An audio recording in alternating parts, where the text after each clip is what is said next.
经常穿越的朋友都知道，穿越者有3大约定成俗的定律：一、主角的前世今生同名同姓；二、主角是个孤儿，父母或祖上有大来头；三、主角穿越的地点是个穷乡僻野，没什么高手。李凯觉得自己3点全中，因为他穿越成了一只蜥蜴。首先，蜥蜴原身本就没有名字，所以他还是叫李凯。其次，他魂穿的这头蜥蜴据说有巨龙血脉，虽然无比的稀薄，但也算祖上有大人物。最后，他身处的地方是游戏中新手村外不远，确实没什么高手。没错，游戏新手村，李凯穿越到了一款游戏里，成了一只新手村外难度不高的精英怪。凯林村外是一片辽阔的荒原，栖息着无数魔兽。不朽大陆上的每个人都知道，魔兽既危险又残暴，除了强大的超凡者，没人敢独自前往野外。然而，在即将降临这片大陆的第4天灾眼中，他们不过是经验值和任务目标罢了。这是一处海拔并不高的小山坡，坡上有着茂盛的树林，林荫里趴着一头体长5米有余的巨蜥。它神似蓝星上的科莫多巨蜥，有着狰狞的面孔、锋利的爪牙、灰白色的厚重鳞片和猛逼的眼神。我是谁？我在哪？发生了什么？趴在树荫内缓了许久，李凯才弄清楚自身的状况。他，蓝星龙国人，大学毕业后成为了一名光荣的社畜。经历了社会的毒打和大小周的摧残后，他决定在好不容易熬到的春节期间狠狠地奖励自己。关上房门，备好纸巾，开始玩游戏。这是一款跨时代的巨作，名为《不朽》。没人知道不朽的发行商是谁，玩家们只要在官网上填写地址申请，隔天就会收到一个包裹，里面是科技水平碾压全球的全息头盔。戴上头盔之后，无论视觉、触觉，甚至味觉、嗅觉，都会呈现出一种无比真实的体感，让人感觉自己像是魂穿到了异世界，成为了强大的超凡者。对于还停留在手机、电脑主机端的游戏界来说，这款游戏简直就降维打击，内测期就在短时间内火爆全世界。在游戏中的不朽大陆，你可以做任何事情，与野外强大的魔兽对战，参加军队入侵或抵抗其他国家，探索城镇里有着不同种族的风情馆。李凯爱惨了这部开放性极强的游戏。作为内测老玩家，他打算在内测即将关服前进行最后的道别。玩了不知道多久，他两眼一黑就晕了过去，再次醒来就发现自己穿越到了一头蜥蜴身上。该不会是我想着即将关服就无脑在风情馆赊账的事情败露了吧？我记得馆主是个魅魔来的，难道是他给我下了诅咒？李凯胡思乱想着，以各种方式尝试下线未果，却无意间打开了自己的系统面板。系统面板与玩家的一模一样，有着个人属性、交易行和论坛3个模块，不过现在后两者还未解锁。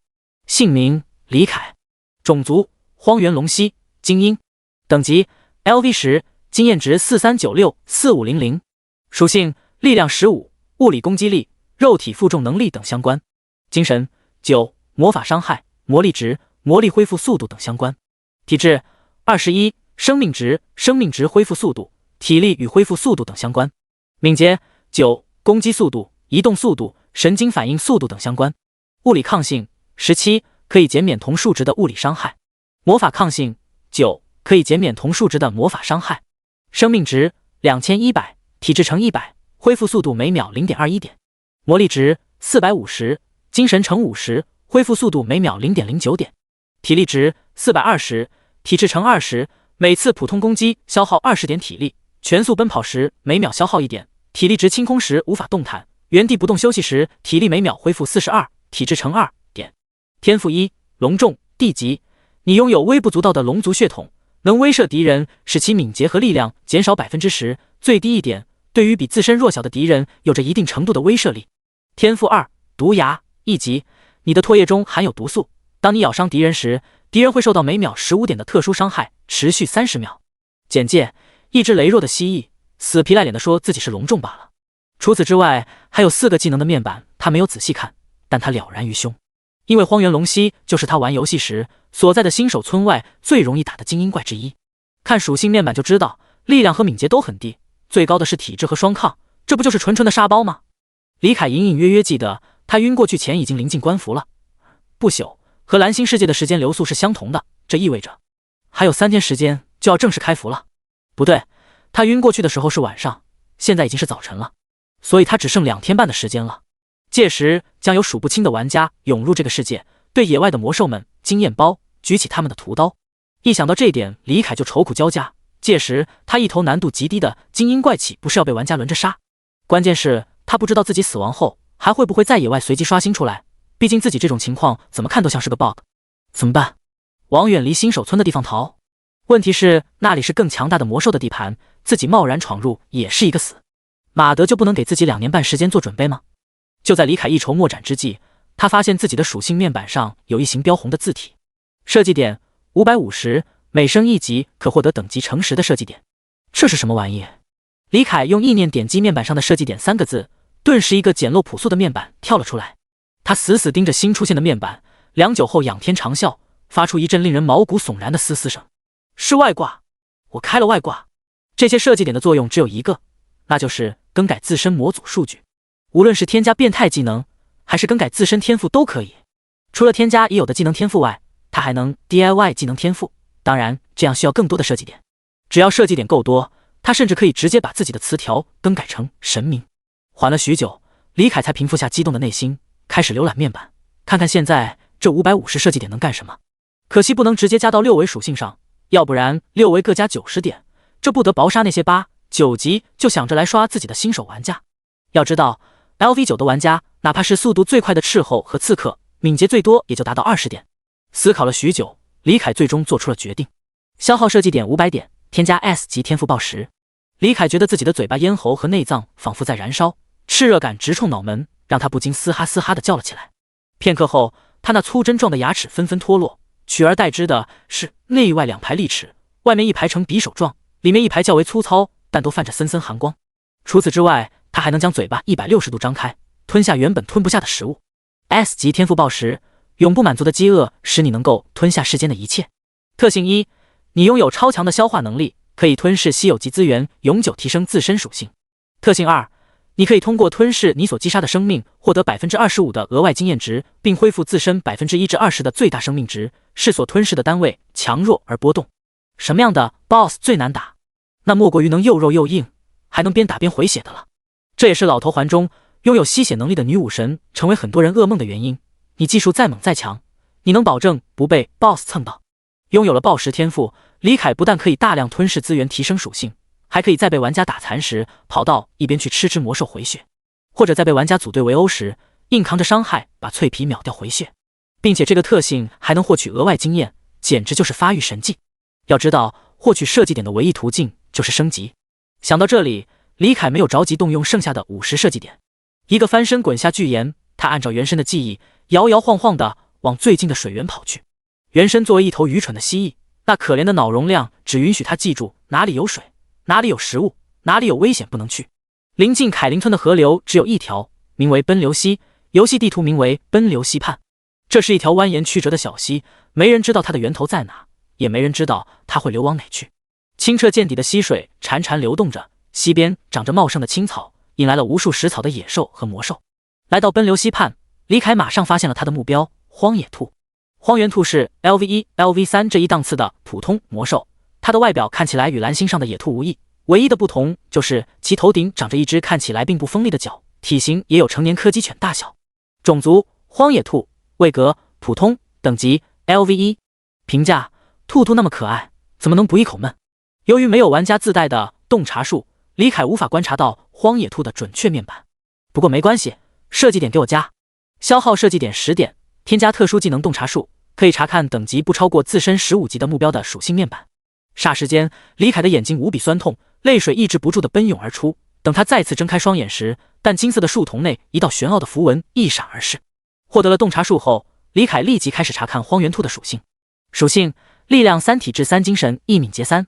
生命值150，150，3乘50，魔力值25%，1乘25，体力值30%，体质乘10，每次普通攻击消耗10点，全速奔跑时每秒消耗1点，体力值清空时无法动弹，原地不动休息时体力每秒恢复3点。与李凯不同，荒原兔的生命值是体质乘50而不是乘100，魔力值是精神乘25而不是乘50。这是不朽独特的游戏机制，不同位格的魔兽有着不同的系数。普通位格魔兽的生命值系数是50，精英位格的李凯生命值系数是100。这意味着哪怕荒原兔变异成10万年柔骨兔，体质和李凯拉到同一数值，他的生命值也会比李凯低一半。并且普通位格的魔兽还没有双抗，任何伤害打在他们身上都是真实伤害。除此之外，不同位格的魔兽攻击力系数和体力系数也不同。普通位格的魔兽攻击力系数只有10，也就是说，这只荒原兔的普通攻击只能造成30%等于30点物理伤害。而精英位格的李凯的攻击力系数为20，普通攻击能造成10乘20等于200点物理伤害。体力值系数与攻击力系数相同，位格越高，普通攻击消耗的体力就越多。位格系数机制使得不朽不会像别的游戏一样，低等级的 BOSS 还不如高等级的普通怪。荒原兔是荒原最弱小的魔兽，连个技能都没有，甚至有些野兽也能将其狩猎。这也是李凯将荒原兔视为目标的原因。现在的他并没有适应荒原龙一的身体，四肢不协调，尾巴也在添乱。如果选择狩猎 LV4、LV5 这个档次的魔兽，不说翻车，起码狩猎难度不低。而且选择荒原兔还有一个原因，荒原兔唯一的可取之处就是其强大的繁衍能力。蓝星上的野兔每年能繁殖7-8窝，每胎产7至8只，而荒原兔更胜一筹，它们每年能繁殖10窝以上，每胎也产10只以上。如果不是人类和魔兽都将其当作主食大量捕杀，荒原的生态系统怕是会被这小小的荒原兔所摧毁。每年的春季就是它们大量繁殖的时候，凯林村玩家的第一个新手任务就是春天到了，是时候杀几只荒原兔了。奔流溪边密密麻麻，到处都是在啃食青草的荒原兔，也省了李凯寻找猎物的时间。李凯虽然没把握对付 LV4、5级的魔兽，但猎杀荒原兔简直就是降维打击。尤其是他的地级天赋隆重，还能威慑荒原兔。他跑过去吃兔子，对方都不会反抗的，而是乖乖的趴在原地等死，死前还在努力的多吃几根青草。李凯张开血盆大口，一口囫囵吞下整只荒原兔，击杀提示立马跳了出来。击杀荒原兔 LV1 获得 0.8 点经验值，天赋暴食发动，额外获得 0.2 点经验值，居然还加经验值。要知道，高等级的玩家击杀低级的魔兽是会经验衰减的。李凯记得前世有人曾发过帖子，问为什么他杀荒原兔没经验了。玩家们点进去一看，好家伙，他光靠杀荒原兔升到了 LV8， 除了奔流溪畔，他哪也没去过。显然，不朽是想避免出现十里坡见神的情况，所以设计了经验衰减这个机制。李凯现在是 LV10， 没想到击杀荒原兔还能获得经验值。看着溪流边上多不胜数的荒原兔，李凯狰狞的嘴角垂下点点晶莹，这些都是经验啊，虽然少了点，但对于现在不习惯巨蜥身体的他来说，是再好不过的经验来源了。第二章，恐狼兽群。高空之上，橘红色的太阳消失不见，取而代之的是纯白色的太阳。在不朽大陆，太阳不会东升西落，取而代之的是3色太阳和红月之夜更替。橘红暖阳代表早晨，从早上6点持续到9点；纯白赤日代表正午，从9点持续到下午4点；墨绿灿阳代表下午，从下午4点持续到7点。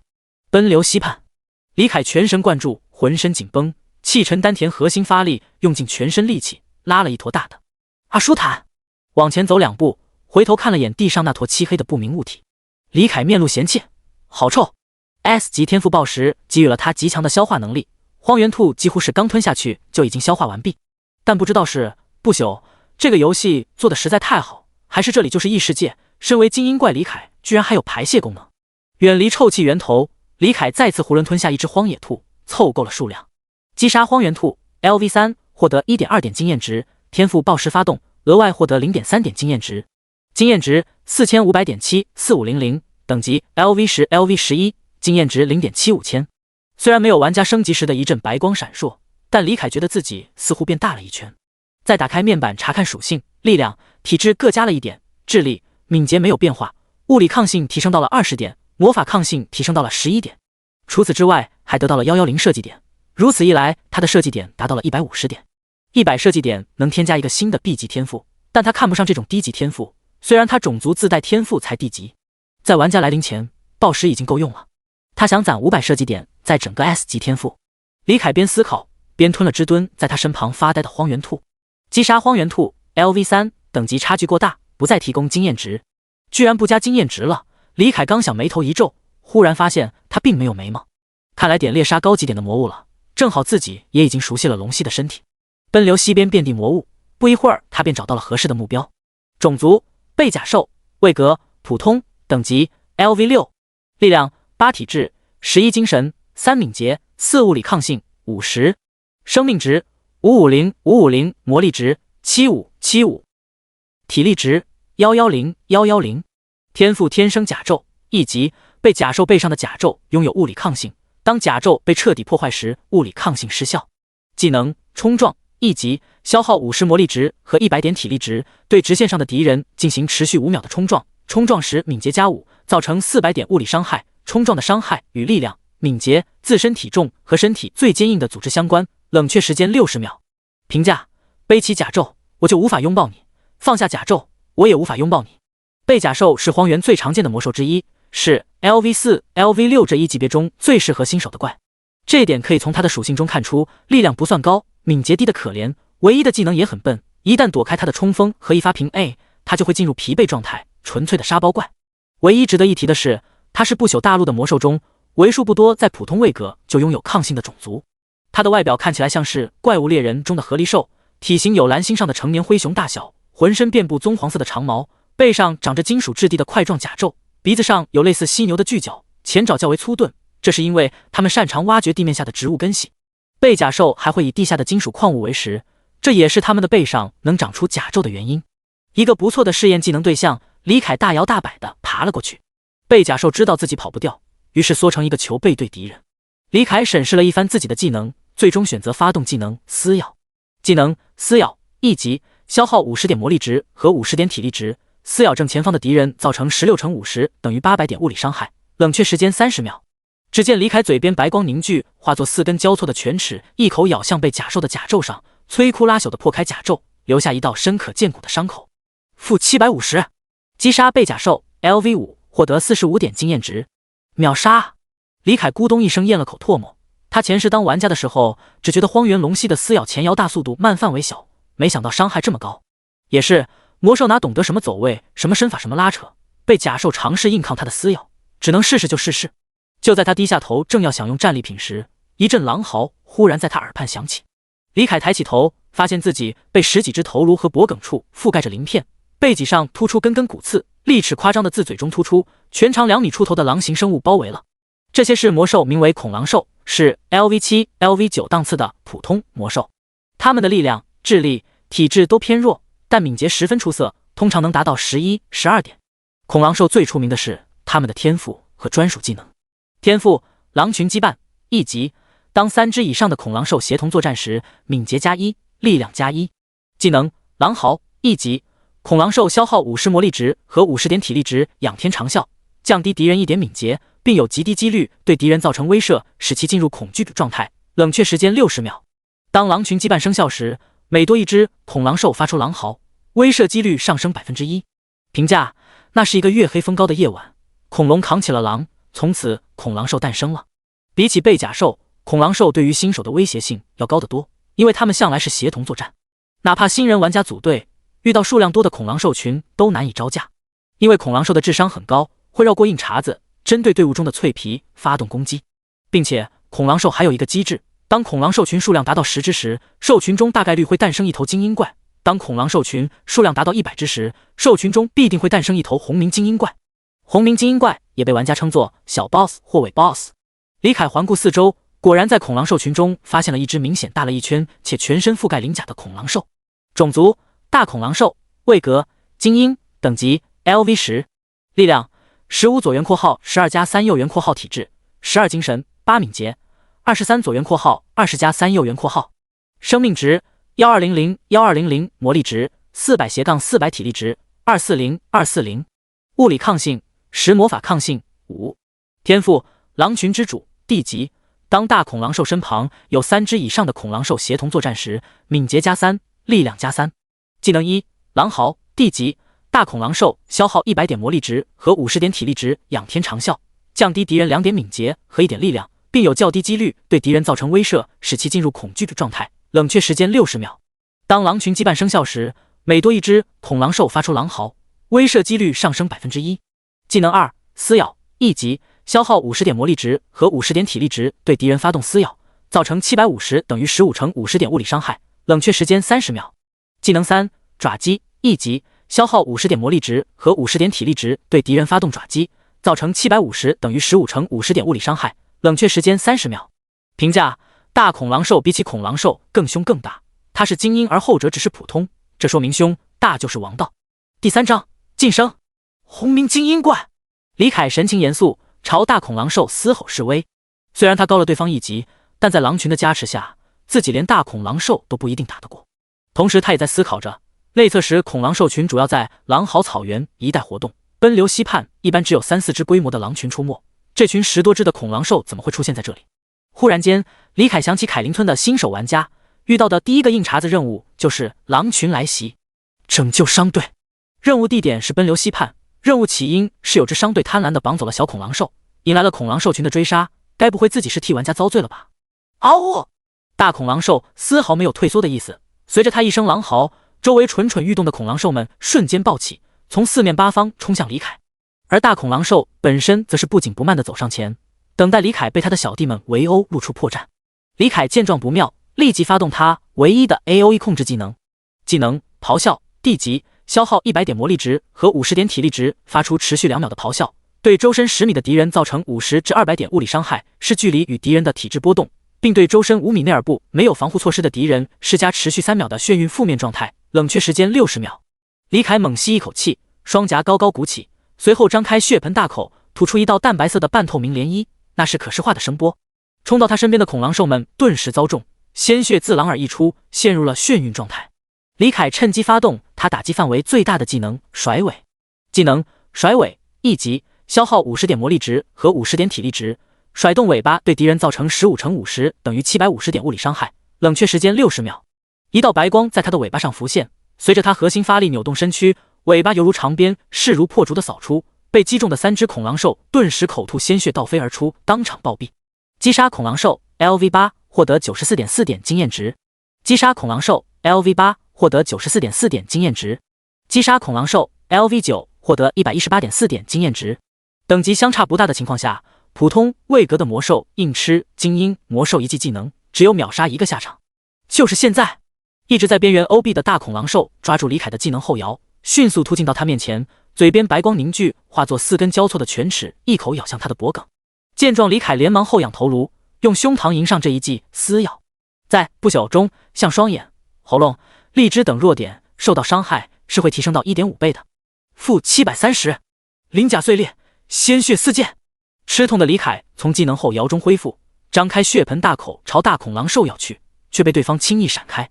原本他的敏捷就远不如大恐狼兽，现在还被狼嚎降低了2点敏捷，只剩可怜的7点。生命值1470200，见一下掉了接近一半的血量，李凯有些慌了，连忙爬向被秒掉的恐狼兽，把嘴巴张到最大，将其整只吞下。大恐狼兽虽然没看懂李凯在干什么，是想做个饱死鬼吗？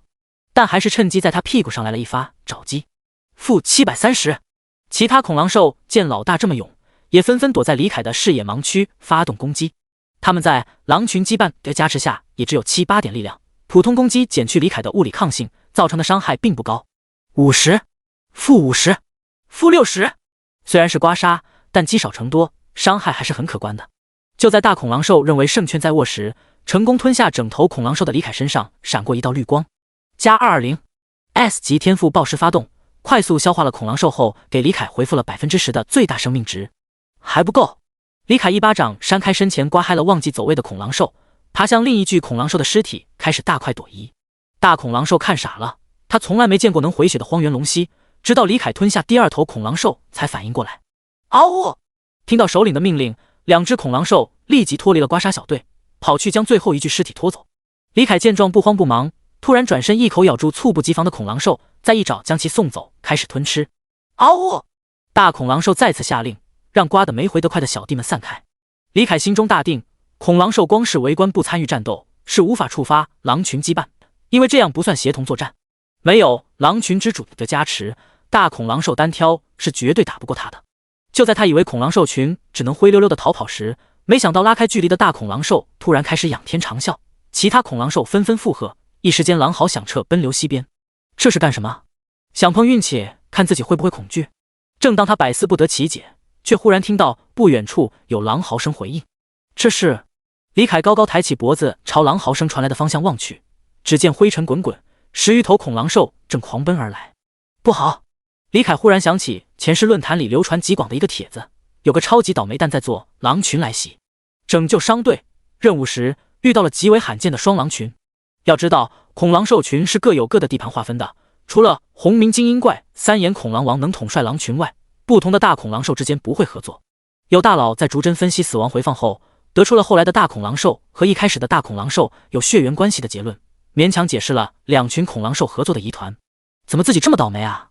一群恐狼兽它可以靠暴食打消耗，两群恐狼兽完全可以把小弟撇下，两只大恐狼兽围攻自己。难道自己要死在这里了？死在这小小的恐狼兽群口中？见状不妙，李凯连忙打开设计面板，现在没时间攒设计点了，得赶紧用来增加战力。他现在只有150设计点，只够添加 B 级天赋。一目十行快速过了一遍 B 级天赋，他发现这些天赋虽然都也不弱，但没法保证自己能在恐狼兽群的围剿中活下来。不如，李凯将目光投向了面板上种族后面的精英2字。150设计点刚好够，没有时间犹豫了，设计点给我加。消耗150设计点，种族荒原龙蜥，精英巨型荒原龙蜥，红明精英。提示出现的瞬间，强大而又狂暴的力量自李凯的四肢百骸中涌出，身体里的细胞像是疯了一般，嘶吼着咆哮着，突破了基因的封锁，疯狂地分裂提升。细胞在升华，位格在提升，那股几乎将他撕成粉碎的感觉，让他抑制不住的痛苦嘶吼。一股浩瀚狂暴的气势如惊涛骇浪般猛然从他体内宣泄而出。刹那间，原本还是鸟语花香的溪流边变得鸦雀无声。李凯附近的所有生物，无论是远处正在吃草的荒原兔，还是围在他身旁的恐狼兽群，纷纷僵在原地动弹不得。一股难以形容的混沌焰浪自他体内涌出，越来越多，最终将他包裹成一个圆形的蛋状物。不知过了多久，颜色难以形容，称得上五彩斑斓的黑的蛋状物咔嚓一声裂开，露出其中的庞然大物。李凯从无尽的痛苦中悠悠醒来，马德这挂开的，痛死我了！他龇牙咧嘴的谩骂着，转动头颅开始观察周围。恐狼兽群不知何时跑得无影无踪了。李凯嗤笑一声，自己已经是红明精英怪，恐狼兽群若敢来犯，定叫他大败而归。见已经安全了，李凯开始观察自身变化。好家伙，不愧是巨型荒原龙蜥，一下子把体长从5米多干到了10米有余，而且它的体型相比之前更加的魁梧了，四肢和躯干更加粗大，尾巴占身长的占比也变小了不少，大概只有体长的1/3。体表的灰白色鳞片变成了深灰色，仔细观察能看到隐隐约约遍布着暗黑色的繁琐花纹。四肢和脊背上长出了灰黑色的棘刺，肉眼可见的锋利。再爬到溪边，对着水面投影，仔细端详一番。李凯发现自己的头颅变化也很大，之前神似蓝星上的科莫多巨蜥，而现在变得更宽厚且棱角分明，更像怪物猎人中的轰龙。外面那一排匕首状的牙齿寒光闪闪，光看外表就知道锋锐度上了一个档次。这些都不是关键，外表都是虚的。李凯打开属性面板查看其他变化。第4章出发，前往狼嚎草原。种族巨型荒原龙蜥，位格红明精英，等级 LV11，经验值4435000，力量25体质36精神12敏捷12，物理抗性53，魔法抗性29，生命值9000-9000 36×250，魔力值1200 1200 12×100，体力值1080 1080 36×30，每次普通攻击消耗30点，原地不动休息时体力每秒恢复36×3等于108点。特性 BOSS 威压为，除非你主动发起攻击，不然位格低于你的魔兽不会主动攻击你。体内空间01，你的体内有可以存放1立方米物品的空间。天赋1，隆重 C 级，你拥有一定程度的龙族血统，对于比你弱小的敌人具有威慑性，面对你时敌人全属性减少 10%， 最低1点。若敌人血脉比你高贵或位格高于你，则无法触发。天赋2，麻痹毒牙 D 级，你的唾液具有强烈的毒性，被你咬中的敌人有 50% 的几率进入持续1秒的麻痹状态，并进入持续30秒的中毒状态，每秒造成20点特殊伤害。天赋3，暴食 S 级，你拥有超强的消化能力，可以吞噬稀有级及以上的资源，永久提升自身属性。你可以通过吞噬你所击杀的生命，获得 25% 的额外经验值，并恢复自身 1至20% 的最大生命值，视所吞噬的单位强弱而波动。技能1，双重撕咬 D 级，消耗150点魔力值和100点体力值，对敌人进行2次撕咬，每次造成25×50等于1250点物理伤害，冷却时间30秒。技能2，野蛮冲撞 D 级，消耗200点魔力值和100点体力值，进行一次持续10秒的可稍微变相的冲锋。冲锋时敏捷提升 20%， 且不可被等级低于 B 级的技能打断，对命中的敌人造成2957点物理伤害。若敌人力量乘体重不高于己方的 1.5 倍，则被击退，冷却时间60秒。技能3，疯狂甩尾 D 级，消耗150点魔力值和100点体力值，持续甩动4次尾巴，每次对敌人造成25乘40等于1000点物理伤害，冷却时间30秒。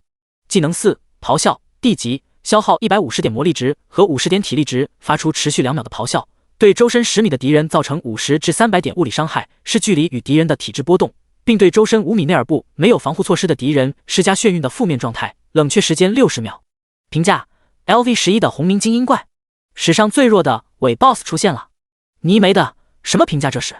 不过这也是实话，正常情况下，红鸣精英至少得 LV20才能晋升。现在的他确实是史上最弱的红鸣精英怪，但抛开这点不谈，光比较现在和之前，那简直是大提升。6维属性大幅度提升，位格系数也提高了，生命值系数从100变成了250，魔力值系数从50变成了100，攻击力系数从20变成了30。除此之外，2个初始天赋和2个一级技能都升级了，还多了个特性和储存空间。虽然等级没有变化，但现在的李凯可以打原来的10只自己，从未如此美妙的开局。李凯高兴坏了，尝到晋升位格甜头的他连忙查看升级成 BOSS 位格需要多少设计点，不看不知道，一看吓一跳，居然要1000点！这么多设计点都能添加2个 S 级天赋了，怎么要这么多？系统你抢钱啊？或许是感受到了他的怨念，面板居然主动给出了解释。荒原龙蜥本就有机会进化成巨型荒原龙蜥，这次升格只是缩短了过程，所以仅需150设计点。如果是血脉上限更低的魔兽升格成红鸣精英，则需要250设计点。原来如此，这样就合理了。李凯冷静下来，开始思考接下来该做什么。奔流溪畔是最靠近凯林村的野区，这里栖息的魔兽绝大部分都是 LV1、LV6 这一档次的，对于现在的他来说，刷经验效率太低，他需要去等级更高的野区刷怪。奔流溪的流向自北向南，凯林村在西东边傍水而建，对岸就是奔流溪畔，再往西就是狼嚎草原，往北则是李凯原本栖息的茂盛丘陵。狼嚎草原是 LV6、LV20 的地图，茂盛丘陵是 LV9、LV30 的地图。对于现在的李凯来说，后者还是有一定危险性的，比如原身所在族群的领袖同为巨型荒原龙蜥，一旦碰面就会触发领地争夺战，决出族群领袖身份归属。深思熟虑之下，他决定前往狼嚎草原刷怪，说不定还能遇到刚才那2群恐狼兽。李凯从不记仇，有仇都是当场就报。想到这里，他大步流星就往西边走。恐狼兽大爷来了！这是一片辽阔无垠的草原，碧绿如茵，空气中弥漫着青草的清香，足有1米高的坚韧青草，可以轻易地划伤少女的肌肤。李凯来到一处草坡上，俯视四方，寻找猎物。草原的地势并不完全是平坦的，也有起起伏伏，只不过相对来说没有丘陵的幅度那么大。东边有一群6腿羚羊，这些家伙的速度太快，不适合他。西边有一群斑纹角马，同样是速度型选手，追不上。北边就决定是你了，蛮牛兽。蛮牛兽是 LV8、LV11 这一档次的魔兽，是草原为数不多的力量型选手，他们的敏捷与李凯半斤八两，遇到恐狼兽根本跑不掉。所以每当遇到恐狼兽群，他们会团结在一起结阵，老弱病残躲在中央，年轻力壮的蛮牛在外围抵抗恐狼兽，并且他们与恐狼兽有同样的机制，当蛮牛群数量超过30只时，便会出现一只精英怪。种族巨角蛮牛，位格精英，等级 LV12， 力量17，体质20，精神5，敏捷10，物理抗性28，魔法抗性18，生命值2000-2000，魔力值250，体力值400-400。天赋坚固巨角，地级巨角蛮牛，那对引以为傲的巨角坚硬无比，当其冲锋时，若敌方被巨角击中，则造成的伤害提升 50%， 且陷入2秒的眩晕时间。技能1：野蛮冲锋，地级，消耗150点魔力值和100点体力值，进行一次持续10秒的可稍微变相的冲锋。冲锋时敏捷提升 20%， 且不可被等级低于 B 级的技能打断，对命中的敌人造成1050点物理伤害。若敌人力量乘体重不高于己方的 1.5 倍，则被击退，冷却时间60秒。技能2：蛮牛抬头，一级，消耗100点魔力值和50点体力值，猛然抬起头颅，用巨角挑起前方的敌人，造成17×50等于850点物理伤害，造成持续1秒的击飞效果，冷却时间30秒。评价：牛类魔兽的长毛具备良好的抗寒能力，这也导致它们的皮肤极具寒冷，一旦毛发层被突破，冰系魔法会造成高额伤害，这也是牛魔仇兵的由来。第5章正在升格的蛮牛兽。看着巨角蛮牛的面板，李凯也吃了一惊，同为精英怪，它的伤害要比荒原龙蜥和大恐狼兽高得多。不愧是被誉为新人杀手的冲锋导师，绝大部分新人都会被他那高额的冲锋伤害秒杀。他的弱点也很明显，魔力值很低，只能释放2次冲锋和3次蛮牛抬头，一旦骗出这些技能，就能慢慢将其耗死。不过对于已经是红名精英的李凯来说，显然不用这么麻烦。他直接气势汹汹地冲向蛮牛群，顿时引得牛群大乱。巨角蛮牛见状，连忙号令族人逃跑，30多头蛮牛兽一起撒蹄子狂奔，声势浩大。李凯的敏捷要略高于这些蛮牛兽，双方之间的距离在慢慢缩减，等到距离只剩300米的时候，他发动野蛮冲撞冲了过去。冲锋也能用来赶路。巨角蛮牛见李凯的速度暴涨，2道粗气自牛鼻中喷出，一声低吼，选择了为族群断后。他也发动野蛮冲撞迎了上来。见体型足有成年大象大小的巨角蛮牛来势汹汹地撞来，李凯不闪不避，低吼一声撞了上去，才怪。不朽有着特殊的机制，双方同时使用冲锋技能对撞时，双方都要承受 1.25 倍的伤害，这很物理，牛顿很欣慰。在两者即将撞到一起时，李凯主动终止了冲锋，发动疯狂甩尾，一尾巴抽向巨角蛮牛的侧面。负973。不等李凯再次甩尾，巨角蛮牛就撞了上来。好在尾巴抽击稍微改变了他的方向，李凯稍一扭身就避开了那对足有成年人躯干粗细的巨角，避免了被眩晕的后果。负797。一股剧烈的疼痛涌上心头，被撞退了半步的李凯嘶吼着发动双重撕咬，带走了处于僵直的巨角蛮牛。由于属性面板没有给出身高体重数据，所以他只能自己估计。他估摸着自己的体重大约有5吨多，而这头巨角蛮牛应该有接近甚至超过7吨的样子，不然不会把自己撞后退。李凯边开始吞吃巨角蛮牛，边抱怨不朽的痛感设定。玩家可以自主选择 1% 至 100% 的痛感程度，而他应该是固定 100%， 不然不会这么痛。内测时，玩家群体中就有一群受虐狂为了真实体验，选择 100% 痛感，甚至有玩家打游戏时疼晕过去的新闻出现。怕疼的李凯当玩家时都是设定 1%， 即使是被魔兽咬碎，也不过是摔了个焦级别的痛感。击杀巨角蛮牛 LV12 获得578点经验值，天赋暴食发动获得额外 144.5 经验值。吞噬稀有级材料巨角蛮牛的巨角，物理抗性+2，魔法抗性+1，体质+0.1。吞噬稀有级材料巨角蛮牛的长绒毛，物理抗性+2，魔法抗性+1。吞噬稀有级材料巨角蛮牛的牛黄，魔法抗性+2，体质+0.2。暴食天赋显然还有隐藏加成，那坚硬无比的巨角，它吃起来咔嘣脆，就跟吃豆角一样轻松。+1350。一道绿光闪过，李凯的血量瞬间回满。暴食天赋不愧是 S 级啊，回血加经验，吃稀有资源还能加属性。与绝大部分游戏不同，在不朽中杀非人形魔兽一般是不会掉装备和钱币的，只会掉落身上的材料，玩家再将其拿去打造装备或售卖钱币。只有红名精英及以上位格的魔兽，在被击杀后，体内空间里的东西会被爆出来，有概率爆出装备和天才地宝。这个机制很真实，非人形魔兽不能穿戴装备，你杀了它后为什么会掉落装备？而体内空间爆出的装备则可以理解成魔兽击杀了之前的挑战者后，将其装备视为收藏放到了体内空间。当然，这种爆出来的装备一般都是战损状态，需要找工匠进行修复。魔兽身上的特殊部位或者天才地宝统称为资源，级别分为普遍、稀有、罕见、珍奇、无双、奇观、传说。稀有级资源对应精英位格魔兽身上的材料。嗷呜！正当李凯想要爬到高处查找下一处猎物时，刚才蛮牛群逃走的方向传来一阵狼嚎。李凯顿时就不高兴了，自己把这群蛮牛兽中的精英怪给打了，你们来捡漏。计划有变，吃狼肉去了。等李凯赶到时，恐狼兽群已经开饭了，没有了巨角蛮牛领导的蛮牛群此时乱作一团，2只大恐狼兽化身赵子龙7进7出，每次都能放倒一头蛮牛兽。2只大恐狼兽，李凯的眼睛顿时红了，不管你们是不是之前那群，都给噎死。野蛮冲锋，咚咚咚，沉闷的脚步声自后方传来，正在进食的恐狼兽们纷纷警惕地抬起头望了过去。只见一头身长10米有余、身高3米多的巨型龙蜥正朝他们飞奔来。嗷呜！恐狼兽们吓得跳了起来，纷纷避开那头巨兽的冲锋路线。这么大的声势，偷袭是没有希望了。李凯只好光明正大的冲向大恐狼兽。蛮牛群中，2头正大杀特杀的大恐狼兽见状也是吓得一激灵。狼嚎草原怎么会有巨型荒原龙蜥？没有时间思考这些了，因为他们要面对的是满脸恨意、杀气腾腾的李凯。我们也没惹你啊哥！大恐狼兽连忙躲到蛮牛群的另一端，企图用蛮牛们来当掩体。但蛮牛兽们只是憨，并不傻，也纷纷避开李凯的冲锋路线。实在没办法的大恐狼兽只能一左一右反方向逃跑，试图迷惑巨型龙蜥。李凯死亡2选1，挑了只敏捷更高的大恐狼兽，一头冲了上去。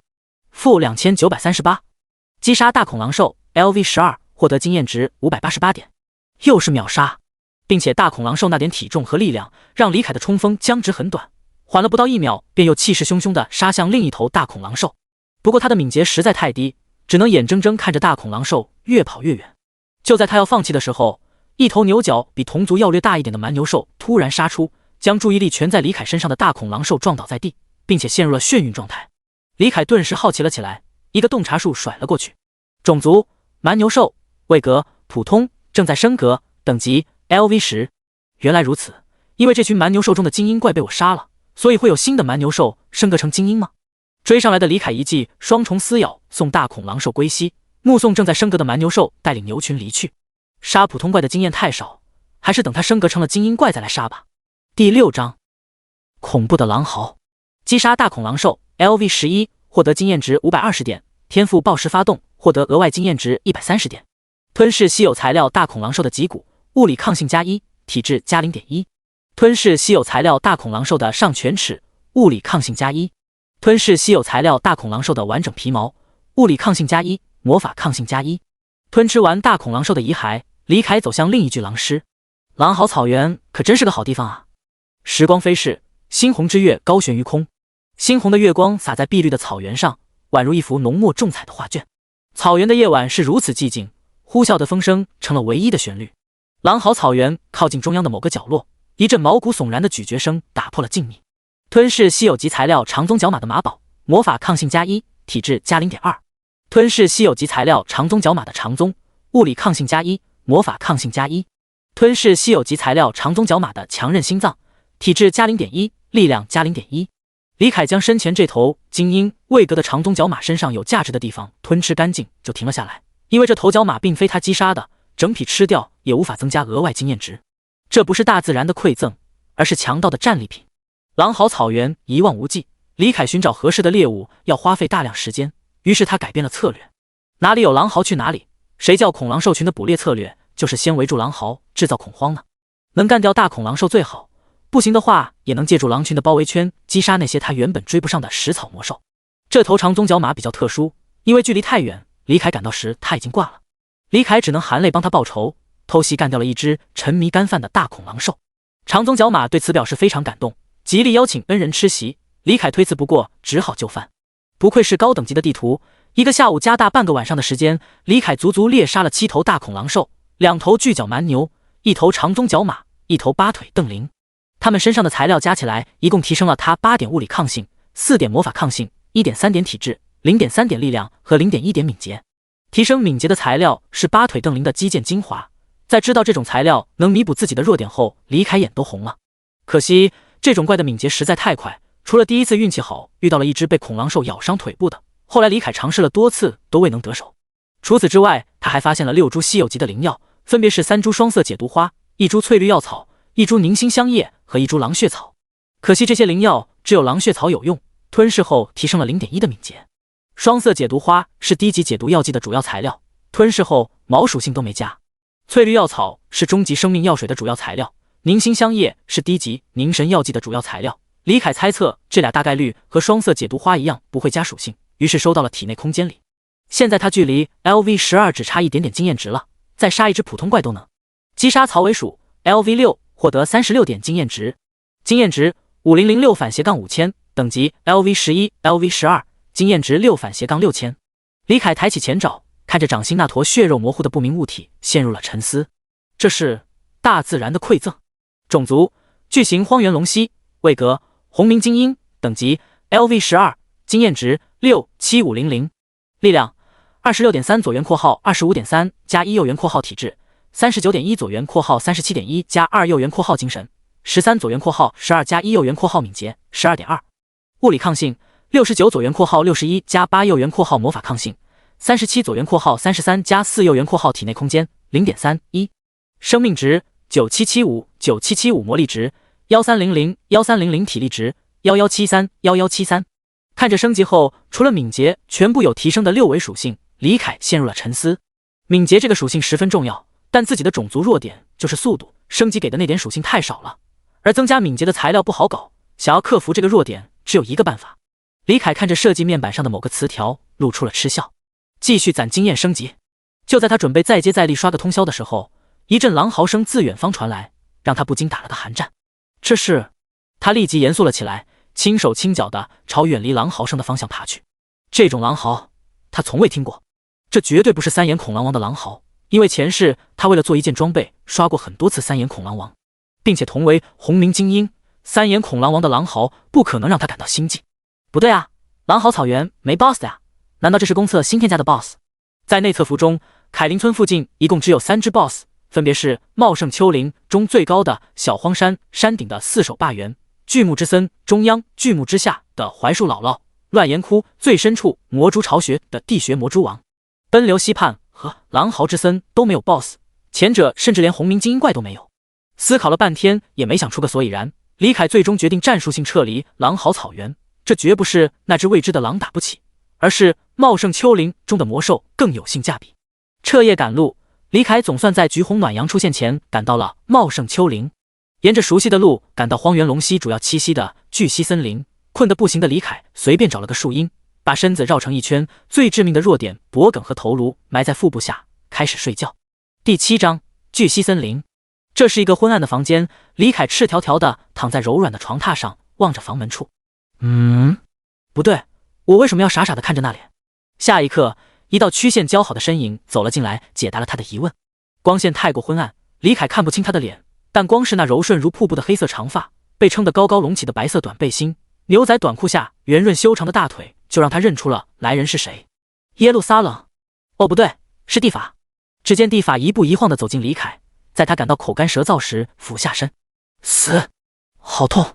李凯抬起头颅，不满地看向咬了自己荔枝一口，打断了自己美梦的生物。那是一只面部线条较为柔和的荒原龙蜥。值得一提的是，李凯居然认得出他，因为原身和他就是青梅竹马。卧槽！穿越者必备的青梅竹马，怎么塔玛的蜥蜴也有啊？小美，李凯暂时这么称呼这只荒原龙蜥。见他醒了过来，又含情脉脉地伸长脖子打算咬他的荔枝。李凯吓了一跳，连忙躲开。怎么回事？这么喜欢吃荔枝？干脆叫你苏轼好了。忽然间，血脉中传承的记忆在他脑海中浮现，让他嘴角眼角中了风似的疯狂抽搐。荒原龙蜥的生殖特点和蓝星上的狮子一样，母龙蜥会主动咬公龙蜥的荔枝，去刺激对方来进行交配。对了，现在是春季啊，万物交配，不对，万物复苏的季节，荒原龙蜥也进入繁殖期了。看着眉目含春缓缓靠近的小美，李凯打了个寒战。你不要过来啊！落荒而逃。李凯为了摆脱小美，甚至用上了野蛮冲锋，直到翻过了2座小山坡，他才停下来喘了口气。交配是不可能交配的，别说春天了，就是中了春药，他也不可能和母蜥蜴发生关系。还是打怪吧，刷经验才是头等大事。巨蜥森林虽然冠以巨蜥之名，但还是栖息着许多其他种类的魔兽的。很快，李凯就找到了合适的猎物，2头正在交配的狂暴棕熊。种族：狂暴棕熊，位格：精英，等级 LV15， 力量25，体质19，精神5，敏捷9，生命值18481900，魔力值250250，体力值380380，物理抗性34，魔法抗性19。天赋1，熊的力量 C 级，进入战斗状态时力量提升 25%。天赋2，喋血狂暴 E 级，当血量低于 50% 时进入狂暴状态，力量+2，敏捷+2，持续10分钟，狂暴状态结束后虚弱，全属性降低 50%，2小时。技能1，暴力拍打 D 级，消耗150魔力值和100点体力值，对敌人使用拍击造成25×75等于1875点物理伤害。若敌人的体质低于己方力量，则造成2秒的眩晕，冷却时间30秒。技能2，野蛮冲锋 D 级，消耗150点魔力值和100点体力值，进行一次持续10秒的可稍微变相的冲锋。冲锋时敏捷提升 20%， 且不可被等级低于绿色的技能打断，对命中的敌人造成2050点物理伤害。若敌人力量乘体重不高于己方的 1.5 倍，则被击退，冷却时间60秒。评价：被誉为最接近红名精英的精英怪之一。如果不是交配时经常大打出手，反目成仇，导致数量稀少，且狂暴状态结束后的 debuff 持续时间过长，巨蜥森林说不定要改名成狗熊岭。它们的体长接近5米，体格强壮魁梧，外貌与蓝星上的棕熊极为相似，胸前长着一撮血红色的 V 字形毛发，双爪又长又粗，让人不寒而栗。狂暴棕熊无愧狂暴之名，交配的第一流程居然是先打一架，决定谁占据主动权，并且这不是小打小闹，两头狂暴棕熊甚至都触发了天赋熊的力量。李凯完全可以等他们两败俱伤，但他不想这么做，因为他现在火气很大。昨天刚穿越且完全沉浸于刷级中，没想那么多，今天小美的事情给了他当头一棒。除非他能接受母蜥蜴，不然他以后的幸福生活没了。穿越前是个处男，穿越后难道也要做一辈子处男？可他不是阿三人啊，母蜥蜴他真干不了。怒火冲冲的李凯决定在两头秀恩爱打得头破血流的狂暴棕熊身上泄火，起手就是一记野蛮冲撞。正大打出手的狂暴棕熊见一旁突然气势汹汹的冲出一头巨型荒原龙蜥，不但不害怕，反而怒气冲冲的迎了上去。三头巨兽使出了冲锋技能，撞在了一起。嘣！一声巨响，震得树林落叶纷飞，一道较为细长的身影被撞得倒飞而出，撞倒了一棵碗口粗细的小树材，堪堪停下。-2476，-2435，两道数字在李凯身上飘出，瞬间打了他接近半条血。魔兽使用冲锋技能对撞时，双方都要承受 1.25 倍的伤害。虽然李凯的力量乘体重不比狂暴棕熊低，但他被两头狂暴棕熊一起野蛮冲锋，自然会倒飞而出。那两头狂暴棕熊对于撞了李凯感到十分愧疚，躺在地上当场暴毙。击杀狂暴棕熊 LV14， 获得经验值789点。击杀狂暴棕熊 LV15， 获得经验值811点。一波下来，经验值涨了将近1/3，而且雄狮还没吃呢。就在李凯准备开饭之时，一声嘶吼从他身后传来。马德，怎么回事？我是有吃饭必被打扰的体质吗？满脸怨念的李凯转过头去，映入眼帘是一道郁郁葱葱的树丛也难以遮盖的庞然黑影。第8章残魂的怨念。伴随着令地面都微微震颤的沉重脚步和树木折断的噼啪声响，一头和他样貌相似但大了一圈的巨型荒原龙蜥从林木间缓缓现身。它足有17-18米长，身高接近5米，真壮的利齿足有成人小臂粗细，庞大的身躯暴力地将拦路的树木击倒，鼻孔喷出2道粗气，淡金色的树瞳死死盯着李凯。来者正是巨蜥森林的领主，荒原龙蜥一族的首领 LV20 的巨型荒原龙蜥。好！巨型荒原龙蜥居高临下地盯着李凯，发出威胁意味十足的咆哮。李凯听懂了他的意思，离开我的领地。一山不容二虎，一个荒原龙蜥族群只能有一头巨型荒原龙蜥。MD 早不来晚不来，偏偏等自己莽了一波快半血了才来。李凯眯起双眼盯着巨型荒原龙蜥，甩了个洞察术过去，分析与之开战的利弊。种族：巨型荒原龙蜥，位格：红明精英，等级 LV20， 力量55，体质74，精神21，敏捷16，生命值18500，18500，魔力值2100，2100，体力值220220，物理抗性125，魔法抗性65。卧槽，这属性、力量、体质和双抗都比他高了1倍。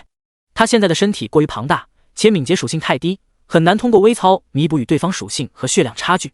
不如暂避锋芒，30年河东，30年河西，莫欺少西穷。吼！你们不要打架！一道轻柔的低吼陡然响起，是舔蜥小美赶过来劝架了。脑海中浮现的记忆让李凯想起来，面前这头巨型荒原龙蜥正是小美的父亲，就叫他大壮好了。忽然间，一股莫名的怒气涌上心头，让他产生了暴打大壮一顿的念头。怎么回事？触发任务残魂的怨念。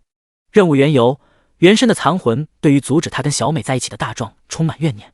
任务目标：击败巨型荒原龙蜥大壮。任务奖励：精神+5，原身的残魂消散。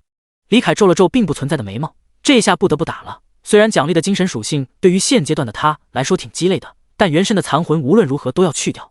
但是现在血量不满，还有等级差距，真拿你没办法。设计点给我添加，消耗100设计点，添加 B 级天赋吸血鬼的獠牙。B 级天赋吸血鬼的獠牙，子爵级吸血鬼的獠牙，能让你在通过撕咬的方式对敌人造成伤害时，恢复 20% 造成伤害值的血量，并且此伤口附加持续10秒的流血效果，每秒造成 1% 当前生命值的特殊伤害。这是他早就看中，但因为想攒设计点没有添加的天赋。虽然只能通过撕咬触发，但 20% 的吸血非常强悍，并且它所附加的流血效果并不唯一，你咬了多少个伤口，就会有多少个伤口同时流血。系统播报响起的瞬间，李凯的两腮顿时酸痛无比，紧接着2颗上犬齿脱落，取而代之的是更长更粗的2颗獠牙。如果靠近观察，还能发现上面布满了细小繁琐的血色纹路。好，来战！有了吸血，李凯就不慌了，不就是血量不满，还差了8级吗？巨型荒原龙蜥自己不知道刷过多少次，他撅个屁股，自己都知道他是想拉屎还是想放屁。怒吼完，他直接发动野蛮冲撞，冲向大壮。大壮稍微一愣，居然不逃跑，而是向我冲过来了吗？不知为何，他觉得李凯那对獠牙有种莫名的危险感，所以他决定速战速决，也发动野蛮冲撞，迎面撞了上去。巨型荒原龙蜥那庞大的身躯狂奔起来，挡在他面前的灌木纷纷崩碎飞出，声势堪比高速行驶中的重型卡车。以李凯的血量，如果这一撞落实，那就记了。所以他在双方距离只剩5米的时候，强行终止技能停了下来，目视对方愈来愈近的同时，使出咯咯的绝学铁山靠，向右晃肩，假装要往右躲避。大壮果然上当，朝右变向撞了过来。就是现在，李凯猛地向左侧翻滚，躲开了触之即死的野蛮冲撞。随后他转身尾随冲过头的大壮，一口咬在对方的后腿上。负664，负178，流血。当前生命值百分比的流血伤害十分可观，可惜荒原龙蜥对自身的毒牙有抗体，所以毒牙天赋在内战时没用，不然一边流血一边中毒多爽啊！同时吸血鬼的獠牙发动，给他回复了些许生命值。加132，冲过头的大壮为了防止撞到大树上造成更长时间的僵直，只好选择主动终止冲锋，这也给了李凯输出的机会。再次普通攻击撕咬后腿，接着用双重撕咬打断平 A 后摇3连咬。负664，负169，流血。负168，流血。负1190，负1190，负142，流血。负141，流血。负139，流血。负138，流血。短短几秒钟，巨型荒原龙蜥的血量就掉了接近1/3的血量，并且李凯每次撕咬的部位都不同，这也意味着接下来10秒内大壮每秒要流4次血，而李凯的血量则在吸血鬼的獠牙的作用下恢复了2756点生命值，总生命值来到了7893点，每秒恢复39点生命值。但情况不容乐观，因为大壮还剩3个技能，而自己只剩2个技能了。想到这里，李凯狠下心，决定冒个险，张开血盆大口再次咬向大壮的后背。大壮喜出望外，被年轻的后生摆了一道，让他十分没有面子。不过年轻蜥蜴还是经验太少，居然犯了大忌摊平 A。 他立即假装没有从僵直状态中缓过来，尾巴却十分阴险地摆向另一侧，用自己庞大的身躯挡住李凯的视线，悄悄发动疯狂甩尾。好，小心！关键时刻，一旁观战的小美居然出声提醒李凯。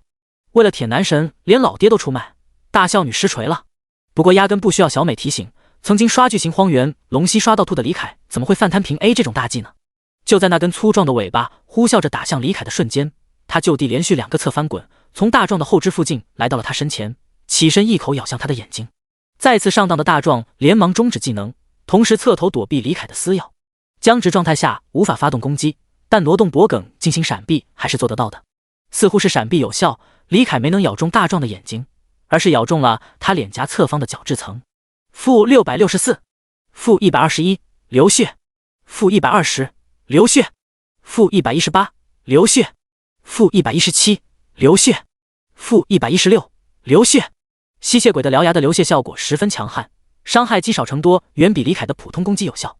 见计策得逞，李凯眼中闪过一抹笑意，张开大嘴猛然吸入大量空气，双颊高高鼓起。大壮再次喜出望外，年轻而又狡猾的蜥蜴终究还是经验少犯了错，居然在内战时使用咆哮这个技能。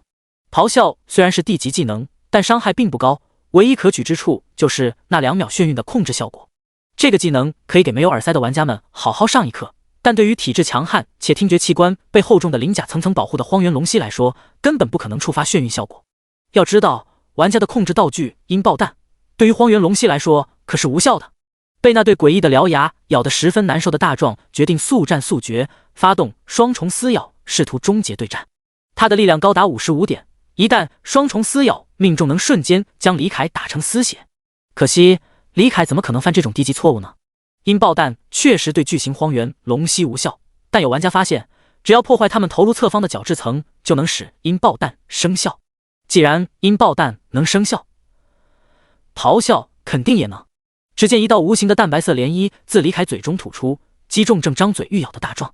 负235，咆哮的伤害不值一提，但眩晕效果触发了，后者身体一僵，瞳孔变得涣散，撕咬动作也停了下来。李凯转过身，发动最后的技能，疯狂甩尾。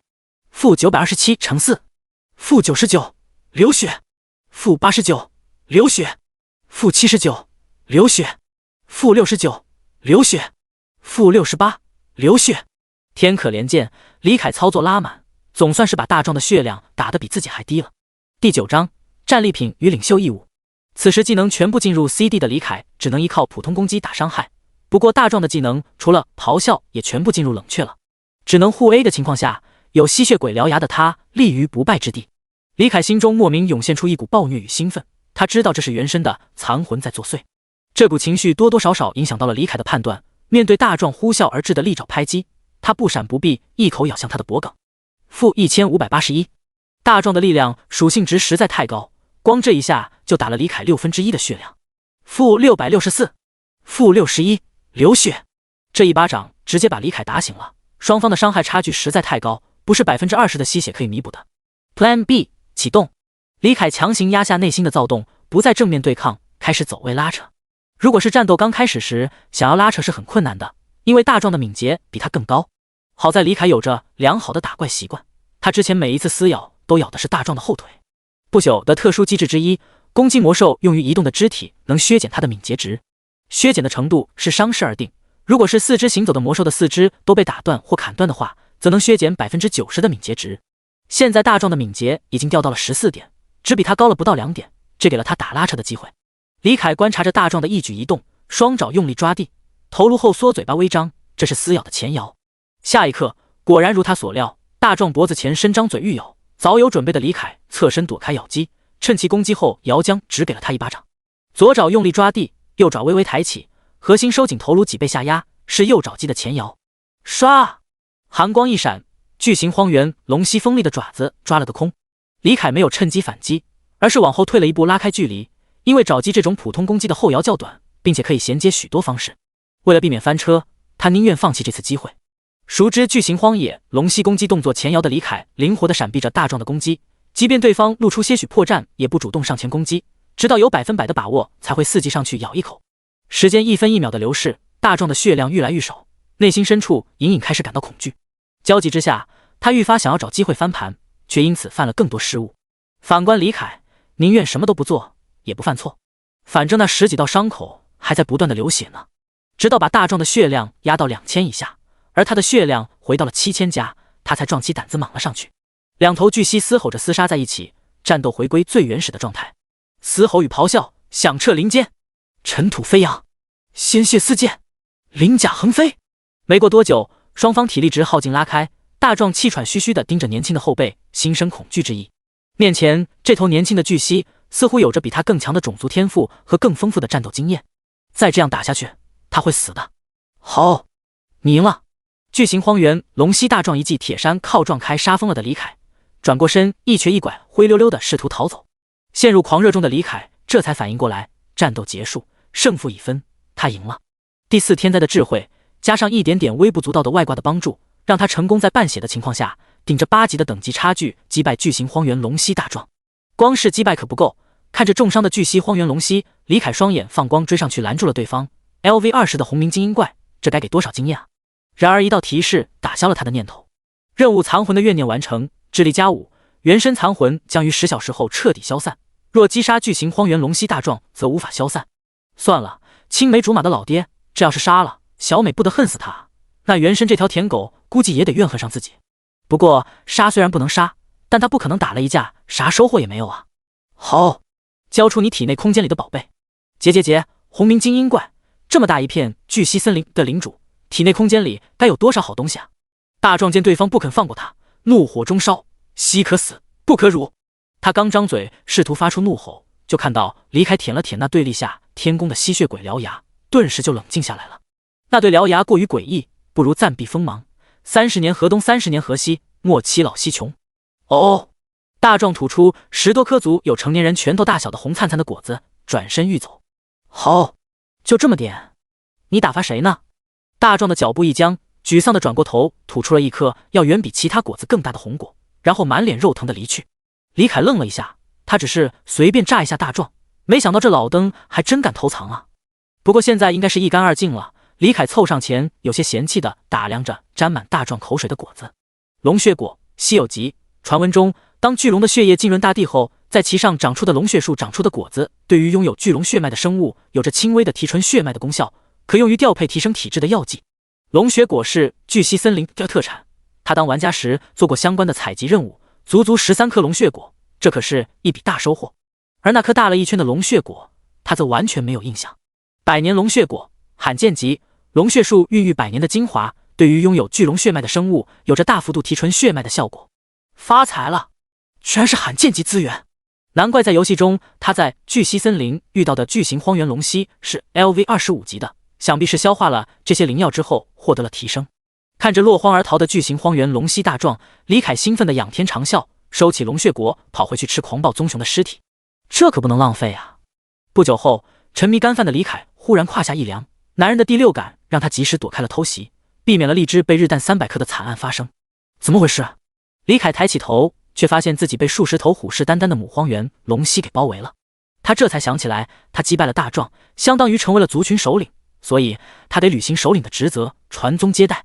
看着数十头死死盯着自己荔枝的母荒原龙蜥，李凯小脸煞白：“你们不要过来啊！”第10章乱岩窟。为了躲避发情的母荒原龙蜥们，李凯被迫逃离了巨溪森林，甚至一路跑出了茂盛丘陵。一路向北，李凯在猩红之月刚高悬于空时，来到了乱岩窟。乱岩窟是一片荒芜的山脉，有着大大小小无数矿洞，栖息在此处的魔兽大部分都敏捷度不高，很适合他进行狩猎，并且这里有大量稀有级的矿物，很适合他的暴食天赋发挥。栖息在这里的魔兽等级跨度很大，地表活动的主要是 LV5、LV10 的魔兽，洞窟内地下空间则是 LV11、LV20 级别魔兽栖息的地方，地底深处则是 BOSS 鬼面蜘蛛王和他的族群的领地。李凯随意找了个洞窟钻了进去，反正这些洞窟四通八达，基本都连接着地下空间，地面之下反倒要比外面明亮，这是乱岩窟特有的夜光蘑菇的功劳。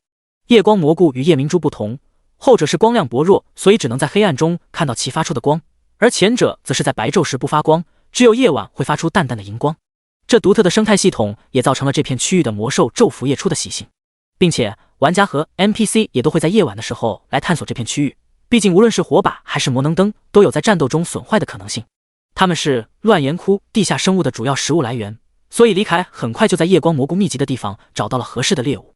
种族：双面甲胄兽，位格：精英，等级 LV13， 力量17体质25精神8敏捷9，生命值2500，魔力值400/400，体力值500，天赋天生甲胄，地级，通过进食金属矿物，身体正反面长出具有良好双抗的甲胄，在甲胄无损的情况下拥有500点护盾值。技能1：跳起压，地级，消耗200点魔力值和100点体力值，高高跳起，随后落下砸击，对命中的敌人造成1500点物理伤害，并使其眩晕1秒，冷却时间60秒。技能2：连续滚动，一级，消耗150点魔力值和75点体力值进行来回滚动，被压中的敌人造成595等于17乘35点物理伤害，冷却时间30秒。评价：据传双面甲胄兽一旦喜欢上异性，便会展开疯狂的追求，甚至愿意付出生命的代价。双面甲胄兽是被甲兽的升格体，不过其外表不像河狸，反倒像是乌龟，身前背后都附上了墨绿色的厚重金属质地甲胄，体型有蓝星上的成年非洲象大小。李凯上去就是一记撕咬，轻松破开了他的护盾，然后便停手不打，仿佛只是要把他赶走而已。双面甲胄兽见他不再进攻，松了口气，扭着大屁股灰溜溜的逃走了。李凯会放过到手的猎物？那怎么可能？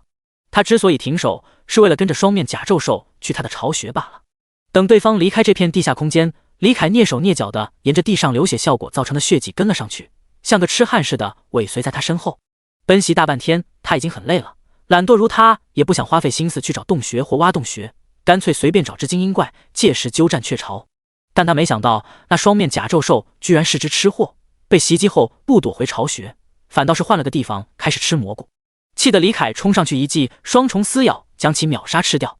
没了带路党也没关系，因为他在路上看到了一个大小合适的洞穴，里面还隐隐约约有着精英怪的气息。反正是抢房，抢谁的不是房？等李凯吃完双面甲胄兽，回到这个洞穴外，里面传来的气味让他顿时就后悔了。他以为他的大便已经是天下臭味之最了，没想到这个洞穴里的气味居然与之不相上下。这是谁的洞穴？李凯趴在洞穴外，朝内大声嘶吼了一阵。很快，一头成年白犀牛大小的野猪就从中跑了出来。这头野猪有着灰白色的岩石质地的表皮，2根獠牙异常粗长，足有成年人的腰部粗细。种族：岩甲野猪，位格：精英，等级 LV18，力量24，体质20，精神4，敏捷11，生命值2000-2000魔力值4怕200-200体力值400-400，天赋傲人獠牙，地级。当冲锋技能命中敌人且接触部位是獠牙时，伤害提升 25%且无视 50% 物理抗性。技能野蛮冲撞，地级，消耗150点魔力值和100点体力值，进行一次持续10秒的可稍微变相的冲锋。冲锋时敏捷提升 20%， 且不可被等级低于 B 级的技能打断，对命中的敌人造成1950点物理伤害。若敌人力量乘体重不高于己方的 1.5 倍，则被击退，冷却时间60秒。评价：没有任何精英怪能挡住岩甲野猪的猪突猛进。岩甲野猪也是莽夫类型的魔兽，见到李凯毫无惧意，上来就是一个猪突猛进。这次学乖了的李凯没有硬接，故技重施，用铁山靠虚晃躲过了这一撞，回身咆哮控住接双重撕咬，将其秒掉。将岩甲野猪吃掉后，困得受不了的李凯迫不及待地爬进洞穴，然后又迫不及待地爬了出来。这也太臭了！无奈之下，他只好继续寻找洞穴。很快又找到了一只热情大方、愿意贡献出房子的双面甲胄兽。双面甲胄兽也不是什么爱干净的魔兽，但比起岩甲野猪好了太多，让李凯总算有了个容身之地。这个洞穴十分隐蔽，如果不是双面甲胄兽刚好钻出洞穴跟他碰面，他估计都会忽视这个狭小的洞口。洞穴口较为狭隘，李凯十分勉强才钻了进去。初级峡，才通溪，复行数十步，豁然开朗，内部十分宽敞，足够3只李凯并排躺。推动巨岩将通道挡住，李凯趴在洞穴中央，吐出龙血果，开始享用战利品。第11章进化路线与蝴蝶效应。每个人的饮食习惯都不一样，李凯的习惯是先吃最美味的，再把没那么好吃的留到最后，所以他先吞下了百年龙血果，一股暖流立竿见影的流遍全身，让他感觉无比的舒适。吞噬罕见级资源百年龙血果，触发2种选项。选项1，立即将其消化，小幅度提升巨龙血脉浓度，少量提升全属性，并获得大量经验值。选项2，将其精华融入血脉中，潜移默化的大幅度提升巨龙血脉浓度，最终可大量提升全属性，并触发2种进化路线。稍加思索后，李凯选择了选项2。他现在没有紧迫提升战力的必要，虽然玩家还有不到2天的时间降临奥卡西斯大陆，但等他们等级提升到能探索乱岩窟时，自己都不知道多少级了。选择选项2，将百年龙血果精华融入血脉，全属性+1，双抗各增加20，触发2种进化路线。进化路线翼龙之翼，长出隆重的双翼，目前进化程度 15%， 每升1级提升 5%， 通过升级最多可提升 50%， 服用龙血果可提升 1%， 最多增加 20%。进化路线2龙之吐息，长出隆重的吐息器官，目前进化程度 21%， 每升1级提升 5%， 通过升级最多可将程度提升至 50%， 服用龙血果可提升 1%， 最多增加 20%。李凯眉头一皱，他那高数重修2次的强大数学功底告诉他事情有些不对劲，怎么升级加龙血果拉满了，进化程度也达不到 100% 呢？坑爹呢？系统及时给出了回答。罕见级资源百年龙血果并不足以使荒原龙蜥进化出龙翼或龙蜥器官，只能激活这个进化路线，宿主需另寻资源补完进化路线。原来如此，不过这对李凯来说不算事，就算后续找不到合适的资源，他也能用设计点拉满进化程度。想到这里，李凯双眼一亮，无论是飞行还是龙蜥都是极为强劲的能力，该如何选择呢？小孩子才做选择，成年人当然是我全都要。消耗50点设计点，同时保留2条进化路线，目前优先进化龙之翼。中远距离攻击固然香，但谁没有个飞上蓝天自由翱翔的美梦呢？并且长出龙翼，说不定还能弥补巨型荒原龙蜥敏捷低的这个弱点。做出选择的一瞬间，一股暖流开始在李凯的肩胛骨和胸腔处流动，带来微微的瘙痒感。他转过头看向自己的后背，发现肩胛骨处微微鼓起了2块凸起，里面孕育着的正是他那未成型的龙翼。将剩下的13个龙血果全部吞下，将龙之翼的进化程度提升到了 28%， 除此之外还提升了 1.3 的力量和 2.6 的体质，加上百年龙血果提升的属性，他现在的属性面板变成了种族巨型荒原龙蜥，位格红明精英，等级 LV12， 经验值57857500，力量 29.2， 体质 40.2， 精神19，敏捷 13.2， 物理抗性91，魔法抗性59，体内空间 0.41， 生命值10050 魔力值1900/1900体力值1206。看着提升不小的属性面板，李凯露出了满意的笑容，感受着肩胛骨和胸腔处的暖流，趴在洞穴中心缓缓睡去。这次他不用担心有吸咬他的荔枝了。南美洲亚牛逊河流域热带雨林中的蝴蝶，偶尔扇动几下翅膀，就有可能在2周后引起米国萨克德斯州的一场龙卷风。这就是大名鼎鼎的蝴蝶效应。而不朽大陆一角的荒原，也因为某只小小的蝴蝶而发生了某种变化。时间回到几小时前，巨溪森林的某处丛林中，一支4人佣兵小队正在墨绿灿阳的照耀下前行着。这支佣兵小队的人员组成十分独特，成员分别是猎人、斥候、刺客和盗贼，没有战士，也没有奶妈，更没有肉盾和法师，就连猎人也是轻装射手型，主打一个全员敏捷流。他们自称侠盗团，虽然以他们的规模并不能称作团。侠盗团从不接狩猎魔兽的委托，主要经济来源是采集资源。他们很少和魔兽正面硬碰硬，大部分情况都是趁着魔兽熟睡，悄然盗取了资源就跑。此时，侠盗团的团长，小队里等级最高、战力最强的 LV20的猎人雷克萨，正一脸欣喜地看着满地狼藉的林间。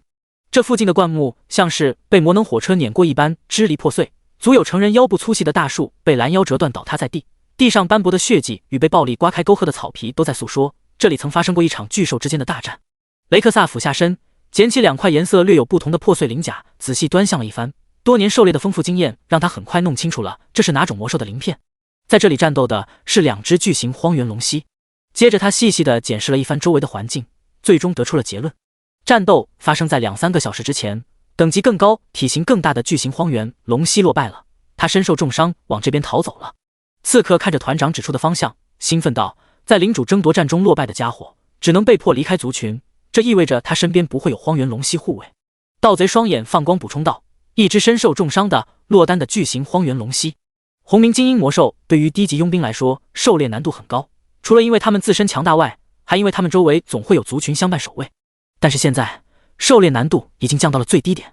雷克萨看着3名兴奋不已的队员，思索片刻后，下定决心，咬牙道：马德，富贵险中求，这次狩猎要是成了，我们就去北流镇爽1个月，兄弟们干他！干！我看中风情馆的那头魅魔很久了，就你那身板，能扛得住魅魔吗？还是猫耳娘香？福瑞控能不能先死一死啊？人类当然要干人类啊！我看那风情馆老板的女儿就不错。马德他才12岁啊，你个变态萝莉控，先去死吧！那你选谁？我看那老板也是风韵犹存啊。我看你是真饿了。嘻嘻哈哈了一阵后，雷克萨一马当先，沿着血迹开始追踪，其他3人紧随其后。刺客和盗贼开始往匕首上涂毒，斥候也掏出箭矢搭在弓上。是一波报复，还是曝尸荒野，就看这一战了。第12章，友爱小队。荒原外围是莫森雷瑞帝国西南部最适合低级佣兵活动的野区之一，自然不会只有一支佣兵小队在此活动。时间回到李凯吞完龙血果开始睡觉后，乱岩窟的某个地下空间内，一支佣兵小队正在原地戒备。他们的身旁不远处，一头体型庞大的岩甲野猪倒在血泊之中，2名佣兵正在切割它身上最有价值的2只巨型獠牙。友爱小队的成员组有8人，成员组成十分合理，分别是肉盾队长、大盾侍卫、近战输出双斧战士和大剑士，中距离输出兼第2肉盾长枪骑士，远程输出兼情报收集的双猎人、奶妈牧师和魔法输出法师。除了没有斥候、刺客这种打探情报的职业，友爱小队的阵容组成称得上没有缺陷了。虽然没有1名成员达到2阶精锐，但友爱小队凭借着合理的阵容搭配和默契十足的配合，在凯林村一带也算是小有名气。此次任务委托是在乱岩窟采集稀有级资源繁星矿，一路上遇到的难度不高的魔兽，自然也会是收获。牧师安娜上前接过切割下来的巨型獠牙，将其收进空间戒指内，满脸骄傲道：你看有了空间戒指多方便！嘲讽，技能卷轴完全可以等这次委托结束后再去买嘛，反正有团长一个嘲讽足够了。好了，别秀你的空间戒指了，继续寻找繁星矿吧。队长莱因哈特摸了摸安娜的头，将一扇大得夸张的巨盾背在身后。这是由双面甲胄兽的甲胄加工而来的精良级大盾，足有2米高，宽近1米。友爱小队8人情同手足，都将年龄最小的安娜视作妹妹。汪汪汪！突然一阵犬吠响起，猎人塔罗斯俯下身，仔细听着自己伙伴的声音，随后大声道：全体目光向我看齐，我宣布个事儿。塔罗斯摸了摸身旁威风凛凛的黄褐色猎犬，满脸兴奋道：休伯特刚刚说他闻到了至少是罕见级资源的味道。猎人塔罗斯是小队的主要情报收集者，虽然他的狩猎经验并不丰富，但他有一条从小养到大的猎犬伙伴。在倾注了资源后，猎犬休伯特成功晋升能对标精英位格魔兽的一阶超凡，并觉醒了一个极为强大的天赋。天赋寻宝嗅觉 B 级，猎人之父赐予我视野，能嗅出方圆500米内的资源所在地。队长莱因哈特思索了片刻，还是打算求稳。罕见级资源一般都由红鸣精英怪守护，对于我们小队来说，与红鸣精英怪硬碰硬还是十分危险的。见队长有不愿冒险的意思，塔罗斯连忙在他说出明确拒绝的话语前抢先说道：我们可以先去周围探查下情况，乱岩窟地下一层只有2种红鸣精英怪，巨型石铁蠕虫和紫炎巨蟒都不以速度见长，如果遇到了，我们也可以跑吗？见塔罗斯说的有道理，并且其他队员也都蠢蠢欲动，莱因哈特还是听从了塔罗斯的建议。好吧，那先说好，届时不可贪心，免得招来祸事。友爱小队跟在猎犬休伯特身后，在四通八达犹如迷宫的地下空间内走了半天，来到了一个隐蔽的洞穴外。猎人塔罗斯挠了挠头，看向比他年纪更大、狩猎经验更丰富的猎人休格拉斯。后者打量了一番洞穴入口，随后面露微笑道：队长，我们发财了，这是双面甲胄兽的巢穴。哦耶，罕见级资源，这次轮到谁换新武器了？众人欢呼起来。双面甲胄兽这种典型的沙包怪，友爱小队随便刷的呀，这是怎么看出来的？猎人塔罗斯虚心求教。休格拉斯没有藏私的意思，他一直把塔罗斯当成自己的孩子看待。你看洞穴外的岩壁上有着浅浅的剐蹭痕迹，这是因为双面甲胄兽的甲胄生长时会让他感到瘙痒，所以他们会在巢穴附近寻找合适的岩壁来蹭痒。原来如此，那队长，我们上吧。队长莱因哈特脸上也是抑制不住的微笑，但性格谨慎的他还是决定再确定一下，有没有可能是其他魔兽杀死了双面甲胄兽，占据了他的巢穴？确定里面不是红鸣精英怪吗？老猎人休格拉斯仔细端详了附近一阵子，点了点头，又摇了摇头道：确实有可能是你说的那种情况，但里面绝对不会有红鸣精英怪。洞穴入口附近没有石铁蠕虫的粘液痕迹，也没有紫炎巨蟒的紫炎碎屑，并且这2种魔兽的体型都要比这个洞口大得多。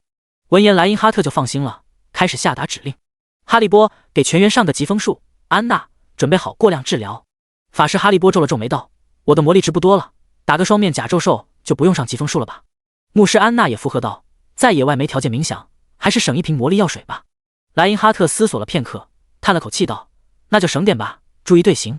说完，他将大盾举在身前，缓步向前推进，双斧战士和大剑士紧随其后，然后是举着火把的双猎人和猎犬休伯特。牧师法师走在队伍尾部，长枪骑士在末尾殿后随时策应牧师法师。通过宽敞的通道，一块巨石挡在他们身前。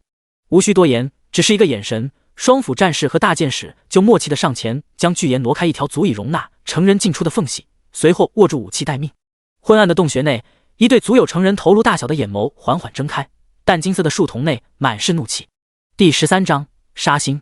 虽然知道乱岩窟的地下一层并没有能威胁到自己的生物，但李凯还是谨慎地在堵门的岩石上做了文章，在地面上刨出一条不深不浅的沟壑，将尾巴放入其中，再将岩石压在上面。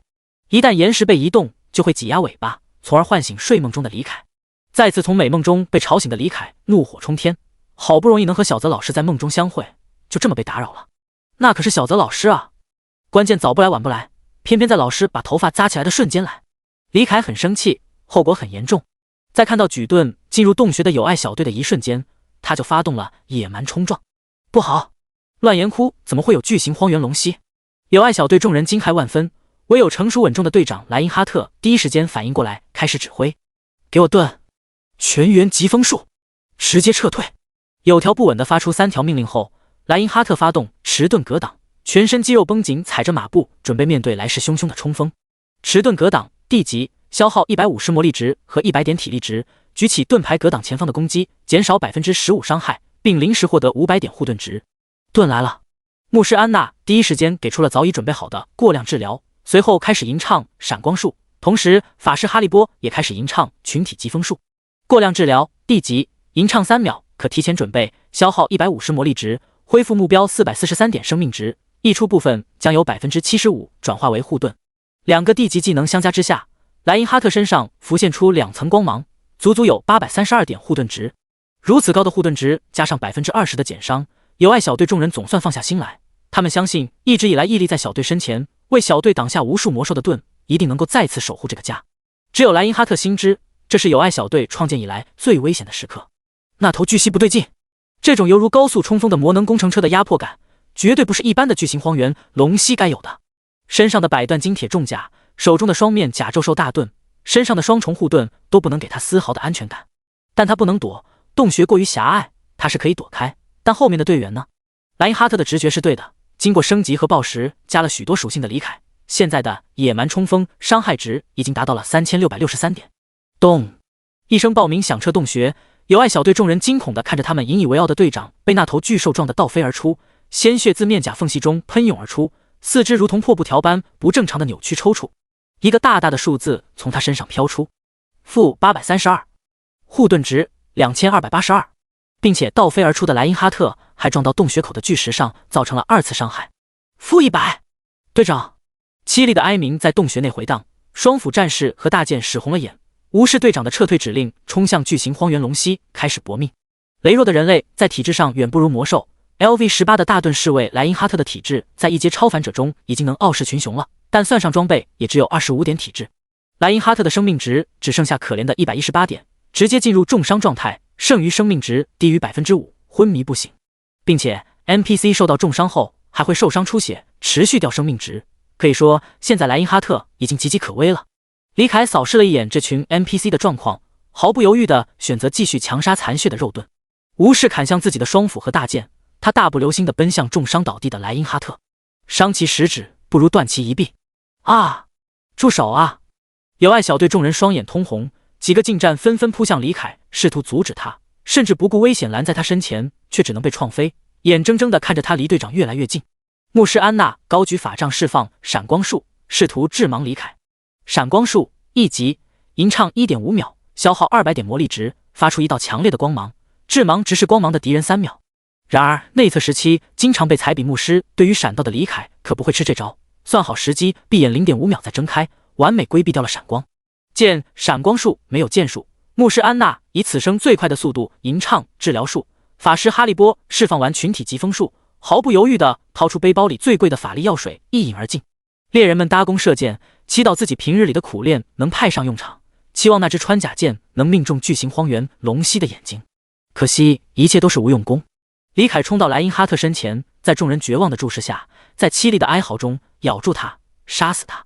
安娜的治疗术已经吟唱完毕，但她的头脑一片混乱，直到法术消散也没将其发出，脑海中回荡着一个念头：如果我不执意买空间戒指，如果现在小队里有第2个人会嘲讽的话，是不是队长就不用死了？不等安娜清醒过来，一股巨力就将她强行拽离了即将咬下的血盆大口。啪！一巴掌呼在安娜的脸上，将她打醒了过来。老猎人休格拉斯咬牙切齿道：别发呆了，为队长报仇。安娜抚摸着自己红肿的脸庞，满脸泪水的开始吟唱群体治疗术。这是友爱小队的众人第一次打他，那个无论他犯了什么错误都会帮他处理好事情，抚摸着他的头安慰他的男人已经不在了。李凯见这群 NPC 恨意滔天的模样，十分满意的点了点头，正好避开射向自己双眼的箭矢。其实对于要不要在人类身上发动爆石，他还是蛮纠结的，但这群人只是 NPC 罢了，并且他必须要团灭这群佣兵。一旦他们有人逃走，回到凯林村上报佣兵工会，那肯定会有针对他的任务委托，或是调查，或是捕捉，或是击杀，这些都是希望猥琐发育的李凯不愿看到的，所以他只能以最残忍、最吸引仇恨的方式，当着这群佣兵的面杀死他们的队长。他听不懂这群佣兵在说什么，但看到他的一瞬间是这个盾侍卫在指挥，说明他应该是队长。看着身后已经彻底疯狂，完全没注意走位的双斧战士，李凯将尾巴隐藏在身体另一侧，悄然发动了疯狂甩尾。快躲开！其他佣兵连忙出声提醒，但已经来不及了。一连4次甩尾鞭打，他只抗住了3鞭，便炸成一朵血花。友爱小队的近战输出担当，双斧战士金拉夫阵亡。暴食天赋再次发动，恢复了 15% 的最大生命值，血量再次回满。趁着友爱小队众人情绪激动之际，李凯悄无声息地朝洞穴入口移动，将他们堵在了洞穴内。今天这群佣兵必须团灭。第14章，假装逃跑。连续火球术。法师哈利波大声吼出技能名字，仿佛这样能宣泄心中的怒气。连续火球术D级，吟唱10秒后连续释放多个火球，每个火球消耗100点魔力值，每个造成18×40等于720点魔法伤害，冷却时间5分钟。对于低级法师而言，连续火球术就是神技，连续火球术的技能卷轴能卖到10金币。要知道，寻常的地级技能卷轴价格也就1-2金币。虽然他单个火球伤害比1级的火球数要低，但他强就强在可以一直释放火球，直至你空蓝。哈利波的身前浮现出一道玄奥繁琐的赤红色法阵，一个又一个成人头颅大小的火球接连从中爆射而出，袭向刚一口咬死猎犬的李凯。火球落到他灰白色的鳞甲上，轰然爆炸，爆出一个又一个蓝色的数字：-661、-661、-661、-661。一连吃下4颗火球的李凯见状不妙，连忙长大嘴巴，发动咆哮。大剑使奋不顾身的高高跃起，斩向李凯的脖颈，试图打断技能，却被他扭头避开，只斩到肩膀处，留下一道鲜血淋漓的伤口。与此同时，又是3颗火球击中李凯，不过也到此为止了。可视化的声波化作淡白色的半透明涟漪，在洞穴内回荡，洞穴地形增强了咆哮的效果。没戴耳塞的法师哈利波因为技能被打断，魔力反噬下吐出一口鲜血，倒在地上。李凯愤怒地冲向法师，果然还是得先切脆皮啊！一下子打了他接近半条血。面对气势汹汹冲来的巨型荒原龙蜥，哈利波毫无惧意，面带笑容地看着那被火焰燎得翻卷的鳞片和焦化的血肉。队长，我来见你了，快走！就在哈利波心存死志之时，老猎人修格拉斯梅开2度将其拉走，长枪骑士毅然挡在2人身前，右手紧握骑士枪对准李凯，左手横在胸前，用手臂上的圆盾防御。李凯毫不犹豫地释放了最后的技能双重撕咬，这个技能前摇大速度慢范围小很难命中人，但他料定长枪骑士不会躲。果然，有弱点要守护的敌人最好对付。-1470，只是第一次撕咬，长枪骑士就只剩1/3血了，并且这家伙还倒霉地触发了麻痹毒牙的麻痹效果，动弹不得。就在众人以为长枪骑士即将殒命之时，李凯猛地回身，将第2次撕咬留给了身后拼命输出的大剑士。-1510，大剑士的物理抗性和体质都比长枪骑士低，瞬间便重伤倒地，再起不能。李凯扫了眼大剑士剩余的血量，估摸着应该扛不住他的流血加麻痹毒牙的伤害，便打算回头继续杀长枪骑士。没想到忽然间一道圣光照在众人身上，牧师安娜流着泪释放出了她最后一个技能群体治疗术，加200。群体治疗回复的血量虽然只是杯水车薪，但也成功的将大剑士的血量抬出了重伤状态。无奈之下，李凯只好停止回头，一爪再次将其打回重伤倒地状态，随后一口终结了他的性命。此时长枪骑士已经脱离了麻痹状态，退回洞穴深处，高声怒吼着，试图吸引李凯的注意。快跑！能跑几个是几个！老猎人修格拉斯拉着虚弱的法师哈利波和技能全部进入冷却的牧师安娜朝洞穴外跑去，猎人塔罗斯跟在他身后搭弓射箭掩护。见状，李凯只好放弃强杀长枪骑士，快速跑回洞穴入口处堵门。这畜生智慧不低，他想团灭我们，待会我来吸引仇恨，你们分开跑。以我们的实力，完全奈何不了他，只有上报工会，叫来精锐级的佣兵才能斩杀他。可是，别可是了，听我的，我已经活了够久了。修格拉斯脸色铁青的吼着，他是友爱小队中年龄最大的，今年已经53了，无妻无子，一直都将小队内年龄较小的猎人塔罗斯和安娜当作自己的孩子看待。猎人塔罗斯仿佛没有听到似的，停下脚步，面无表情的继续搭弓射箭。他在后悔为什么要提议来寻宝，是他害死了队友们。李凯歪了歪头，眼眸中满是杀意。他听懂了一个词汇：工会。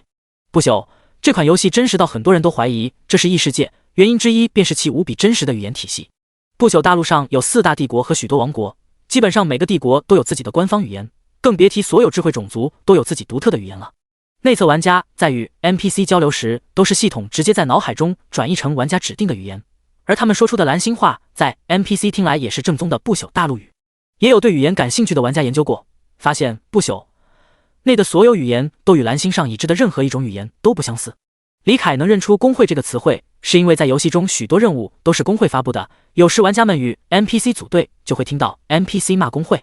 众所周知，每种语言最容易学会的就是脏话，脏话辱骂的对象工会就这么被李凯记住了。果然留不得你们啊！友爱小队众人见李凯堵在洞口，无奈之下只好聚在一起商讨对策。同时2个猎人疯狂地射箭打输出，从魔力反噬状态中恢复过来的法师哈利波也开始猛灌魔力药水。见他们不过来，李凯担心自己一冲过去就会让出洞口，导致有人逃走，一时间尬在原地，不知如何是好。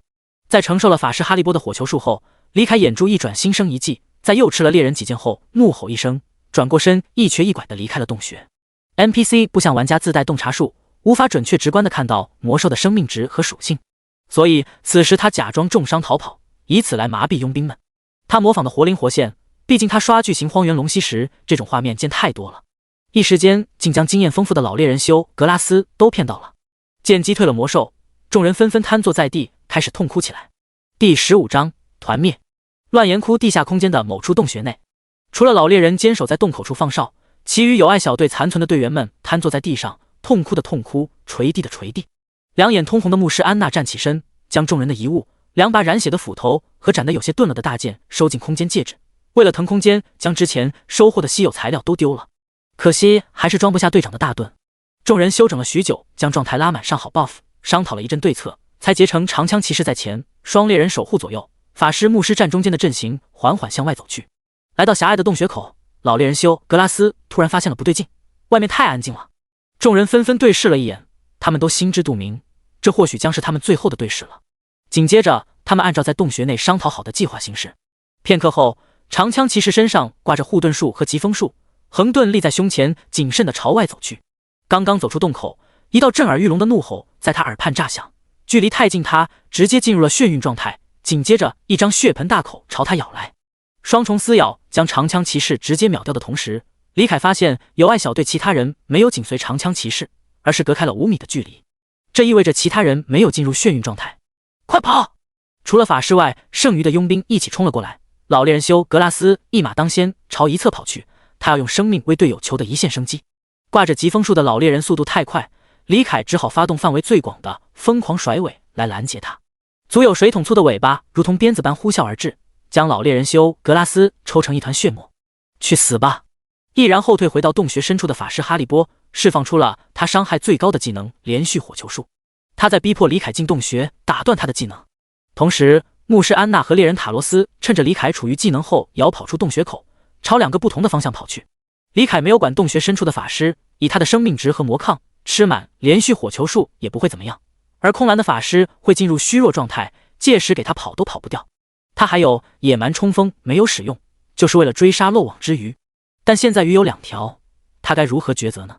那个猎人身上挂着疾风术的 buff， 加上他自身的快速移动，追上他的难度很高。而那个牧师就不一样，只要追就一定能杀。就在他犹豫不决之时，他与回头的年轻猎人对视了一眼，那是一双怎样的眼睛啊！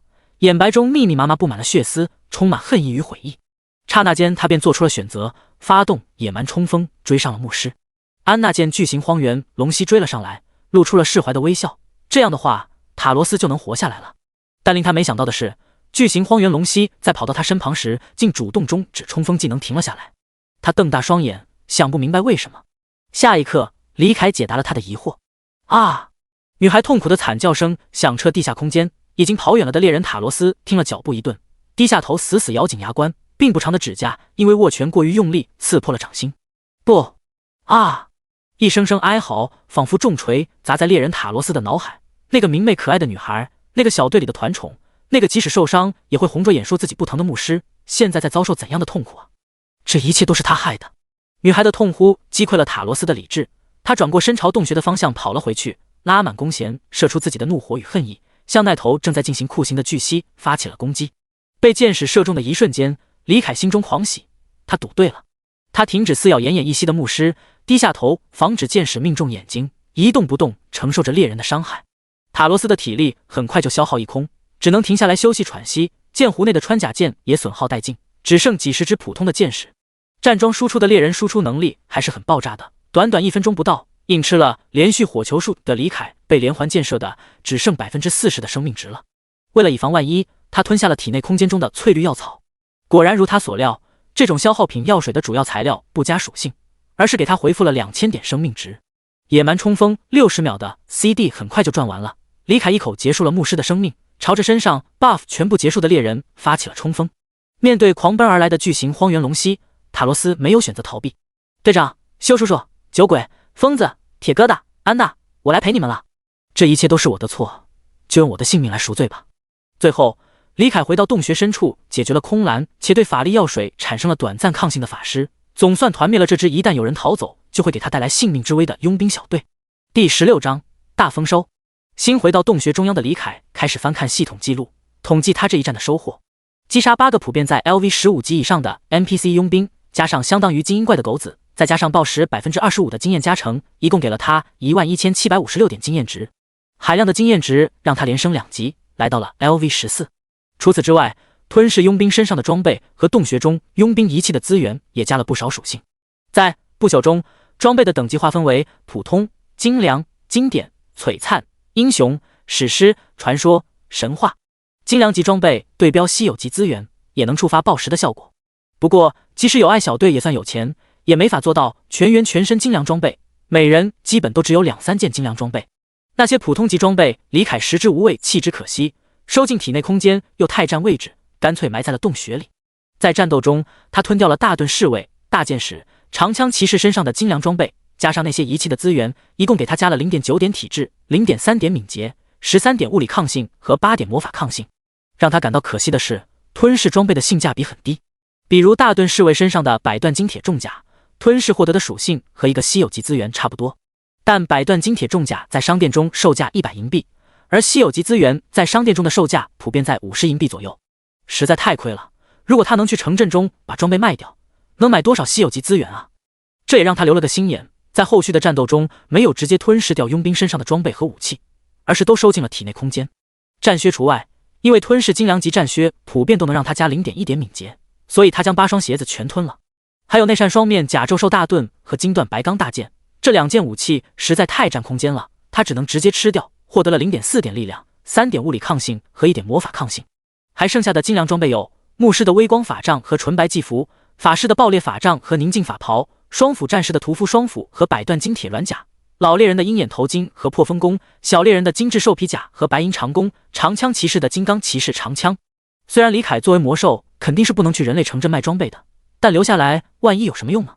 要知道系统面板还有交易行模块，虽然现在未解锁，但等正式开服，说不定就能跟玩家交易了。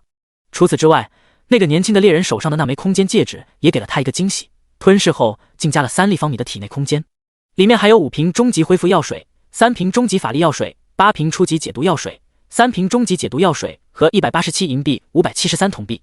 药水暂且不谈，这笔钱币也是不小的收获。不朽大陆历史上出现过数次大一统帝国，所以度量衡全大陆通用，铜币、银币、金币的兑换比为1000比1，而5铜币就能在酒馆点上满满一杯扎啤，200铜币就能买件最便宜的普通补装备，500铜币就能在街头巷尾跟姿色不错的站街女来场鱼水之欢，购买力相当可观。一旦交易行模块解锁，他将这些装备钱币换成资源，那将一波起飞。统计完收获的李凯趴在地上，满意的看着自己的属性面板。种族：巨型荒原龙蜥，位格：红名精英，等级 LV14，经验值1708-20000，力量 36.2 体质， 55.6 精神， 21敏捷， 15物理抗性122魔法抗性， 77体内空间2/4，生命值13900-13900，魔力值2100-2100，体力值1668-1668。相信要不了多久，他就能追上甚至反超 LV20的大壮。想到这里，李凯嘿嘿一笑，开始睡觉，希望能再续好梦。然而李凯并不知道，他心心念念的大壮此时并不好受。巨蜥森林的边缘，茂盛的森林中一地狼藉，浓密的灌木被暴力摧残的七零八落，地面上洒落着不少碎鳞和断剑，滚烫的鲜血没能压倒嫩草，只能顺着草茎下流，最终渗进泥土之中。侠盗团的队长猎人雷克萨脸色铁青地看着包围过来的数十只荒原龙蜥，以及被荒原龙蜥们护在身后的巨型荒原龙蜥。差一点，只差一点，他们就能击杀这头巨型荒原龙蜥了。怎么会这样？这头畜生不是在领袖争夺战中失败了吗？怎么还会有荒原龙蜥来保护他？小队成员斥候满脸不甘，为了狩猎这头重伤的巨型荒原龙蜥，他们小队竟然破天荒地出现了阵亡。不远处支离破碎的灌木丛中，贪刀的刺客永远地躺在了那里。平日里总是脸色苍白，仿佛肾虚的盗贼，此时断了一只手臂，脸色比白雪还白。猎人雷克萨看着已经气喘吁吁、无力再发动进攻的巨型荒原龙蜥，又看了看已经身受重伤的盗贼，咬着牙做出决定：撤退。阿莫，你带着阿坤先走，我来殿后。见可恶的无毛直立猿们撤走，大壮松了口气，满脸感动地看着围上来的母龙蜥们。没想到他在被后辈击败后，族人们还愿意来保护他。哎，等等，不对劲，10分有12分不对劲，这些族人怎么都盯着自己的篮子啊？虎视眈眈的母龙蜥们愈发靠近，大壮的脸色也变得愈发苍白起来。不要啊！我受了重伤，是真的虚弱。不！巨型荒原龙蜥惊恐的嘶吼，响彻巨蜥森林。一场阿三人见了流口水，炼兽痞见了眼放光的巨蜥之间的 impact 就此拉开了序幕。事实证明，有时候后宫太多也不是一件好事。第17章开服前夕，睡了不知道多久，李凯才迷迷瞪瞪的醒来，满脸幽怨的看着身下一柱擎天的龙枪，实在是太折磨了。整宿都在做春梦，但每次最后一步，对方都会变成母龙蜥。虽然李凯硬盘里有好几 T 的学习资料，某世界上最好的练枪软件里有几百页的壁纸，但他真不是老色批。主要是春天到了，血脉里的繁殖本能蠢蠢欲动。李凯满脸蛋疼，其实如果他想，是能用设计点修改自身模组，让自己不再发春的。但转念一想，这不就相当于我阉我自己？李凯深深叹了口气，就这样吧，做春梦还是做噩梦都无所谓了。自我阉割是不可能自我阉割的，母龙蜥也不可能要的。开摆！这件事可以摆烂，但狩猎可不能停。虽然在地下空间无法得知时间，但玩家降临应该就是今天的事了。李凯满脸严肃地爬出洞穴，他必须加快升级的速度了。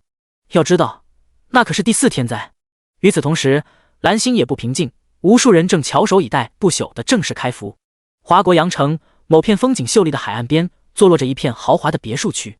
一栋占地极广的豪华住宅内，数十人站在大厅中央，抬头看着2楼慵懒的靠着栏杆的俊朗男子。今晚6点就要开服了，我的目标只有一个，那就是成为最强的玩家。都听清楚了吗？是，少爷。我会给你们每人都配备一个营养舱，你们这些天都别下线了，工资按节假日发。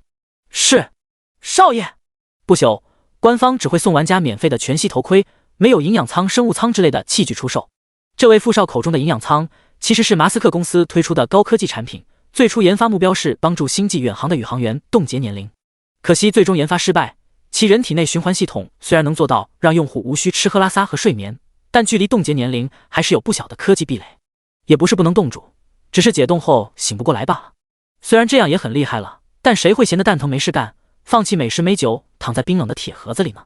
就在马斯克公司决定关停这个项目之时，不朽横空出世，有土豪玩家发现戴着全息头盔躺进营养舱，能做到10天10夜不下线，刷级效率碾压还需要吃喝拉撒睡的穷逼玩家。土豪玩家们本想打个信息插置罢内测服，没想到有个大嘴巴说了出去，弄得举世皆知。如此一来，原本无人问津的营养舱变得大卖特卖。最终，马斯克公司以一种意料之外的方式，靠营养舱大赚一笔。对于某些出生便站在金字塔顶端的人来说，钱、权、美色他们都不缺，过于丰富的物质条件使得他们十分渴望刺激。而有什么刺激能比得上在不朽中获得超凡之力，飞天遁地无所不能的体验强呢？虽然不朽无法充值，但对于他们来说，寻找制度的漏洞已经是深入骨髓的本能了。华国山城郊区某家养老院内，一个白发苍苍的老头拿着全息头盔，满脸淫笑地拉朋友入坑。在这个游戏里，我们不再是体弱多病的老人，而是身体顶呱呱的小伙子。我们也不需要去打怪啥的，就打工挣点钱，就可以去风情馆潇洒了。并且那所谓的打工，其实只需要我们自己做半个钟就能托管了，在论坛里聊天打屁就能拿钱。你们是不知道那半魅魔有多厉害，那腰扭的，那口技，还有那些大洋马，一个个浪得很。一个字，润。对于那些年老体衰，亦或是身患残疾的人来说，不朽不是一款游戏，而是一个能让他们重振雄风、重新完整的新世界。不朽刚内测时声名不显，后来火了之后，越来越多的老年人、残疾人开始接触这款游戏，甚至出现了植物人戴上头盔，在不朽大陆和亲人重聚的新闻。所以此时此刻，无数老人和残疾人都已经迫不及待了。阿三国某座城市的郊区，某间消防措施基本为零的黑网吧内，不朽这个游戏内的货币对于战斗玩家来说很重要，那些土豪没空去赚钱，所以都是用现实的金钱去兑换游戏币，这就是商机所在。尤其是刚开服的时候，游戏币和现实货币的兑换率会达到一个峰值。有着一脸浓密的络腮胡的大汉侃侃而谈，其他阿三人则是满脸激动。我们的目标只有一个，赚钱，赚钱，还是他妈的赚钱。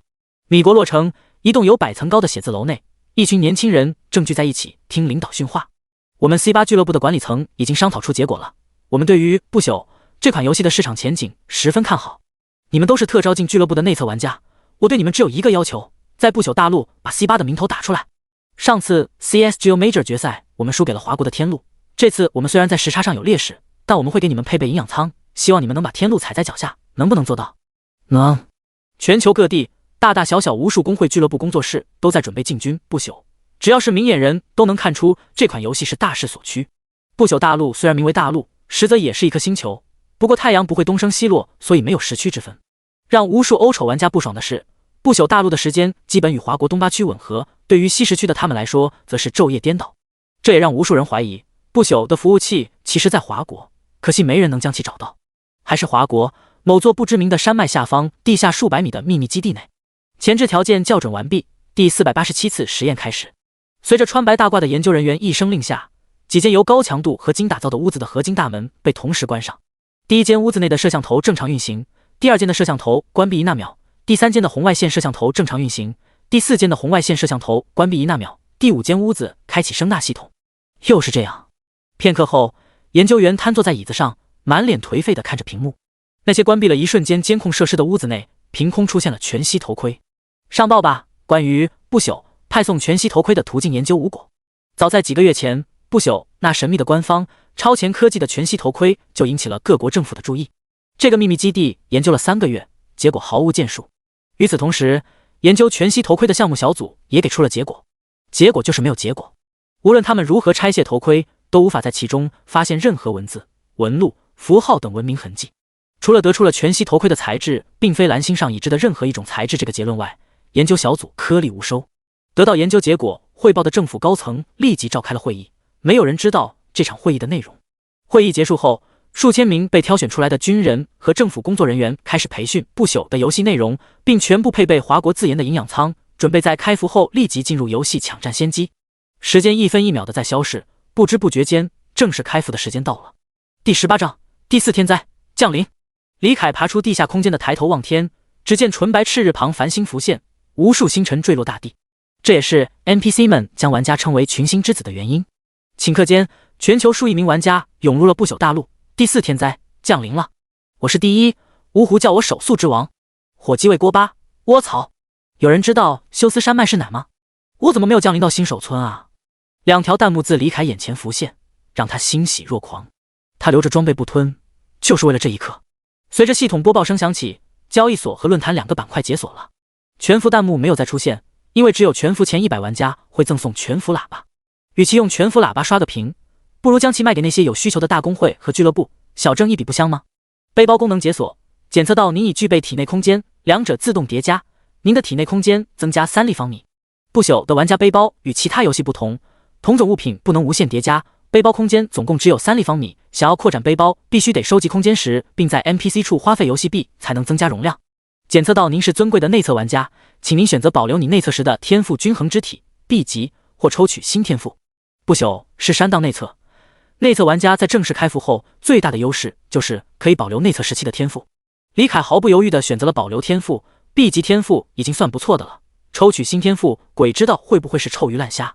恭喜你觉醒 B 级天赋均衡之体，你可以将任意属性的数值赋予任意属性，持续3秒，冷却时间5秒。这个天赋对于玩家来说不算很强，因为玩家的属性之间差距不会太大，但对于魔兽，尤其是荒原龙蜥这种偏科型魔兽来说，算得上神技。比如李凯现在最高的属性是体质，当他攻击敌人时，他可以发动天赋，在3秒内把力量提升到和体质相同，这样他的普通攻击和技能伤害都会更高。当他需要追击敌人或逃跑时，可以临时将敏捷提高。李凯满意的看着属性面板中的新天赋，尝试了一下，发现由于属性差距太大，他发动天赋时会有些不适应，比如因为速度暴涨，一头撞到岩壁上。练习了许久，他才稍微适应了均衡之体，这种锻炼只能是水磨功夫，操之过急不可取。懒惰的某西如此想着，打开论坛，想先看看正式服和内测有没有什么区别。论坛里帖子已经如雨后春笋般冒了出来，热度第一的帖子是游戏界的传奇白晓生的征集地图贴。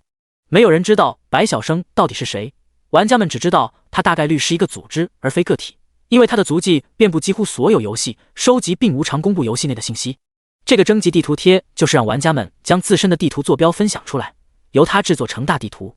不朽的地图系统只会显示你开荒过的地方，想要开启足迹之外的地图，只有获得 NPC 给的地图道具才行。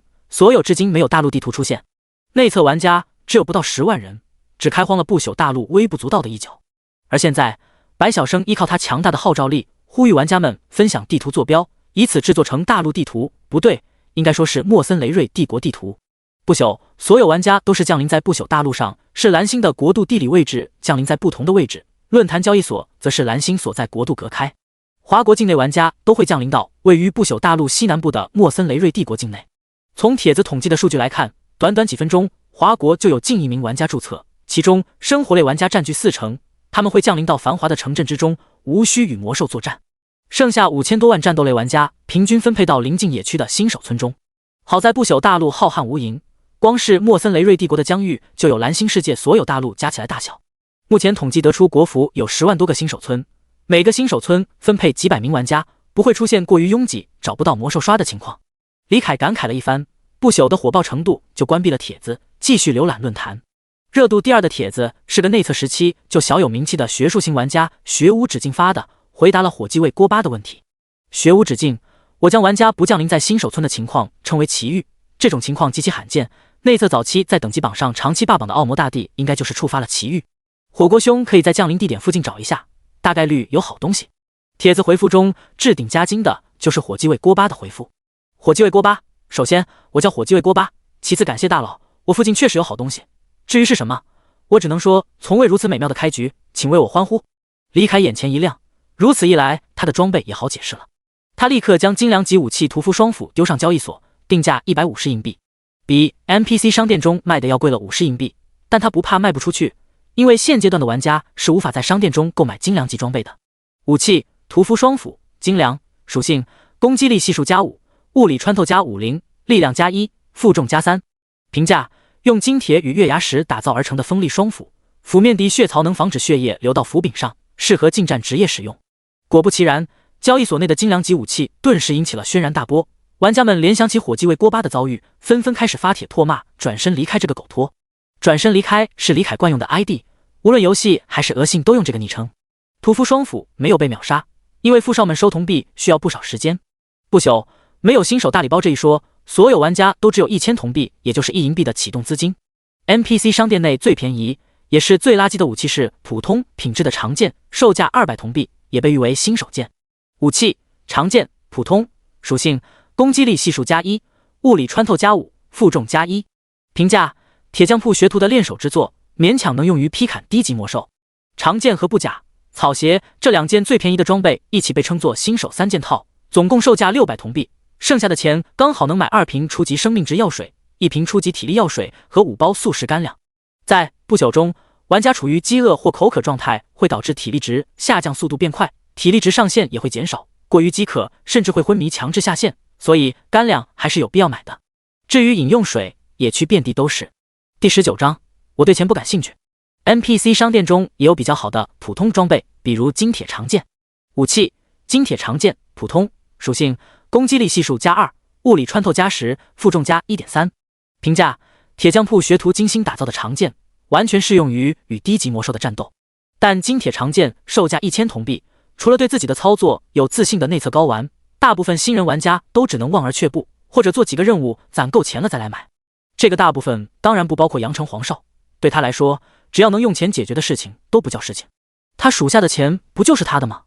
此时黄少一身1000铜币档次的装备，金铁长剑加铁皮甲加布靴，让周围的玩家们纷纷投来羡慕的眼神。黄少享受着这种感觉，随后一剑砍死身前被狗腿子砍成丝血的史莱姆。击杀魔兽会固定获得 20% 的经验值，剩下的 80% 则是伤害、控制、buff 贡献分给所有玩家。黄少的运气不错，50个属下中有2个跟他随机到了同一个新手村，再加上他雇佣了7个同村的玩家，只需要等狗腿子们打残魔兽来收割即可。当然这样效率不高，所以在狗腿子们打怪时，他也会自己单挑一只史莱姆。史莱姆和荒原兔一样是新手怪，它的属性比前者还要低，唯一的攻击手段只有慢吞吞的冲撞，很容易就能躲开。但史莱姆的经验值比荒原兔要高一点，原因就在于它的天赋。地级天赋腐蚀性粘液，史莱姆的粘液带有腐蚀性，直接接触粘液会造成50点特殊伤害，当武器装备接触到其体表的粘液时，耐久度会降低，当史莱姆死亡时会发生爆炸，粘液4溅。这个天赋伤害不高，主要突出一个恶心，玩家们没刷几只就得返回新手村修复武器，不然耐久度掉到0武器就会报废。看着手中的金铁长剑耐久又掉了一点，黄少皱了皱眉，下令让手下收点铜币买多几把金铁长剑。就在这时，黄少狗腿子1号拍了拍他的肩膀，兴奋道：交易所里有人挂了精良级武器。什么？黄少打开交易所界面，呼吸顿时变得急促起来。屠夫双斧的面板属性让他口水直流。如果能拿下这把武器，那他刷经验的效率不得甩开其他人一大截，说不定还能以他并不出众的 B 级天赋争一争等级排行榜。不过狗腿子们身上的铜币用完了，他只好申请和卖家转身离开私聊，试图用华夏币来买。不朽的交易所可以绑定银行卡号，交易物品可选择现金交易和货币交易。此时的李凯正恋恋不舍地关闭私聊界面，与黄少有同样想法的人有很多，甚至有人开出了10万华夏币的高价，那可是10万块钱。李凯出来工作大半年，省吃俭用才攒了不到1万，6位数的密码保护着4位数的存款，简直男默女泪。只能说有钱人的世界他想象不到，换了他再有钱也不会氪这么多金，更何况这还只是一件精良级武器，等玩家等级上去了就能在商店购买。不过华夏币对于现在的李凯来说一文不值，他可以很真诚地说出那句名言：我对钱不感兴趣。见转身离开没有反应，黄少只好叫狗腿子们开始在交易行收购铜币。有相当大一部分玩家就是冲着挣钱来玩这款游戏的，对于他们来说只需要花200铜币买把长剑就够了，大不了就死了复活呗，反正 LV5 之前死亡没有惩罚。原本交易行上铜币的兑换比例是11华夏币，但李凯的装备挂上去后，卖家们知道富少们要抢装备，纷纷坐地起价，现在已经涨到51了。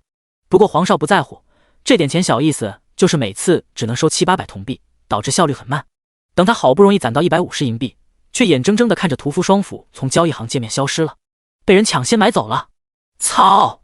黄少气得嘴都歪了，忽然发现转身离开又挂了一件精良级装备上去，看都没仔细看就赶紧拍下。护具胸部百段金铁软甲，精良，属性体质+2，物理抗性+50，魔法抗性10，负重+3。评价：用千锤百炼出的金铁丝编织而成，内衬由魔兽皮鞣制而成，坚硬又轻便，适合轻装战士穿戴。虽然是护具而非武器，但50的物抗能让他无视新手怪的攻击，也算变相提升刷怪速率了。黄少美滋滋地换上百段金铁软甲，然后发现了一件尴尬的事情，他动不了了。不朽的装备有着负重这一设定，一旦负重高于力量的 50%， 体力值消耗速度便会提升 50%， 负重高于力量的 75% 时，体力值消耗速度翻倍，敏捷降低 10%。 当负重等于或大于力量时，玩家将无法移动。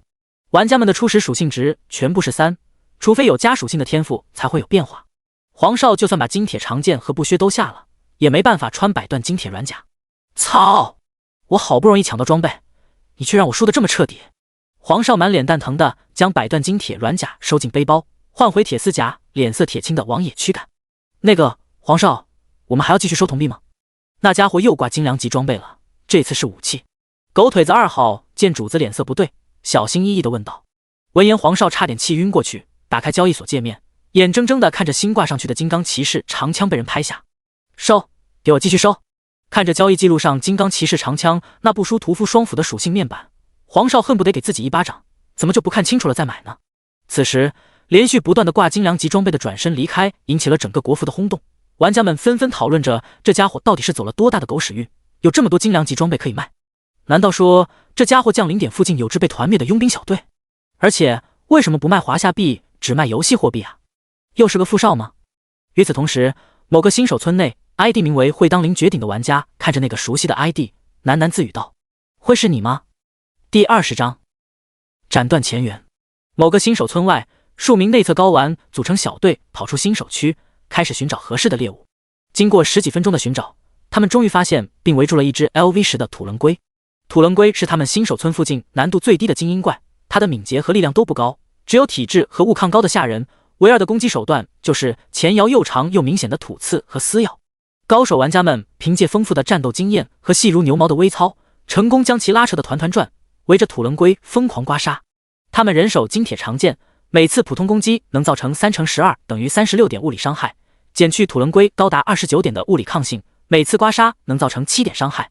土棱龟的体质高达25点，生命值足足有2500点，每秒还能恢复 0.25 点生命值。而高玩们的体质只有3点，这意味着他们每普通攻击2次就得拉开距离恢复体力，这注定是一场持久战。高玩们不敢有丝毫放松，毕竟他们全都只有 LV1， 但凡挨一下就得原地去世。经过10多分钟全神贯注的高强度作战，土棱龟的血量终于被刮得岌岌可危。高玩们兴奋不已，很快他们就能拿下全服首杀，获得成就了。就在只差最后几剑的时候，一条系统播报忽然出现在他们的视野内，正在躲避土棱龟攻击的玩家呆愣在原地，被一口送回了新手村。全服公告：恭喜玩家转身离开，完成全服精英位格魔兽首杀，获得成就精英杀手 I。乱岩窟地下空间的某处，夜光蘑菇丛被暴力摧残的一片狼藉，一头庞大的野猪倒在地上，足有15米长的巨大蜥蜴双爪搭在野猪身上，仰天长啸。没想到还有意外之喜，成就精英杀手 I。 效果：全属性+1，攻击力系数+1，对精英位格魔兽造成伤害正 10%。 下一阶段达成要求：全服首杀红名精英位格魔兽。你解锁新的成就，获得50设计点。李凯满意地点点头，除了对精英魔兽的伤害加成他暂时不需要外，其他2项加成都很香，更别提还有设计点了。如果精英魔兽有首杀，那红名精英肯定也有。李凯俯下身开始大快朵颐，同时盘算着去找头红名精英刷首杀。很快便吞吃完岩甲野猪的李凯将最后一件精良级装备挂上交易行，顺便扫了一眼交易界面。他发现除了他之外还有另一个幸运儿在售卖精良级装备，不过这家伙选择的方式是现金交易。看着那件火狼战袍以15万华夏币的价格成交，李凯也不禁咂舌，这群富少是真的有钱。将破风弓挂上交易行，定价200银币，虽然比 NPC 商店的售价贵了足足100银币，但这种前期根本买不到的远程武器肯定能卖掉。等待交易的途中，他抽空扫了眼私聊界面，忽然间一个备注我是理想的私聊引起了他的注意。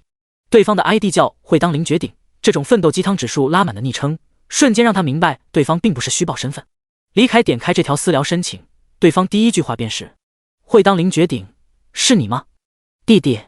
他沉思了片刻，没有选择隐瞒，直接承认了身份，转身离开。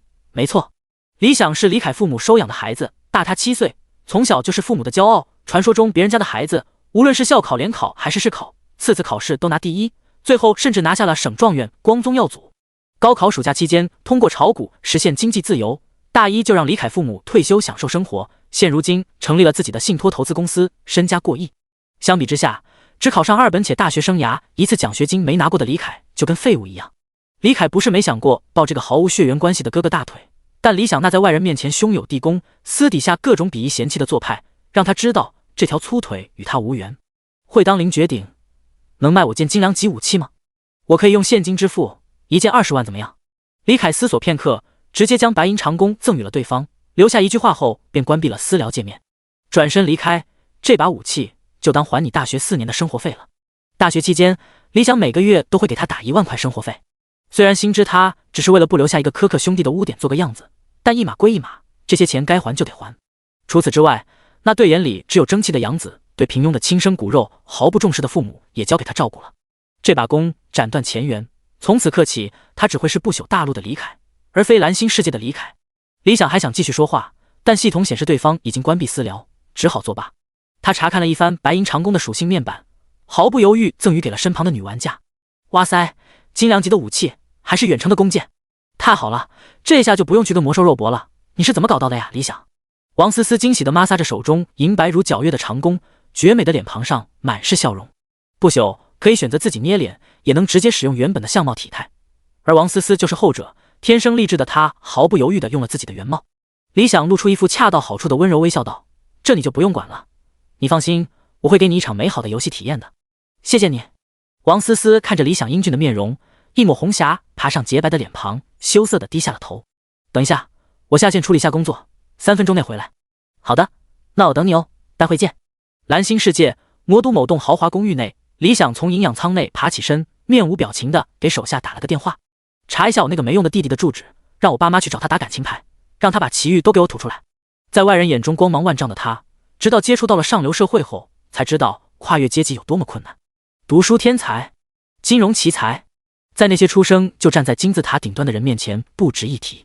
他费尽心思绑上魔都王家千金，就是为了借此鱼跃龙门，跻身上流社会。在知道他对不朽感兴趣后，他又是购买营养舱，又是查询内测攻略，为的就是给他一个完美的游戏体验。只是他不知道，他的谋划从一开始就落空了。第21章铁矿脉。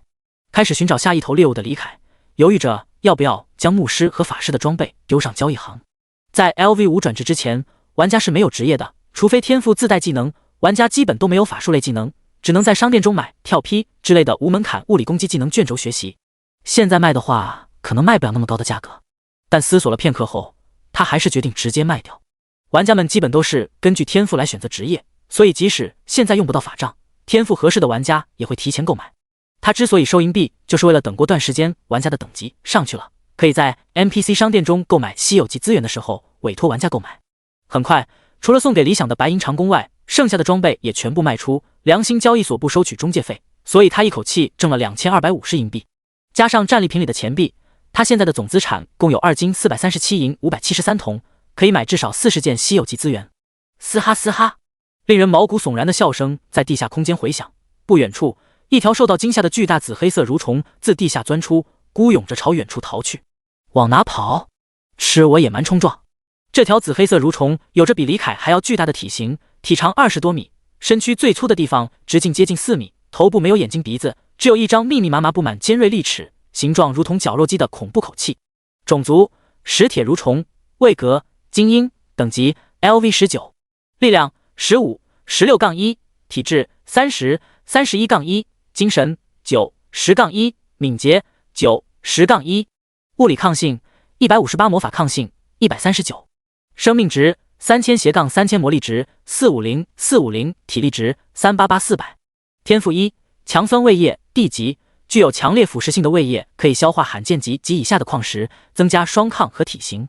天赋2，石铁口气，一级，锋利且密集的牙齿配上绞肉机状的咬合肌，使得石铁蠕虫可以嚼碎铁矿，挖掘地道，撕咬造成的伤害提升 20%。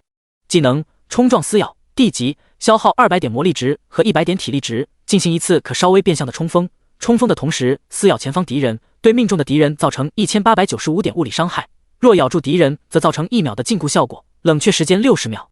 评价：虽然名为石铁，但石铁蠕虫其实消化的是铁矿中的杂质，其粪便是纯度极高的精铁。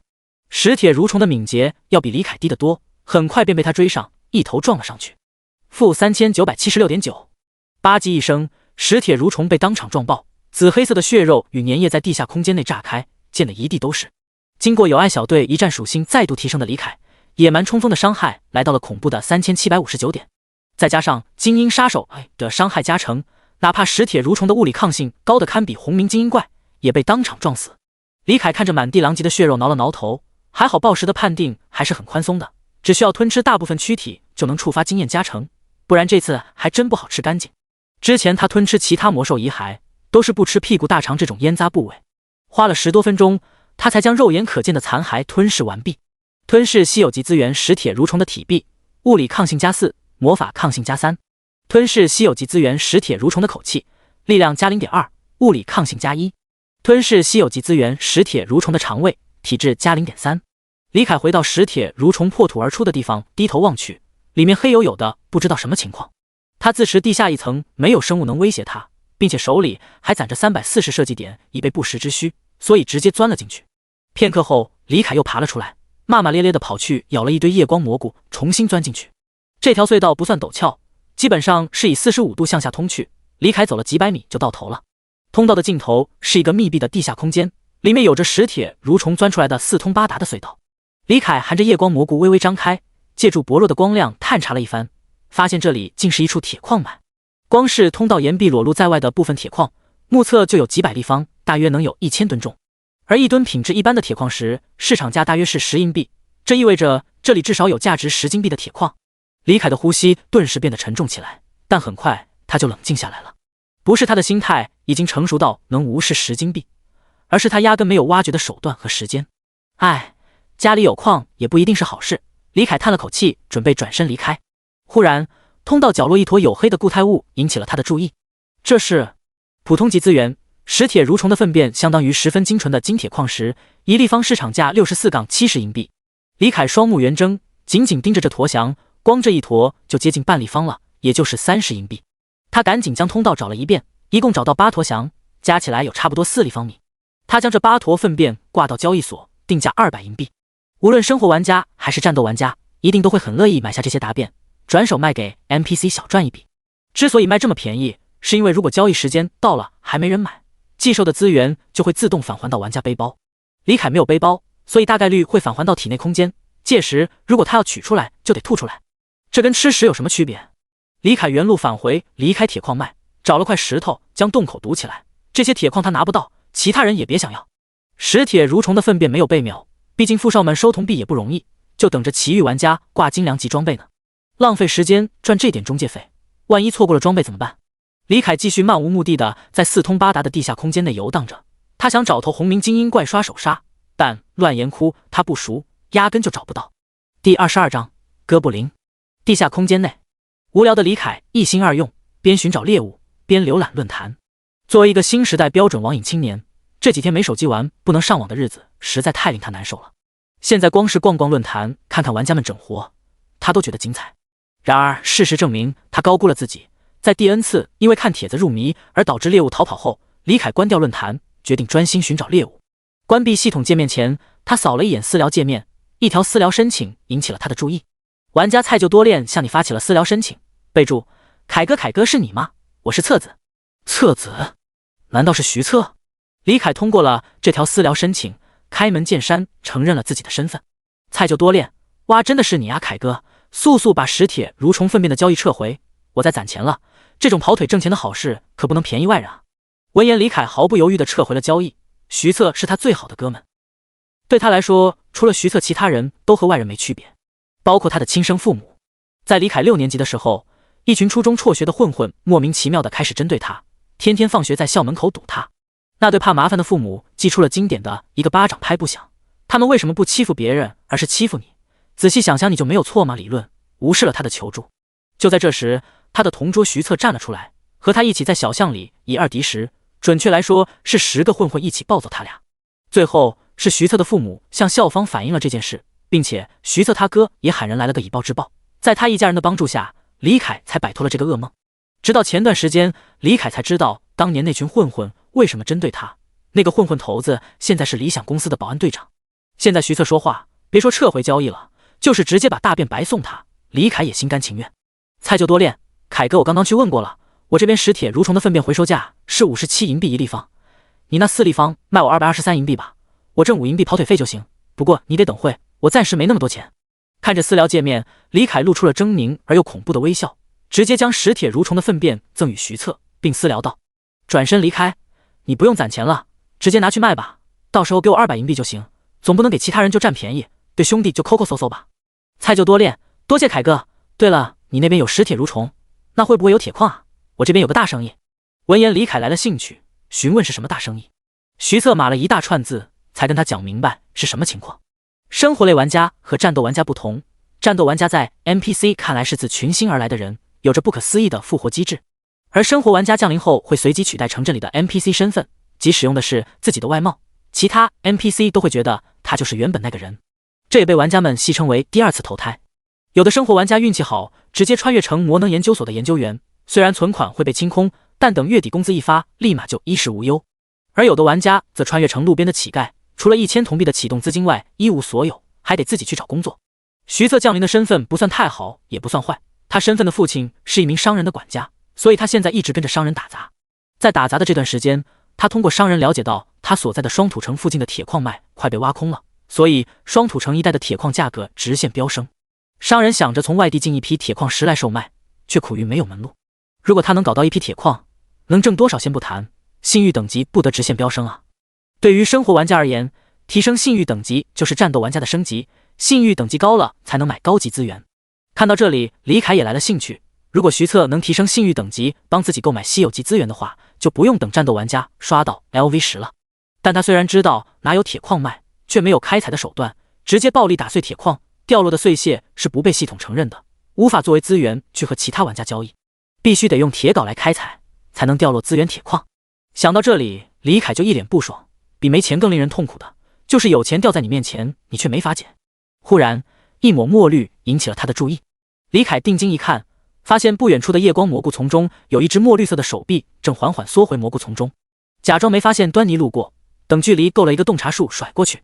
种族：洞穴哥布林，位格：普通，等级 LV9， 属性：力量7，体质7，精神7，敏捷10，生命值350，魔力值175，体力值70，天赋欺软怕硬，地级，当敌人的等级低于哥布林时，其全属性加1。技能：捶打、一级，消耗50点魔力值和50点体力值，对敌人发起一次击打，造成7乘50等于350点物理伤害，冷却时间30秒。评价：在很久很久以前，哥布林曾成立过一个国度，直到某次战役，他们摧毁了某个人类村庄，人类幸存者中出了个专杀哥布林的存在，最终他成了传奇强者哥布林杀手，以一己之力摧毁了哥布林国度。居然是大名鼎鼎的哥布林！不朽世界的哥布林设定偏向于传统，虽然贪婪狡诈、邪恶残暴，但较为弱小，只能靠抱团、靠数量取胜。哥布林并不淫荡，或者说哥布林掠夺女性当生育工具，这一设定是岛国带起的风气。毕竟哥布林矮小难看，和他们挺相似的，这一带入淫荡特性不就来了吗？不朽世界的哥布林将抱团这一设定发挥到了极致，哥布林的数量越多，就会诞生越强大的哥布林种类，如哥布林斗士、哥布林祭祀、哥布林狼骑兵等。内测时期乱岩窟是没有哥布林活动的，显然这是正式福星家的内容。第23章收服哥布林部落。李凯自持地下空间应该不会出现 BOSS 位格的哥布林，直冲冲走到蘑菇从前，大声道：“别躲了，出来吧，卑贱的爬虫！”随着一阵悉数声，夜光蘑菇丛中爬出了11只矮小的哥布林，它们有着暗绿色的皮肤，身高1.3米左右，矮小瘦弱，有着一对血红色的大眼睛，上身赤裸，下身围着破破烂烂的兽皮裙，手里拎着快跟他们身高一样长的木棒。其中最为高大的哥布林身高足有1.5米，体格相对强壮，拿着一只被血迹渗染成暗红色的骨棒。李凯一个洞察术甩过去，果然不是普通的哥布林。种族：哥布林斗士，位格：精英，等级 LV13，属性：力量12，体质12，精神7，敏捷10。天赋和技能他没有仔细看，反正也是一招秒的货色。尊敬的龙翼阁下，没想到您居然会我们这种卑微种族的语言，请问我们有什么事情可以帮上您的吗？李凯的玩家身份解锁后，更新了玩家的功能，可以转译语言，所以他的话哥布林能听得懂。出乎他意料的是，答话的竟然不是哥布林斗士，而是一个矮小瘦弱的普通哥布林。不对，他和其他哥布林还是有所区别的，最明显的就是他和哥布林斗士一样，也穿着魔兽皮甲，还有一颗相对而言较为醒目的大头。种族：洞穴哥布林，祭司学徒，位格：普通，等级 LV9，属性：力量6，体质6，智力10，敏捷10。李凯双眼一眯，难道这个哥布林部落有祭司？要知道，哥布林祭司可是红名精英，位格需要哥布林数量达到500才能诞生。带我回你们部落，我有事情要和你们祭司谈。阿古打双目猿睁吃了一惊，那头龙蜥居然知道祭司的存在？不对，祭司自从来到这片洞穴后就一直在养伤，从来没出来过，他不可能知道祭司的事情才对。就在阿古打犹豫不决时，没了耐心的李凯直接抱起，将他和哥布林斗士压在双爪之下，对着其余哥布林说道：“这2只我就扣在这里了，回去通知你们部落能管事的人过来见我。”哥布林斗士怒吼着试图挣扎，李凯直接用普通攻击的力道一按，顿时打掉了他大半条血。按他说的做。阿古打怕徒增伤亡，连忙大喊：“他天生聪慧，从小就被祭司大人带在身边培养，所以他的地位才比哥布林斗士高。他想不通这头龙蜥的所作所为，但他相信智慧冠绝全部落的祭司大人一定能想清楚。”洞穴哥布林们一哄而散，过了半个多钟，等到李凯不耐烦了，才见到一群数量大约有40-50只的哥布林急匆匆地跑了过来。被哥布林们簇拥着的是个牙齿全部掉光的哥布林老头，他暗绿色的皮肤满是皱褶，穿着脏兮兮的灰白麻袍，手中拿着一根由黑漆漆的腐木组成杖身，顶端镶着不知名生物头骨的法杖。种族：哥布林祭司，位格：精英，原红名精英已降格，等级 LV19，原 LV35已降级。属性：力量7，体质10，精神30左，原括号25+3右，原括号敏捷11。生命值1000-1000，魔力值1500，1500，体力值200-200。天赋：狡诈之心 C 级，使用黑暗系诅咒类魔法时效果正 30%， 吟唱时间缩短 30%。技能1：暗复数 D 级，吟唱 2.1秒后消耗300点魔力值，发出一道黑暗光束，造成30乘50等于1500点魔法伤害。若目标力量不高于自身精神，则束缚其最多3秒，束缚期间每秒消耗100点魔力值，冷却60秒。技能2：黑暗法球 D 级，吟唱 2.1秒后消耗400点魔力值，发出一颗黑暗法球，造成30乘80等于2400点魔法伤害，可多发出最多1颗法球，位格相关，冷却时间60秒。技能3：沉重诅咒 E 级，吟唱 1.4秒后消耗200点魔力值，诅咒一名目标，使其敏捷降低 10%， 最少1点，持续10s， 最多可同时诅咒2名目标，位格相关，冷却时间60秒。技能4：致盲诅咒 D 级，吟唱 1.4秒后消耗400点魔力值，诅咒一名目标使其致盲 2.6 秒，最多可同时诅咒2名目标，消耗双倍魔力值，冷却时间2分钟。评价：在部落被摧毁后，带着幸存族人逃亡的哥布林祭祀，因为族人数量过少而降格，一旦时间过长，甚至会退化回普通哥布林。哥布林们来到距离李凯20米的位置，就停下了脚步。哥布林祭司不顾族人反对，独自一直走上前，毕恭毕敬地鞠躬问道：“尊敬的龙翼大人，我已经按照您的旨意来了，请问？”没等他话说完，李凯就松开了阿古达和哥布林斗士，开门见山道：“臣服于我，或者死。”哥布林祭司脸上满是尊敬之色，内心却有些不屑。这巨型荒原龙蜥虽然位格高，但等级却奇怪的只有 LV14，他们40多只哥布林一拥而上，也不一定会输给他。他凭什么有这么大的口气？对啊，他凭什么？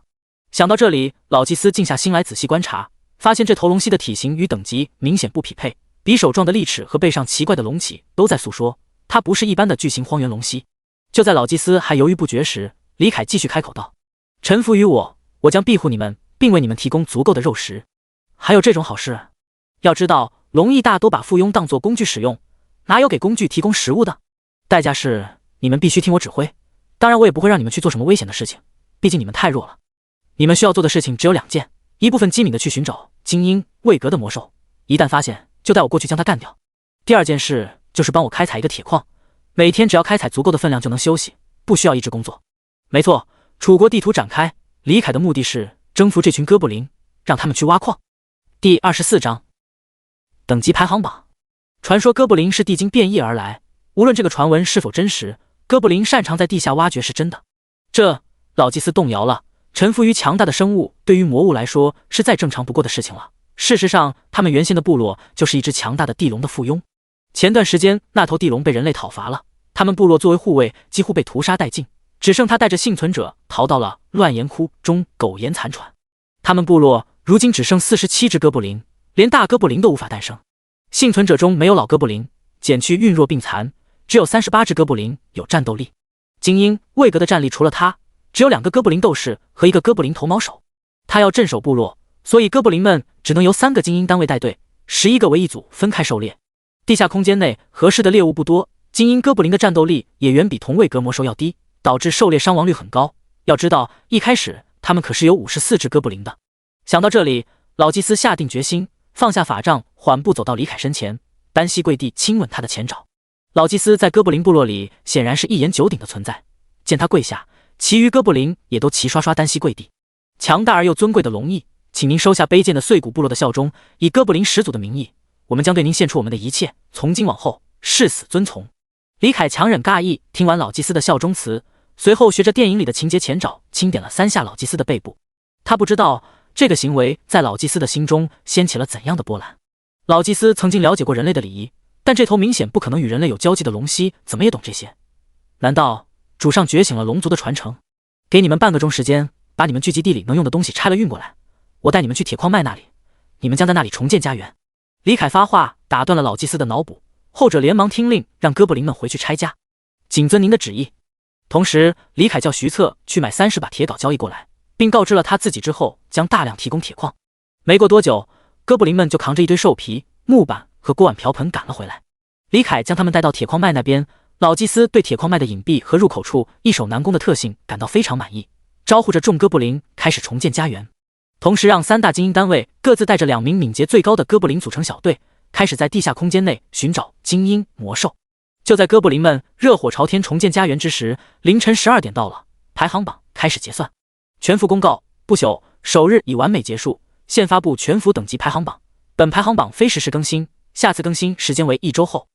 等级排行榜：第1名转身离开 LV14， 第2名信仰圣光吧 LV10， 第3名千军万马必白袍 LV6， 第4名无始无终 LV5， 第5名雄霸天下 LV5， 第9名火鸡卫锅巴 LV5， 第10名斗破生蛋 LV5。 目前榜单仅有10个名额，下次更新将扩张到50人。李凯有些吃惊，居然有人已经 LV10 了。要知道，排在他后面那些人里面有游戏界知名大公会的会长，如第3名千军万马必白袍就是白袍公会的会长，也有其他游戏著名的职业选手，比如第4名无始无终是撸啊撸的5冠王，力压泡菜国大魔王的历史第1中单，还有拥有众人羡慕不已的奇遇的火鸡卫锅巴。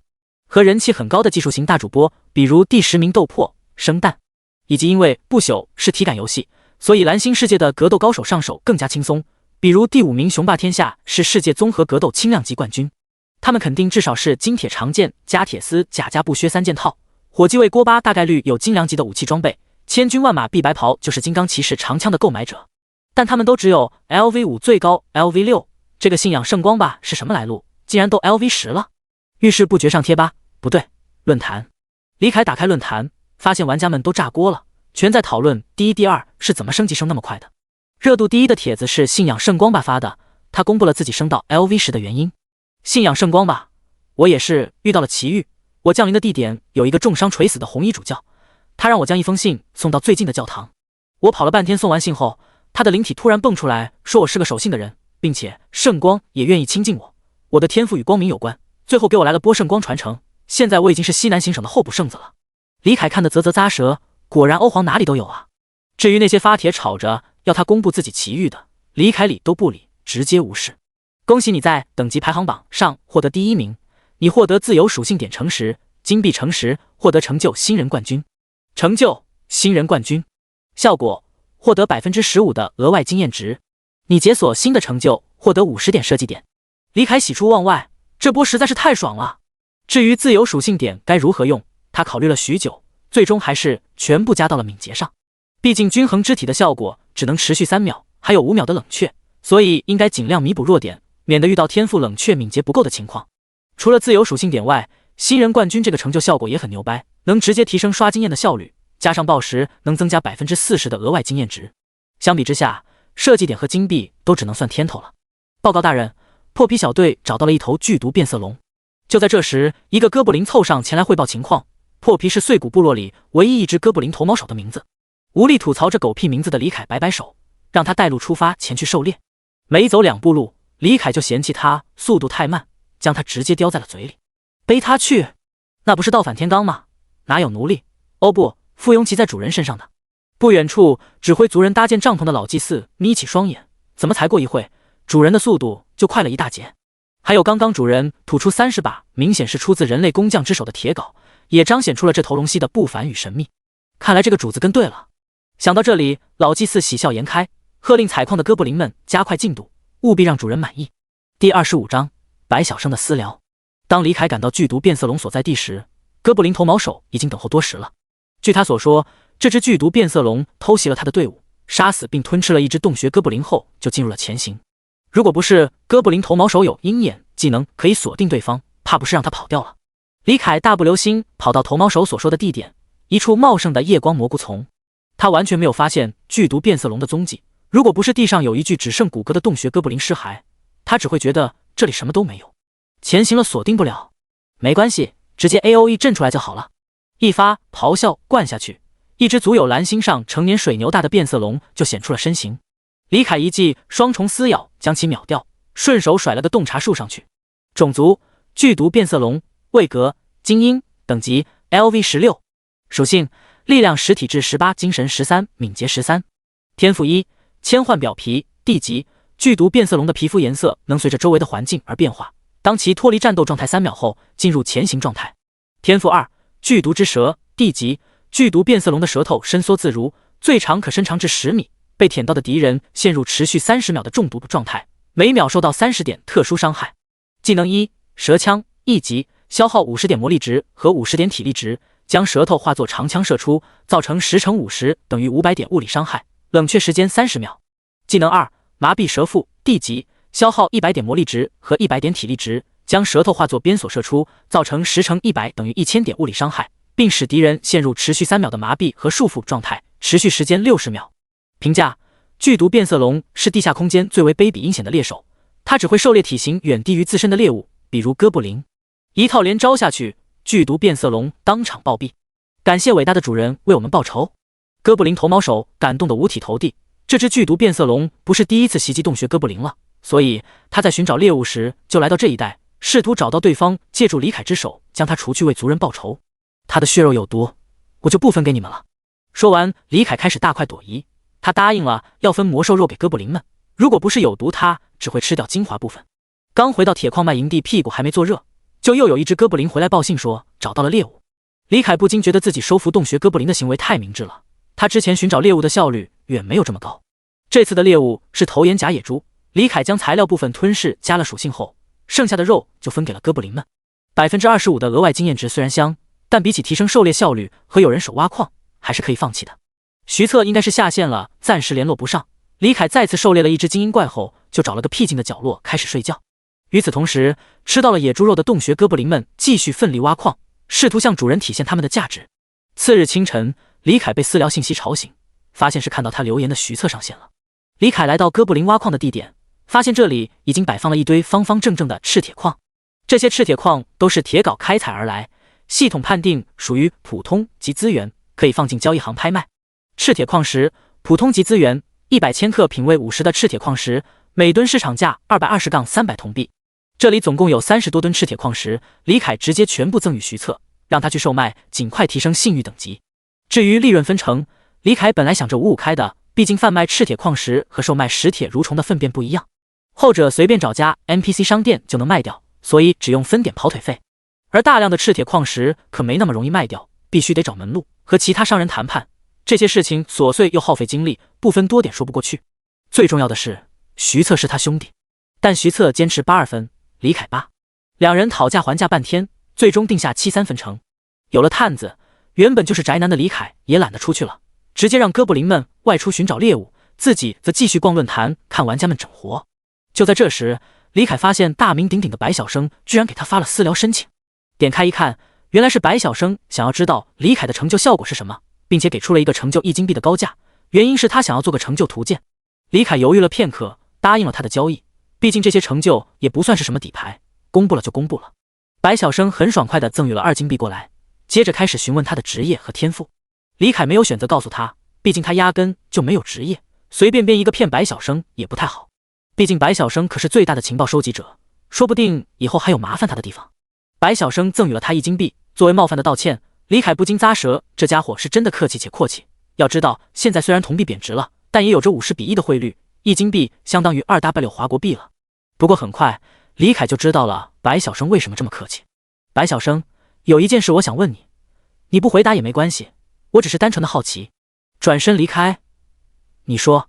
白晓生，请问你的奇遇是什么？只要你告诉我，就算不肯让我公布，我也给你10金币。如果你同意我公布，我就给你50金。李凯礼貌地拒绝了他的询问。穿越成龙溪是他最大的秘密，虽然蓝星世界的人无法影响到他，但还是越少人知道越好。白晓生见他态度坚决，没有追问，而是表示这件交易永久有效，他随时可以联系自己。很快，论坛中就出现了白晓生的成就收集贴。第26章行踪暴露。李凯点开白晓生的成就收集贴看了一遍，才知道等级排行榜其余人的成就奖励是什么。第2、3、4名的成就奖励分别是新人亚军、新人季军和新人殿军，分别增加 10%、7.5%、5% 的额外经验值。而第5到10名的成就奖励全是新人佼佼者，增加 2.5% 的额外经验值。帖子里还记录了一些很厉害的成就，比如圣光中的阴影，获得途径未知，作用是使用黑暗系魔法的效果，增加 50%。成就拥有者是个匿名，大部分玩家都猜测他就是那个奇遇玩家信仰圣光吧，毕竟这个名字太容易让人联想到他了。不过很快，白晓生就站出来为他背书，说并不是同一人。白晓生以信誉担保，大部分人嘴上都表示相信，实际上就不知道了。反正李凯是很怀疑这家伙的。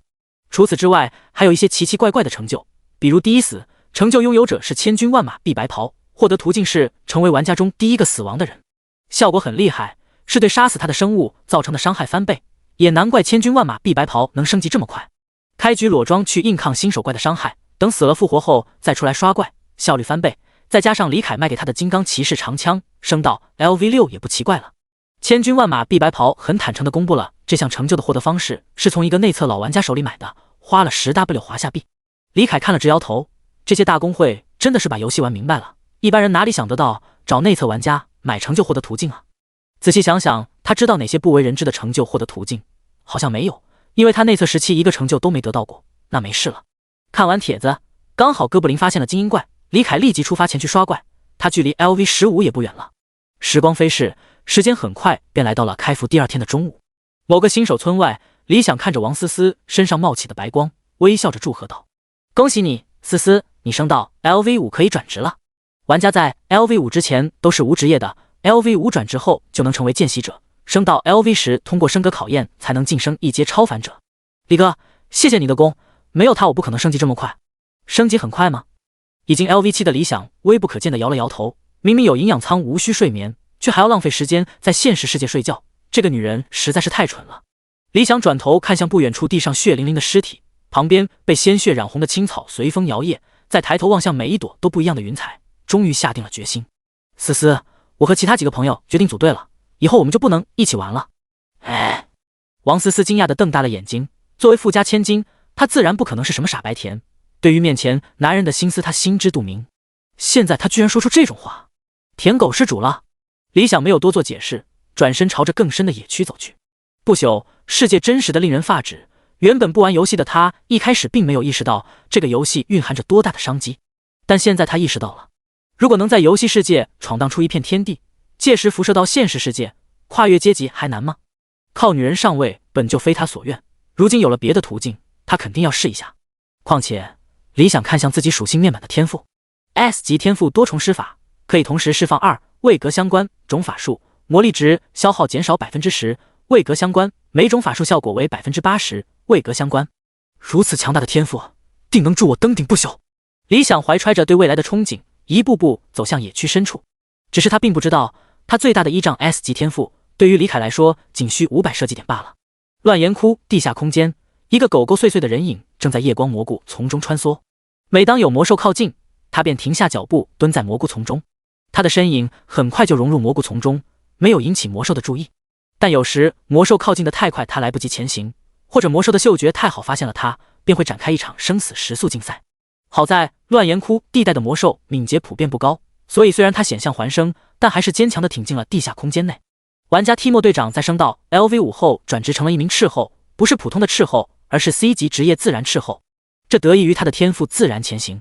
C 级天赋自然前行，当身处草丛或树荫等自然环境中时，静止不动1秒即可进入前行状态。当脱离前行状态后，敏捷提升 20%， 持续3秒。脱离前行状态后，需摆脱敌人视线才可再次前行。这个天赋对于战斗没有加持，所以他只能转职成斥候，打探情报、收集信息来挣钱。生活玩家将降临身份戏称为第2次投胎，而对于战斗玩家来说，觉醒天赋就是第2次投胎。一个好的天赋能让玩家占尽优势，而觉醒到垃圾天赋的玩家就只能弃游或者硬着头皮玩下去，因为不朽无法重新创号。对于 Timo 队长来说，这个天赋虽然不够理想，但也算有用。他现在就在做斗破公会委托的任务，开荒地图收集情报，干完这一单就有5000华国币进账。如果能有什么意外收获，那收益可就不止这点了。咚咚咚，远处传来沉闷的脚步声。Timo 队长警惕地停下脚步，躲进蘑菇丛中，朝脚步传来的方向看去。只见一头身长15米有余、肩高接近3米的巨蜥正大步流星地路过。它有着厚重的深灰色鳞片，四肢和脊背上长着灰黑色的锋锐棘刺，狰狞恐怖的头颅高高扬起，锋利的匕首状牙齿闪烁着令人胆颤的寒光。是巨型荒原龙蜥！乱岩窟怎么会有巨型荒原龙蜥啊？但他头顶的红字证实了他的身份。巨型荒原龙蜥 LV14。 Timo 队长百思不得其解，想上前丢个洞察术又不敢。这头龙蜥的敏捷不对劲，移动速度很快，至少明显比自己快。但很快他就不纠结这件事了，因为他想明白了一点：一头落单的等级出奇低的红名精英怪，这条情报能值多少钱啊？还没等 Timo 队长兴奋起来，他突然想起自己和斗破公会签订的合同是他得提供这段开荒路程的未剪辑录像，违约金高达100万，他压根赔不起。好在合同里有说，如果发现有价值的情报，会多奖励他一笔钱，只能期望斗破公会大放点，多给些喽。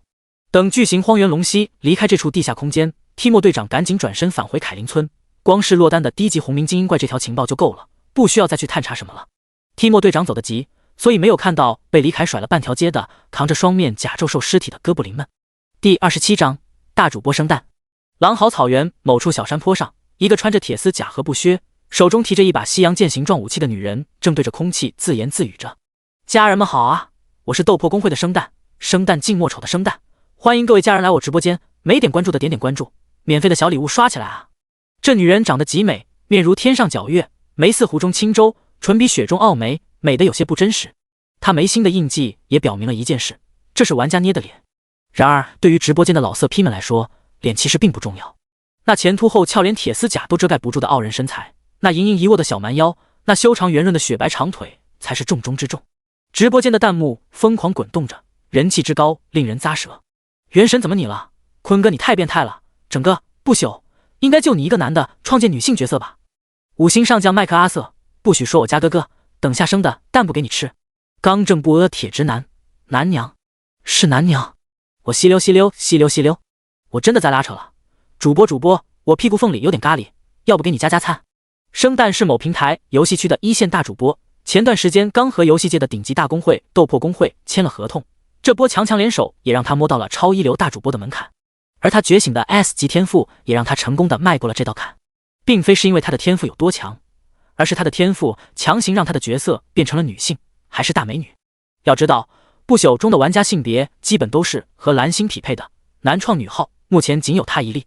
直播间的老色批们发 V 切换第三视角，360度无死角地欣赏着只死剑姬的盛世美颜。卖女孩的小火柴，我与主播无冤无仇，为何隔空取我子孙性命？战斗爽，抱歉刚刚腾不出手。现在我想问各位一个问题，宇宙是何其辽阔，是否只有我们人类一个智慧种族？谁言人族无大地？那就打。哦好 JPG， 唐氏不等式秒了，都怪坤哥，我的铁杵都要磨成针了，呜呜呜，彻底疯狂。楼上自己不行，别怪坤哥。开播这几个钟我已经5发了，还是精神饱满一柱擎天。现在我要提，好了家人们，来一波5人份824的直升飞机，1毛钱即可参与，我要开始刷经验了。生蛋话刚说完，直播间顿时一片哀嚎，因为进入战斗状态后就无法以第三视角观看，只能用第一或第二视角观看直播了。不过以第二视角观看绝世美女的战斗也是一种美事，毕竟山峦过于庞大，一旦动起来就是波涛汹涌，第二视角也能看到。正义3打1，这里我要点名批判一款石头奶游戏。不远处，一群10几只规模的恐狼兽群正直冲而来，生蛋身旁的队友们朝两侧跑去，各施手段引开恐狼兽们的仇恨。至于精英位格的大恐狼兽，则由生蛋一人面对。看好了家人们，什么叫高手？话音刚落，生蛋横跨一步，以险而又险地避开了大恐狼兽的冲撞，同时扭胯一次，在大恐狼兽的腰侧破开一个血口。负122，真实伤害。山里灵活的狗 MD 坤哥这个天赋简直是打 BOSS 神技，我觉得 S 级低了，詹姆斯高了。生蛋的嘴角抑制不住的微微上扬。如果说之前斗破公会和他签约只是看中了他的名气，现在斗破决定将资源倾泻到他身上，就是因为他的天赋。S 级天赋只死剑技，每过3秒在敌人身上发现一道破绽，用西洋剑戳刺破绽，则本次造成的伤害全部转化为真实伤害，并附加目标 1% 最大生命值的真实伤害。现阶段 1% 的最大生命值真伤看起来没什么，但到了后期，这就是神技中的神技。并且他的 S 级职业只死剑姬也让他每次升级获得的属性点比普通玩家要高，现在 LV8 的他属性面板已经甩开普通玩家一大截了。昵称陡破生蛋，职业只死剑姬 S 级，等级 LV8， 力量实体质11左圆括号10加1右圆括号精神8敏捷17左圆括号16加1右圆括号。依靠着比大恐狼兽更高的敏捷，生蛋游刃有余的在他身旁周旋着，每过3秒就来上一剑真伤。这场不流血的打仗，坤哥的拉扯实在太美了。只有自尊会受伤，翩若惊鸿，宛若游龙，就是形容坤哥的，就是美。给大恐狼兽打个电话，问他知不知道自己在和谁作对。这3条彩色震动弹幕刚划过屏幕，观众们就发现生蛋突然愣在原地不动了，而大恐狼兽敏锐地抓住了机会，一口咬向他的面门。就在千钧一发之际，生蛋猛地扭头，以毫厘之差躲过了这致命一击。下水道的鼠人肯尼迪兄弟灵敏度发一下，是求你大美，路易16向你发来好友申请。生蛋强忍兴奋之意，一言不发地迅速解决战斗。等到大恐狼兽轰然倒下，剩余的恐狼兽被杀光，他才深吸一口气，缓缓说道：家人们，我现实世界那边有点事啊，先下播了，拜拜你们。说完生蛋就匆匆下线了，留下一直播间鬼哭狼嚎的观众。第28章，争夺红名精英怪手杀。你这消息保真吗？我问你，你这消息保真吗？面对质问，提莫队长咽了口唾沫。这是他第一次参加斗破公会高层的线上会议，不免有些紧张。绝对保真，录像我已经发给阿泽了，那就是一头落单的只有 LV14的巨型荒原龙蜥。会议顿时沉寂一片，直到会长斗破炎帝发话：好的提莫，你先退出吧，我们有要事商谈。你这次做得很好，我们会给你奖励的。话音刚落，提莫队长就被踢出了会议。会长，这是千载难逢的好机会啊！精英首杀被那个运气好的散人拿了，红明精英首杀我们必须要拿下。是啊，现在各大公会都在觊觎这份荣誉，谁能拿下就能在声望上遥遥领先，届时不怕没有高级天赋的玩家加入。高层们纷纷开始发言，生蛋却一言不发。够了，你们说的这些我都知道，生蛋，你有什么看法？听到会长点名，生蛋才开口道：莫森雷瑞帝国浩瀚无垠，落单的红明精英怪肯定不少，各大公会说不定都已经有了目标，但是只有 LV14 的红明精英大概率仅此一例。巨型荒原龙蜥也是难度不高的怪，可以说首杀难度已经降到了最低。说到这里，生蛋顿了顿才接着道：所以我希望公会能暂时将资源全部倾泻给我，我一定会为斗破拿下这份荣誉。生蛋的话讲完，会议变得鸦雀无声。斗破公会虽然有着大大小小近10位高层，但真正能一锤定音的只有会长炎帝，因为斗破公会本就是炎帝这位乌城萧家不受重视的公子爷玩票所创。可以，我同意你的申请，公会的所有资源任你挑选，务必在明天晚上9点前升到 LV10并完成升格试炼。正好刚开服的时候，我收到一张百里传送卷轴，我待会把凯林村附近我们公会的玩家名单发你一份，你可以选一个人来辅助你。不朽大陆实在太大了，每个新手村之间都间隔了至少几十里，在玩家只能靠双腿赶路的前期，跨村需要耗费许多时间，还不安全。虽然每个村庄基本都设有传送阵，但边陲村庄的传送阵都是军用传送阵，除非发生大规模受潮，否则不会轻易启动。见会长打定主意，某个高层也提出了自己的想法，我们还可以雇佣凯林村的玩家，届时线下签订协议，确保他们不抢首杀就行。以生蛋的天赋强度，想从他手里抢人头就是痴人说梦。待众高层发言完毕，炎帝忽然语出惊人道：到时候生蛋你开直播，向全体玩家展现我们的底蕴。阿泽你安排一下，现在就开始造势炒热度。这泼天的富贵砸得生蛋头昏眼花，开服刚一天，玩家们都沉迷刷级，没什么大新闻出现。如果他能搞场轰轰烈烈的首杀直播秀，说不定能坐稳不朽一哥的名头。立即有高层发言劝阻，那万一有人来捣乱怎么办？其他公会得知了消息，说不定会提前行动抢首杀。炎帝安静地听完了属下们的意见，语气平静，但带着不容置疑的意味道：凯林村没什么值得一提的散人，除了我们只有白袍一个大公会，我和千军万马毕白袍关系不错，他不会让手下来捣乱的。至于抢首杀，我要的就是他们抢。炎帝语出惊人，落单且等级低于正常情况的红明精英怪，还就在我们最强的玩家附近，天时地利人和都在我们这边，其他公会拿什么跟我们抢？要是他们失了智，为了抢首杀被团灭，拖延提升等级速度，岂不是一石二鸟？会长英明。铁矿脉所在的地下空间，李凯正一脸兴奋地注视着面前7颗熟悉的红果子。龙血果，稀有级。传闻中，当巨龙的血液浸润大地后，在其上长出的龙血树长出的果子，对于拥有巨龙血脉的生物有着轻微的提纯血脉的功效，可用于调配提升体质的药剂。这些龙血果是徐策提升了信誉等级后在双土城购买的。龙血果虽然生长条件苛刻，但不朽大陆地大物博，自然不会只有荒原有生长。不过因为龙血果能用来提纯龙族血统，所以深受那些有契约隆重魔兽的 NPC 追捧。一颗龙血果被炒到了300银币，堪比6件稀有级资源。关键还有价无市。现在李凯将10点自由属性点加到了敏捷上，还有均衡肢体保底，对加敏捷的资源需求没那么急了。深思熟悉之下，他决定让徐策全力收购龙血果，来推动龙之翼的进化程度。一口闷掉7颗龙血果，系统提示瞬间就跳了出来：吞噬稀有级资源龙血果，体质加 0.2， 龙之翼进化程度正 1%， 当前进化程度为 39%。 吞噬稀有级资源龙血果，体质加 0.2， 龙之翼进化程度正 1%， 当前进化程度为 40%。 吞噬稀有级资源龙血果，体质加 0.2， 龙之翼进化程度正 1%， 当前进化程度为 45%。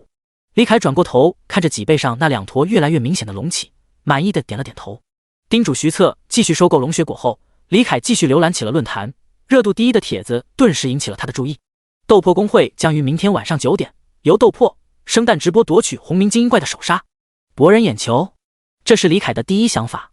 目前 T1 档次的玩家普遍只有 LV7、LV8， 哪怕不眠不休的刷经验升到 LV10， 那还有个费时费力的升格试炼卡着呢。不朽的战力体系主要由2方面组成，一是等级，二是位格。升格的前提是等级达到最低要求，但并非等级够了就能轻易升格。等级达到甚至超出最低要求却卡在升格试炼的玩家和 NPC 比比皆是。比如李凯内测时就刷到了等级上限 LV40， 但卡在了精锐、璀璨的升格试炼上。用魔兽的位格体系来形容，就是李凯内测时是 LV40 的红明精英怪，没能升格成对应 BOSS 的璀璨位格。即使玩家升到了1阶超凡，也要比2阶的红鸣精英怪低，并且绝大部分红鸣精英怪都是 LV20 起步，身旁还有族群守护，这玩家拿头打呀！关键不朽有个区别于其他网游的特殊机制，玩家组队人数不得超过100人，这也让以往惯用人海战术的大公会们束手无策。到底谁给斗破公会的勇气狩猎红鸣精英？梁某如吗？抱着吃瓜的心态，李凯点进帖子，发现回复大多和他的想法一样，各种质疑不信，更有甚者冷嘲热讽。帖子的内容很简洁，除了告知直播时间外，只有一句话：斗破公会诚邀凯林村散人玩家协助狩猎，是天赋与等级提供 1W 起步的报酬，并提供技能卷轴和装备。李凯看着凯林村3个字傻眼了，怎么个事？吃瓜吃到我自己头上了？一瞬间，李凯明白了一切，原来是我给他们的勇气啊！第29章大战前夕，几乎是瞬间，李凯就想清楚了一切，并断定斗破公会的目标就是自己。是了，一头落单的巨型荒原龙蜥，还只有 LV14，这不就是最佳的首杀目标吗？李凯冷笑着，但金色的树瞳内满是杀意。虽然不知道玩家是什么时候是怎么发现自己的踪迹的，但有一点他可以确定，那就是玩家们并不知道自己到底有多强。玩家之间是可以屏蔽洞察术的，所以斗破公会不可能知道自己有 S 级天赋，甚至不知道自己的属性有多高。在他们眼里，自己就是一头可怜弱小又无助的红鸣精英怪罢了。李凯不准备逃避这场狩猎，这条铁矿脉能为他提供源源不断的资源，肯定不能放弃。更何况谁是猎物，谁是猎人，还有未可知呢。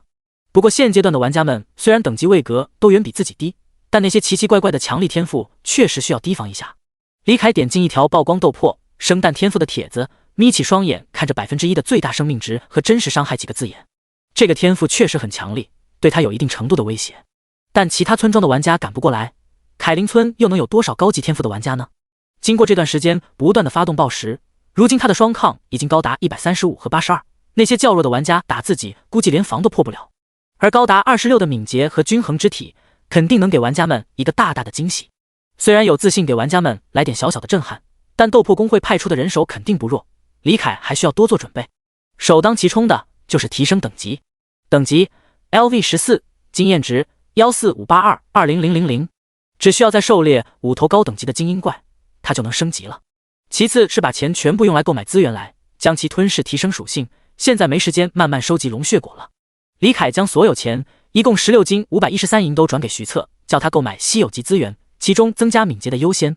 最后就是摇人，不会真以为他落单了吧？虽然李凯放弃了巨蜥森林荒原龙蜥族群领袖的身份，但他收服了碎骨部落的哥布林。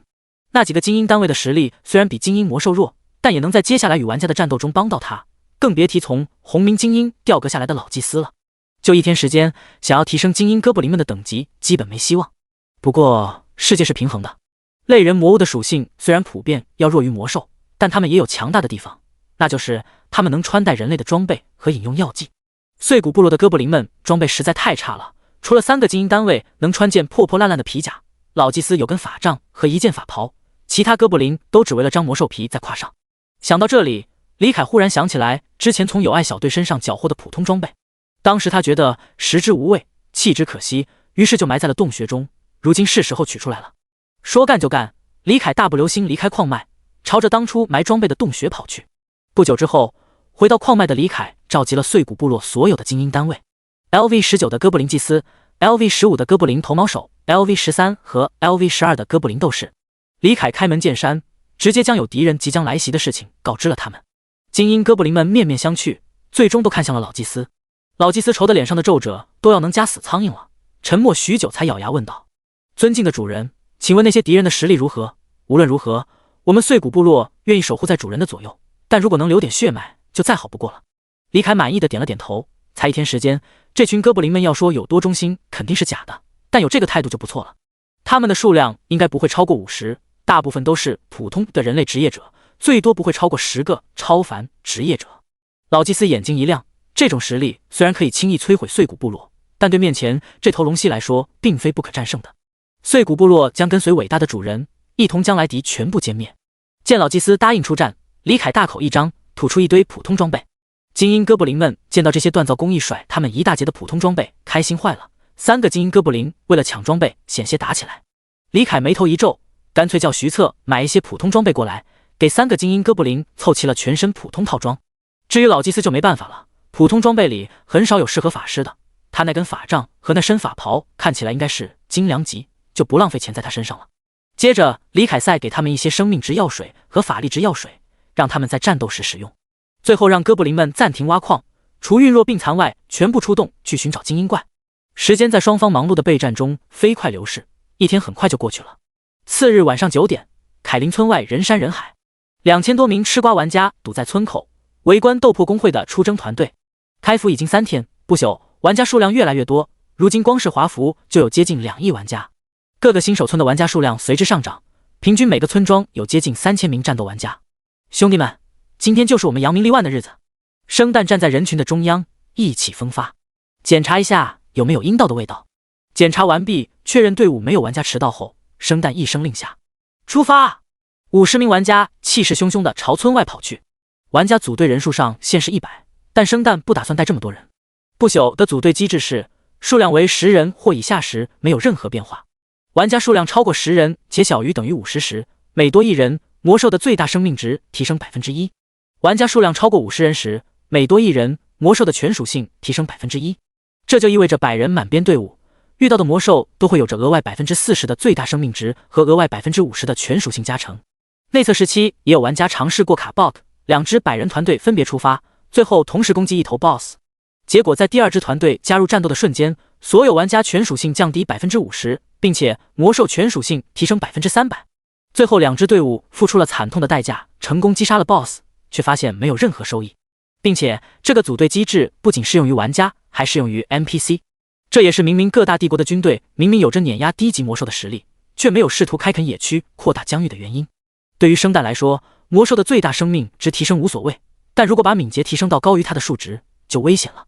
根据对提莫队长上传的录像的分析，斗破公会得出了那头巨型荒原龙蜥的敏捷值在17至19之间的结论。李凯赶路没有全速奔跑，50名玩家浩浩荡荡地在前方赶路，留下近100名没被选中的斗破公会成员阻拦其余玩家尾随。不少心怀鬼胎的玩家试图煽动人群冲破斗破公会的阻拦，但散人们可没那么蠢，最终不了了之。很快生蛋的队伍就消失在了众人的视线中。第30章，战斗开始。3个多钟后，生蛋的队伍来到了乱岩窟地带。长时间的赶路使得玩家们疲惫不堪，生蛋下令让玩家们停下来休整10分钟。虽然游戏里的身体不会累，但这一路精力集中的赶路还是让玩家们的精神有些疲惫。毕竟不是所有人都有营养舱的。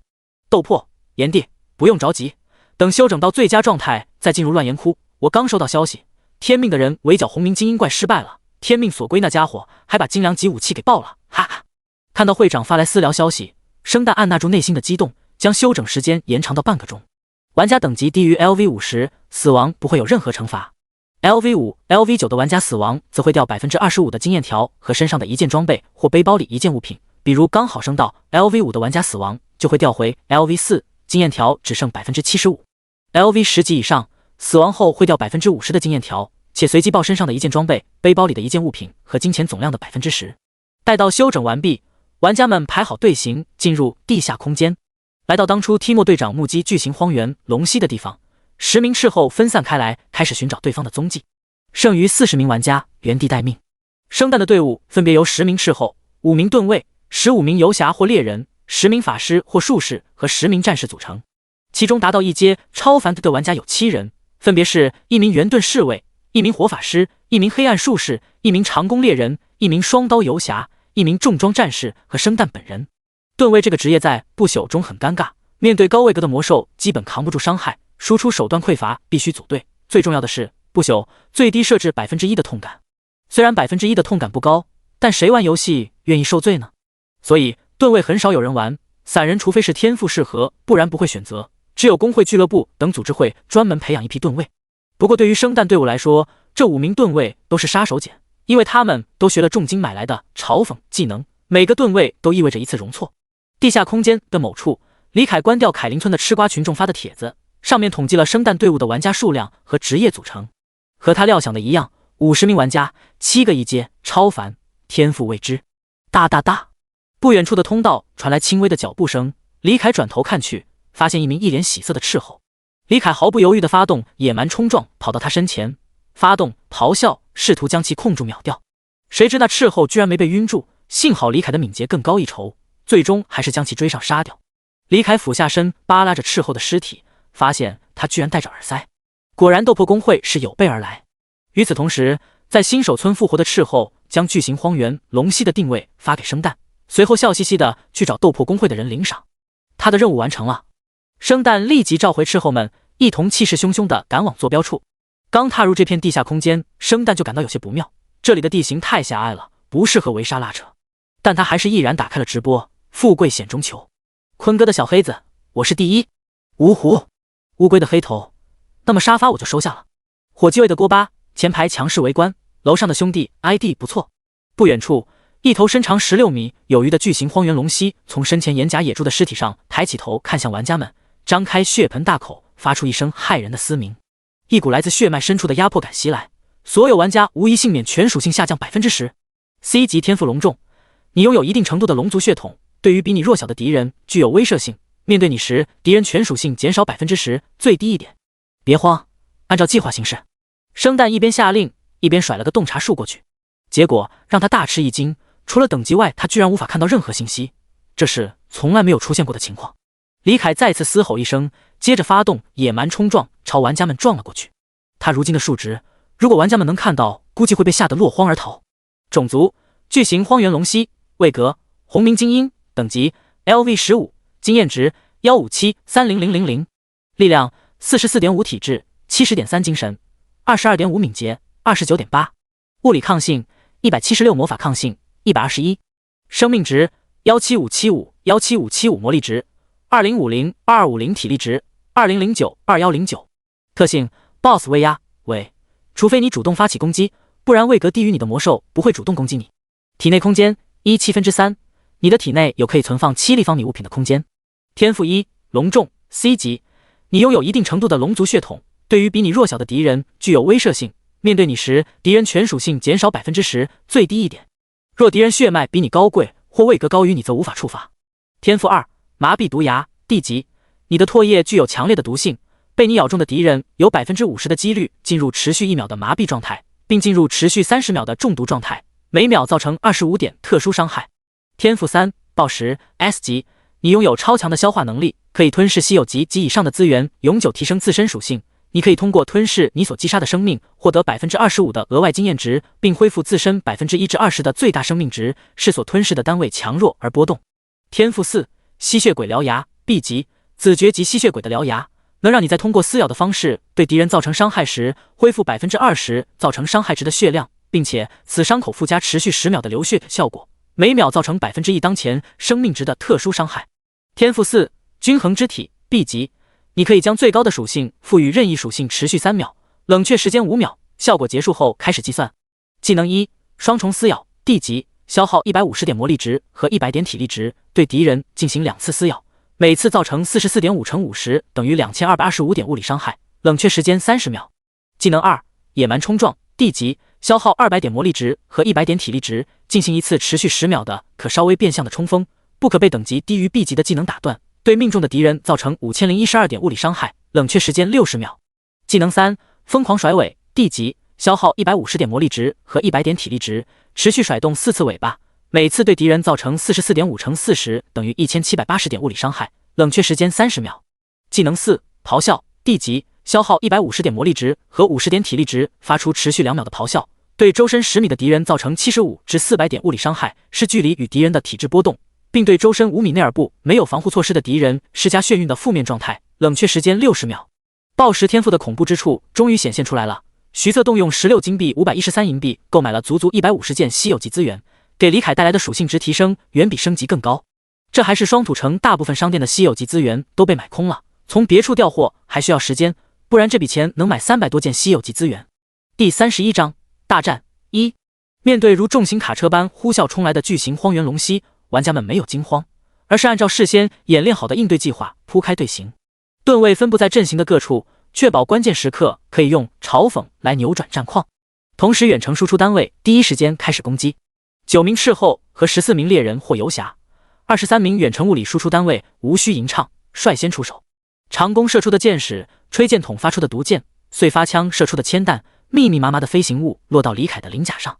-1，-1，-55，-1，-1，什么鬼？玩家们和刚刚开启的直播间的观众们大吃一惊，除了那名达到一阶超凡的长弓猎人外，其余人的普通攻击居然都没破防。要知道这些猎人们用的都是20铜币一支，具有30点物理穿透的穿甲剑啊！这头巨型荒原龙蜥的物理抗性究竟有多高？下一刻，施法者们纷纷吟唱完毕，火球、冰矛、暗球从各个方向飞出，落到了李凯身上。-629，-505，-613，-512，-404，魔抗176。法师玩家瞬间算出了李凯的魔抗，大声喊了出来。李凯在即将受到法术伤害的时候，发动了均衡之体，将物理抗性的数值赋予了魔法抗性。护甲多少？生蛋连忙询问长弓猎人。很快，长弓猎人也根据自己的伤害面板算出了物抗。护甲176。玩家们和直播间的观众们都妈了，这是一头 LV15的红鸣精英怪应该有的数值吗？策划该不会是阿三人吧？这么偏爱巨蜥？不等他们吐槽，李凯已经冲到了玩家们面前，那庞大的身躯犹如高速行驶的重型卡车般碾了过来。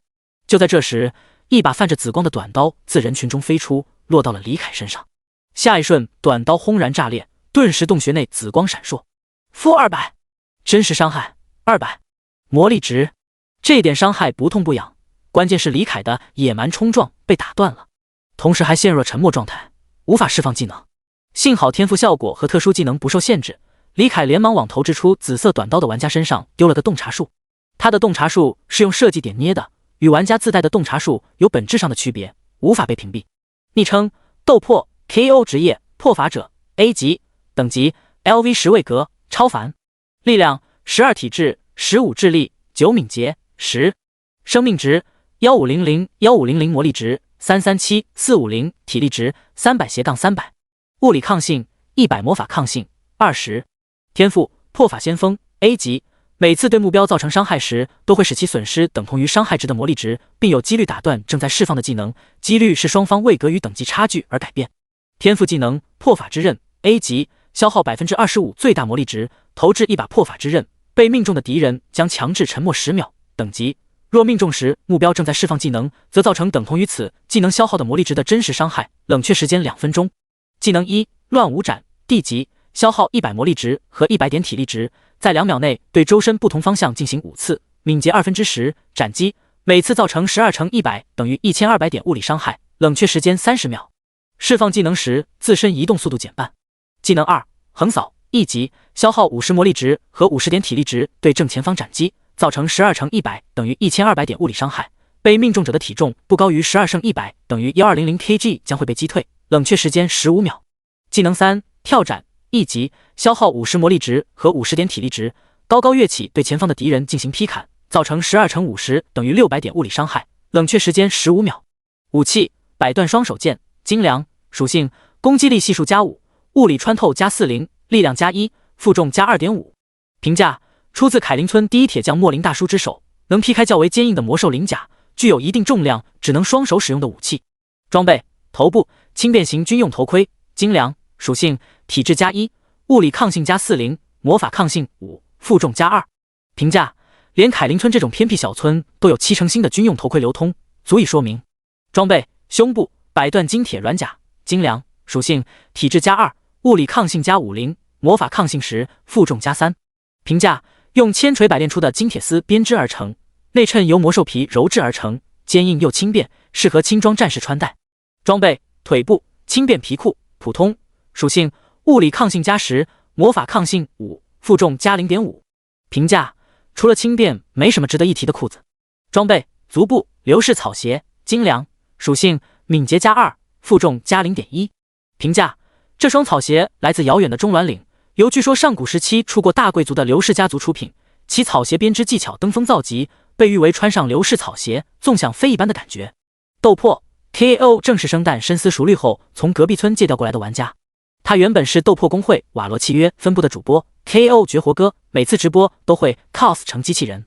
在不朽开服时，他凑热闹创了个号，没想到觉醒了 A 级天赋，被公会强制勒令转到了不朽分部。他这个天赋说强大吧，那确实厉害，但在这场围剿中，他的定位很尴尬。破法者这个职业偏向于重装战士，全属性都很均衡，没有短板。然而，均衡没有短板就意味着没有长处，尤其是他的敏捷不高，一旦靠近敏捷远比他高的巨型荒原龙蜥，极有可能会暴毙。所以 KO 只能躲在人群中丢破法之刃，不敢靠近李凯打输出。李凯立即将他列为第2威胁目标，无视正一剑刺向自己的止死剑击，气势汹汹地朝他冲去，才怪！不再压制速度，将高达 29.8 的敏捷完全发挥出来，李凯的灵活性和速度暴涨一大截，猛地回头一口咬向生蛋。我操！怎么这么快？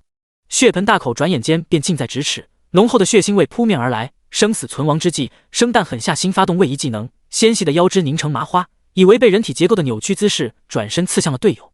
负1150，被刺的玩家睁大双眼，倒在地上，一脸不可置信地看着生蛋，口中喃喃自语道：“得加钱。”随后原地去世。不朽，可没有队友保护机制。第32章大战2。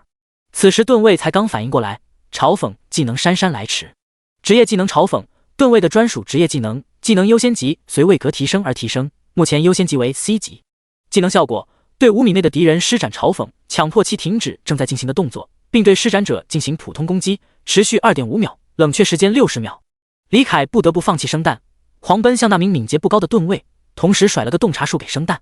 昵称陡破生蛋，职业止死剑击 S 级，等级 LV 10位格超凡，力量9体质11精神8敏捷20，生命值1100魔力值300-400体力值129220，物理抗性50，魔法抗性5，天赋止死剑技 S 级，每过3秒便能在敌人身上发现一道破绽，用刺剑戳刺破绽，则本次伤害无视物理抗性，并附加目标1%最大生命值的真实伤害。天赋技能利刃华尔兹 S 级，消耗50%魔力总值和体力总值，在2秒内围绕单个目标单位进行4次不同方向的戳刺，每次造成100等于10乘10，力量成等级，点真实伤害造成双倍的天赋伤害。发动技能时进入不可选中状态，在技能结束后回复所有已造成伤害的生命值，冷却时间60分钟。技能1破空斩 D 级，消耗100魔力值和100点体力值，进行2次快速的突进戳刺，每次造成12乘100等于1200点物理伤害，冷却时间30秒。可触发天赋止死剑技。技能2夺命连刺 D 级，消耗100魔力值和100点体力值，对前方扇形范围内的敌人进行时，敏捷20%次连续戳刺，每次造成12乘20等于240点物理伤害，冷却时间30秒。可触发天赋止死剑技。武器百段单手刺剑精良，属性攻击力系数+5，物理穿透+60，负重+1。装备头部紫羊毛头巾普通，属性精神+1，负重+0.1。评价用能提神醒脑的紫艾草柔杂岩羊毛编织的头巾，除了有股异味外没有别的缺点。装备胸部轻便皮甲普通，属性体质+1，物理抗性+20，魔法抗性5，负重+1。评价用不知名魔兽的皮毛缝制而成，似乎用桐油浸泡过，所以容易点燃。装备腿部精致狼皮裙精良，属性体质+3，物理抗性+30，负重+1。评价风车村第一裁缝史蒂夫大婶用大恐狼兽皮毛精心缝制而成，柔软坚韧且轻便。装备足部流式草鞋精良，属性敏捷+2，负重+0.1。玩家升到1阶后就能在 NPC 商店中购买精良级装备，不过有负重设定的限制，所以生蛋和 KO 没有全身穿戴精良级装备。不看不知道，一看吓一跳， S 级天赋和 A 级天赋的差距恐怖如斯，止死剑姬明显比破法者强一大截，难怪斗破工会主推生蛋而非 KO。 将生蛋的破空斩30秒后冷却完毕，以及他还有一个保命技能记在脑海中，李凯继续冲向敏捷不高，只能原地等死的盾位。与此同时，趁着巨型荒原龙蜥被嘲讽，生蛋发动第2段破空斩，位移回来一剑刺在破绽上，负401真实伤害，他居然有1W7的血。生蛋瞬间算出了李凯的生命值总量，但他没有大声喊出来，以免打击到士气。但直播间的观众们可不管这个，人均857大学的他们迅速算出了怪物生命值总值，纷纷开始吐槽这变态的数值。他说这是晒黑的，双抗奇高，敏捷超快，血还多的一批。设计师他是你爹吗？山里灵活的狗，待会这头龙蜥就算来个全屏 AOE 或者免控啥的，我也不会震惊了。李凯一口咬死没有达到1阶淬的可怜的盾位。负1295，被沉默了，无法发动技能怎么办？杀这群1阶都没有的小菜鸟，还需要技能吗？事实上，以他的力量属性值，那些刚到 LV 时的超凡玩家大部分也扛不住一发平 A。加259，加527，吸血鬼獠牙和暴食天赋先后发动，2道绿光先后在李凯身上闪过。可惜这名盾位实在太弱，暴食只恢复了 3% 的最大生命值。但这一点微不足道的回血也让玩家们心中一沉，直呼窝草。巨型荒原龙息怎么还有回血技能啊？而且他不是被沉默了吗？玩家们一脸懵逼，直播间的观众们又双弱炸开了锅。返场81是阿波罗，窝槽，又肉又硬，敏捷还高，关键还会回血。设计师你当个人吧。他说那是阑尾炎留下的疤，这是我印象中的笨比巨型荒原龙息。嘲讽林父见巨型荒原龙息的敏捷远超出他们的预计，且有未知的回血手段，生蛋只能提前祭出了杀手锏。随着他一声令下，又一名盾位悍不畏死的发动了嘲讽，同时玩家后方6名一直没有参与战斗的法师纷纷喝下终极法力药水，一同释放出灵附术。只见5条淡黄色的光带自法师们身前爆射而出，分别落到了正冲向盾位的李凯的四肢、脖颈和尾巴上。灵附术地级，吟唱10秒，消耗300点魔力值，释放灵附之光。若被命中的敌人的力量小于自身精神，则将其束缚，可联合施法分别束缚不同部位，每秒消耗200点魔力值，冷却时间5分钟。如果说连续火球术是低级法师的输出神技，那么灵附术就是低级法师的组队神技。虽然它的限制很多，浩然多要求高，技能持续期间法师还无法移动，但远程点控实在太变态了，没有任何一个团队能对拥有灵附术的法师说不。见巨型荒原龙息被控住，施法者中达到超凡位格的玩家们也开始大显神威。黑暗术士高声吟唱3秒，随后放出了一团移动缓慢的漆黑雾气。如果李凯没被控住，这团移动速度缓慢的黑雾肯定无法命中他，可惜没有如果。暗食物地级，吟唱3秒，消耗400点魔力值和300点生命值，释放出黑暗雾气，削减敌人100点物理抗性和100点魔法抗性，持续15秒，冷却时间1分钟。随着李凯的双抗被降低，普通的远程玩家总算能破防了。-22，-24，-28，-175，-175，-29，-31，薛敏，破耳。生蛋大声指挥着，玩家们也听令开始集火李凯的四肢，并且破开他耳畔的角质层。剩下的法师也开始输出，表现最为亮眼的莫过于火法师。连续火球术，随着他一声大喝，一团又一团人头大小的火球连续不断的自他身前的法阵中爆射而出，砸在无法动弹的李凯的脸上。-579，-579，-579。此时均衡之体还在冷却中，李凯无法将物理抗性赋予魔法抗性，只能硬吃连续火球术的伤害。与此同时，一直不敢靠近的战士们和超凡玩家中的双刀游侠也趁机开始输出。第33章大战3。林双双是游侠这一职业中极其罕见的近战游侠，与其说游侠，他更像是一名行走在光明中的刺客。身形矮小的他裹挟着一阵清风冲到李凯身前，左右开弓，快速挥舞双刀，虽然伤害如同刮痧，但每刮一刀，他周身的清风便愈发激荡。天赋凌空舞者 B 级，每次攻击都将积攒1点凌空值，每点凌空值增加 5% 的敏捷，上限 50%， 当凌空值达到10点后，则可消耗1点凌空值，在空中改变移动方向。10刀已够，是时候开始表演了。林双双取出一瓶终极体力药水，一饮而尽，随后大喝一声，提醒队友别误伤自己。他要从巨型荒原龙息的脑门一路刮到尾巴尖。紧接着，他双膝微屈，充满力量感的圆润长腿猛地一震，纵身一跃，跳进了李凯的血盆大口中。地下空间内忽然安静了一瞬，所有人都被林双双这天秀的操作给震惊到了。下一刻，众人反应过来，怎么回事？他怎么突然能动了？快看他的脖子！随着眼尖的玩家指出问题所在，众人这才发现束缚着巨型荒原龙息脖颈的光带断了。敌袭！玩家群后方传来一阵凄厉的叫声，刚打完一个破绽的生蛋回头看去，发现是4只精英位格的哥布林偷袭了后方的法师。哥布林祭司看着控住自家主人的法师之一被自己的黑暗法球秒杀，满意的点了点头，继续吟唱下一个魔法。哥布林头毛手振臂一掷，将手中的金铁长矛投向另一个法师，却被一直跟在法师身旁的盾卫举盾挡下。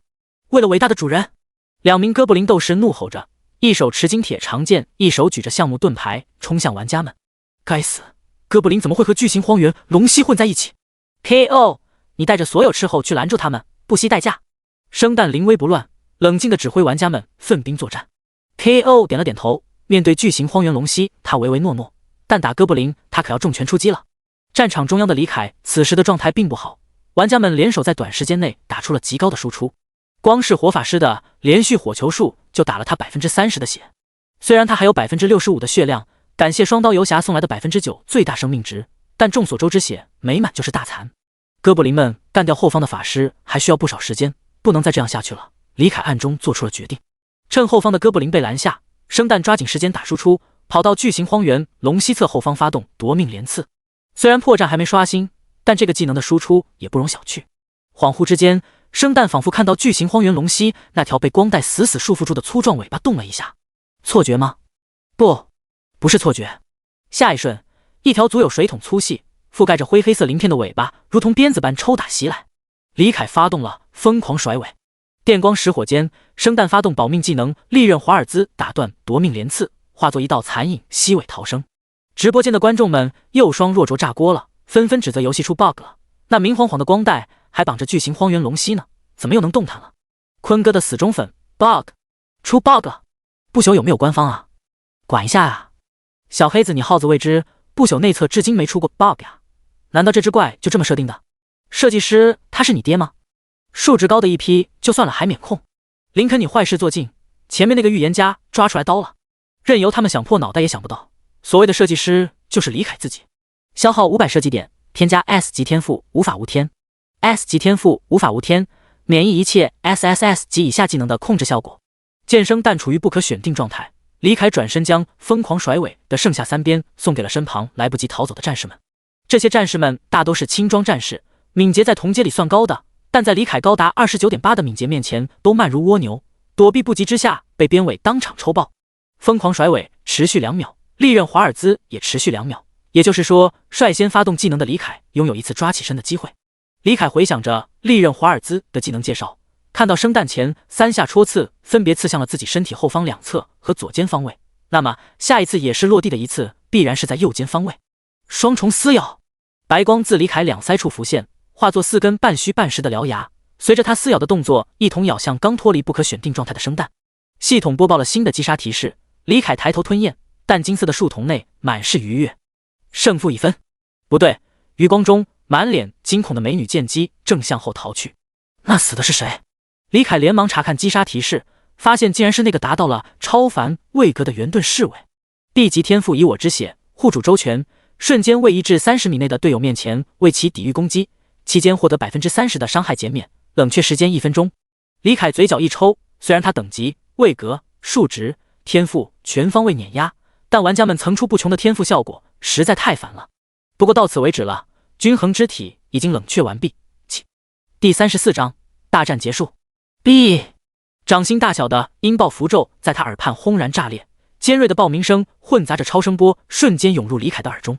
生旦的战术安排不可谓不稳妥，破耳加音爆正常来说是可以在生死关头救人一命的，只可惜这些战术对李凯通通无效。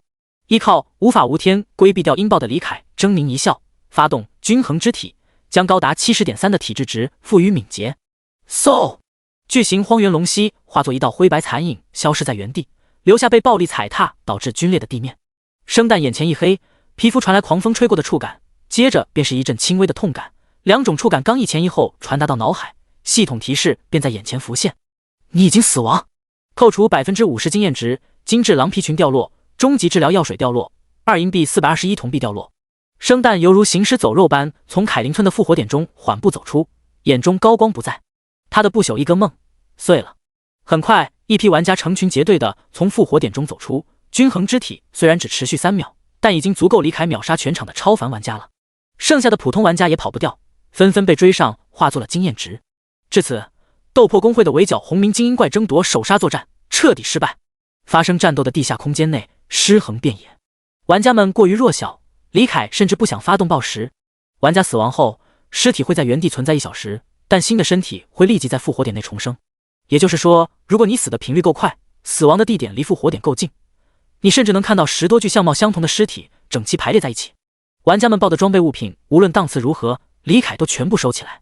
节俭是他永远不会丢弃的美好品质。伟大的主人，您卑微的仆人们似乎没有帮助到您。哥布林祭司领着受了重伤的精英哥布林们来到李凯身前，俯身告罪。他刚刚见识到了这头巨型荒原龙蜥的强大，那迅捷如风的身影，无视控制的特性，都在告诉他一件事，那就是哥布林部落对于李凯来说可有可无。如果说一开始他只是不想部落减员，所以委身于李凯，那么现在他则全身心臣服于这头巨兽强大的实力之下。老祭司不禁开始思考，现在碎骨部落还能帮李凯挖矿，但等铁矿开采完那天，他们还有利用价值吗？没有了利用价值的哥布林部落，李凯又凭什么继续庇护他们呢？李凯没有理睬疯狂脑补的老祭司，下令让哥布林们先回去继续工作，该挖矿的挖矿，该寻找猎物的继续寻找。这场战斗的战利品不多，普通装备除了给哥布林们使用外没什么价值，而精良级装备只报了2件，分别是生蛋的精致狼皮裙和双刀游侠的长短双刀。武器：长短双刀，精良级。属性：长刃，攻击力系数加4物理穿透，加30敏捷，加1负重加1。属性：短刃，攻击力系数加3物理穿透，加20敏捷，加2负重，加 0.5。评价：这对双刀的长刃和短刃有着不同的属性值，长短交替下能如獠牙般撕开魔兽的血肉。7名超凡玩家一共还掉了9银币、785铜币，连一件稀有级资源都买不起。50名玩家加起来就给了8315点经验值，主要是他们的等级位格都太低了，并且发动报时多多少少有点膈应。除了这些零零碎碎的战利品外，最重要的收获还是解锁成就后奖励的设计点。你解锁新的成就人图 I， 获得50设计点。成就人图 I， 达成要求，杀死10名玩家。效果：对人形生物造成的伤害提升 5%。下一阶段达成要求，杀死100名玩家。李凯看着下一阶段达成要求，眼睛都快红了。现阶段的玩家对他来说如同插标卖手，再杀50个玩家简直易如反掌。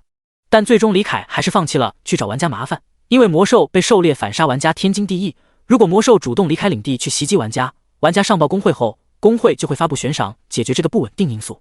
届时 NPC 佣兵团出动就没那么好应付了。可恶啊，这次战斗的战利品才这么点，亏了足足450设计点啊！李凯丝毫没有无法无天，天赋以后也用得上的觉悟，一心把设计点给挣回来。主动猎杀玩家有风险，只能想办法拿别的成就了。李凯转头看向不远处的哥布林老祭司，出口询问道：喂，老登，你知道地下空间哪里有红鸣精英怪吗？被叫到的老祭司连忙恭敬地迎上前来，思考了片刻后回复道：感谢主人为我赐名，从今天起我就叫老登了。我们的族人曾经发现过一条紫炎巨蟒的踪迹，不知道主人您是想……好，你跟我走一趟，给我打辅助，我要猎杀红鸣精英怪。这群哥布林中，只有曾经是红鸣精英位格的哥布林祭司的实力能入李凯眼，其余都是臭鱼烂虾。遵命，尊敬的主人。蜀都某栋豪宅内，生旦脸色铁青地看着电脑屏幕中的恶搞视频。斗破工会声势浩大的围剿红鸣精英怪行动最终以失败告终。虽然李中科路人们都认可了生旦队伍的实力，实在是这头巨型荒原龙蜥实在强得不像话，但乐子人们和吃瓜群众可不管这些，前面造势有多浩大，如今反噬就有多强烈。更别提生旦的竞争对手们和其余大工会纷纷下场发动舆论攻势，势必要将斗破工会和生旦钉上耻辱柱。就在今日，有人将生旦出发前的誓词剪辑修音，与之后在巨型荒原龙蜥身前狼狈逃窜的片段拼接在一起，做成各种恶搞鬼畜视频。这一招极为巧妙，哪怕是李中客群体也有相当大一部分加入了这场狂欢。生旦和斗破工会即将变成不朽开服以来第一个笑话，第一个梗。放心吧，我已经派人去控评了，直播我也看了，这不是你的错。现在只要把舆论扭曲成红鸣精英怪过于强大即可。你要做的是赶快刷级，另找一头红鸣精英怪杀掉来证明。耳机里传来炎帝的劝慰，听到会长不怪自己，反而安慰他，生旦感动的眼泪都快流下来了。我知道了，会长，我会努力刷级，争取把红鸣精英首杀拿到手的。第35章，红鸣精英怪首杀。无人知晓地下空间究竟有多少片区域。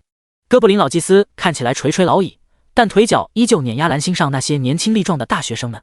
李凯和哥布林老祭司七扭八拐找了许久，都没发现紫炎巨蟒的踪迹。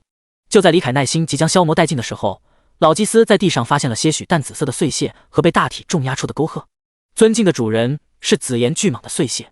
李凯俯下身嗅了嗅淡紫色的碎屑，虽然啥都没闻到，但还是嘴硬道：不错，有股蟒蛇的腥臭味。老祭司将紫炎巨蟒没有气味的话咽下，毕恭毕敬地开始追索痕迹带路。又是小半个钟的时间过去，李凯终于在一处遍地是紫莹莹的水晶碎屑的区域见到了他的目标。一条身躯盘踞在一起，体表覆盖着淡紫色的岩石质地角质层，头颅正面和侧面各长着2只脸盆大小的眼睛的巨蟒。由于姿势问题，李凯无法确定它的体长，目测至少30米，躯干最粗的地方3米有余。此时紫岩巨蟒正在沉睡，李凯蹑手蹑脚地凑上前去，甩了个洞察术。种族：紫岩巨蟒，位格：红鸣精英，等级 LV30，力量69，体质95，精神15，敏捷19，生命值23750，23750，魔力值1500，1500，体力值3030，3030，物理抗性211，魔法抗性198，特性 BOSS 威压为，除非你主动发起攻击，不然位格低于你的魔兽不会主动攻击你。天赋1，岩石之躯 C 级，紫岩巨蟒无视出血、中毒、破甲等负面效果，且减免 50% 岩石系魔法造成的伤害。天赋2，紫岩虫蛀 C 级，紫岩巨蟒可以通过吞噬岩石、紫水晶等矿物迅速恢复生命值。天赋3，紫金獠牙 C 级，被紫岩巨蟒咬伤者的伤口会逐渐紫金化，每处伤口都会使敏捷降低，在10秒内从 1% 提升至 10%， 最低1点。紫金化 debuff 至多叠加3次。技能1，巨蟒缠绕 C 级，消耗300点魔力值和300点体力值，持续缠绕禁锢猎物，猎物的力量乘体质若低于己方则无法自主逃脱，并每秒造成69×50等于3450点物理伤害。缠绕期间每秒消耗200点魔力值和200点体力值，冷却时间3分钟。技能2，生吞活焰 C 级，消耗300点魔力值和300点体力值，将被缠绕禁锢至少3秒的猎物强行吞下，猎物体型不得高于己方，造成69×200等于13800点物理伤害，冷却时间3分钟。技能3，暴力甩尾 D 级，消耗200点魔力值和200点体力值，尾巴横扫造成69×100等于6900点物理伤害，并将目标击退，冷却时间1分钟。评价：乱岩窟地下空间一层的霸主，甚至凭借着独免特性能在地下深处的 BOSS 鬼面蜘蛛王手中逃生。李凯咽了口唾沫，要不还是算了吧，这头紫岩巨蟒比起大壮简直强了不止一个档次啊！喂，自己面对高等级生物的杀手锏吸血鬼獠牙的流血效果无法触发，难道只能肉搏？李凯心生退意，但看着老祭司敬佩的眼神，他还是强行壮起胆子，示意对方开始吟唱魔法，同时轻手轻脚悄无声息地摸到紫岩巨蟒身旁。众所周知，蛇类的弱点是7寸，可这么大的巨蟒，怎么看哪里是7寸啊？至于另一个弱点头部，李凯也碰不到，因为紫岩巨蟒盘踞成大便状，头颅处于最中央的高处，除非李凯的龙之翼现在就长出来，否则他根本碰不到。思考了片刻，李凯决定直接莽。当然，莽不是送，李凯敢这样做有他的依据。紫岩巨蟒虽然强悍，2个 C 级技能都能秒杀李凯，但他的弱点也很明显，那就是只有19点的敏捷。技能伤害再高，打不中有什么用？均衡之体发动，将体质值赋予力量，最后发动疯狂甩尾，高达 70.3 的力量给予了粗壮的尾巴开山裂石的巨力，足有水桶粗的尾巴化作一道残影，猛然抽打在紫岩巨蟒的身上，爆开漫天紫色碎屑。负2601。与此同时，哥布林老祭司吟唱完毕，一道漆黑如夜的墨汁状水流激射而出，落到了紫岩巨蟒刚刚睁开的6只眼睛上，将其糊住。致蟒诅咒 D 级，吟唱 1.4 秒后消耗400点魔力值，诅咒1名目标，使其致盲 2.6 秒，最多可同时诅咒2名目标，消耗双倍魔力值，冷却时间2分钟。不朽的致盲与撸啊撸中的普攻无法命中，魔兽中的失明并迷惑的乱转不同，就是货真价实的致盲，让目标失去视觉。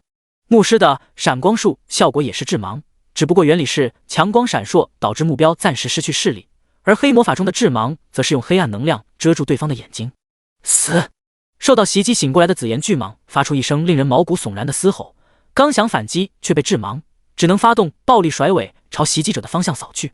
见那足有油罐车粗细的巨尾呼啸着横扫而来，李凯犹豫了瞬息后决定硬扛，将疯狂甩尾的4连击打完。负2601，负2601，负2601。李凯的输出能让现阶段任何一个玩家男默女泪。下一刻，紫岩巨蟒的尾巴结结实实地抽在李凯的背上，将他一整只抽得口吐鲜血倒飞而出。负6724，这才叫甩尾，一抽要比4抽强。被抽飞3米有余，在地上滚了2圈才将势能耗尽的李凯爬起身，疯狂地朝远处逃去。不对，这不叫逃，这叫拉扯。第一波交手，李凯的高额输出瞬间打掉了紫岩巨蟒接近半条血，但接下来就没那么好的输出机会了。致盲时间已过，紫岩巨蟒刚睁开6眼，就见到2颗硕大的黑暗法球砸向他的眼睛。紫炎巨蟒只来得及微微偏头，让其中一颗黑暗法球落到了脸颊上，另一颗黑暗法球则结结实实地命中了双眼。黑暗法球 D 级，吟唱 2.1 秒后，消耗400点魔力值，发出一颗黑暗法球，造成30乘80等于2400点魔法伤害，可多发出最多一颗法球，位格相关，冷却时间60秒。-2202， -3303。哥布林老祭司的战斗经验极其丰富，抓了一个了不起的 timing。在致盲效果刚过，敌人刚睁开眼睛的一瞬间，用黑暗法球砸眼睛，这种 combo 极难反应过来。紫炎巨蟒就没有反应过来，直接被废掉了2只眼。如果不是他有6只眼，那战斗就已经结束了。而砸眼睛除了能削弱对方的视力外，还能造成弱点伤害，造成的伤害提升 50%。漂亮，老邓！李凯兴奋的大叫，见紫炎巨蟒被激怒冲向了老祭司，趁机跑回去咬住对方尾巴，再接双重撕咬打断平 A 后摇。均衡之体的 buff 时间已过，李凯的力量属性值回归 44.5， 但3连咬伤害依旧爆炸。-1168.5， -2014， -2014。紫炎巨蟒被卑鄙之息偷袭怒不可遏，甚至忽略了自己只剩5000多血，回身追了上去。然而李凯的敏捷本就高了他一筹，轻松将其溜在身后。鸡贼的老祭司趁机又是一发沉重诅咒，让敏捷本就不富裕的紫炎巨蟒雪上加霜。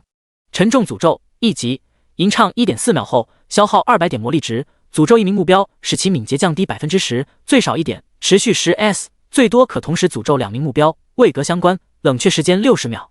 被黑暗须带缠身的紫炎巨蟒逐渐冷静下来，虚张声势的继续追了一阵子后，回头往另一片区域钻去。然而李凯怎么可能把猎物放跑呢？先发动均衡之体，将体质值赋予敏捷，再发动野蛮冲撞。刹那间，庞大的身影化作一道残影，几乎是瞬间就来到了紫炎巨蟒的身后。嘣！伴随着一道响彻洞穴的爆鸣，紫炎巨蟒的躯体被撞得4分5裂。击杀紫炎巨蟒 LV30， 获得7046点经验值，成就新人冠军发动，获得额外1056.9点经验值。第36章能源紫水晶。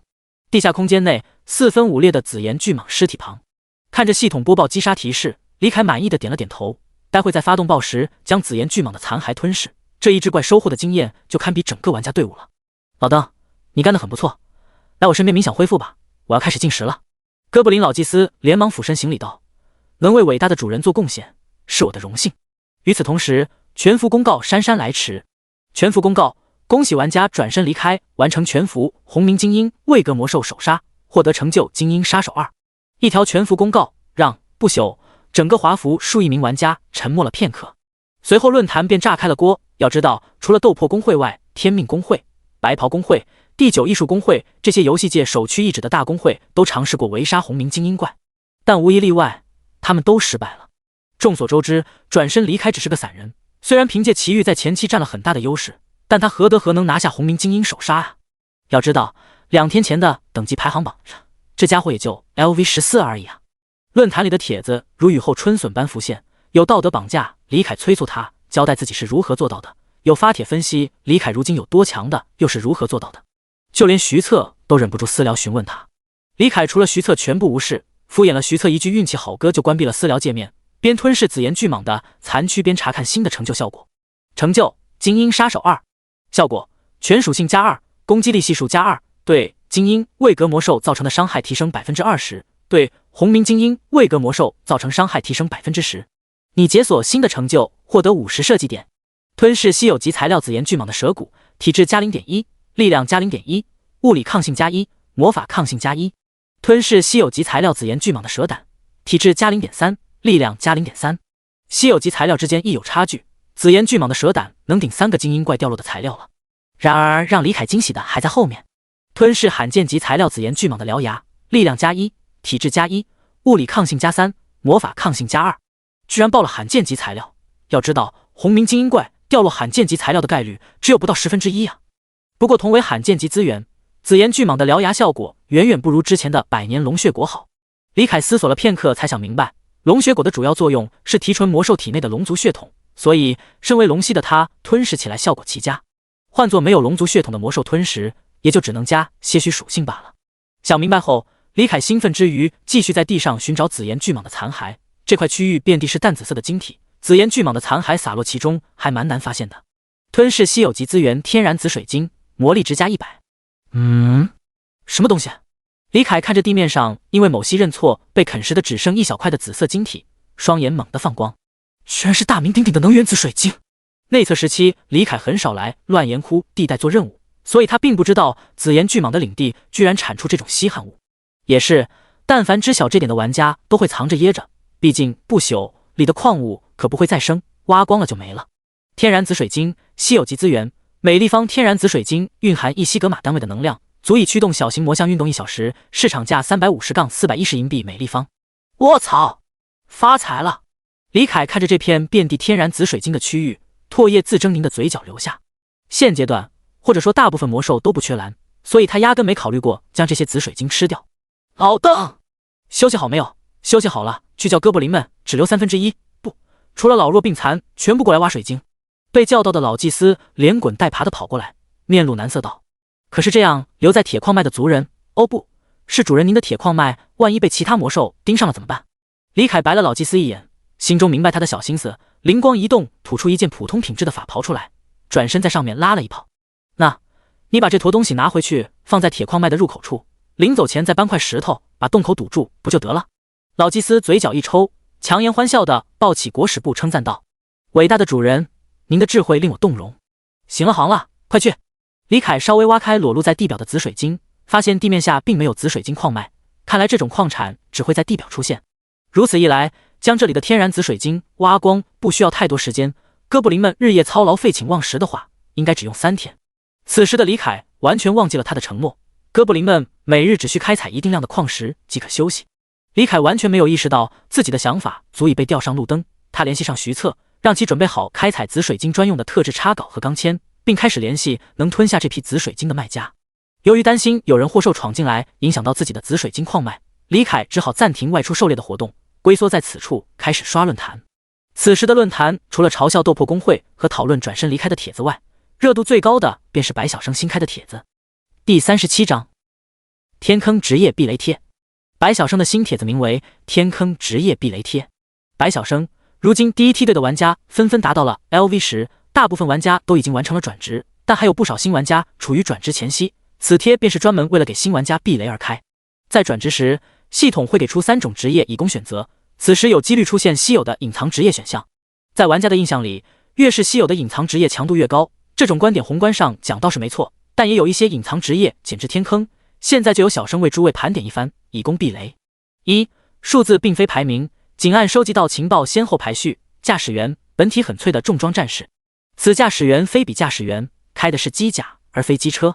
驾驶员可以完美的操纵机甲，并大幅度提升机甲性能，看起来强度不错，但问题是上哪搞机甲？无论是魔能机甲还是炼金魔像，都非早期玩家能搞到的。前者产自地精，花钱倒是能搞到，但问题是驾驶舱是以地精体型设计的，难以匹配人类的体型，并且魔能机甲价格十分昂贵，性能最垃圾最便宜的魔能伐木机都售价20金币。炼金魔像在莫森雷瑞帝国并不常见，只有军方会有，但 NPC 怎么会放心把昂贵的炼金魔像给玩家驾驶呢？只能说这个职业如果能搞到机甲很强，但没有机甲就是无用之人。2. 道士施法者。众所周知，不朽是以西幻为背景的游戏，但不知为何莫名乱入了道士这一职业。道士这职业堪称万金油，战斗有5行遁术、风雷2法、御剑、法阵等众多手段，副职业能炼丹制符助气，相当于容纳3大主流副职业药剂师、刻法师、炼器师于一身。但是不朽没有做好道士的核心手段请神，或者说西幻世界请不到东方神明，这点很合理，这导致道士的输出远低于同等级的法师、术士等施法者，并且道士炼丹制符助器所需的天材地宝都是东方名词，玩家必须一一尝试用不朽世界的材料来代替，即便找到替代品，效果也很差，且原料价格昂贵。总而言之，道士战斗输出不够，副职业炼出的物品效果不好，可以说干啥啥不行。在此再三奉劝能转职成道士的新人玩家，不要因为帅气和对本土宗教的好感就选择这个职业。3. 水手轻装战士。水手在水上作战时有增幅，但问题在于除了部分中小型河流和小型湖泊，水生魔兽的实力都极为强大，更别提强大无比的海妖了。如果不去大型江河湖泊或海上，那为什么要选择转职水手呢？食之无味，弃之可惜，鸡肋之名非水手莫属。4. 御兽师。顾名思义，御兽师必须得有御兽类天赋方可转职，可以跟同位格魔兽签订契约。临阶即 LV59 玩家术语 NPC 不认可，可以御使一头魔兽，每升一阶多一个契约位。看起来御兽师位格高后，御使一群魔兽对敌很强，但毫不客气地说，这简直是痴心妄想。首先，如果是依靠他人制服魔兽来尝试签约的话，魔兽不会服从于你，签约成功概率很低。其次，一旦签约，魔兽终身绑定，无法抛弃战宠更换魔兽，战宠死亡永久损失一个契约位。最后，找当前位格的魔兽签约，等位格高后用处就不大了。想找到血脉高贵、潜力高的魔兽幼崽又难如登天，即便找到了，将其培养到成熟又需要海量资源和时间。只能说，这个职业是为身份地位高贵的土著 NPC 量身打造的。现阶段，哪怕所有大公会联手，也养不肥一个御兽师。5. 掘墓人职业相当于重装战士加御兽师。掘墓人的特性是可以通过挖坟增强属性，并御使尸体作战。先不谈跟尸体打交道有多膈应，光是寻找合适的尸体便是一大麻烦。莫森雷瑞帝国大部分居民死后都会葬入公墓，而想在公墓里掘墓，不仅要和守墓人管理员斗智斗勇，还要面临被官方通缉的风险，得不偿失。而野外的乱葬岗则会催生实力强大的僵尸和冤魂等亡灵生物，并非掘墓的好地点。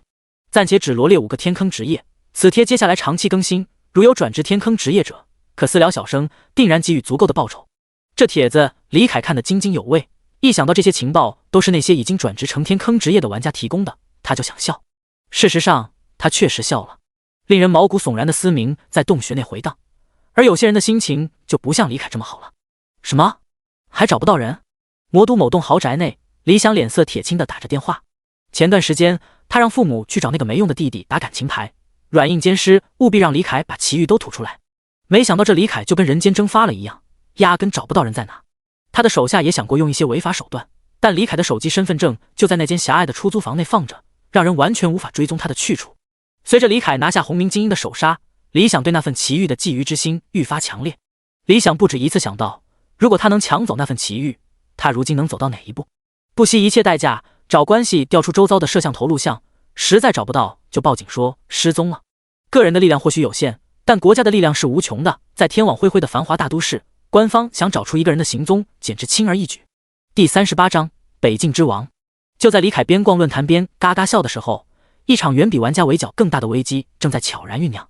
莫森雷瑞帝国北方行省的最北端，坐落着一座常住人口超过500万的繁华城池。这座雄城名为坠阴城，同时它也是北方行省的省会。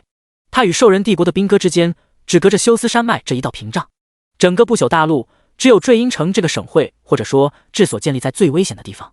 这座雄伟的城池表明了北境之王的决心，绝对不会让兽人的铁骑南下，哪怕1里地。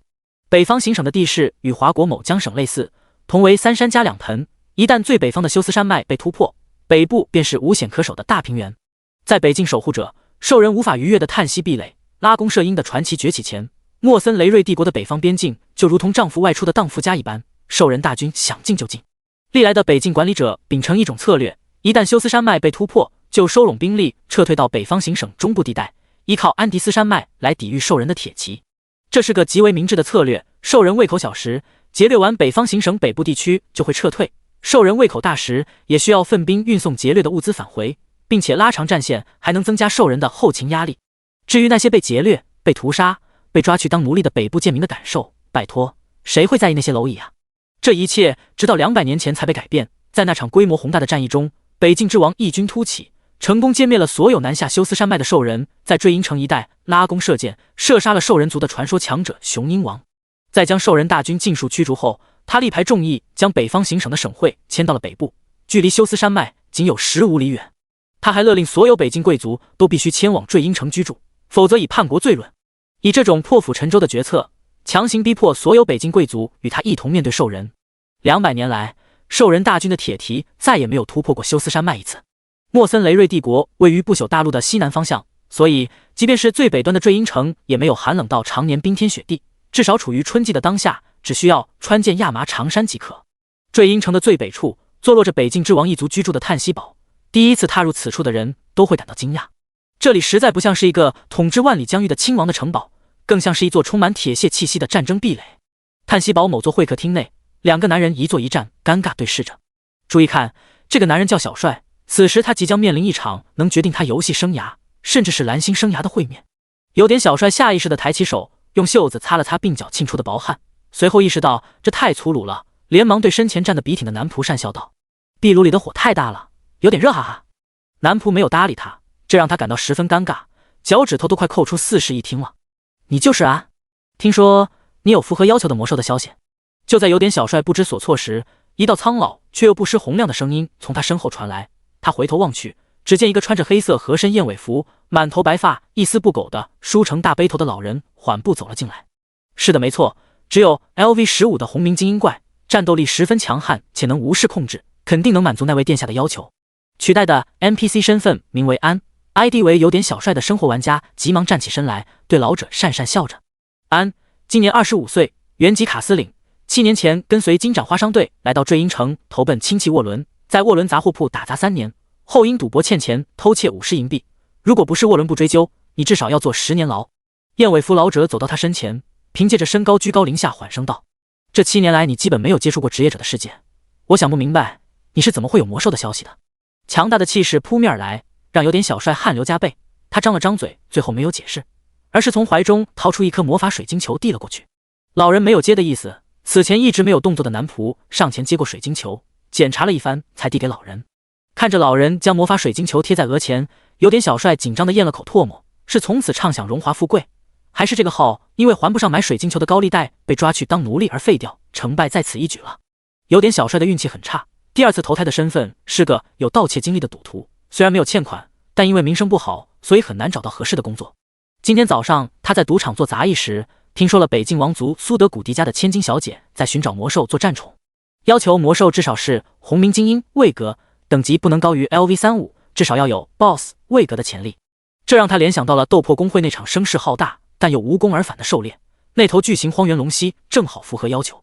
担心空口无凭会不被信任，于是他借高利贷买了颗能印刻人体记忆的魔法水晶球，将论坛内的视频片段放了进去。很快，燕尾服老人就看完了魔法水晶球的内容，他那满是皱褶的脸上露出了一抹微笑道：“带他下去领赏。”有点小帅喜出望外，苏德古迪家族放出话，提供魔兽消息即可获得10金币，提供确切位置赏赐100金币。100金币什么概念？最近由于 T1 档次的玩家普遍达到了 LV10，可以在 NPC 商店中购买精良级装备了，铜币兑换率有所上涨，来到了7比1华夏币，换算下来100金币相当于1400多万华国币。当然，市场吃不下这么多游戏币，大量游戏币冲击市场还会导致贬值，最后他能拿到1000万就不错了，但那也足够他发家致富了，并且他也不用担心什么金币被仆人克扣，出了门就被抢走之类的事情发生。在坠鹰城，北境之王就是天，苏德古迪家族的话就是法律。到时候先买辆迈巴赫，天天会所嫩模，玩腻了再去欧洲体验一下红灯区的大洋马，最后再去岛国拍几部传世之作做纪念，嘿嘿。就在有点小帅畅想着未来的美好时光时，燕尾服老者来到了叹息堡的深处，某扇由龙血木制成、纂刻着符文法阵，足以抵挡英雄级强者攻击的大门外，神色恭敬的俯身道：“殿下，有合适的魔兽消息了。”“什么魔兽？什么潜力？”回答老者的是个少女，她的声音甜美如蜜糖。一头巨型荒原龙蜥，有着至少 BOSS 位格的潜力，在家族的培养下，说不定能冲击领主级甚至霸主级。龙蜥？不要，那也太丑了吧！殿下，您需要尽快契约魔兽晋升、璀璨、位格，才能与菲亚殿下签约。菲亚殿下已经压制着不升格，等了您2年半了，再拖下去，恐怕那位会不满。大门内沉默了许久，燕尾服老者一直恭敬地俯着身，脸上没有一丝不满。好吧，位置在哪？过去要多久？西南行省的中行野区荒原的外围，一个名为凯林村的村庄的附近，坐传送阵能抵达的最近的城镇，距离此处还有3天左右的空程。空程即坐飞行魔兽抵达目的地所需的时间。我也要去。大门内传来另一道清脆的少女声，向来以优雅为第一准则的老者大惊失色，这位混世魔王怎么也在？就这么说定了，明天我们就一起出发西南行省是吧？我还没见识过呢，到时候别坐什么飞行魔兽，就坐马车一路游山玩水不好吗？声音清脆的少女一句话之下给李凯争取了1个月的时间。第39章魔兽暴动。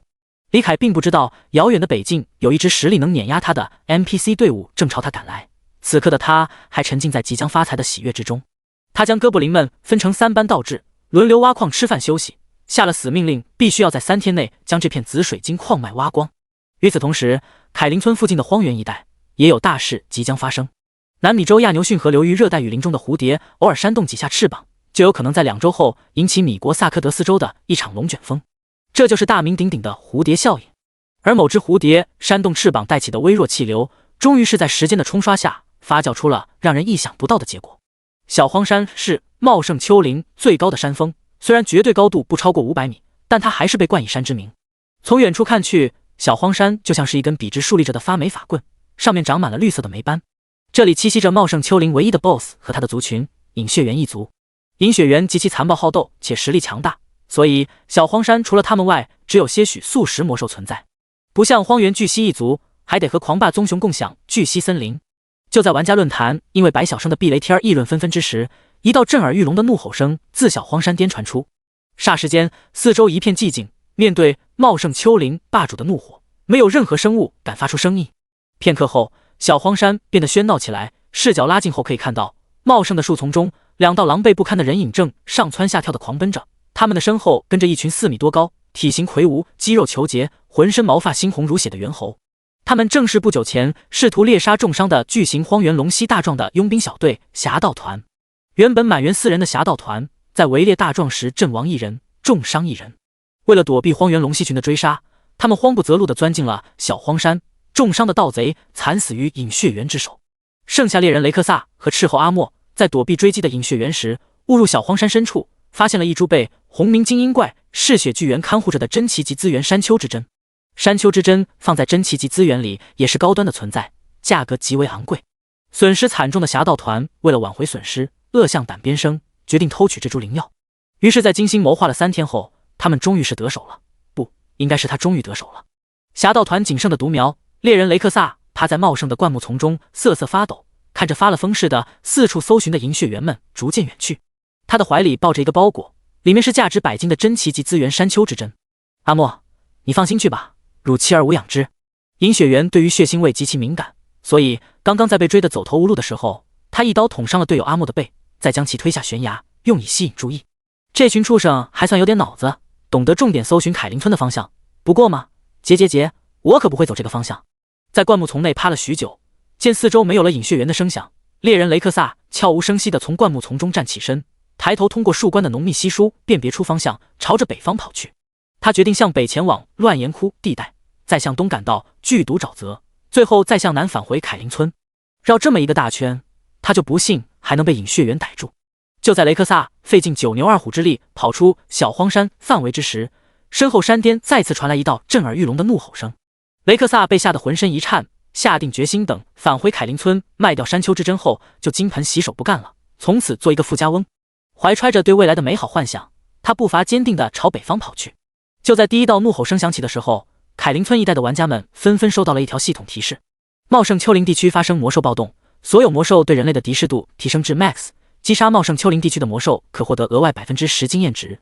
正躺在矿洞内监督哥布林们开采紫水晶的李凯顿时一愣，怎么回事？怎么这么早就魔兽暴动了？内测时期，各个新手村也都有过这个活动，周遭野区中有一处地方的魔兽暴动。不过大部分的魔兽暴动都是发生在开服10天后，怎么正式服这么早就魔兽暴动了？这才开服第4天啊！李凯登上论坛一看，发现其他新手村并没有魔兽暴动的活动出现，只有凯林村一带有。他顿时明白了，这应该是他这只小小的蝴蝶带来的改变。我记得内测的时候，最后有人查出了魔兽暴动的原因是一只胆大包天的 NPC 佣兵小队窃取了小荒山的 BOSS 守护的山丘之针。魔兽暴动就是那只 BOSS 命令手下寻找人类，试图追回山丘之针。李凯喃喃自语着，眼睛愈来愈亮。最后那个 NPC 逃回凯林村，把山丘之针卖给村长后，在酒馆喝酒时说他是绕路乱岩窟和剧毒沼泽回来的。所以唰的一声，李凯站了起来，叫来哥布林老祭司，让他们提高警戒，如果有生物靠近一律驱赶，实在打不过的就撤退，等他回来。话音刚落，不等老祭司说话，李凯便冲出了洞穴。珍奇级资源山丘之针，我来了！与此同时，狼嚎草原的某处，生旦站起身，满脸兴奋地看向队友道：会长同意了，我们现在就赶去乱岩窟，其他工会成员也会赶过来。这次我们一定要把山丘之针拿下。虽然不朽的内测是删档的，但内测玩家的优势依旧存在。除了能保留天赋外，最大的优势就是对游戏剧情的把控。连李凯这个半咸鱼玩家都知道的事情，斗破工会又怎么会不知道呢？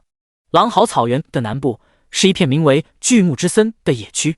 巨木之森得外围，一支10人小队正马不停蹄地朝北方赶去。小队的队长满脸焦急地催促着队员：“快点，再快点！上次红明精英怪我们没跟斗破抢，这次山丘之争可不能拱手让人。”在凯林村一带，敢和斗破工会作对的，只有规模不逊色于他的大工会白袍工会。两个大工会的会长关系不错，为了避免两个工会之间发生冲突，他们很早就谈好了刷怪的地盘划分。狼嚎草原以北归斗破工会，以南归白袍工会。但这地盘划分只能制约平时刷怪时不过界，真遇到了争夺山丘之争这样的事情，口头划分的地盘毫无约束力。只能说还好我们没去抢，不然我们也得团灭。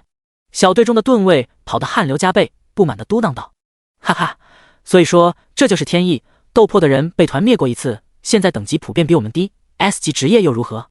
山丘之争，我们白袍势在必得。”队长夕阳西下，此时一腔豪情壮志。原本拥有 S 级职业的斗破工会压了他们一头，但现在他们有等级优势，又怎么会怕区一个生蛋？汝见利，吾见未尝不利。第40章螳螂捕蝉。乱岩窟地带某处洞穴口，一只惊慌失措的草尾鼠从中逃了出来，一溜烟钻进了旁边的灌木丛中，消失不见。吼！伴随着一声震耳欲聋的嘶吼声，一头身长接近18米，肩高3米有余，体型魁梧而又不臃肿，尖牙利齿闪烁着令人心惊胆战的寒光。脊背两侧有2坨高高隆起、淡金色的树丛内满是兴奋的巨兽，大步流星从洞穴内钻出。抬头望了眼久违的纯白赤日，李凯打开地图，朝着乱岩窟的东边跑去。已知侠盗团的幸存者的下一个目的地是东边的剧毒沼泽，他自然要去东边守株待兔。不过乱岩窟实在太大了，方圆数十里，哪怕知道对方会往东边走，也很难逮住。而且知道山丘之争相关情报的人肯定不止他一个，相比他独自一袭傻乎乎的乱逛，玩家们成群结队组成防线，找到雷克萨的几率肯定更高。该怎么办呢？李凯思索了片刻，计上心来，找了个洞穴入口钻了进去，隐藏庞大的身躯，免得打草惊蛇。接着他联系徐策，让他把山丘之争的相关信息发给白晓生，让对方公布出来。如果白晓生不敢公布，那就随便找个玩家让他发帖。原本那些得知此事的玩家们肯定也会想来截胡，但他们都想着独吞肯定不会声张。现在李凯这么一搞，局势就变得扑朔迷离起来了。届时大公会和散人之间肯定会起冲突，散人玩家们为了浑水摸鱼，且为了能和公会对抗，大概率会公布雷克萨的位置信息，引来更多散人玩家把局势弄混。到时候他再出马，不但能抢到珍奇级资源山丘之争，还能杀一批玩家刷成就，一石二鸟，岂不美哉？没过多久，白晓生关于凯林村地区魔兽暴动缘由的帖子就登上了论坛热搜榜，大批原本不知道此事的散人玩家纷纷朝乱岩窟赶来。虽然他们的实力很难与成建制的公会玩家匹敌，但只要抢到了山丘之针，往背包里一塞，打死不拿出来，那公会也拿他们没办法。尤其是那些刚刚建号还没达到 LV5 的新人玩家，更是成了香饽饽。要知道他们死亡可是没有丝毫惩罚的，只要把山丘之针塞进背包，连死亡后爆出来的风险都没有。见白晓生曝光了山丘之针的情报，斗破工会和白袍工会的人气晕了。凯林村地区白袍工会的负责人夕阳西下急忙联系生旦，想要联手将散人玩家清出场，但生旦拒绝了他的提议。乱岩窟实在太大了，我们2个工会所有成员加起来也就不到1000人，根本就无法监控整片区域，极有可能会放跑侠盗团的幸存者。不如让散人玩家们加进来，一起建立防线，阻止雷克萨突围。夕阳西下眉头紧皱反驳道：万一散人们先发现了雷克萨，抢走山丘之针就自杀怎么办？我们压根没有手段强迫他们交出来。生旦轻蔑一笑道：你和那些散人玩家都忽略了一点，那就是侠盗团的幸存者猎人雷克萨的实力。据我所知，他是 LV20的一阶超凡猎人，哪有那么容易被干掉，至少能撑到我们工会的成员赶过去。夕阳西下仔细一想，确实如此，于是同意了散人玩家进场。散人玩家们虽然诧异于工会的人怎么这么好说话，但还是欣然接受了他们的提议。很快，原本人烟稀少的乱岩窟地区就变得喧闹起来，来得及赶过来的2000多名玩家组成一条防线，从西到东监视着每一寸土地。2大工会的成员和散人玩家交替，三方都怕其余方吃独食。无独有偶，李凯的想法和生旦一模一样，侠盗团的幸存者在拉胯，怎么着也能撑到他赶过来吧。他躺在乱岩窟东部的某处洞穴内，将论坛调成仅看凯林村地区，高频率刷新，防止错过消息。时间1分1秒在流逝着，高空之上，墨绿灿阳取代了纯白赤日。乱岩窟东部的边缘地带，一个风尘仆仆的男人从茂盛丘陵的树丛中钻出，擦了擦鬓角的汗，目光坚定地朝前走去。为了引开饮血猿群，他玩了个灯下黑，在小荒山上藏了许久。再加上与成群结队可以无视魔兽袭击的玩家们不同，他独自一人又做贼心虚，不敢与任何魔兽交战，以免引来饮血猿群。每次遇到魔兽都会停下来等对方离开或绕路，这也导致连在南边的巨木之森一带刷怪的白袍公会玩家都赶来有一会了，他才堪堪抵达乱岩窟。雷克萨朝着山坡上的洞穴走去，这一路走来提心吊胆，精力高度集中，把他累得够呛，他得停下来休整一会了。刚走到洞穴附近，雷克萨就看到一个黑发黑瞳、面容独特的男人钻了出来，两眼放光地盯着自己。雷克萨认出了对方的身份，刚刚降临不朽大陆没多久的群星之子，有着不可思议的复活能力，并且只要你出钱货物对他们发出委托，无论多么危险的事情，他们都会高喊着任务什么的前仆后继。想必这个人用热情到诡异的眼光看着自己，就是为了在自己身上接任务吧。想到这里，雷克萨露出微笑，高声道：“你好，热情的群星之子，请问你愿意帮我个小忙吗？”雷克萨知道群星之子之间是有特殊的交流手段的，眼前的群星之子随时可以摇来一大群人，用几个银币雇佣一支小队护送自己返回凯林村也不错，毕竟他很快就是身价过100金的男人了，没必要抠抠搜搜。虽然他们的实力弱了点，但用来挡刀最合适不过了。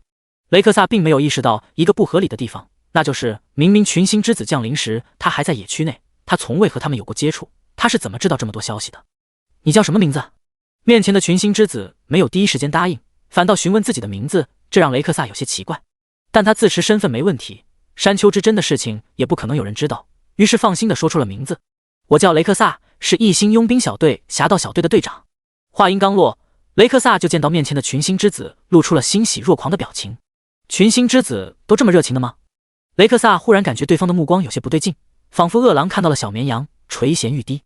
没过多久，不远处的洞穴内，李凯猛地站起身，双眼放光。山丘之针，我来了。第41章，黄雀在后。乱岩窟东部地带某片小山坡上，数十具玩家尸体散落在各处，他们有的身上插着树枝箭矢，有的则死于刀剑之下。猎人雷克萨满身鲜血，左手持弓，右臂死死怀抱着包裹，满脸愤恨地怒吼道：“为什么？我和你们没有任何矛盾，为什么要围杀我？难道山丘之针的事情暴露了？不可能啊！他盗取宝物的唯一目击者已经死了，这些群星之子怎么会知道这件事？难不成他们和饮血猿一族是一伙的？”猎人雷克萨想破脑袋都想不明白到底是怎么回事。他的四周不远处密密麻麻地站着数百名玩家，将他团团围住，同时还有玩家源源不断地从四面八方赶过来，让他愈发感到绝望。玩家们双眼放光，死死盯着猎人雷克萨，他已经是强弩之末，大残且箭矢用尽，不足为虑。现在他们的敌人是其他玩家，倒在地上的玩家尸体里，有相当一部分都是死于其他玩家之手。他们担心有人抢走山丘之针，所以一旦有人靠近雷克萨，就会被其余玩家围攻致死。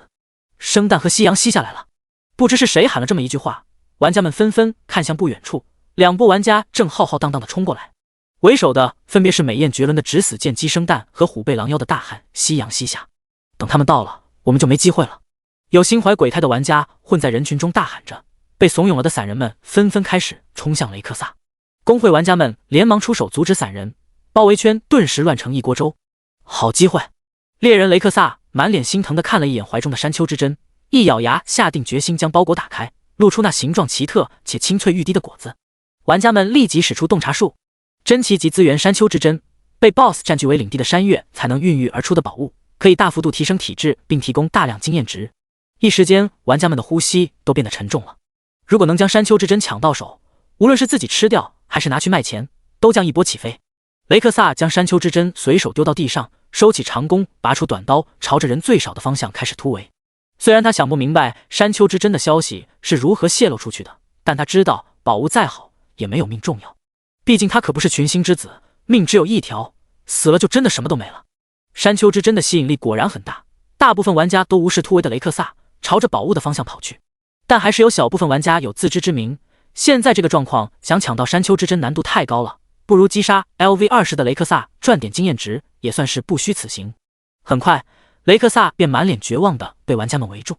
临终之际，他开始后悔围杀巨型荒原龙蜥导致队伍出现阵亡，后悔逃亡时害死斥候阿莫导致现在孤木难支，唯独没有后悔盗取山丘之针。再给他一次重获的机会，他一样会动手。啊！洗地！猎人死亡的惨叫与生蛋的指挥声同时发出，生蛋和夕阳西下没想到雷克萨居然这么果断放弃了山丘之针，但他们也不是没有准备。随着他们一声令下，身旁的施法者们纷纷释放远程法术，猎人、游侠等远程物理输出也一起开枪射箭，朝着山丘之针的位置轰去。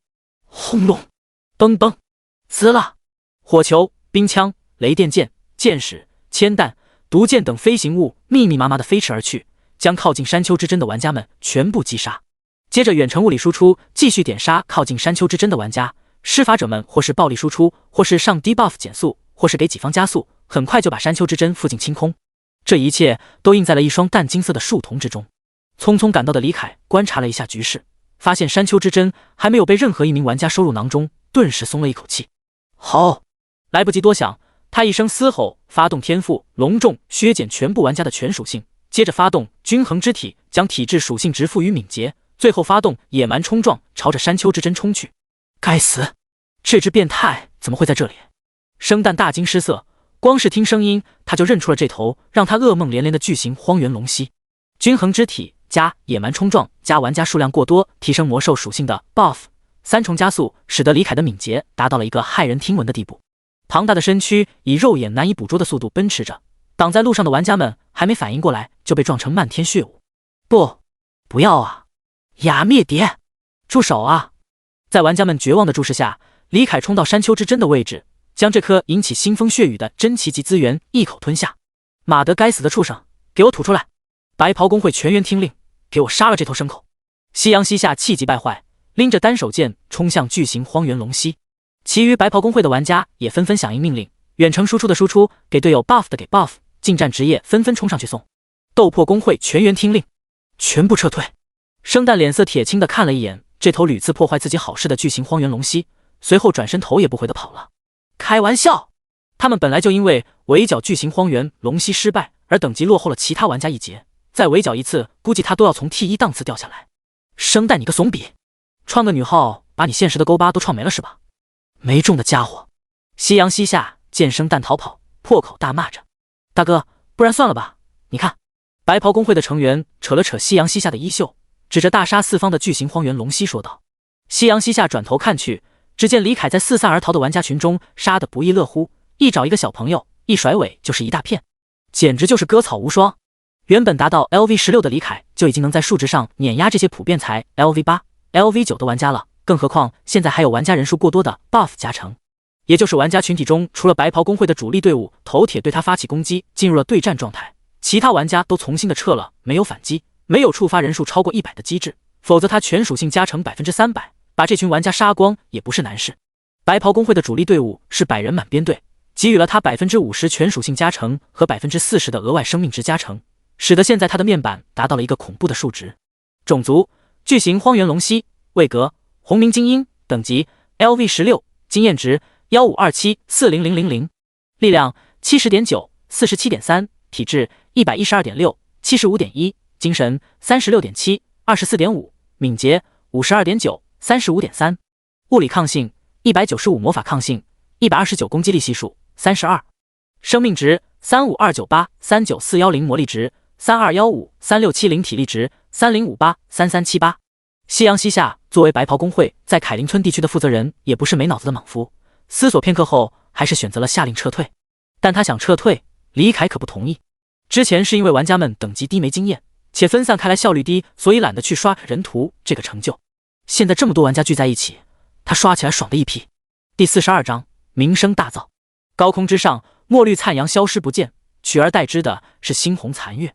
淡红色的月光洒落大地，照亮发生在乱岩窟东部某片小山坡上的惨案。数百具玩家尸体散布在山坡各处，爆出来的装备、药剂、钱币随地可见。李凯将最后一件精良级装备吞进体内空间，再次打扫战场，将银币和终极药剂收起来。体内空间爆满了，就临时交易给徐策，让他收起来。确定所有有价值的战利品都收起来了后，他转身朝着紫水晶矿脉狂奔去。不知道他的大便有没有起到驱赶魔兽的作用？哥布林那边该不会他一走就被赶跑了吧？与此同时，玩家论坛炸了锅，凯林村地区的玩家纷纷发帖声讨、吐槽，或者说谩骂这头该死的巨型荒原龙蜥。如果说上次斗破公会围剿失败，他们的感受是看热闹吃瓜真爽，那么这次李凯的主动出击让他们意识到了不妙。一头不喜欢宅在领地，经常四处乱逛，还对杀戮玩家有着极大兴趣。偏偏他们还无法匹敌的红鸣精英怪的出现，意味着乱岩窟这片野区基本废了。玩家们进入这片野区，就要冒着被击杀的风险。地区相关的任务，野区里面的资源和魔兽的经验值都与玩家无关了。一般来说，每个新手村附近都会有5至6个野区，凯林村就是典型的例子。新手玩家学习战斗的奔流溪畔，转职后熟悉技能的狼嚎草原，以及升格后练级用的乱岩窟、茂盛丘陵、巨木之森和适合较高等级玩家探索的剧毒沼泽。一旦乱岩窟这片野区废了，那么凯林村的玩家练级速度就会受到很大的影响。关键是现阶段他们根本无法匹敌那头变态的巨型荒原龙蜥，甚至很长一段时间都无法将其狩猎。LV10以后，升级所需的经验值变多，玩家们升级的速度也逐渐变慢。现在 T1 档次的玩家也就普遍 LV11、LV12。要想猎杀那头 LV16， 不对，现在已经是 LV17的巨型荒原龙蜥，至少得有50名 LV15以上的玩家组队才行。等玩家们升到 LV15， 说不定那头变态都 LV20了。凯林村地区的玩家们纷纷发帖抱怨，其余地区的玩家们则各种落井下石。原本他们还嫉妒凯林村地区率先出现魔兽暴动，想着如此一来凯林村的玩家等级会遥遥领先。没想到啊，那头巨蜥荒原龙蜥干得漂亮。一时之间，李凯名声大噪，有好事的中二玩家给他起了个中二感满满的外号“游荡暴徒”。游荡是指其居无定所，明明是栖息在巨蜥森林的魔兽，却跑到了乱岩窟，在地下空间团灭了斗破公会后，又跑去了乱岩窟东部的地表去猎杀玩家。而暴徒2字顾名思义很简单，就是他屡次坏玩家的好事。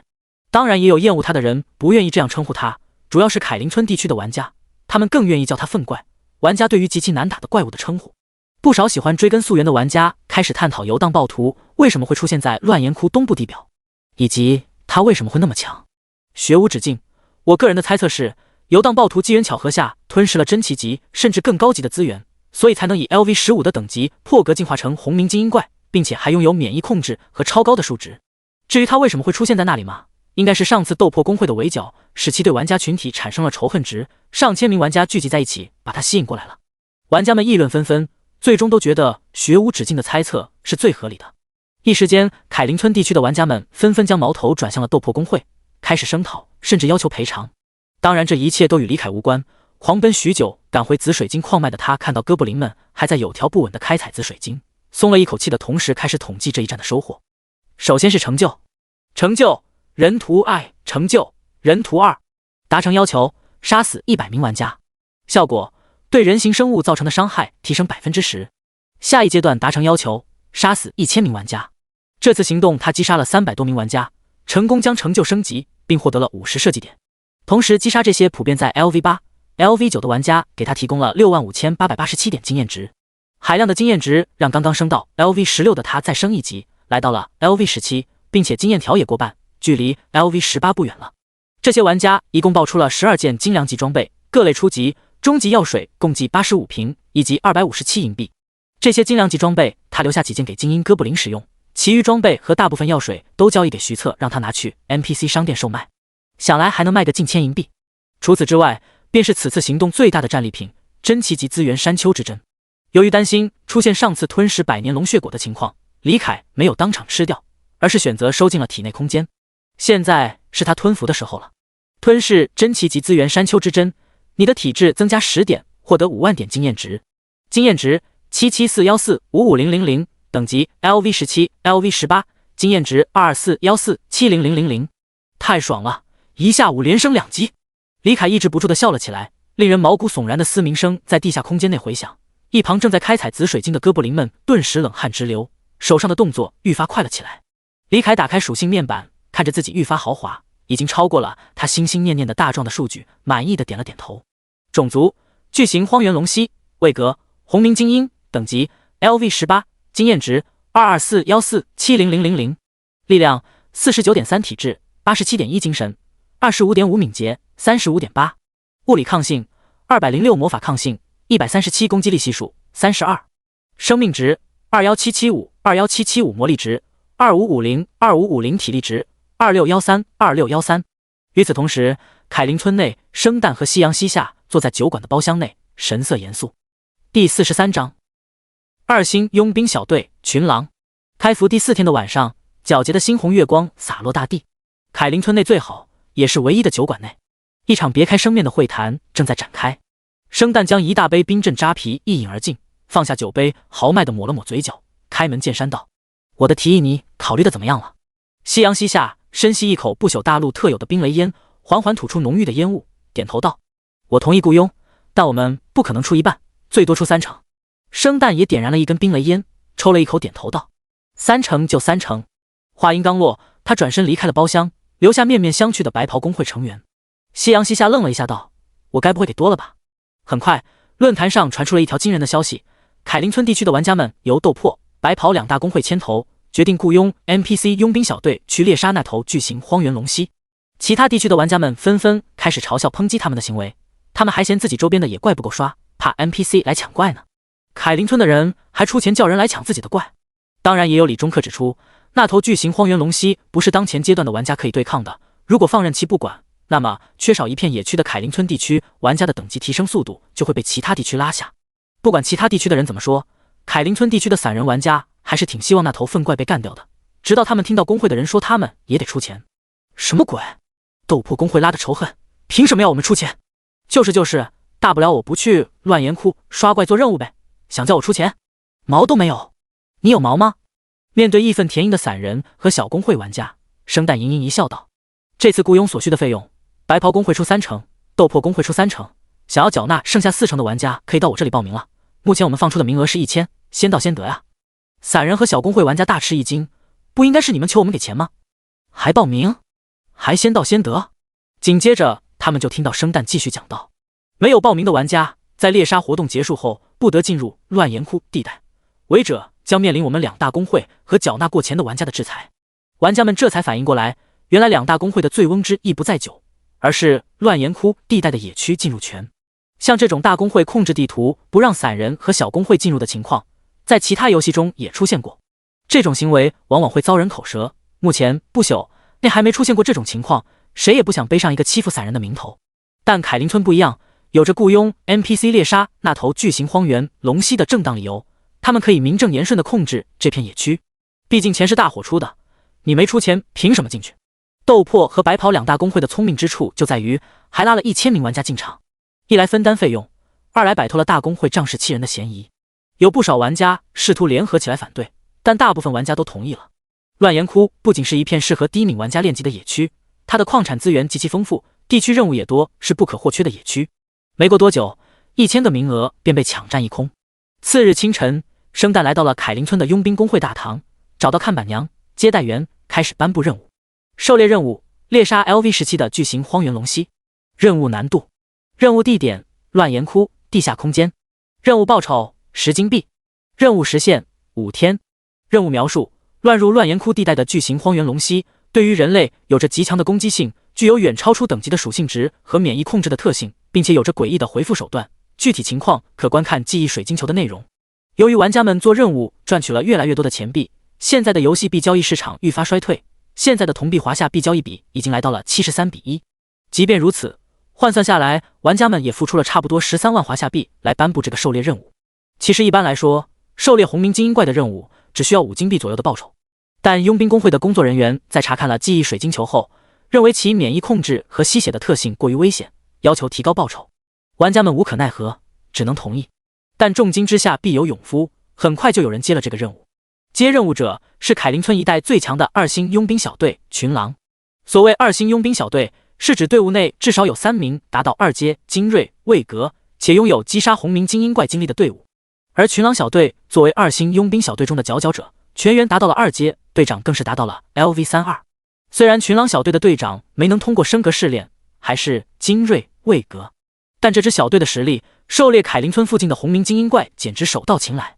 这位美丽的小姐放心吧，我们一定会完成你们的委托。佣兵小队的盾卫背负着双面甲胄兽大盾的费汤姆看着美艳动人的生旦，用力拍着自己的胸膛保证着。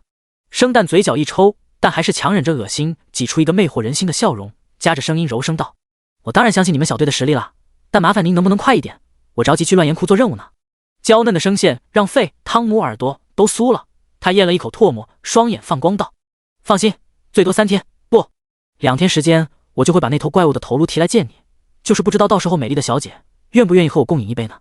生旦将右手藏到身后，拳头紧握，强颜欢笑道：“到时候再说吧，我先去做任务了。”说完，他头也不回的落荒而逃，实在是太恶心了。行了，瞧你那诸葛样！群狼小队的队长 LV32 的大剑使克劳德给了发春的费汤姆一拳，招呼他去住所开会。你是我见过最美的群星之子女孩，我的父亲是非洲村的村长，你能教我说群星语言吗？费汤姆排练着下次见面时要说的话，弓着腰跟着队长离开了佣兵工会大堂。第44章，富贵险中求。信息时代的好处有很多，例如足不出户便可知天下事。原本躺在紫水晶矿洞内无所事事的李凯，在得知凯林村玩家雇佣了佣兵小队后，顿时紧张了起来。他点开玩家发的帖子，查看接下任务的佣兵小队的信息。发帖的玩家怎么也想不到，他只是闲来无事发个帖子，就成了通风报信的人间。群狼小队共有13人，其中3人是预备队员，负责收集情报、贩卖资源等琐事。主战队员10人，最强者是 LV32 的队长大剑使克劳德。这个名字和使用的武器让李凯感到十分眼熟，却死活想不起来这个名字到底是在哪看到过。然后是 LV29 的大盾侍卫费汤姆， LV28 的毒刃刺客， LV28 的剑盾士， LV27 的吹剑斥候， LV26 的长弓猎人， LV26 的重弩炮手， LV25 的牧师， LV25 的雷法师， LV24 的血色术士。队伍组成十分均衡，大剑使和毒刃刺客提供近战输出，大盾侍卫担任主坦，剑盾士担任副坦，吹剑斥候中距离策应，长弓猎人和重弩射手提供远距离物理持续输出，牧师给奶给盾，雷法师和血色术士控场并提供法术输出，并且全员达到了能对标红冥精英怪的2阶精锐位格。在3阶以前，魔兽的位格体系和人类的位格体系只有名称不同。人类的1阶超凡对应魔兽的精英，2阶精锐对应红冥精英，3阶璀璨对应 BOSS 位格。李凯可以轻易的击败包括 LV32 的大剑使之内的任何一个佣兵，但他肯定打不过群狼小队全员，哪怕加上哥布林部落也不行，除非他愿意动用射击点。在斗破工会围剿一战中，李凯消耗500射击点，添加了 S 级天赋无法无天，只剩下40射击点。后来解锁的人图 I 精英杀手2、人图2 3个成就分别给了他50射击点，再加上升到 LV16、LV17、LV18 分别给了160、170、180射击点，他现在的射击点总数达到了700点，有史以来的最高值。如果他消耗500射击点，添加个战斗相关的 S 级天赋，那还是有很大几率打赢群狼小队的。但他不想这样做，他还想攒够1000射击点，添加个 SS 级天赋或者升格成 BOSS 呢。想到这里，李凯起身观察了一番紫水晶矿脉的情况，发现还剩很多，3天内根本挖不完。哪怕哥布林们不眠不休的开采，也最多开采一半。难道剩下的一半不要了？李凯纠结的原地转了几个圈，思来想去，不愿放弃紫水晶矿脉的李凯决定冒个险。与此同时，凯林村的某栋房子内，群狼小队正在激烈讨论着。有什么好说的，直接围住干掉就好了。红冥精英怪我们杀了10多只了，比他等级更高的也不是没杀过。这是费汤姆说的，他着急出发，这样才能回来和女神约会。这头巨型荒原龙蜥的等级虽然不高，但属性已经可以和 LV25、LV26 的红冥精英怪媲美了，不能轻视啊。怕什么？ LV25 的巨型荒原龙蜥我们都杀过。要我说，属性值不是关键，重点是它的恢复手段。从记忆水晶球里的内容来看，它应该有2个吸血技能或天赋，分别靠吞噬尸体和撕咬敌人触发。我们应该重点防范这2点。不，吸血是很关键，但不是最重要的，最关键的是它免疫控制的特性。到时候哪怕我们能打赢它，它残血了逃跑怎么办？我们根本没手段可以留下它，它的敏捷值那么高就算了，还有爆发提速的手段。会议室内顿时安静了下来，所有人都注意到了这个重点。要知道他们的任务是狩猎击杀，而不是驱赶。如果那头巨型荒原龙蜥逃跑，他们还真拿它没什么办法。其实在颁布任务时，生旦和夕阳西下还是有分歧的，前者认为驱赶即可，还能省一笔钱，后者则咬着牙要求一定要将其狩猎。抛开恩怨不谈，万一巨型荒原龙蜥被打跑后又回来袭击玩家怎么办？生旦虽然很怀疑这个抛开恩怨不谈，但还是被他说服了。没事，到时候我先把他4肢都切断，看他怎么跑。最终队长克劳德一锤定音，众人纷纷开始整理行囊，准备出发。时间来到下午3点，高频率刷论坛的李凯总算是收到了群狼小队已经出发了的情报。感谢凯林村的大嘴巴人间们，他离开紫水晶矿脉，来到乱岩窟东部玩家们围剿雷克萨的地方。富贵险中求，李凯决定以身探险，把群狼小队引走，防止他们干扰哥布林挖矿。同时他还给哥布林们下了死命令，必须在3天内把紫水晶矿开采完毕，并全部转移到铁矿脉那边。与此同时，群狼小队兵分2路，分别赶往记忆水晶球中巨型荒原龙息出现过的2个地点。不朽大陆的土著们没有玩家系统那么方便的联系手段，但他们也有属于自己的黑科技。前往地下空间的第一小队有8人，每人手持一个魔法罗盘，1人留在洞穴口，其余人进入洞穴，每1000米留下1人等候消息。第2小队则由最强的队长克劳德和拥有寻敌技能的血色术士布莱克斯组成。血色术士布莱克斯是个身形高大、微胖的男人，他身上最引人瞩目的特征便是那一口齿缝极宽的牙。只见他来到血迹斑斑的战场，捧起被鲜血浸湿的泥土，深深吸了一口，随后囫囵咽下，口中念念有词。最后，他吐出一团燃烧着猩红冷焰的球状物，那猩红火球一出现，便朝着一个方向缓慢飘去。一级技能灵媒术，消耗200点魔力值和50点生命值，将不超过24小时的鲜血凝结成怨灵，怨灵会自动搜寻1000米内的仇敌或本体，持续时间30秒，冷却时间60秒。找到了！大剑使克劳德有些惊讶，那头巨型荒原龙息作为红鸣精英怪，怎么会一直在地面上厮混呢？对，他就在这附近，队长发信号吧。克劳德点点头，从空间戒指中取出一支烟花点燃，咻啪，烟花飞至高空，轰然炸开，化作醒目的狼首的样式。留守在洞穴外的第1小队成员见到东边的天空上的狼首，连忙拨动手中的罗盘通知队友。第1小队的人撤出地下空间，朝着东部赶去。在墨绿灿阳被猩红之月取代的那一刻，群狼小队总算是在乱岩窟东部聚集完毕。寻仇怨灵已经消散，术士布莱克斯再次施展技能灵媒术，捏了个新的寻仇怨灵。大剑使克劳德与队员们对视了一眼，拔出背后的大剑，大声道：“准备好，狩猎开始了。”第45章，扭头就跑。墨绿灿阳高悬于空，但绿色的日光显得分外诡异。乱岩窟东部的某处山坡上，一只体长超过18米、肩高接近4米的庞然大物正在大快朵颐着。不远处的山阴面，群狼小队鬼鬼祟祟地趴在灌木丛中，窥视着那头巨兽。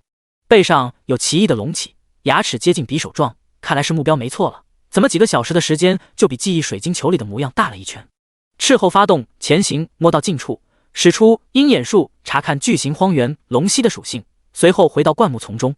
职业技能鹰眼术可以查看30米位格相关，内位格不高于自身，等级不超出自身15级的敌人的属性，冷却时间30秒。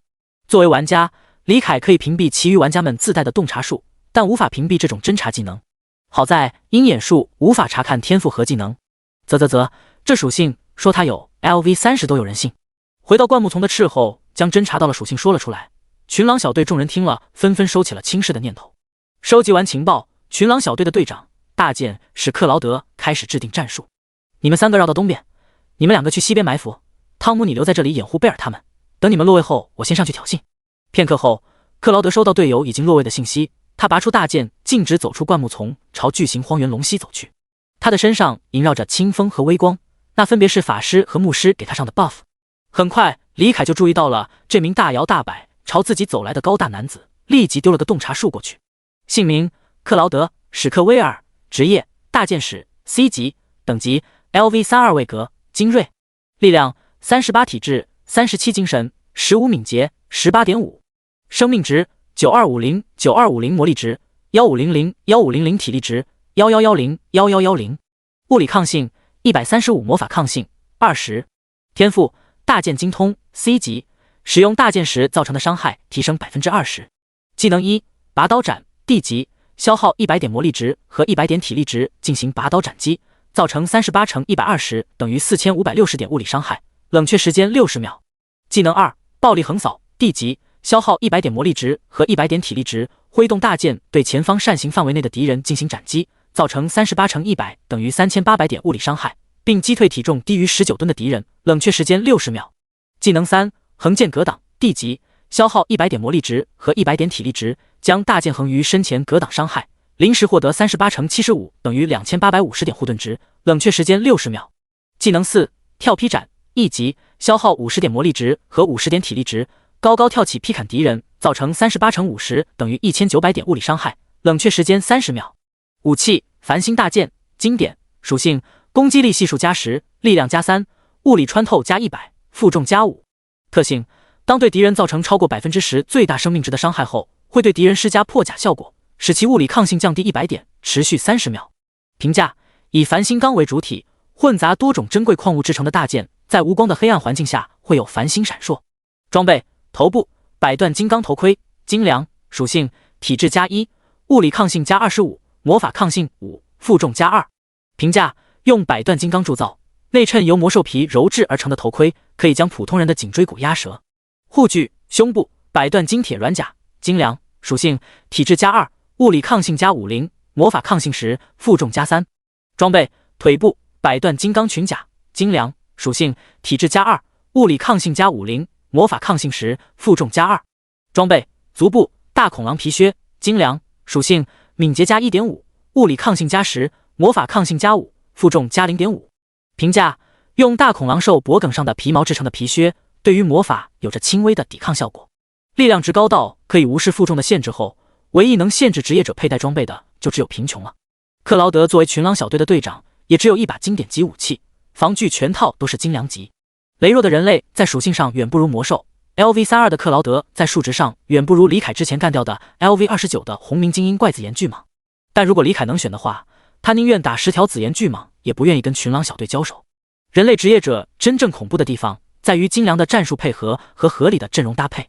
想到这里，李凯朝着克劳德嘶吼了一阵子，随后扭身就跑。克劳德愣住了，不是说这头巨型荒原龙蜥对人类有着很大的敌意吗？怎么见面就跑啊？别跑！克劳德将大剑放回身后，用卡扣挂着，撒丫子朝李凯追去。可惜他的敏捷比李凯低得多，在直线奔跑速度上慢了不少，越追越远。动手！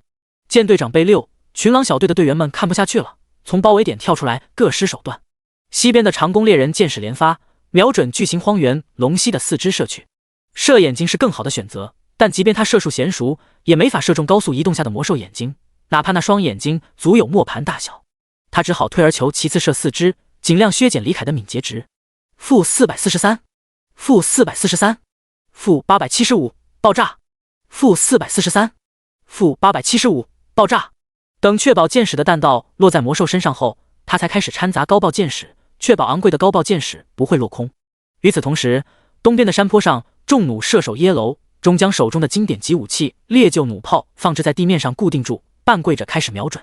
经典级武器价格昂贵且极难买到，哪怕群狼小队这些年来赚了不少佣金，也没做到全员经典级武器。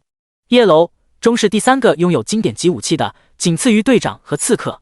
原因就是重弩射手这个职业具有恐怖的定点远程持续输出能力。烈鹫弩炮有着3层弩机，可以同时装填3根箭矢，轮流发射，可以达到不间断持续输出的效果。耶楼中一手抓着弩臂，一手虚握成拳放在弩机上，发动技能自动装填。职业技能自动装填 C 级，消耗500点魔力值和300点体力值，接下来30秒自动装填弩箭，且攻击不消耗体力值，冷却时间5分钟。一支重型破甲剑凭空出现在他虚握的手心内，随后落到弩机上，同时弓弦自动拉开。下一瞬，一支重型破甲剑爆射而出，发出凛冽的呼啸声。-926，-926，-926。重弩射手耶楼中的每发弩箭伤害都比长弓猎人的高爆箭矢更高。第46章大逃杀。乱岩窟东部地表的某处山坡上，重弩的怒嚎声震耳欲聋。一头巨型荒原龙蜥顶着枪林弹雨朝着东边狂奔着。此时的李凯南边有大箭矢在追击，西边长弓猎人箭矢连连，东边重弩射手输出爆表，只有北边没有人影出现，而北边恰好还有一个洞穴入口。如果是真正的魔兽，此时要么被打急眼了开始反击，要么被打怕了选择钻洞穴逃跑。可惜李凯可不是蠢笨的魔兽，他一眼就看穿了群狼小队的计划。群狼小队没有留下巨型荒原龙蜥的手段，所以他们想要将他逼进地下空间，届时他们只需要守住通道即可围杀李凯。想明白了群狼小队的战术，李凯自然不会落入圈套。他硬着头皮强顶着重弩射手恐怖的火力输出，朝东边跑去。他的计划就是先跟群狼小队打个照面，吸引他们的注意力，接着逃去剧毒沼泽。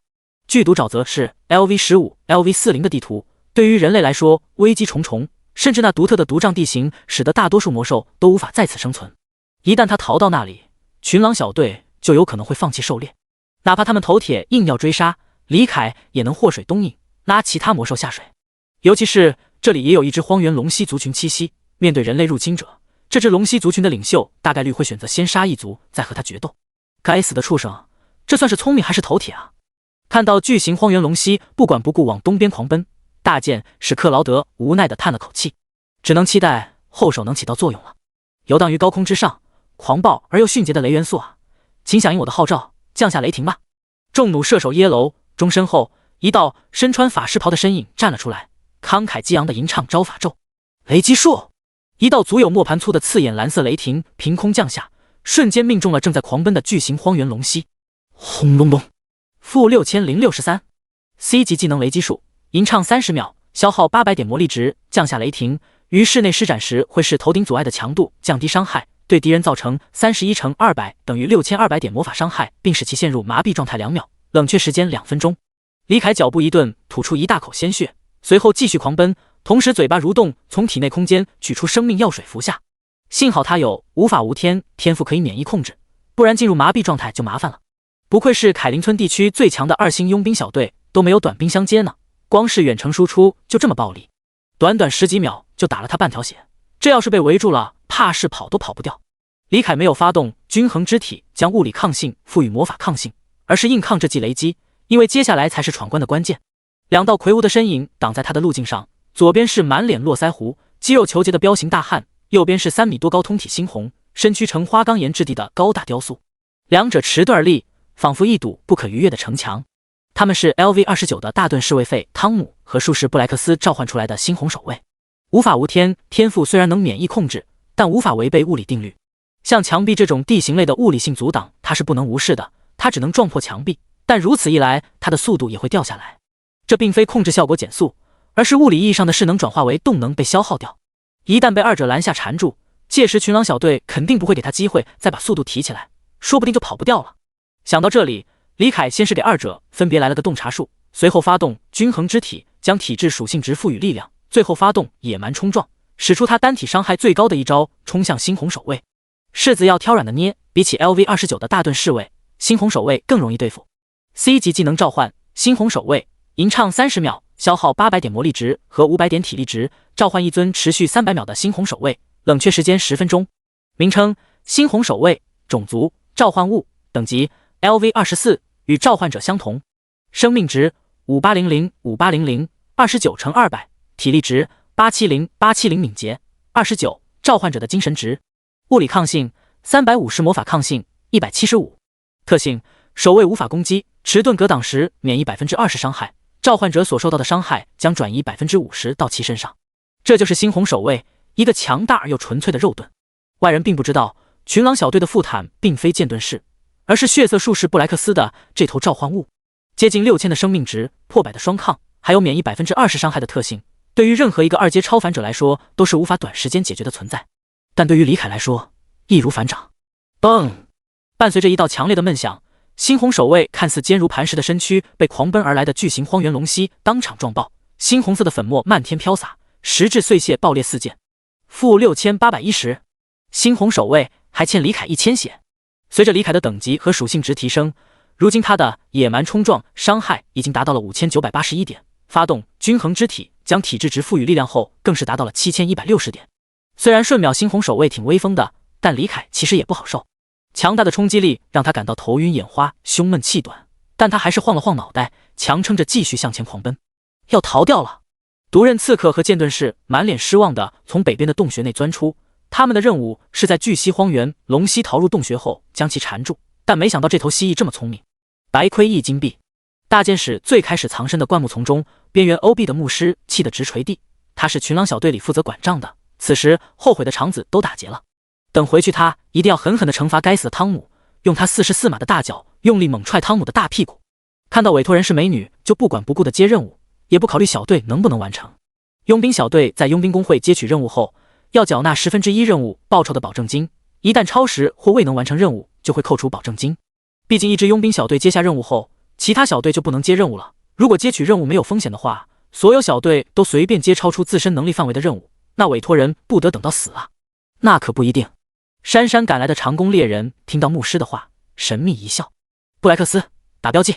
大剑使克劳德见巨型荒原龙蜥已经逃出了包围圈，连忙大声下令。关键时刻还得靠我呀！血色术士布莱克斯从大盾侍卫费汤姆身后钻出，用骨质小刀划开胳膊，鲜血顿时喷涌而出，漂浮在他面前。同时他低声吟唱着：永不厌足的黑暗与邪恶，助我标记这头将死的猎物，黑暗将成为你的梦魇。随着咒语吟唱完毕，他面前的鲜血蠕动着，化作一圈闪烁着猩红光芒的咒术法阵。随后，一道紫的有些发黑，甚至略显妖异的能量箭矢自法阵中爆射而出，以迅雷不及掩耳之势命中了数百米外的巨型荒原龙蜥。负4213 C 级技能暗影剑，吟唱5秒，消耗800点魔力值和500点体力值，射出一道无法闪避的暗影剑，对敌人造成29乘150等于4350点魔法伤害，并将其标记24小时，冷却时间2分钟。见暗影剑命中，克劳德拦住了作势欲追的队员们，严肃道：“晚上可不是进入剧毒沼泽的好时候，我们先原地扎营休整一晚，顺便传消息回去，叫后勤购买解毒药水和地图，明天早上再出发吧。”第47章，剧毒沼泽，蛇栖之地，大毒沼。乱岩窟东部的边缘地带，不远处空气中弥漫着淡紫色雾气，已经肉眼可见。李凯脸色铁青的狂奔着，头也不回的闯入了地面潮湿松软的沼泽地。踏入剧毒沼泽地界的一瞬间，2条系统提示就跳了出来：您已进入剧毒沼泽地区，由于您吸入了毒瘴稀薄，您将于3秒后进入中毒状态，轻微，每秒造成10点特殊伤害。您的种族血统生效，您已免疫毒瘴稀薄中的毒素。李凯回头望了一眼，见群狼小队已经被他甩得没影了，才松了一口气，停下来喘息恢复体力。他原本以为群狼小队不会踏入剧毒沼泽地区来追杀他，但他低估了群狼小队的决心。状态栏上的您已被标记，标记剩余时间23小时46分21秒，说明了群狼小队的杀心有多坚决。既然如此，李凯冷哼一声，大步朝沼泽深处走去。剧毒沼泽地区的地形十分复杂，整片区域都被毒瘴笼罩，别说体质羸弱的人类了，大部分没有毒抗的魔兽都没办法在这里生存。并且这里的毒瘴还分为3种，分别是洼地区域的毒瘴稀薄、漫滩地区的毒瘴浓郁和毒沼地区的毒瘴厚重。吸入这3种毒瘴分别会进入轻微、中度、严重的中毒状态，每秒分别造成10点、50点、100点特殊伤害。玩家进入剧毒沼泽后，必须一直喝初级、中级、高级解毒药水。一瓶初级解毒药水售价100铜币，还只能持续3分钟；一瓶中级解毒药水售价1银币，持续时间5分钟；一瓶高级解毒药水售价5银币，持续时间10分钟。如果不是做任务，没有玩家会来这里，实在是太亏了。李凯大步流星朝漫滩区域走去，想试试看身为巨型荒原龙蜥，他能不能抗住毒瘴浓郁的毒。剧毒沼泽地区也有荒原龙蜥族群栖息，但它们和茂盛丘陵的荒原龙蜥有一定的不同，它们的毒牙伤害更高，体表的鳞片呈现泛紫色，相比之下体型更小。李凯内测时期就来过3次剧毒沼泽，且目标都不是荒原龙蜥，所以他找了半天也没找到荒原龙蜥的族群所在地，反倒误打误撞来到了蛇栖之地。看这地图名就知道这里的特色怪是什么。李凯看着身前不远处由近100条蛇纠缠成一团，密密麻麻不断蠕动的巨大蛇球，感觉自己的 SAN 值在狂掉。种族毒爪蛇，位格普通，等级 LV15， 天赋毒牙，地级，撕咬命中敌人后使其进入中毒状态，每秒造成50点特殊伤害，持续10秒。简介：栖息在毒爪中的毒蛇交配时汇聚成一团，来一场别开生面的银色派对。这些毒爪蛇每条都有8-9米长，脸盆粗细，堪比蓝星上的巨蟒。眼前的场景像极了某部恐怖电影，不，比电影里的场面更胜一筹。因为这坨巨大的交配球里还有数十条10几米长的毒爪双爪蛇和数条接近20米的尸毒四爪蛇。种族毒爪双爪蛇，位格精英，等级 LV22， 力量15，体质23，精神15，敏捷21，物理抗性91，魔法抗性75。天赋1，毒爪前行，地级，当毒爪双爪蛇位于沼泽内时处于前行状态，敏捷+3，偷袭时敏捷+10。天赋2，剧毒之牙， C 级，毒爪双爪蛇咬中敌人后会使其进入中毒状态，每秒造成100点特殊伤害，持续20秒。技能1，喷射毒液，地级，消耗150魔力值和150点体力值，喷射3秒毒液，最远射程10米，被毒液射中者进入持续30秒的中毒状态，每秒造成200点特殊伤害，冷却时间60秒。技能2，剧毒爪击，地级，消耗100魔力值和100点体力值，对前方发出爪击，造成15乘75等于1125点物理伤害，并使其进入持续10秒的中毒状态，每秒造成200点特殊伤害，冷却时间60秒。简介：很久很久以前，毒爪双爪蛇的祖先只是一条普通的毒爪蛇。有一天，他目睹了一道伟岸尊贵的身影，从此那道身影便刻印进了他们的血脉中，在其强烈的渴望下，他们开始向那道身影进化，最终长出了双爪。独爪双爪蛇的简介信息量很大，内测时很多玩家就根据这条信息推测后续游戏会加入东方元素。只可惜到内测服官服的那天，也没有任何消息。或许这只是个彩蛋吧。李凯咽了口唾沫，悄无声息地朝后退去。如果只有独爪双爪蛇，那么他肯定会兴致勃勃地冲上去刷经验，但这坨交配球里还有几条红鸣精英魏格的尸毒四爪蛇，他只能悄咪咪撤退了。尸毒四爪蛇的样子极为恐怖，或者说恶心，让人看了就头皮发麻。那通红的双眼透露着一种歇斯底里的疯狂感，它们的体型臃肿不堪，导致这一现象的原因明晃晃地摆在他的口中。他那无法闭合的血盆大口中俨然露出来一截腐烂的蛇尾，它们的身下还有一对腐烂不堪的双爪，随着它们的移动在地上拖行着，如果不是沼泽地表较为柔软，怕是要被磨烂。足有蓝星上麻雀大小的苍蝇乱哄哄地盘旋在腐烂的蛇尾和后爪上，浑身散发着远比瘴气更恶臭的尸臭。种族：尸毒四爪蛇，位格：红鸣精英，等级 LV34， 力量45，体质101，精神46，敏捷10。天赋1，同类相识 C 级。当尸毒四爪蛇生命值跌落至 50% 以下时，它们会开始消化体内的同类尸骸，每秒恢复 1% 的最大生命值，直至生命值恢复至 80% 以上或体内尸骸消化完毕。天赋2，尸毒瘴气 C 级。尸毒四爪蛇身上弥漫着尸毒瘴气，靠近它3米内会中尸毒，每秒造成200点特殊伤害。天赋3，剧毒爪牙 C 级。尸毒四爪蛇的爪牙都具有剧毒，击伤敌人后会使其进入中毒状态，每秒造成150点特殊伤害，持续1分钟。技能1，尸鞭击打 C 级。尸毒四爪蛇消耗300点魔力值和200点体力值，将口中的尸骸吐出并击打身前扇形区域，对敌人造成45乘100等于4500点物理伤害，并使其进入持续10秒的中毒状态，每秒造成200点特殊伤害，冷却时间60秒。技能2，剧毒爪击 D 级。略简介：当毒爪双爪蛇生长到自身极限后，无法再进一步的它们会陷入疯狂。两条极限毒爪双爪蛇相遇后会互相吞噬，将败方的双爪拔下植入自己身上，以此更加接近血脉深处那道伟岸尊贵的身影。李凯撤退到几乎看不见那团交配球的地方，转身就跑，实在是太恶心了。不过走之前，他在地图上标记了这个地点。据说有的蛇类交配时间长达1天，说不定他能用这坨交配球给群狼小队来个惊喜。李凯继续向前赶路，直到他见到一条清澈见底的溪流，这是横穿了剧毒沼泽的奔流溪。不科学的是，明明溪流边就是散发着恶臭的毒草和芦苇，空气中也弥漫着淡紫色的毒瘴，但溪水却清澈无比，仿佛压根没被环境影响到。李凯嘀咕着制作组偷懒了之类的话，横渡奔流溪，顺便洗了个凉水澡。渡过奔流溪后，系统提示他来到了新地图大毒沼，这里便是荒原龙蜥一族的栖息地。第48章群狼的追杀。天亮了，今天的天气很好，适合狩猎。剧毒沼泽的边缘，10名人类职业者休整完毕，蓄势待发。大剑使克劳德将后勤队员送来的解毒药水和地图塞进空间戒指，拍了拍对方的肩膀，柔声道：“辛苦了，回去的路上小心。”群狼小队有想过巨型荒原龙蜥可能会逃到剧毒沼泽，但他们觉得没必要为了这种低概率事件提前购买大量解毒药水和地图，万一用不上，那不就白花钱了？要知道药水可是有保质期的。直到现在确定要进入剧毒沼泽，他们才叫后勤购买大量解毒药水和地图送来。群狼小队平时并不在这一带活动，所以对这里并不了解。为了这次行动，他们高价向其他关系好的佣兵小队购买了地图。为什么关系好还要高价？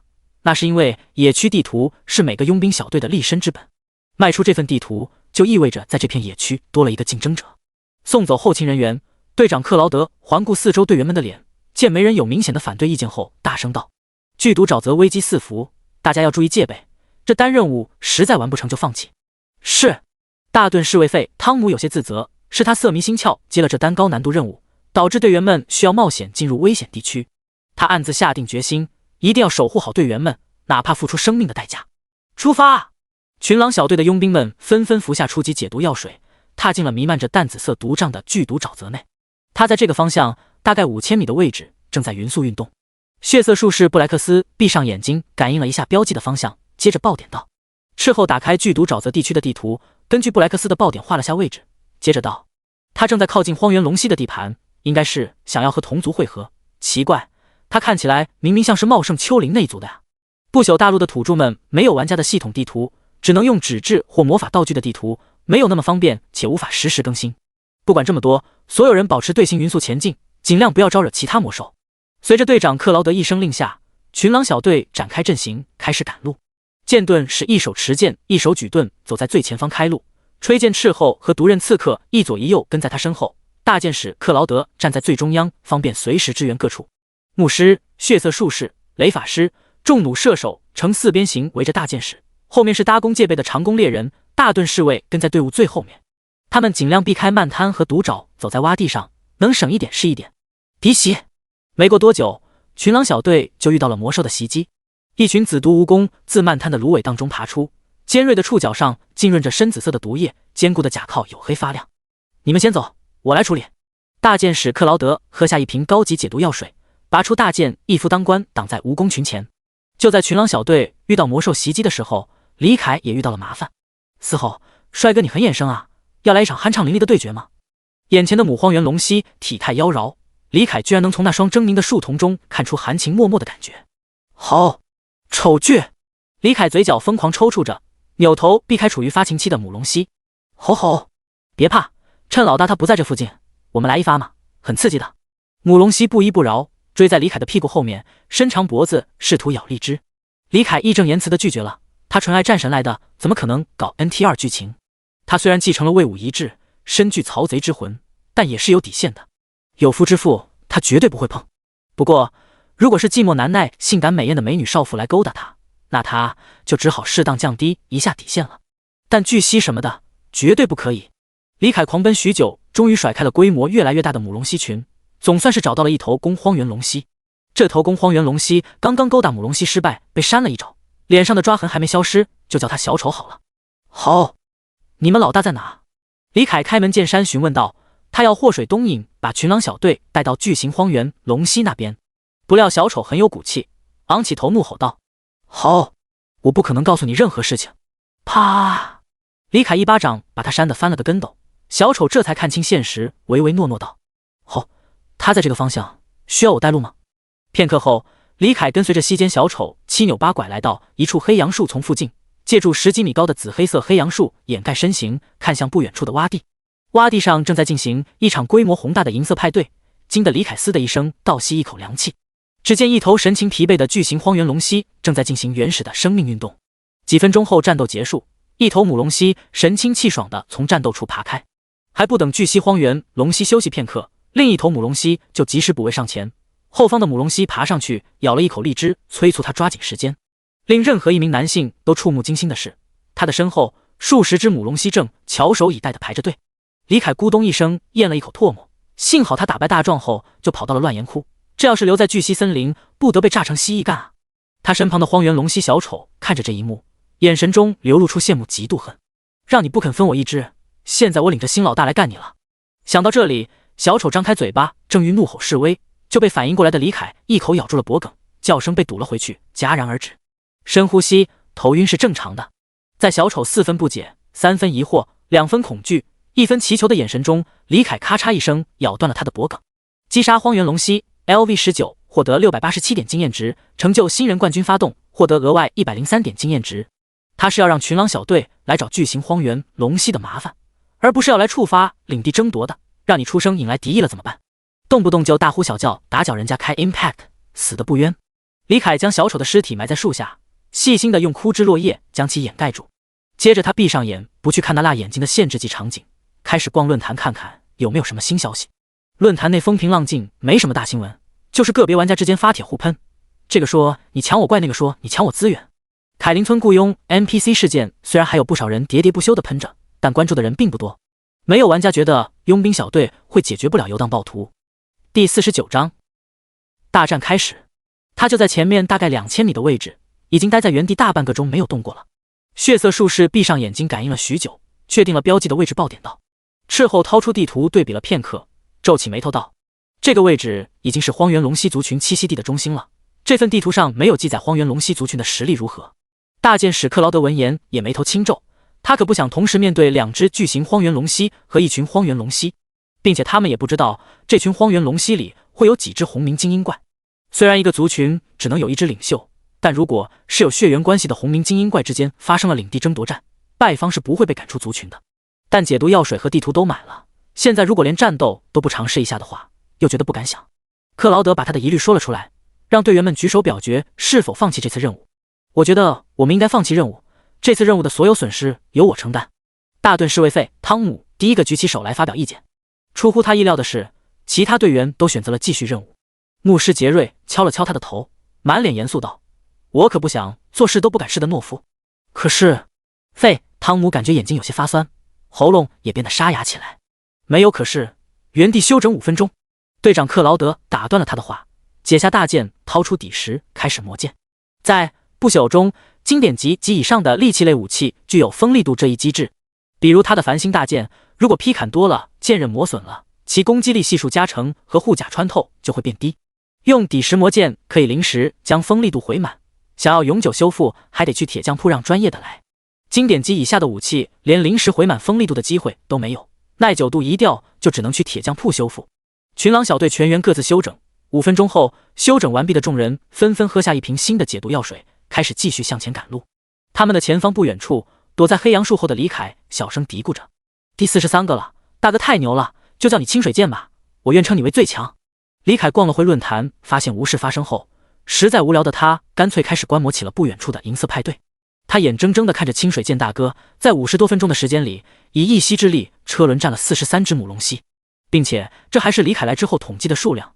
他来之前，清水剑大哥不知道已经斩获了多少母龙蜥了。就在两腿颤颤、一脸萎靡的清水剑大哥即将开启第44场大战的时，李凯忽然听到了轻微的爆裂声。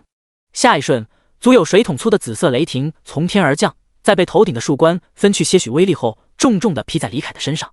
轰隆隆，负4090。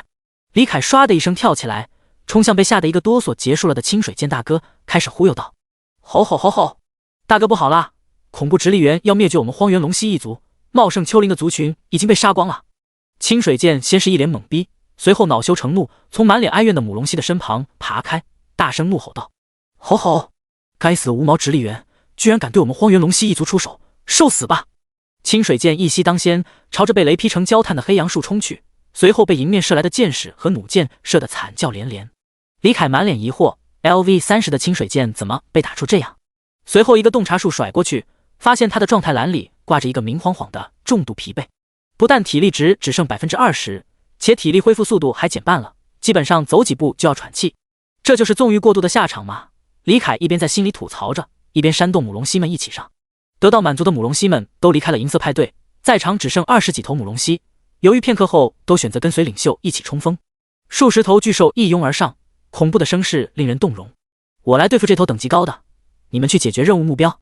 大剑使克劳德抽出大剑，冲上前拦住鳞片贩子的巨型荒原龙蜥。收到！毒刃刺客和吹剑斥候一同发动前行，冲向任务目标，剑盾士紧随其后。重弩射手火力压制龙蜥群，长弓猎人则目标明确的一直点射李凯。同时3个施法者纷纷吟唱念咒，各显神通。被李凯秒杀过的猩红守卫和大盾侍卫一同组成防线，保护脆弱的后排。雷法师的法术最先吟唱完毕，一道紫蓝色的雷电自他身前的法阵爆射而出，命中清水剑后弹射到另外3只母龙蜥身上，将他们全部麻痹控住。地级技能闪电链，吟唱10秒，消耗500点魔力值，释放一道可以弹射4次与位格相关的雷电，造成31×100等于3100点魔法伤害，并麻痹目标 0.75 秒。后续每弹射一次，威力降低 20%， 冷却时间60秒。牧师和血色术士布莱克斯紧随其后吟唱完毕，前者释放群体过量治疗，后者则给全员上了个沸血狂暴。C 级技能群体过量治疗，吟唱30秒，可提前吟唱，消耗500×6人数点魔力值，治疗其26×150等于3900点生命值，溢出的生命值的 75% 会转化成护盾，持续时间60秒，冷却时间5分钟。C 级技能沸血狂暴，吟唱15秒，消耗500×4人数点魔力值和100×4点生命值，使受术者进入沸血狂暴状态，60秒内消耗的体力值由生命值代替，并且力量、敏捷属性提升 10%。圣洁的赤白光芒自牧师的法杖上射出，命中群狼小队的众人和猩红守卫，最终在他们身上化作了淡白色的光盾。血色术士布莱克斯割破手腕，流出的鲜血化作猩红雾气，涌向几个近战职业者，被他们吸入鼻中，令他们的脸色浮现出不正常的潮红。一个上盾，一个给 buff， 分工明确。好在群狼小队众人除了队长克劳德外，都被清水剑的天赋隆重削减了全属性，这个 buff 相当于被抵消掉了。隆重天赋对于比你弱小的敌人的判定很宽松，人类职业者无论位格还是等级，只要有一者低于巨型荒原龙息就会生效。李凯的等级不够，无法触发隆重，但清水剑可以。看着身上飘着光盾，红光满面的3个职业者冲向自己，李凯迅速发动洞察术扫视了一眼，决定对体质较低吹剑斥候下手。伤其十指不如断其一臂，群狼小队既然不肯放弃任务，那他就打到他们肉疼。至于为什么不把目标对准体质最低的毒刃刺客，则是因为洞察术发现了他有个强力的保命技能，而斥候的保命技能相对而言比较容易对付。第50章杀完就跑。毒刃刺客化作一道阴影，闪烁到李凯的身后，一刀刺在他的右腿。负3474，负30，中毒。C 级技能阴影被刺，消耗300点魔力值和200点体力值，化作暗影闪烁到50米内的敌人身后，使出被刺，造成15乘200等于3000点物理伤害，冷却时间2分钟。造成的伤害比技能面板要高，这是因为他的 C 级天赋阴险之道，使得他在敌人背后对其造成伤害时会提升 20%。同时他手中的经典级武器蝎尾针还给李凯上了一层毒。武器蝎尾针经典。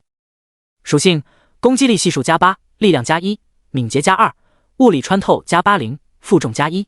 特性对敌人造成伤害后，会使其进入持续10秒的中毒状态，每秒造成50点特殊伤害，再次攻击可刷新持续时间。评价由红明精英怪翅毒蝎王的尾针打磨加工制成，制作工艺朴实无华，全靠原材料好才能跻身经典级。李凯身为巨型荒原龙息，本身就具有一定毒素和毒抗，所以造成的毒伤比武器面板上要低。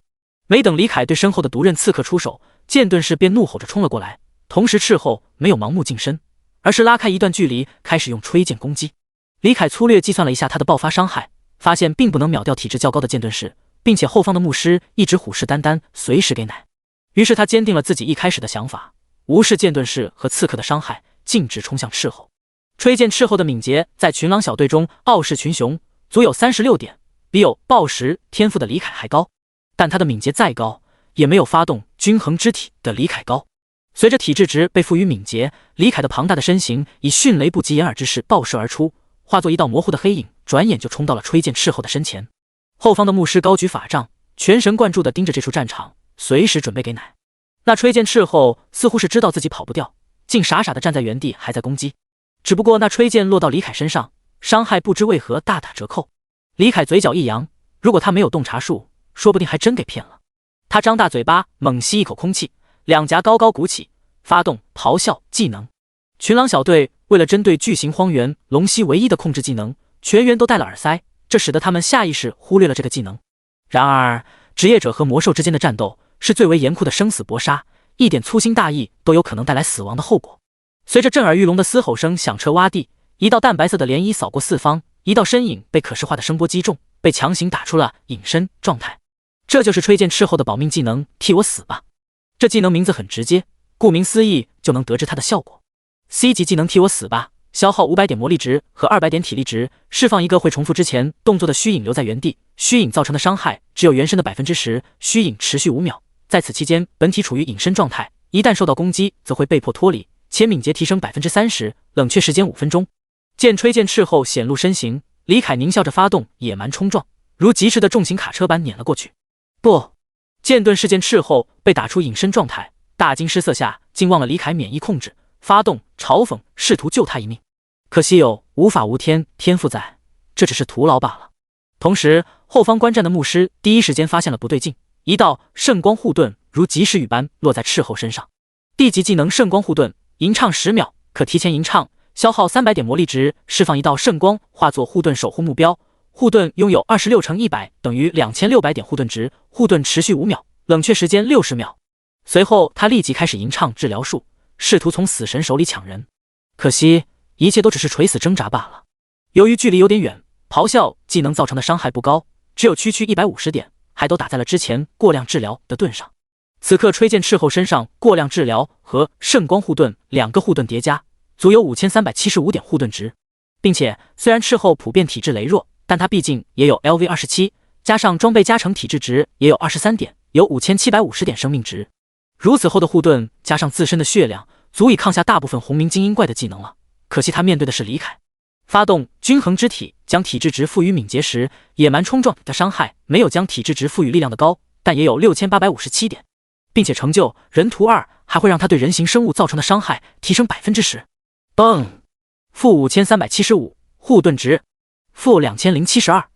吹剑斥候追求极致的敏捷，身上的防具加起来物理抗性只有95点。虽然这一撞没能直接秒杀，但野蛮冲撞的击退效果触发了。并且由于双方体重和力量差距过大，李凯甚至都没有感受到僵直。于是他立即伸长脖子一咬，将被撞得倒飞而出的斥候咬住，随后发动双重撕咬。帮我跟玛丽说一句，我爱她。被咬在口中的斥候自知必死无疑，对着正疯狂赶来的毒刃刺客说出了他的遗言。下一瞬，血浆四溅。由于不死心的牧师在双重撕咬的间隙里发动了治疗术，还溅了2次。李凯如今的双重撕咬单次伤害高达2465点，还有人图2提升伤害，加上一开始咬住斥候的那口普通攻击，牧师的治疗只会让斥候多受苦罢了。击杀吹剑斥候 LV27， 获得经验值6457点，暴食天赋发动，获得额外1614.2点经验值，成就新人冠军发动，获得额外968.5点经验值。吞噬低级空间戒指，体内空间增加3立方米。你该死啊！毒刃刺客冲到李凯身后，疯狂地挥舞着匕首，剑盾士也冲了过来，一剑斩在他的肩膀上。愤怒到失去理智的他，甚至忘记了要优先攻击4肢。李凯发动疯狂甩尾，尝试着抽奖，看情绪激动的毒刃刺客会不会失误之下被抽死。可惜过量治疗他的护盾还在，第一抽打碎了护盾后，毒刃刺客就反应了过来，拉开了距离，没有给李凯机会。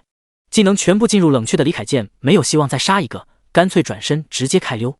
给我追！愤怒到极致的大剑使克劳德将繁星大剑收起附在背上，随后高高跃起，同时发动拔刀斩和跳劈斩。一道白光如同水银泻地般砸在清水剑的肩膀上，鳞甲被锋利的繁星大剑劈碎，鲜血如箭般溅射而出。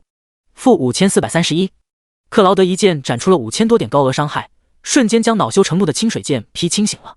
清水剑边色厉内荏地嘶吼着，边向后退去。痛死本溪了！克劳德见这头巨型荒原龙蜥胆怯了，无视他，直接收起大剑朝逃跑的李凯追去。玩家比起不朽大陆的土著有许多强势的地方，无限复活技能一学就会，系统自带可查看天赋技能的洞察术等。但土著也有玩家难以望其项背之处，因为他们需要自己去学习、理解、练习技能，所以他们的技能熟练度更高，甚至能像克劳德这样同时释放2个契合的技能。虽然会有一些能量损耗，导致总伤害不如2个技能分别释放高，但瞬间爆发是玩家远远无法媲美的。至少内测时期没有玩家成功释放过组合技。群狼小队的成员之间虽然不如友爱小队那样亲如家人，但也感情深厚。此时见李凯杀了人就跑，纷纷怒火冲天，无视胆怯的龙蜥群径直追了上去。第51章大毒爪的 BOSS。 一望无际的大毒爪西部，一头身长18米有余的巨型荒原龙蜥正夺路而逃，身后跟着9名穷追不舍的人类职业者。这片区域虽然名为大毒爪，但并非处处都是毒爪，荒原龙蜥一族栖息地就在洼地和漫滩上。李凯踏入散发着恶臭的毒爪之中，目标明确地朝着北方跑去。毒爪地区的毒瘴沉重的毒素极为强烈，即使李凯身为荒原龙蜥，有着一定程度的毒抗，也无法免疫。此时进入了严重中毒状态，每秒造成80点毒伤。为了保持血量，他从体内空间取出高级生命值药水和高级解毒药水服下，恢复血量的同时解除了中毒状态。这些高级药水是他叫徐策帮忙购买的，之前的战利品中只有几瓶初级解毒药水，无法解除如此剧烈的毒素。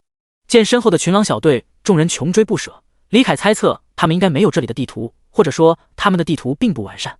由于剧毒沼泽地区的物产匮乏，且大部分资源都是毒属性相关，所以凯林村地区的佣兵小队极少进入此地探索。凯林村市面上流传的剧毒沼泽地图甚至都没有记载这片野区的 BOSS 所在地。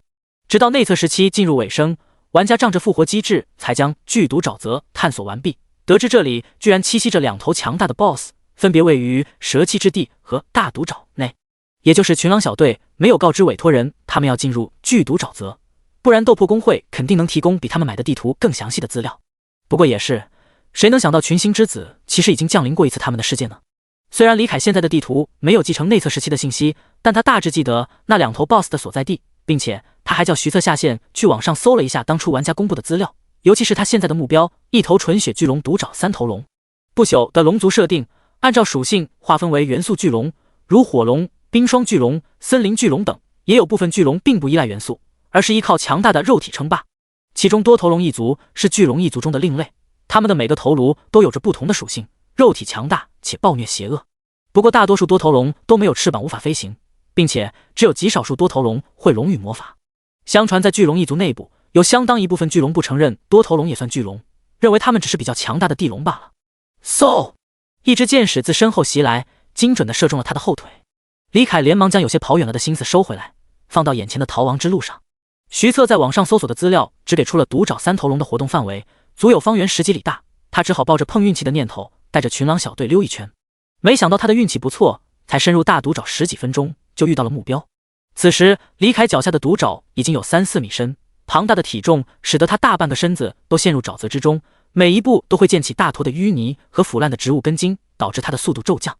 身后不远处的群狼小队们也不好受，虽然他们的体重较轻，但受力面积小，所以也不可避免的一脚深一脚浅陷入了沼泽之中。此时还坚持追在他身后的群狼小队成员只剩下了大剑士、毒刃刺客、剑盾士3人。毒爪地区的毒障十分厚重，导致他们的能见度大幅度下降，在视野受限且脚下随时可能有魔兽袭击的情况下，施法者和远程输出等脆皮后排都放弃了追杀。而大盾侍卫费汤姆则因为身上的装备太重，且需要留下来保护队员，不得不放弃了追杀。牧师和血色术士仁至义尽地给追击的队员们套上 buff， 在大盾侍卫的保护下退出了毒爪地带。别追了，我们这一路过来基本没有遇到魔兽，虽然有红鸣精英怪在前开路的因素在，但这也是很不正常的事情。大剑使克劳德第一个从怒火中清醒过来，意识到了不对劲。因为目睹队友惨死在眼前而愤怒自责的毒刃刺客和剑盾士闻言也停下了脚步，可惜已经迟了。李凯第一时间感受到了异样，前方看似风平浪静的毒爪下传来一股让他胆颤心惊的气息。不好！开6！均衡之体发动，将体质值赋予敏捷。李凯的速度暴涨一截，转过身朝着群狼小队3人飞快跑来。快撤退！群狼小队3人也不是傻子，追了你半天你一直跑，现在突然回头肯定有问题。好，伴随着3道略有差异却又都充满暴虐气息的嘶吼声响起，前方不远处的毒爪突然炸开，腐臭的淤泥和生物残骸被暴力送上高空，泼洒在毒爪上。同时虚空之中莫名传来一阵恢宏磅礴的声响，仿佛世界在为 BOSS 的出场演奏赞歌。毒爪，下雨了！3条近10米长、粗的像蓝星上的蓄水塔似的脖梗自毒爪下抬起，3对或是充满着暴虐与杀意，或是充满了混乱与懵懂的瞳孔缓缓睁开。好！是谁胆敢打扰伟大的斯沃特曼沉眠？好！强大的阿沃尔西斯要将吵闹的蝼蚁通通撕碎。好，开饭了吗？嘟嘟好饿。李凯边祸水东引朝着群狼小队跑去，边回头丢了个洞察术。由于等级差距过大，无往不利的洞察术毫无建树，只看到了独爪3头龙的名字、等级、BOSS 特性和评价。种族：独爪3头龙，名字：斯沃特曼、阿沃尔西斯、阿嘟嘟，位格 BOSS 等级 LV40。属性：抗性。天赋：技能。BOSS 特性：魔兽是世界意志的宠儿，领地是神明赐予 BOSS 的容身之处。当 BOSS 捍卫领地时，将触发 BOSS 特性，攻击力系数加10。特性1：世界的赞歌。当 BOSS 向侵犯领地的生物位格等于或低于自身发起攻击时，世界将唱诵他的勇气，其全属性增加 10%。特性2：世界的怒嚎。当位格低于 BOSS 的生物向其发起进攻时，此等僭越之举将引起世界的怒嚎，忤逆者全属性降低 20%。当位格等于 BOSS 的生物侵犯其领地时，冒犯之举也不被姑息，入侵者全属性降低 10%。特性3：世界的挽留。当 BOSS 的生命值下降到 10% 及以下时，世界将挽留他的宠儿，为其歌颂返魂曲，使其生命值恢复至 100%， 并全属性提升 40%， 直至脱离战斗。简介：血脉纯正的纯血多头龙，不知为何无法长出第4颗头颅，导致其无法升格成领主。恐怖的 BOSS 特性惊得李凯倒吸一口凉气，险些呛了一口臭气熏天的毒爪水。这3个特性很好理解，分别是出场 BGM 加 buff， 战斗 BGM 加对敌人的 debuff 和2阶段变身 BGM。 难怪那些玩家会狩猎独爪3头龙失败，这恐怖的 buff 和 debuff 谁来都不好使啊。第52章祸水东引。这次好像玩大了呀！危急关头，李凯的大脑飞速转动，还真就给他灵机一动，想出了个鬼点子。只见李凯冲到同样转身逃跑的群狼小队身后，仰头大吼了一声：好！老大，他们在这里！随后他猛吸一口气，一个猛扎子潜进了毒爪之中。李凯四肢摆动在毒爪下，改变方向朝侧边游去，大概游出了100余米后，将下方的淤泥和生物尸骸挖开，随后四肢放平，整只蜥趴在毒爪下，祈祷徐策发过来的资料里说的是真的。不远处的毒爪三头龙听到吼叫声，纷纷将目光投了过来，一眼就看到了那3只不停跳动的蝼蚁。阿嘟嘟，好爷，有东西吃了！阿沃尔西斯，我要将它们撕碎！斯沃特曼，你们没发现那些蝼蚁前方的毒爪在莫名其妙的翻腾吗？而且刚刚那声兽吼怎么听都不像是这么小的蝼蚁能发出的。阿嘟嘟，吃东西，吃东西！阿沃尔西斯，撕碎，撕碎！2比1之下，斯沃特曼无奈地看着沼泽下那诡异的动静远去，动身朝着3只蝼蚁的方向爬去。毒爪下的李凯赌对了，资料上说的没错，毒爪3头龙就是个大傻子。内测后期，凯林村玩家闲得无聊，决定尝试狩猎毒爪3头龙，李凯并没有参与其中，因为那时的他已经在繁华城镇中的风情馆大杀四方了。虽然最后凯林村的玩家们失败了，但他们也总结了一些经验，比如说毒爪3头龙视力很差且智商不高，在战斗时如果残血了就躲在毒爪下，大概率能逃过一劫。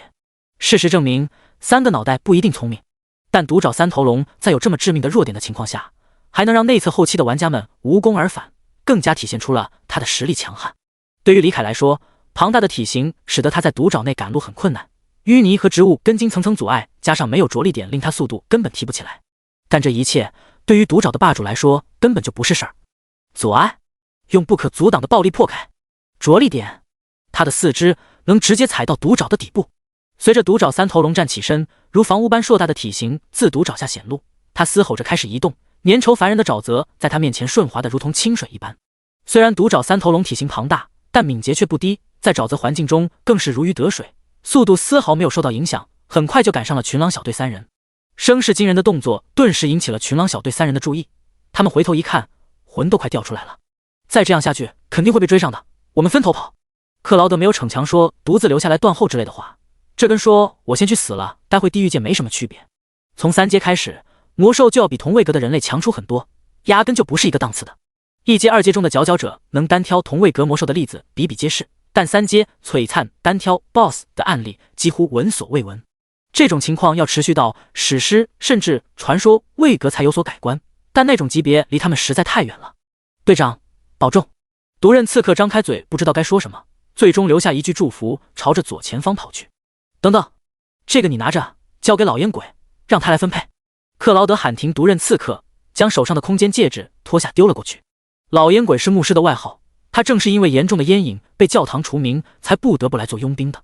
将戒指交给毒刃刺客，是因为他的敏捷是3人中最高的，也是最有希望活下来的。哈哈，我的你也带着，到时候寄给我老妈，顺便帮我狠狠地踢一脚汤姆的屁股。剑盾士自嘲一笑，将空间戒指丢了过去。他本就和费汤姆的关系一般，此时内心更是对这条害死他的舔狗感到无比怨恨。但想到追进毒爪是他自己的选择，他也就释然了，转身朝着右前方跑去。群狼小队3人后方，毒爪3头龙看到他们分开跑路，愣了一会后，继续朝正前方追去。阿嘟嘟，这个看起来肉最多。阿沃尔西斯，这个蝼蚁气息最强，撕起来肯定最爽。斯沃特曼，我都行，别追左边那个，跑得最快的就行。大剑使克劳德听到后方的声响，继续咬牙狂奔，直到声音越来越近，才苦笑一声，握住大剑的剑柄。希望你们能活下去。话音刚落，克劳德猛地停下回身，高高跃起，发动他最强的组合技拔刀斩加跳劈斩，一剑斩向毒爪3头龙正中央的头颅。斯沃特曼见眼前的蝼蚁袭来，狞笑着正要张嘴喷出吐息，就看到右边的阿嘟嘟把头伸到他前面挡住了蝼蚁。阿嘟嘟张开嘴准备干饭，不得已之下，斯沃特曼只好强行停止吐息，因此陷入了僵直。克劳德抓住机会，一脚踩在咬来的阿嘟嘟的鼻子上，纵身一跃跳向中央眼神看起来最为睿智的头颅，一剑劈出。锋利的繁星大剑艰难地破开厚重的漆黑鳞甲，鲜血四溅。负4964，在生与死的极限压力下，他竟然成功地将组合技完美地施展了出来，能量转化效率达到了100%，没有丝毫损耗。只可惜他的全属性被削弱了10%，毒爪3头龙的物理抗性高达1000点，血量更是深如大海。他这拼尽全力的一剑，甚至没能触发繁星大剑打掉10%的生命值后施加破甲效果的特性。好，该死的傻子！斯沃特曼怒骂着，正欲张嘴反击，又被左侧咬来的阿沃尔西斯撞开。克劳德借助大剑斩出后的反作用力，后撤避开左侧头颅的撕咬，在其脸颊上用力一蹬，一个帅气的后空翻拉开了些许距离。噗嗤！可惜泥泞的沼泽地不允许他耍帅，克劳德一脚踩进了烂泥中，一个踉跄险些摔倒。砰！毒爪被暴力破开，一只巨大的龙爪猛地探出，将躲避不及的克劳德一把抓住。难以抵御的巨力穿过盔甲传入克劳德体内，一口夹杂着内脏碎片的鲜血自他口中喷出。负4325，光是一记普通攻击就要了克劳德半条命。也不能说是普通攻击，因为 BOSS 位格的魔兽本就有40点攻击力系数，在 BOSS 特性的加成下，攻击力系数更是达到了骇人听闻的50点。这意味着 BOSS 位格的魔兽每一记普通攻击都相当于一级技能。好在此时嘟嘟和阿沃尔西斯起了争执，前者想要把食物送到嘴边，后者想要将蝼蚁一把捏爆。两个头颅争执之下，足有磨盘粗的龙爪反倒没能握紧，给了克劳德逃命的机会。第53章克劳德之死与小偷。身经百战的克劳德抓住了稍纵即逝的时机，核心发力，紧握繁星大剑，扭动腰身，发动暴力横扫。负2970，锋利的繁星大剑将龙爪展开一条血口，克劳德沐浴滚烫的龙血，逃出升天。一落地，克劳德就从腰间掏出被压碎的特级生命值药水，将破碎的玻璃瓶中残留的药水一饮而尽。能恢复多少是多少吧。幸好他将空间戒指丢给刺客前喝了一瓶高级解毒药水，此时还处于毒免状态。是谁说沐浴龙血能增强体质的？这该死的毒爪三头龙的龙血居然有毒，他差点中毒了。趁着眼前的沼泽三头龙的左右头颅打了起来，克劳德收起大剑，转身就跑。果然 BOSS 就不是二阶精锐能碰的，一下凭 A 打重装战士半条血，这还打毛线啊！然而斯沃特曼可不会放他走，他避开撕咬起来的两个蠢货，伸长头颅对着克劳德来了发巨龙咆哮。震耳欲聋的咆哮声堪比雷鸣，一道道可视化的白色声波向前急速飞去，将正在逃跑的克劳德掀了个跟斗。群狼小队为了针对巨型荒原龙蜥的咆哮，全员配备了耳塞，只可惜初级耳塞可没办法抵御巨龙咆哮。被震得头昏眼花的克劳德吐了口血，艰难地爬起身，抽出繁星大剑横在身前。自知没有希望逃出升天的他，发动了最后的技能横剑格挡。他已经看不清了，只感觉眼前天旋地转，耳朵如同被粗长钢针狠狠插入般剧痛无比，脑海里回荡着打雷般的轰鸣，鼻血流入口中也尝不出味道。让我再拖一会吧，希望你们能跑掉。下一瞬，天黑了，那如雷暴般震耳欲聋的咆哮声响彻毒爪，传到跑出了一段距离的毒刃刺客和剑盾士耳畔，宛如丧钟被敲响。他们纷纷流下眼泪，为死去的队长默哀。而这道声响对李凯来说就宛如天籁了。听起来有至少1000米远了，是时候行动了。李凯看着毒爪三头龙爬出来的地方，为克劳德哀悼的泪水不争气地从嘴角流下。大毒爪的 BOSS 活了不知道多少年的三头龙，他的老巢里会有什么好东西呢？虽然有着体内空间的三头龙不大可能会把最珍贵的东西留在老巢，但去搜一趟也用不了多久。李凯一边给自己打着气，一边大步流星地往里走。他来到毒爪三头龙一开始沉眠之处，朝着毒爪下方钻去。这片毒爪深度远超之前的区域，至少有几10米深。强烈的腐蚀感让李凯不敢睁开双眼，只能摸黑朝下游去。好在身体部位接触到也能发动洞察术。李凯边下潜边到处乱摸，很快就游到了底部，摸到了一块坚硬而又庞大的东西。负456，特殊伤害。无双级资源幽光陨铁，从天而降的陨石，内含大量珍贵的矿物和诡异的特殊能量，会使周围生物发生潜移默化的变异，需用特制铁镐开采方可交易。无双级资源，比珍奇级资源更珍贵的存在，李凯还是第一次见到。这么大的无双级资源，这不得价值万金啊！联想到毒爪三头龙的简介，李凯似乎明白了为什么他长不出第4颗头颅了。幽光陨铁过于庞大，他无法将其收进体内空间，只能望而止步。花了5分多钟，李凯才将毒爪三头龙沉睡之处的底部摸了个遍，发现都是些体积庞大的发光物，大部分都是罕见级资源。这些收藏很符合巨龙的性子，想来正是因为体积太大，毒爪三头龙才没有将其收进体内空间。李凯游出爪面，大口喘息着，调整完毕后继续朝前游去。该死啊！这种看到地上有金币却不能捡的感觉，让他心痛到不能自已。他不甘心，贼不走空，他必须得偷点什么才肯走。很快，毒爪就变浅了，李凯甚至能站在结实的地面上行走。走了大约4-5分钟，一株有些眼熟的植物就让李凯的呼吸开始变得急促起来。这株树只有3米多高，难怪在远处看不到。锯齿状的树叶呈深紫色，树皮极为粗糙且有着奇特的纹路。这些都不重要，重要的是那稀疏的树冠内明晃晃地挂着10几颗淡紫色的果子。真奇级资源紫毒龙血树，生长在渗染过毒爪三头龙之血的毒爪中的变异龙血树，可以孕育能提升毒系巨龙血脉的紫毒龙血果。罕见级资源紫毒龙血果，由紫毒龙血树孕育而生，具有毒系巨龙血脉的生物吞服后，能小幅度提纯血统，也可用于制作提升毒抗和体质的药剂。李凯笑得嘴都歪了，将树上的紫毒龙血果通通收进体内空间，继续向前探索。如果不是体内空间塞不下，并且不知道能不能移植，他甚至想把紫毒龙血树也连根拔起带走。继续向前走了一段距离后，李凯发现前方的毒爪颜色有些诡异，同时一股难以形容的恶臭扑面而来。他被熏得睁不开眼睛，眯着眼睛丢了个洞察术看看到底是什么这么臭。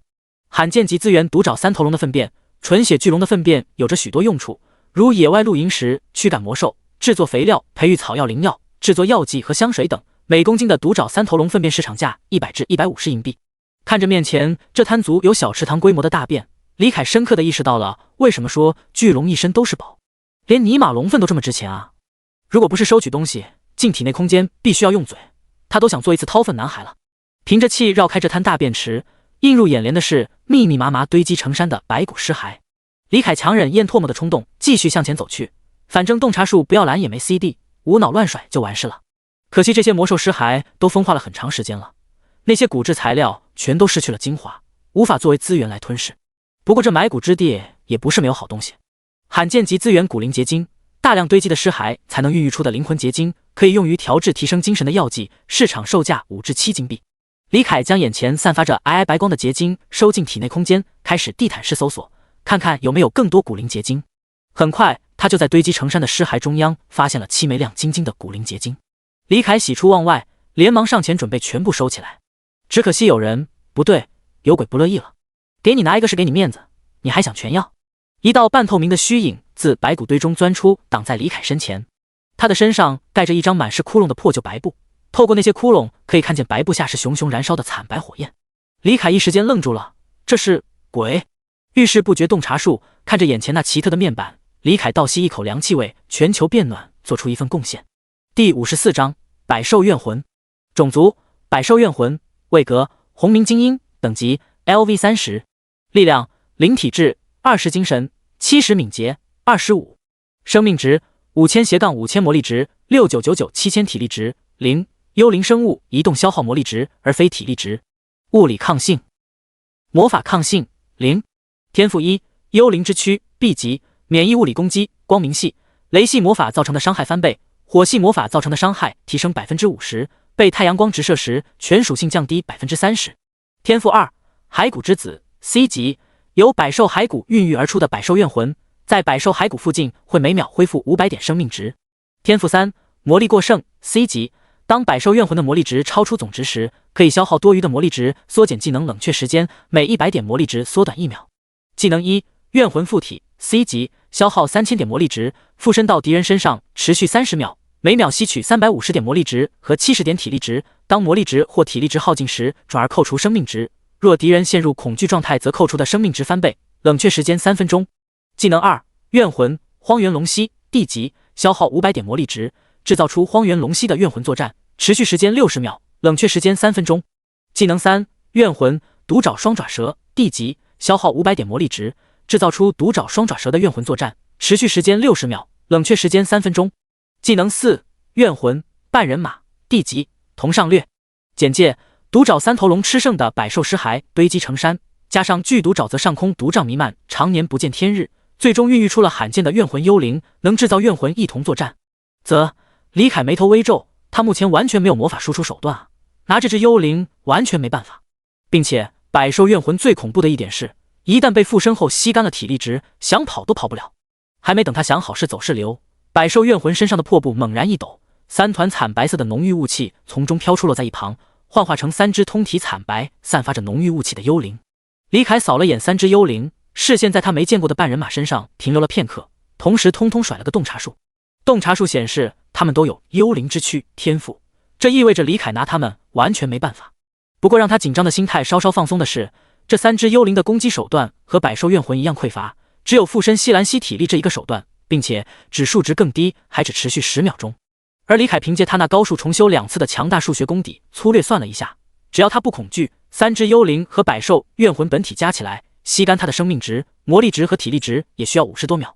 而百兽怨魂的怨魂附身技能只持续30秒，哪怕他发动魔力过剩天赋，也没办法连续用2次附身。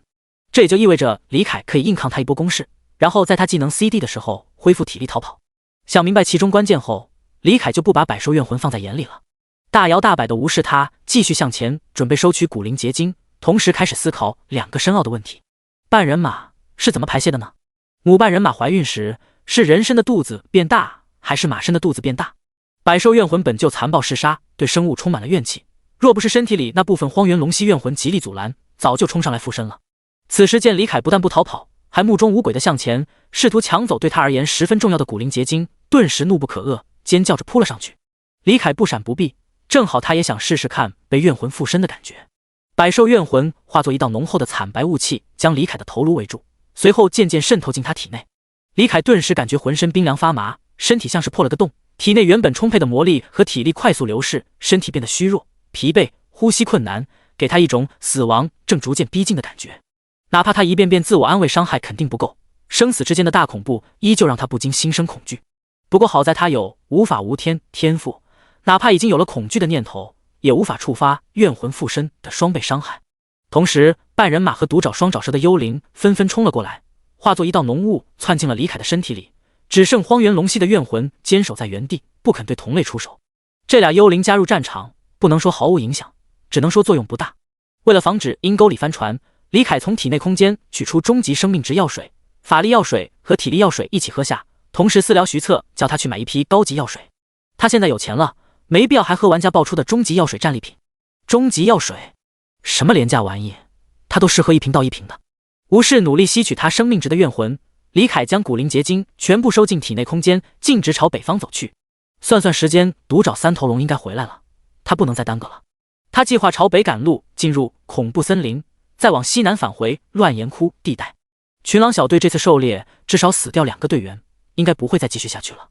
在李凯踏出尸骸山范围的那一刻，百兽怨魂和幽灵们立即从他体内钻了出来，不甘地朝他奸笑着。李凯无视他的怨念，原地停下休息，直到体力值回满，接着继续朝北走去。与此同时，退到奔流西边的群狼小队队员们看到一道熟悉的身影正朝他们赶来。牧师深吸一口气，缓缓吐出，将手中快要燃到棉芯的烟屁股弹飞，又点了一根新的，漫不经心道：怎么就你一个人？队长和马宝男呢？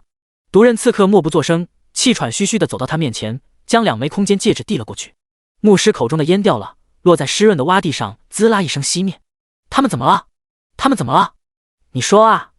反应最大的是大盾侍卫费汤姆，他一直在担心追击的伙伴的安危。此时见到那2枚熟悉的空间戒指，他下意识地开始否决心里跳出来的答案。我不知道，我们追击任务目标遇到了一头 BOSS 独爪3头龙，我们分头跑的，那头 BOSS 追队长去了没追我。独刃刺客一口气说完，随后满脸颓废地坐在地上。有没有可能他们只是敏捷比你低，所以慢了你一步？3头龙没有翅膀，也不一定跑不掉。雷法师还心存侥幸，只是越说越小声。哪怕是没有翅膀的龙，也不是人类能跑过的，尤其还是沼泽这种地势。我在那片区域边缘等了他们很久，他们一直没出来，应该是死了。独刃刺客用最平静的语气说出了最伤人的话。群狼小队众人顿时都沉默了，直到一声悲呼响起：不，都是我害的！费汤姆跪在地上，左右开弓，用力扇着自己的脸。为什么要当舔狗？他为什么要当舔狗？当舔狗只会害了自己，害了自己重视和重视自己的人。好了好了，都收收尾，收拾一下回村吧。虽然没有明确担任副队长，但在小队内声望最高的牧师发话了。他颤抖着手，新点了一根烟，独自一人走到奔流溪畔，吞云吐雾。第55章恐怖森林。人类的悲欢并不相同。哦不对，李凯现在压根就不是人类。在悲痛欲绝的群狼小队灰溜溜的回村的时候，他已经踏入了恐怖森林区域。恐怖森林终年被浓厚的灰白雾气笼罩着，从远处看去隐隐绰绰什么都看不清。踏进这片森林，李凯发现这里什么都是黑的，给他一种很诡异的感觉。树是黑的，草是黑的，没被植被覆盖的地面裸露出来的泥土也是黑的，只有树根附近长着色彩斑斓的蘑菇。这些树迥异于蓝星上任何一种植物，通体漆黑如炭，没有树叶，只有枝桠，并且树皮极为粗糙，树皮上的皱褶远远看去有些像一张鬼脸，暴露在地表上的树根扭曲盘结，仿佛束缚着什么。他有些好奇，正要走近细看，就见到那株颜色丰富的蘑菇好像被他吓到了，猛地跳起来，慌不择路的乱跑。机缘巧合下，蘑菇怪跑到了树根附近，嗖！树根忽然暴起，死死缠住蘑菇怪。李凯吓了一跳，遇事不决洞察术，这才发现恐怖森林里的所有植物竟然都是魔兽。种族：斑斓蘑菇，位格：普通，等级 LV10。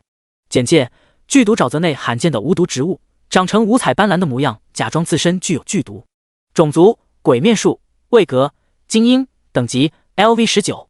力量：35体质，45精神，10敏捷，1树根为15。生命值：4500，4500魔力值，480500体力值。鬼面树移动和攻击消耗魔力值而非体力值。物理抗性76，魔法抗性83。天赋：迷雾之叶，地级。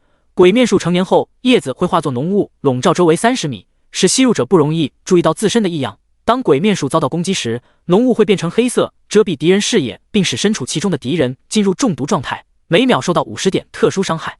技能：根复树，地级，消耗500点魔力值，将树根延长，最多19米，捆绑敌人，对敌人造成35乘100等于3500点物理伤害，并束缚力量低于自身力量的敌人3秒，冷却时间60秒。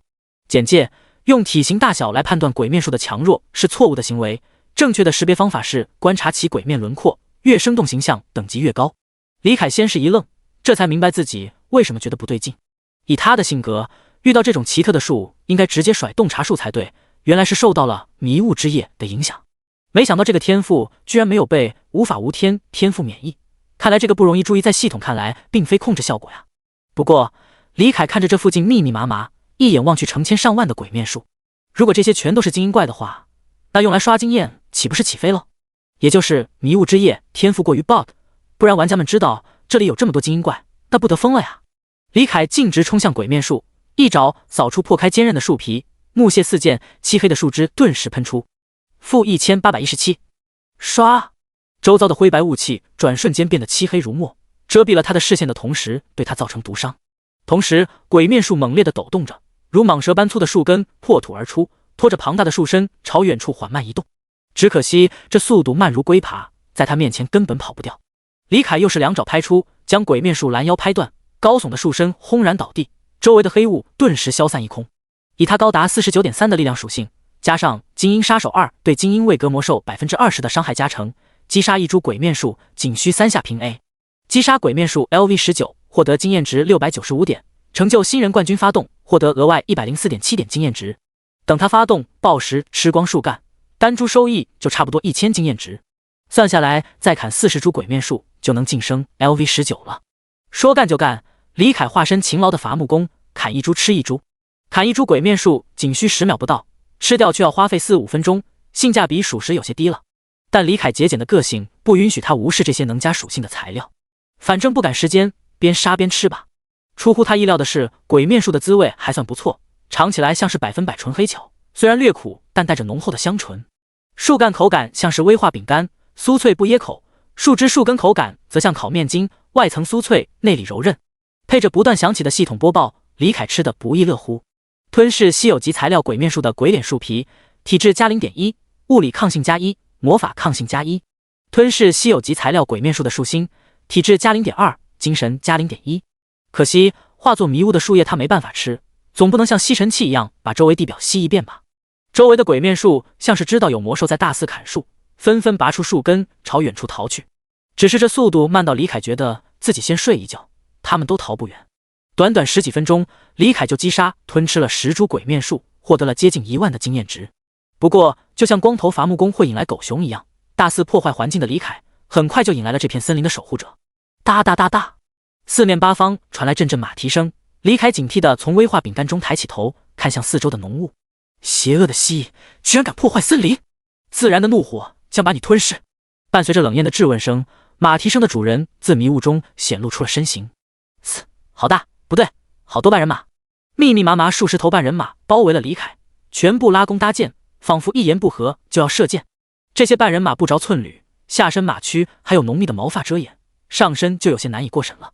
尤其是为首的那位雌性半人马，两坨硕大的邪恶随着他的移动一颤一颤的，真是一对夺人眼球的大杀器啊！嗨，你这样说就不对了。我问你，马吃草是不是天经地义？李凯咽下口中的威化饼干，艰难地将目光从邪恶上面移开，直视为首的雌性半人马。雌性半人马克拉拉眉头微皱，英气十足的面容和硕大的邪恶形成鲜明的对比。他先是对这头蜥蜴居然会说半人马语而感到惊讶，随后开始反驳道：“马吃草当然是天经地义，但这跟你破坏森林有什么关系？那我一只吃素的蜥蜴吃些树怎么了？难不成自然只庇护树木和马，不关爱我们蜥蜴和草？”见半人马喜欢讲道理，李凯立即抓住他口中的破绽，站在道德制高点发起猛攻。与蓝星市面上大多数游戏和影视作品中冲动易怒、崇尚暴力、野蛮无脑的半人马形象不同，不朽中的半人马一族是大自然的宠儿之一，对于自然的亲和度仅次于妖精和精灵。他们崇尚自然与和平，嘴上经常挂着什么自然和谐之类的大道理。当然，如果敌人不喜欢听道理，他们也略懂一些射术和拳脚。半人马作为智慧种族，位格体系和人类相同，现在包围李凯的半人马普遍都是一阶超凡位格，为首的雌性半人马则是二阶精锐。克拉拉顿时语塞，对啊，马吃草天经地义，那其他动物吃植物当然也是合理的。一时间他不知道该怎么反驳。你一口气砍倒这么多鬼面树，难道都吃完了吗？还说自己没有破坏森林。一旁的雄性半人马见首领被驳得哑口无言，站出来大声呵斥道：“谁说我没吃完？你们这一路走来有看到剩下的吗？”李凯没想到他节俭的性子还帮了他一把，果然这是个好习性啊。接着他嗤笑道：“况且我为什么要保护森林？只有森林属于自然吗？我们魔兽就不属于自然的一部分吗？”已然立于不败之地的他趾高气昂，当着半人马们的面就继续吃起了鬼面术。对于李凯来说，这群半人马算不上什么威胁，只不过他们的敏捷太高，打起来很麻烦。相比之下，移动速度慢如蜗牛的鬼面术就好欺负多了，数量还更庞大，简直就是刷经验神器。能不跟半人马起冲突最好，以免打扰他刷数。如果半人马非要惹事，他也不介意在今天的食谱上加餐一道马肉。第56章，恐怖森林之名的由来。雌性半人马首领克拉拉实在找不到李凯语言上的逻辑漏洞，气得直喘气，硕大的邪恶一起一伏，引得某西悄咪咪地投来了视线。薇薇安，你留在这里盯着他，要是他砍倒树木后没有吃掉，就回来告诉我。克拉拉朝一旁的雌性族人使了个眼神，吩咐完后领着其他族人们转身离去。李凯无所谓地耸了耸肩，暴食天赋给予了他超强的消化能力，他的胃就是无底洞，完全不可能装满，只需要适时排泄就能一直吃下去。如果他前世能有这个天赋，那绝对可以让所有自助餐厅老板破产。半人马群来也匆匆，去也匆匆，很快就消失在了浓雾之中，只剩下一头雌性半人马气鼓鼓地盯着他。你盯我，我也盯你。李凯死死盯着那规模略小于克拉拉，但也能傲视人类的邪恶双子峰，恶狠狠的大口吞吃着鬼面树干，仿佛嘴里吃着的不是威化饼干，而是白面馒头。哪怕半人马讲究狂野，自然不束缚天性，那火辣辣的眼神也盯得薇薇安害羞脸红起来。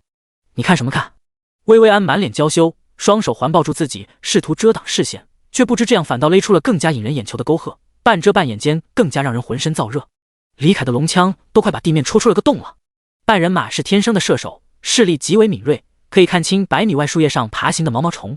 薇薇安自然也发现了那杆规模惊人的龙枪，内心欣喜自己的魅力连魔兽都扛不住的同时，不禁遐想着，那种规模会死人马的吧？李凯现在火气很大，随后又想到自己上辈子当了一辈子处男，这辈子估计还要当，顿时悲从中来。以他现在的体型，将来肯定还会更大，能抗住他龙枪的人形生物，估计也就女巨人了。关键巨人貌似都是相貌丑陋、身躯臃肿的样子。想到这里，李凯化悲痛为食欲，3下5除2将鬼面树吃完，开始击杀下一株鬼面树。又是10多分钟过去，李凯一共击杀吞吃了20株鬼面树，获得了2万经验值。薇薇安从一开始的义愤填膺，到现在已经麻木了，这也太能吃了吧！而且好臭！薇薇安捏着鼻子，感觉数量已经差不多了。看在眼前的蜥蜴眼光不错的份上，好心出声提醒道：“你别再吃了，我看你其实也不是很饿，只是能吃而已。”李凯头也不抬，继续大块躲移着，同时反驳道：“谁说的？我现在饿得爆皮，刚刚那些也就3分饱罢了。”闻言，薇薇安鼓了鼓腮帮子，留下一句告诫，转身离去。我听祖老说，几十年前这里的名字还叫迷雾森林，你知道为什么现在改名成恐怖森林了吗？我奉劝你一句，别再吃了。听到他的话，李凯愣了一下，抬头看向薇薇安，却发现他已经消失在迷雾中了。对哦，虽然鬼面树长得有点恐怖，但迷雾才是它的卖点。为什么这里会叫恐怖森林呢？沉思许久，李凯实在想不出原因，最终决定吃够升级数量的鬼面术，就暂且离开，返回乱岩窟。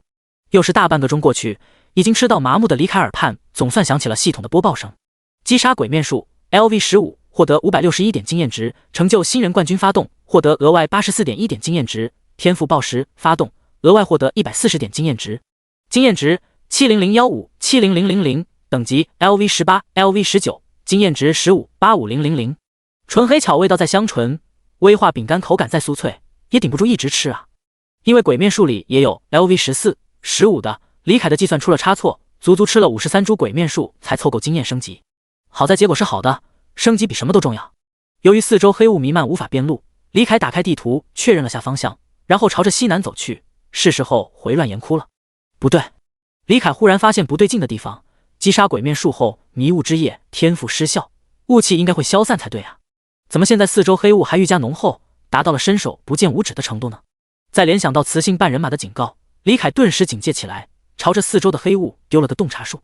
天赋恐怖迷雾 B 级，入手魔周遭500米的范围内会有迷雾弥漫，身处其中者会迷失方向，并逐渐心生恐惧。当陷入恐惧状态后，每秒扣除1000点生命值。入手魔可主动开启伤害模式，对陷入迷雾者每秒造成500点魔法伤害。卧槽！恐怖森林居然也有 BOSS， 还是这个位格里最为诡异神秘的存在之一——入手魔。也是，剧毒沼泽也去呈现三足鼎立之势，大毒沼和蛇栖之地里都有 BOSS， 恐怖森林里又怎么会没有？至于内测时期玩家为什么没有发现入手魔的存在，李凯猜测是因为这头 BOSS 的出现条件是砍伐足够数量的鬼面术。玩家因为迷雾之夜天赋的影响，压根不会去注意鬼面术，自然也就不知道他们都是精英怪，也就不会去砍树。想明白其中的关键后，李凯的大脑飞速转动，转眼间就想好了应对之策。这种砍树触发 BOSS 的机制，不太可能是53这个非整数，大概率是50株甚至更少。回想起来，他砍前几株树的时候，迷雾也都没有消散，看来那时候入手魔就已经出现了。既然入手魔没有一开始就对他下手，那么他现在应该继续装作没发现对方。李凯装出一副吃饱了的模样，大摇大摆地朝南边走去，速度不快不慢，完全看不出来是在逃跑。南边是脱离恐怖森林野区最近的路线，入手魔应该不会主动离开森林吧？李凯努力回想着之前在网上看到的入手魔的相关信息，同时夺命连环 call， 让专属秘书徐策上网去搜内测时期玩家们总结的入手魔资料。时间一分一秒地流逝着，李凯不紧不慢地朝森林边缘走去，看似轻松散漫，实则紧张万分。近了，越来越近了。虽然迷雾弥漫导致能见度只有3-4米，但从系统地图上看，距离走出森林只有300-400米了。就在李凯心生希望，以为能就这么平安无事地走出恐怖森林的瞬间，天黑了。第57章鹿手魔和鹿角六爪蛇。天黑了，高空之上，墨绿灿阳被猩红之月取代。猩红而又皎洁的月光透过浓厚的迷雾洒落在森林内，周遭气氛顿时变得阴森且压抑。一阵清风拂面吹来，带来泥土和草木的芬芳。虚空中莫名传出惊悚而又诡异的声响，仿佛一支古典乐队正在演奏，只是那原本应该悠扬的长笛声却异常单调乏味，铝板琴那清脆的铃声也逐渐变得嘈杂，鼓声逐渐被乌鸦的嘶鸣替代，就连清风带来的泥土芬芳也变成了浓厚的血腥味和腐臭味。李凯只觉得自己头顶一个猩红的 V 字浮现，鹿手魔的出场 BGM 响了。均衡之体发动，将体质值赋予敏捷，再释放野蛮冲撞。李凯爆发出他最快的速度，朝着恐怖森林的边缘冲去。啊啊啊！伴随着乌鸦的鸣叫和翅膀的扑棱声，数十只瞳孔猩红、浑身漆黑的腐烂夜鸦后发先至，追上李凯，并将其围绕在内，轻而易举地破开他那坚硬的鳞甲，疯狂地啄吃着血肉。-342，-1852，-1852，-1852，乘10。好在距离足够短，李凯冲出恐怖森林的瞬间，腐烂夜鸦群化作道道黑烟消失不见，就被夜鸦群包围了不到1秒，李凯就被打成丝血。要不是李凯吞噬了大量鬼面术，加上升到了 LV19， 现在体质足有 105.6， 生命值达到了26400，魔法抗性也达到了158，怕不是要被直接秒掉。李凯并不知道，这还是鹿手魔没有全力释放夜鸦群的结果。B 级技能夜鸦风暴，消耗数量乘250点魔力值，召唤最多201只腐烂夜鸦袭击敌人，每只腐烂夜鸦每秒对敌人造成201乘10等于2010点魔法伤害，被腐烂夜鸦啄击超过最高201次，最低次数是等级位格差距波动，后进入持续5秒的恐惧状态，持续30秒，冷却时间5分钟。李凯满脸后怕的朝西南狂奔着，同时从体内空间取出5瓶高级生命值药水一饮而尽。高级生命值药水饮用后，在接下来10秒内共计恢复2000点生命值，30分钟内最多饮用5瓶。还没等高级生命值药水生效，一阵熟悉而又诡异的声响，犹如重锤般狠狠砸在李凯耳畔。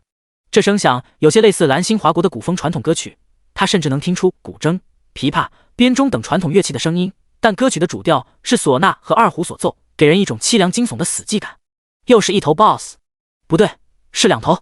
李凯高呼天要亡我，同时迅速将意念放在设计界面，随时准备添加技能逃跑。该死，他好不容易攒到890设计点啊！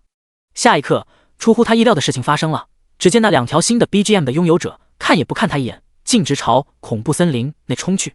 那是2条生有4爪、头顶鹿角的巨蟒，如果不是猩红皎洁的月光照出了他们的真面目，李凯还真以为遇到东方龙了呢。只见他们浑身都是深可见骨的伤，溃烂的伤口上有藤蔓状的蛆虫在蠕动着，头顶的鹿角上缠绕着墨绿色的藤蔓，鹿角根部和蛇皮的交界处有鲜血不断渗出，凝成的血痂将他的双目遮蔽，也难怪目中无希。并且看清楚后会发现，它们并非只有4爪，而是6爪。那2只略微腐烂的后爪前方，还有一对被磨得只剩骸骨的爪子。李凯朝较小的那条甩了个洞察术，接着头也不回地夺路而逃。3只 BOSS 大战2打1，这要是之前的他，说不定还会留下来尝试捡漏。但在险些被陆手魔一招秒掉后，他就没有这种想法了。明明有暴食、天赋和设计点机制，慢慢发育就能无敌，为什么要铤而走险？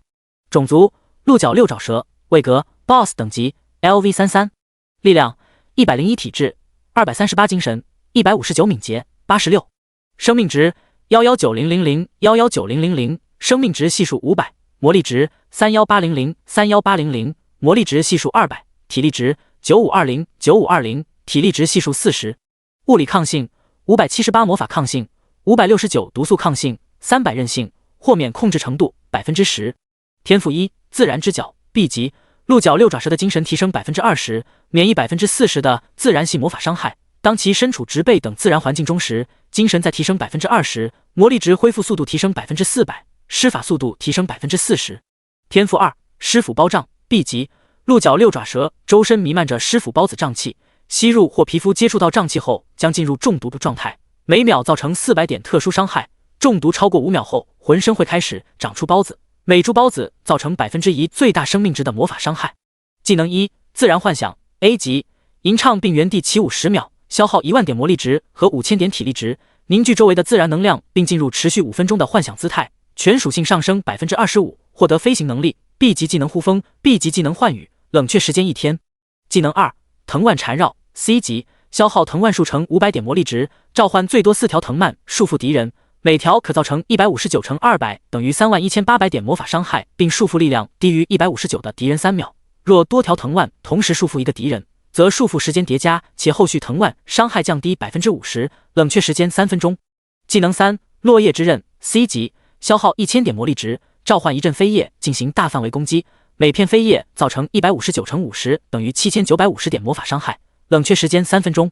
技能4，参天树种 C 级，消耗区域数乘1000点魔力值，在最多4个区域延迟2秒后召唤出参天大树，对区域内的敌人造成159乘150等于23850点魔法伤害，并击飞1秒，并束缚力量低于159的敌人3秒，冷却时间3分钟。技能5，喷射尸杖 D 级，消耗300魔力值和200点体力值，喷射5秒尸腐包杖，最远射程50米，造成159乘100等于15900点魔法伤害，并使其进入持续10秒的中毒状态，冷却时间1分钟。技能6，剧毒爪击 D 级，消耗200魔力值和200点体力值，对前方发出爪击，造成101乘100等于10100点物理伤害，并使其进入持续10秒的中毒状态，冷却时间30秒。BOSS 特性略简介：当毒爪4爪蛇吞吃并消化了第2条同类后，将会变得愈发疯狂。为了朝那伟岸尊贵的身影更进一步，他们会袭击长有鹿角的强大魔物。如果能成功将其鹿角折断并插到自己头上，他们就能进化成鹿角6爪蛇。豪华的天赋面板和技能组看得李凯口水直流，3个自然系魔法全是远程 AAOE， 其中2个还带控，自然幻想更是相当于手动2阶段。不过最吸引他注意的还是简介里的内容，长有鹿角的强大魔物，该不会是指鹿手魔吧？死可是感觉鹿手魔要比鹿角六爪蛇强得多呀。况且第二条鹿角六爪蛇有第一条帮忙还能解释，第一条鹿角六爪蛇是怎么做到在还是独爪四爪蛇的时候掰断鹿手魔的鹿角的？李凯甩了甩头，不再胡思乱想，玛丽拉满朝乱岩窟跑去。他有一种预感，等他能威胁到 BOSS 的时候，就能解开其中的秘密，并且这个秘密迟早有一天会派上大用场。第58章，返回紫水晶矿脉。夜色正浓，回到乱岩窟地区的李凯钻进地下空间，火急火燎地赶到紫水晶矿脉。等他匆忙赶到一看，发现哥布林们已经将紫水晶开采了七七八八了，只剩岩壁上方的部分。见哥布林们没有偷懒，李凯满意的点了点头。尊敬的主人，您总算回来了。之前开采的紫水晶，我们已经运到铁矿脉那边去了。哥布林老祭司毕恭毕敬地迎上前来，报告开采进度。干得不错，剩下的部分预计还需要多久才能开采完毕？2天1夜没有休息的李凯有些疲惫，慵懒地躺在地上。受限于身高，剩下的部分开采速度慢了不少，大概明天入夜前才能开采完毕。哥布林老祭司不好意思地指向不远处，哥布林们将石块堆叠成平台，才能够到岩壁上方的紫水晶。没关系，这个速度可以了，注意安全，也不用那么着急。大伙太累了，可以休息一下。见李凯如此善解哥布林意，老祭司感动的眼泪都快流下来了。放心吧，主人，我们不会累，能为主人工作是我们至高的荣耀。老祭司的语气过于激动，整得李凯都有些不好意思了。看来我骨子里还是和资本家格格不入啊。他如此想着，听着叮叮当当有规律的开采声，逐渐进入了沉睡。见主人睡着了，破皮凑到老祭司跟前诉苦道：族人们都已经不眠不休干了一整天了，都快累死了，不如休息一会吧。闻言，老祭司的脸顿时拉得老长，语气严肃训斥道：你哥布林不干，有的是魔物干，乱岩窟什么都缺，就是不缺魔物。这么好的主人，提着油灯都找不到。破皮被训得冷汗直流，拎起铁镐连忙返回宫位。就在老祭司扑爱族人之际，数十里外的凯林村，无数夜猫子和无需睡眠的营养舱玩家因为某支大败而归的佣兵小队而陷入了震惊之中。群狼小队狩猎游荡暴徒失败，3名2阶精锐佣兵惨死。这则消息一经传出，顿时引起了轩然大波。没有抢到雇佣名额，痛失后续乱岩窟野区进入圈的玩家们纷纷开始阴阳怪气，将消息传到了论坛上。在打听了群狼小队汇报佣兵工会的战况后，他们得知游荡暴徒先是将群狼小队引入巨毒沼泽，和毒沼的龙息族群共同作战，击杀了1名佣兵，最终借由大毒沼地区的 BOSS 毒沼3头龙之手杀死了群狼小队的队长和1名队员。如此强大的智慧让玩家们不寒而栗。这头巨型荒原龙息就像披着魔兽皮的人类一样，将周遭环境的一切利用到了极点。花钱雇佣的玩家们先是破口大骂群狼小队，这么菜还敢号称最强2星佣兵小队。随后开始担忧游荡暴徒是否会返回乱岩窟，以及他的活动范围会不会囊括了剧毒沼泽，甚至茂盛丘陵。要知道它的外观看起来更加接近茂盛丘陵那一群荒原龙息的样貌。如果真是这种情况，那就意味着乱岩窟、茂盛丘陵、剧毒沼泽3片野区都不安全了。后者还好，现阶段玩家还没有进入那片野区的需求，但前2片野区可是他们练级必去的，尤其茂盛丘陵的魔兽暴动经验值增加，现在已经成了凯林村地区玩家练级的首选之地。斗破工会的生蛋和白袍工会的夕阳西下紧急碰面开会，商讨是继续雇佣2星佣兵小队，还是加钱雇佣3星佣兵小队。玩家们的想法李凯不得而知，他只知道一觉睡够10个小时是真的爽。睡醒的李凯巡视了一番紫水晶矿脉周围，猎杀了2头精英魔兽，1头当早餐，不对，午餐，另1头给哥布林们当伙食。接着他宅在矿脉附近，将这次深入剧毒沼泽的收获给徐策拿去卖，并商讨贩卖紫水晶遇到的问题。紫水晶这种紧缺货不愁卖，关键是怎么卖。徐策的 NPC 身份是个毫无背景势力，也没有实力傍身的普通人。虽然他现在混得风生水起，甚至还拉拢了一些贵族一同成立了个商会，但卖些铁矿石还好说，卖能源紫水晶这种战略级资源就有可能会引来窥视。生活玩家没有复活机制，他们一旦死亡就会掉落 20% 的资产，并随即取代另一个 NPC 的身份。20% 的资产不多，关键是好不容易在原 NPC 身上发展的人脉关系等社交资源都会消失，这点是最伤的。对此徐策也不是没有办法，但得跟紫水晶真正的卖家汇报才行。菜就多练，我目前的想法是我发帖联系生活玩家，让他们去各自所在地的商店贩卖，化整为零，这样一来就不怕引人注意，就是这样会少挣一点，少挣的部分从我的利润里抽怎么样？转身离开，就按照这个方法吧，让出的那部分利润我们俩55分承担。你为了我的事情操了这么多心，还克扣你的钱，实在太说不过去了。菜就多练，不能这样说。凯哥，你让给我的利润都让我提了辆大奔了，我爸都怀疑我犯法了，怎么7天挣了几10万？徐策是潮城人，这个地区的人全是天生的生意种子，骨子里全是行商基因，几乎每个人都擅长做生意。李凯分给他的利润其实也就3、4金币，兑换成华夏币也就4、50万，是他自己靠着这笔钱起步做生意，才能在县市提车的。两人又聊了会天，李凯旁敲侧击地了解了蓝星上的新闻，发现没什么大事发生后，结束了私聊。结束聊天后，李凯从体内空间取出15颗紫彤彤的果子摆在地上，是时候享受战利品了。准确来说，这不算战利品，应该叫盗利品。罕见级资源紫毒龙血果，由紫毒龙血树孕育而生，具有毒系巨龙血脉的生物吞服后，能小幅度提纯血统，也可用于制作提升毒抗和体质的药剂。由于等级的提升，现在它的龙之翼进化程度已经达到了 70%， 龙血果能提升的进化程度已经达到了上限。不知道这15颗紫毒龙血果能不能把进化程度拉满。吞噬罕见级资源紫毒龙血果，体质+1，天赋毒伤+10，毒抗+10，龙之吐息进化程度正 3%， 当前进化程度为 59%。怎么回事？加点都能加歪来。李凯连忙询问系统，这才得知一件令他哭笑不得的事情。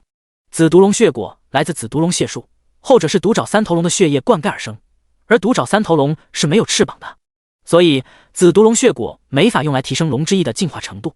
Epsilon 等于 Omicron 乘，爱算了，有总比没有好。龙之吐息也不错吗？李凯将15颗紫毒龙血果全部服下，静待龙之吐息进化完毕。第59章毒火吐息和等级排行榜。随着李凯将紫毒龙血果全部吞下，系统播报一条条的跳了出来。吞噬罕见级资源紫毒龙血果，体质+1，天赋毒伤+10，毒抗+10，龙之吐息进化程度正 3%， 当前进化程度为 62%。吞噬罕见级资源紫毒龙血果，体质+1，天赋毒伤+10，毒抗+10，龙之吐息进化程度正 3%， 当前进化程度为 101%。一阵灼烧感忽的自胃部传出，途经喉咙传入两腮和口腔，仿佛烈焰焚身的痛感让李凯抑制不住的嘶吼起来。不料他嘶吼时吐出的气体遇到空气竟熊熊燃烧起来。哥布林们被这声响惊动，一脸担忧地看着他们的主人边喷火边惨叫。过了不知道多久，灼烧感缓缓消散，系统提示随之出现：龙之吐息进化完毕，你的腮部生成特殊腺体器官，你解锁新的技能火毒吐息 B 级。技能火毒吐息 B 级，你具备19点，等级龙息值，你可以消耗龙息值进行吐息，每秒消耗1点龙息值、300点魔力值和150点体力值，吐息每秒对敌人造成 26.3 乘300等于7890点魔法伤害，火系，并使其进入持续10秒的中毒状态和灼烧状态。中毒状态每秒造成270点特殊伤害，灼烧状态每秒造成263点魔法伤害。持续吐息5秒后必须停止30秒以冷却口腔温度，否则会对自身造成伤害。龙息值每30秒恢复1点，伤害爆炸。这是李凯对毒火吐息的第一印象。接着他便开始好奇，吐息为什么会是以火属性为主？带有毒属性很好理解，荒原龙息本就带毒，加上产自独爪三头龙的紫毒龙血果，两者叠加之下，吐息带有毒伤很合理。可为什么会带火属性呢？李凯询问系统才得知，原来荒原龙息体内的龙族血脉其实是来自于一头火龙，之所以体表泛白，是因为当初的龙骑士是头变异的白化毒蜥。搞清楚吐息的来源后，他兴致勃勃地冲出紫水晶矿脉，想要找头魔兽来试技能，可惜没有找到精英魔兽，反倒是找到了头普通位格的背甲兽。没关系，有总比没有好。李凯走到距离背甲兽大约5米的位置，张开血盆大口，一道紫红色的炙热焰浪喷涌而出，没有扩散，而是很集中地向前喷去。可怜的背甲兽在被紫红焰浪波及的一瞬间，就整头化为了焦炭。紫红焰浪没有丝毫停滞地洞穿了背甲兽的残骸，落在岩壁上滋啦作响，将坚硬的岩石融化成赤亮的岩浆。李凯没有停止吐息，而是尝试各种吐息方式，直到5秒后口腔过热才停下来。随后他等口腔冷却后多次尝试技能，最终得出了结论：毒火吐息的最远攻击距离大约是50米，不过只有把吐息凝聚成直线才能达到这种距离。如果把吐息扩散开来，同时摇头，就能 AOE 身前30米半径的扇形区域。天可怜见，李凯终于有中距离 AOE 的魔法伤害了。这下要是再遇到百兽怨魂，他一个吐息就能让他魂飞魄散。毒火吐息的出现，意味着他更加接近纯血巨龙了。这点从他晋升 BOSS 位格所需的设计点从1000点变成800设计点就可以看出。并且这15颗紫毒龙血果的好处还不仅是进化出了毒火土息，它的毒伤、毒抗也增加了。天赋：麻痹毒牙，地级。你的唾液具有强烈的毒性，被你咬中的敌人有50%的几率进入持续1秒的麻痹状态，并进入持续30秒的中毒状态，每秒造成170点特殊伤害。只能说感谢毒爪3头龙的友情馈赠，有机会再请你吃佣兵。李凯狞笑着返回紫水晶矿脉，哥布林们加班加点已经快开采完毕了。是夜，李凯带着将整座紫水晶矿脉一点不剩开采完毕的哥布林们返回铁矿脉，心情大好的他大开恩赐，让哥布林们休息一晚上，明天早上再开始挖铁矿。接着李凯将部分紫水晶交易给徐策，让他按计划卖掉，同时让徐策去收类似龙血果能提纯龙种血脉但又更高级的资源。他眼馋龙之翼很久了。时间飞快流逝，很快就来到了凌晨12点，今天已经是开服的第7天了，等级排行榜更新了。全服公告：不朽首周已完美结束，现更新全服等级排行榜，本排行榜非实时更新，下次更新时间为开服1月整。看到这条全服公告，李凯才想起来已经开服7天了。这几天他忙着和群狼小队斗智斗勇，都忘记这回事了。他点开等级排行榜，发现了一些眼熟的 ID。 等级排行榜第1名转身离开 LV19， 第2名日月当空 LV15， 第3名无始无终 LV14， 第4名千军万马必白袍 LV14， 第9名天命所归 LV14， 第10名铁血魏国 LV14， 第11名会当凌绝顶 LV13， 第18名铁血保家 LV13， 第19名斗破生蛋 LV13， 第32名火鸡卫锅巴 LV13， 第33名第9艺术裸装哥 LV12， 第34名铁血镇南 LV12， 第35名铁血平西 LV12， 第47名铁血征东，第48名信仰圣光霸 LV12， 第49名白小生 LV12， 第50名阳城黄少 LV12。 目前榜单仅有50个名额，下次更新将扩张到100人。恭喜您在等级排行榜上连续2次登顶，你获得自由属性点乘10，金币乘20，背包空间加5，解锁成就蝉联冠军。第2次冠军的奖励还是10点自由属性，这让李凯有些失望，他还以为2连冠会奖励20点呢。按照惯例，自由属性点全部加在敏捷上。金币是好东西，多多益善，妥善收起来。增加背包空间也算不错的奖励，领取后自动和体内空间融合，增加了武立方的体内空间。至于蝉联冠军这个成就嘛，对于玩家来说可以算神迹，但对于李凯来说没什么用。成就蝉联冠军，获得要求连续2次登顶等级排行榜。效果：被玩家击杀后，可指定掉落的装备和物品扣除的经验值减少 50%， 掉落的金币减少 50%。 下一阶段达成要求，连续3次登顶等级排行榜。你解锁新的成就蝉联冠军，获得50设计点。这个成就的效果很给力，可以防止被其他玩家针对。但对于李凯来说，还是那个问题，他不知道自己死亡后能不能像玩家一样复活。不过50设计点还是很香的。第60章 SS 级天赋。50个名字里，李凯一眼就看到了他那没有血缘关系的哥哥。对于李想能跻身第11名这件事，他一点都不吃惊。李想就是这种无论什么都能做得很好的天才，只可惜他再天才也无法在不朽里跟李凯抗衡，因为李凯开了挂。再往下看到生蛋这个倒霉蛋，李凯忍不住笑了。凭借 S 级天赋和工会的大力支持，生蛋在上次等级排行榜成功跻身前10，结果这次直接掉到19名了。不过这也侧面反映了他确实有实力，被李凯杀过一次，掉了 50% 的经验条，还能维持这个排名。至于排行榜上频繁出现的铁血前缀的玩家，据悉是华国军方的人成立了一个铁血工会，凭借着远超玩家的战术配合和牺牲精神，铁血工会有9名玩家上榜，远超天命、白袍等大工会。他们平时行事低调，若非这次等级排行榜，估计玩家们都不清楚他们的存在。据李凯在论坛冲浪得来的消息，蓝星世界各大国的官方都入驻了不朽。原本这些都是在暗中进行的，谁料米国军方整了个大活，搞起了直播狩猎，夺取首杀。这下好了，各国都不演了，强势入驻不朽。对于国家的人入驻不朽，李凯并不吃惊，目光但凡长远一点的人都能看出这款游戏不单单是游戏，反倒是上次等级排名第2，有着所有人羡慕不已的奇遇玩家信仰圣光吧，这次掉到48名，险些掉出排行榜，且只有 LV12， 让他感觉很惊讶。点开论坛一看，发现信仰圣光吧正在诉苦说教会不让替补圣子出去刷怪，也不给他布置什么任务，他光靠日常任务和偷摸接信徒任务才升到 LV12，下次等级排行估计前100都进不去。李凯笑得嘴都歪了，原本他还是挺羡慕这家伙的，同样是有奇遇，但信仰圣光吧，起码还有个人样，不像他直接不做人了。现在这家伙着重，他心里就舒服多了。排行榜末尾还出现了白晓生，这让李凯有些惊讶。一个花费大量时间收集处理情报的玩家，居然能跻身等级排行榜，虽然是榜尾，也算有本事了。唏嘘了一番后，李凯继续在论坛找乐子看，发现热度最高的居然不是讨论他这个 LV19 拿过2次首杀的变态，而是第2名的日月当空。他居然是 SS 级天赋。没错，他一个女玩家，坐拥目前全服明面上唯一的 SS 级天赋，传言长得美艳绝伦，现实还是某大家族之女，难怪讨论热度那么高。李凯好奇地点进曝光他天赋的帖子，想看看 SS 级天赋到底有多强。发帖的玩家自称和日月当空是同一个新手村的，由于她长得很漂亮，所以一直默默的在关注她。LV5 之前日月当空没什么异于常人的地方，只是一直在收游戏币。直到 LV5 开始，他一口气召唤了5名金甲侍卫，独自一人就是一支队伍，升级速度甩开了那些组队玩家一大截。之后他每升1级就能多召唤1名金甲侍卫， LV10 完成升格试炼后，更是多了1名看起来更厉害的金甲召唤物。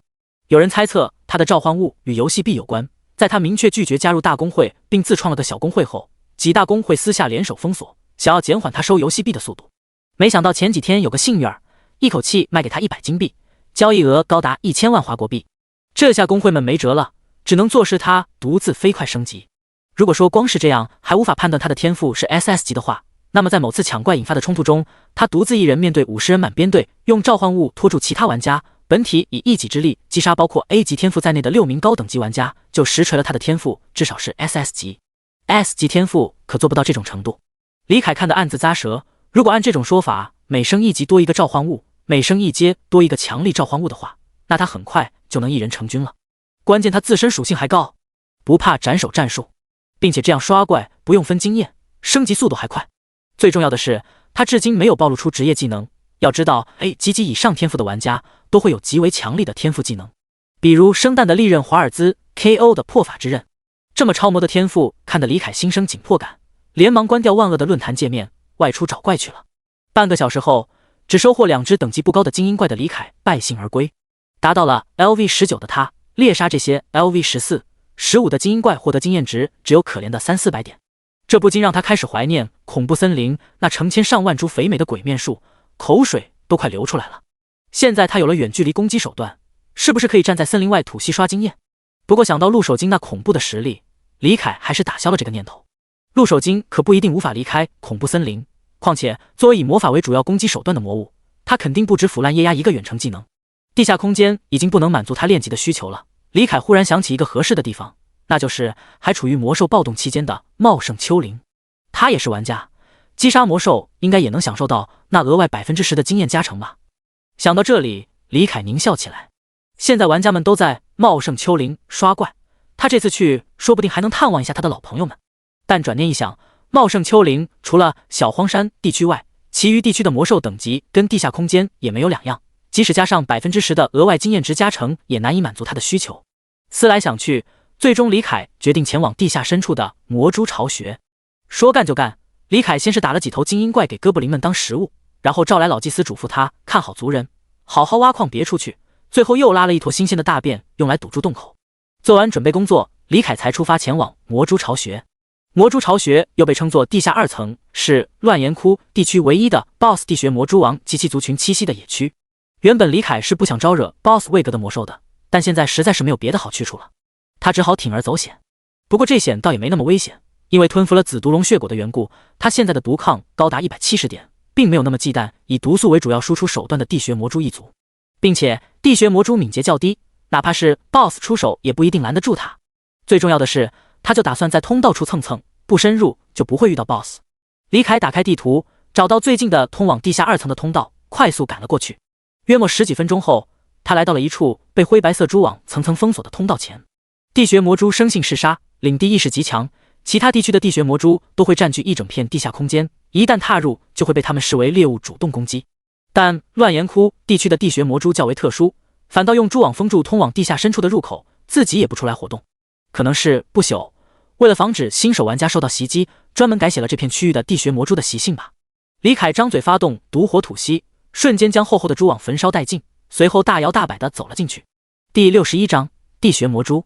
地穴魔蛛生性畏光，所以魔蛛巢穴内没有夜光蘑菇，不像地下空间一样亮如白昼。李凯从体内空间取出刚叫徐策买来的道具警示油灯，将其挂在脖子上，站在原地静静等待。警示油灯是炼金道具，一旦方圆50米内有魔物出现，就会变色，给玩家发出警示。李凯没跟徐策说过自己的情况，但他估计也猜出了自己因为某种特殊原因没法踏入人类城镇。猜到了也没关系，李凯相信徐策绝对不会出卖自己。幸好有这么个铁哥们在，不然有很多事情都会很麻烦。趁地穴魔蛛还没前来，李凯借着警示油灯昏黄的灯光打量着周遭的环境。不远处的地面上有几具被蛛网包裹的干瘪尸骸，估计都是些误入此地被洞穴魔蛛吃掉的魔兽。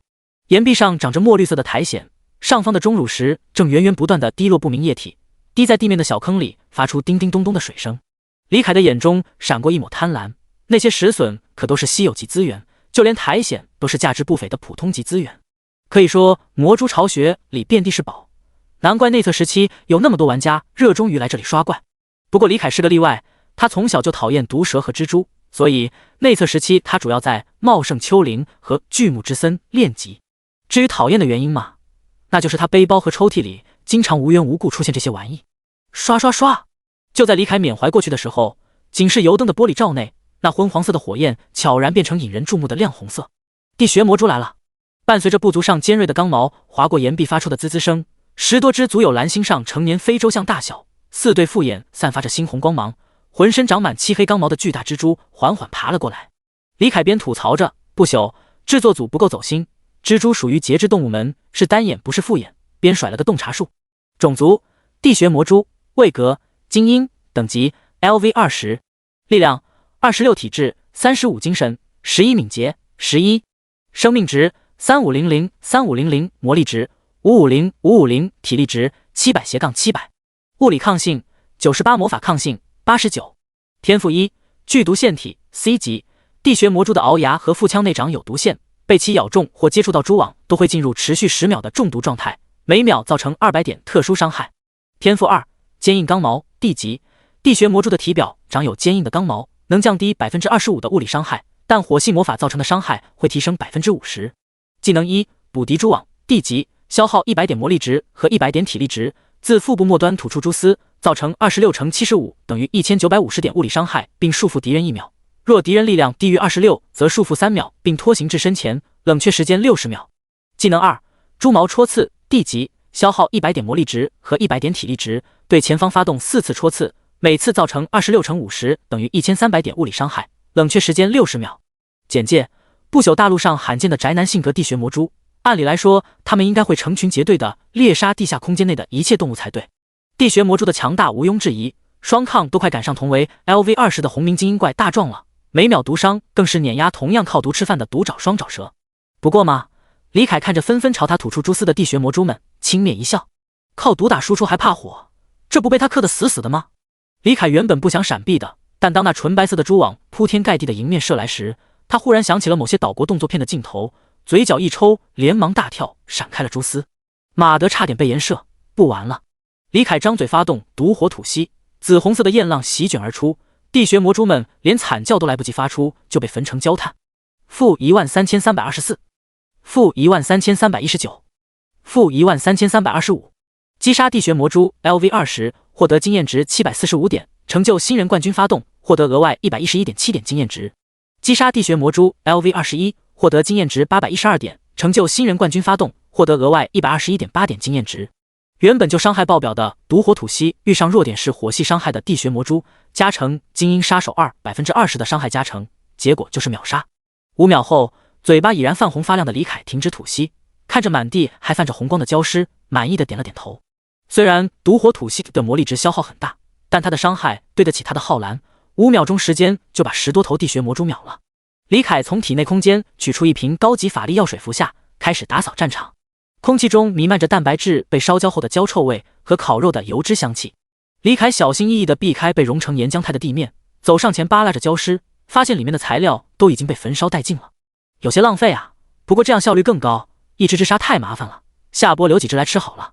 趁着下一波地穴魔蛛还未来临，李凯前爪搭着岩壁，后肢着地人立起身，伸长脖子去吃头顶的钟乳石，吞噬稀有级资源地下岩乳，体质加 0.1， 精神加 0.1。聊胜于无。等他将这一片区域的地下岩乳吃光，警示油灯的颜色再次变成了红色。刷一波新怪大约要10分钟时间，我应该能吃2只，那就留2只好了。等地穴魔蛛群靠近自己后，李凯张开血盆大口，开始了新一轮的刷怪。时间过得飞快，半个多钟后，李凯已然刷了3波地穴魔蛛，获得了3万多点经验值。再来5波地穴魔蛛，他就能晋升 LV20 了。只可惜地穴魔蛛群可不傻，不会让他就这样按部就班的爽刷下去。咚咚咚，与地穴魔蛛截然不同的沉闷脚步声自远处传来。李凯打起精神仔细观察，打定主意，如果来的是 BOSS 地穴魔蛛王，就立刻逃跑。片刻之后，来者露出了面容，这是一只足有双层房屋大小的巨型地穴魔蛛。离开这里，入侵者！蜘蛛没有声带，但它们可以通过其他手段发出声音进行交流，比如眼前这头巨大的蜘蛛就是依靠摩擦螯肢发出声响，居然有理智会沟通。李凯有些奇怪，地穴魔蛛可不是智慧种族，至少得进化到 BOSS 位格才能有智慧吧。李凯先是甩了个洞察术，确定对方打不过自己，才出声拒绝。好，不错的建议，但是我拒绝。第62章，破碎的古代石板。这次的嘶鸣声没有任何意义，纯粹是巨型地穴魔蛛移动时螯肢摩擦所发出的声音。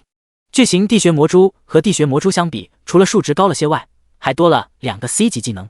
技能自爆毒蛛 C 级，消耗200点魔力值和200点体力值，孕育出一只敏捷为31、精神生命值为31乘300等于9300的自爆毒蛛。自爆毒蛛接近敌人后会自爆，造成31乘150等于4650点魔法伤害，并使其进入持续10秒的中毒状态，每秒造成300点特殊伤害，冷却时间2分钟。很强力的技能，可惜遇上了秒伤爆表的李凯。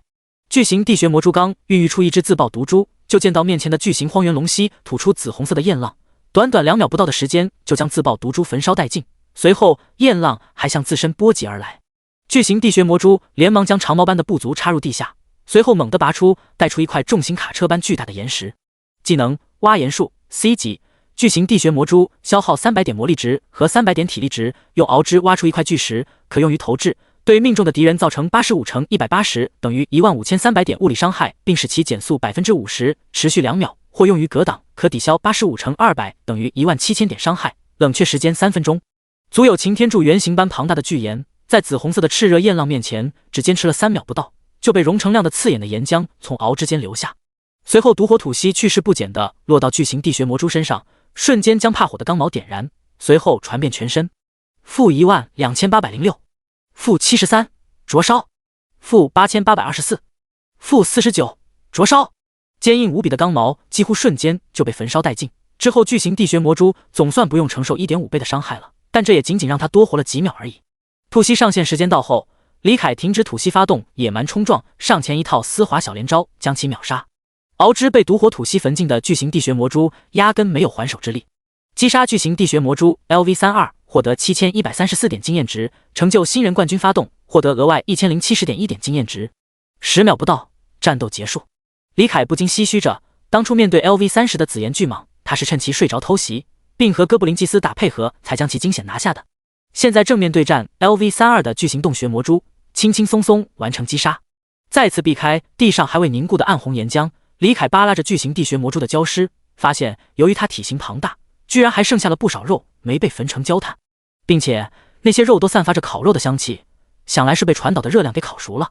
李凯犹豫了片刻，最后仗着自己毒抗高，开始大快朵颐。烤猪肉一入嘴，李凯的眼睛就亮了起来，肉质筋道弹牙，味道香甜鲜美，不愧是红名精英怪的肉。相比之下，上次的紫炎巨蟒尝起来是什么鬼啊，跟吃石头没两样。只可惜正面承受毒火吐息后，巨型地穴魔蛛身上的材料部位如鳌牙、螯肢、纺丝器都被烧成了焦炭，实在是太浪费了。吃完肥美的魔蛛肉，李凯退回通道边缘，等待下一波怪刷新。结果等了半个多钟，还是没有刷怪。李凯无聊之余，打开徐策发来的内测时期玩家关于魔蛛巢穴的资料，仔细阅读起来。内测后期，战斗玩家们由于 LV40 的等级限制，无法更进一步，也无法通过裂变峡谷去开阔新野区。部分玩家如李凯选择离开边陲村庄，去繁华的城镇花天酒地。剩下的玩家则闲得无聊，开始彻底探索地图，以期在正式服开始后有更详细的情报，凭此快人一步。而探索野区最大的阻碍就是那些实力强大的 BOSS。直到内测官服的那一刻，凯林村周边的 BOSS 们，玩家只成功讨伐了其中2只，分别是茂盛丘陵的四手霸元和巨木之森的槐树姥姥。乱岩窟的 BOSS 地穴魔蛛王并没有被讨伐成功，主要是 AOE 毒伤太恐怖了，内测时期的玩家们没有提高毒抗的手段。魔蛛巢穴这地形又过于狭隘，不适合拉扯闪避，因此魔蛛巢穴的秘密并没有被完全解开，比如破碎的古代石板就没有被全部收集。破碎的古代石板上面篆刻着某种未知的古代文字，有某个玩家在魔蛛巢穴意外发现，无法收入背包，也不能用系统直接翻译。使用洞察术观察后，玩家们得知这是一个隐藏任务。破碎的古代石板共有8块，只有将其收集完毕并写信寄给古代历史研究员破译，才能得知其中的信息，完成隐藏任务。官服前最后几天，一批好奇心爆棚的玩家仗着复活机制，无脑闯入魔蛛巢穴搜寻古代石板，甚至连地穴魔蛛王常住的产卵之地都搜过一遍，最终也只找到6块，剩下2个怎么找都找不到。就在即将官服，玩家们心灰意冷之时，有玩家在魔蛛巢穴和地下空间之间意外发现了废弃通道，里面赫然有一块破碎的古代石板。想来是因为千百年时间的冲刷，沧海桑田之下地形发生了改变，最终有2块古代石板所在地被掩埋，所以玩家们才死活找不到。现在知道了这点，玩家们有信心在正式开服后将这个隐藏任务完成。没想到正式开服后，当初那批探索魔蛛巢穴的玩家全部霉运附体，没一个降临到凯林村地区的。深思熟虑之下，他们决定将这个隐藏任务的情报拿出来卖。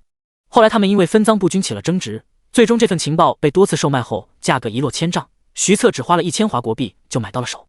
值得一提的是，最早花大价钱买下这份情报的组织就是李凯的老朋友斗破公会。如果不是因为李凯的出现，他们估计早就开始探索这个隐藏任务了。了解了事情的始终后，李凯兴致大发，他到现在就做过残魂的怨念一个任务呢。按照那份攻略上的说法，每条魔蛛巢穴和地下空间之间的通道内都有一块破碎的古代石板，也就是说他现在附近就有一块。见还是没有地穴魔蛛刷新，李凯壮起胆子深入通道，按照攻略上的指引，成功找到了那块破碎的古代石板。一个洞察术甩过去，久违的任务提示声陡然响起。破碎的古代石板，其上记载着不为人知的秘密，需凑齐8块方可解读。触发隐藏任务石板之秘。任务简介：魔蛛巢穴内散落着破碎的古代石板，上面似乎记载着某些隐秘。任务目标：收集1/8块破碎的古代石板的信息，并将其寄给古代历史研究人员，解开上面的秘密。任务奖励：未知。第63章 SS 级天赋星柱之躯。魔蛛巢穴的某条通道深处，李凯一手挂着警示油灯打光，一手小心翼翼地用爪子间夹着叫徐策买来的魔能留影机拍下古代石板的影像。可惜没法卡 bug 直接用内测时期留下的资料来做任务，不然他直接去找最后一条废弃通道就行了。拍完照，见地穴魔蛛还没刷新，李凯干脆退出了这条通道，赶到了另一条通道前。通道一共有4条，分布在地下空间的正北、西南、东南、东北4个方向。李凯故技重施，烧开堵洞的蛛网，走进去等待地穴魔蛛刷新。刷刷刷，熟悉的声音响起，熟悉的身影显现。李凯面露狞笑，他开始喜欢上蜘蛛了。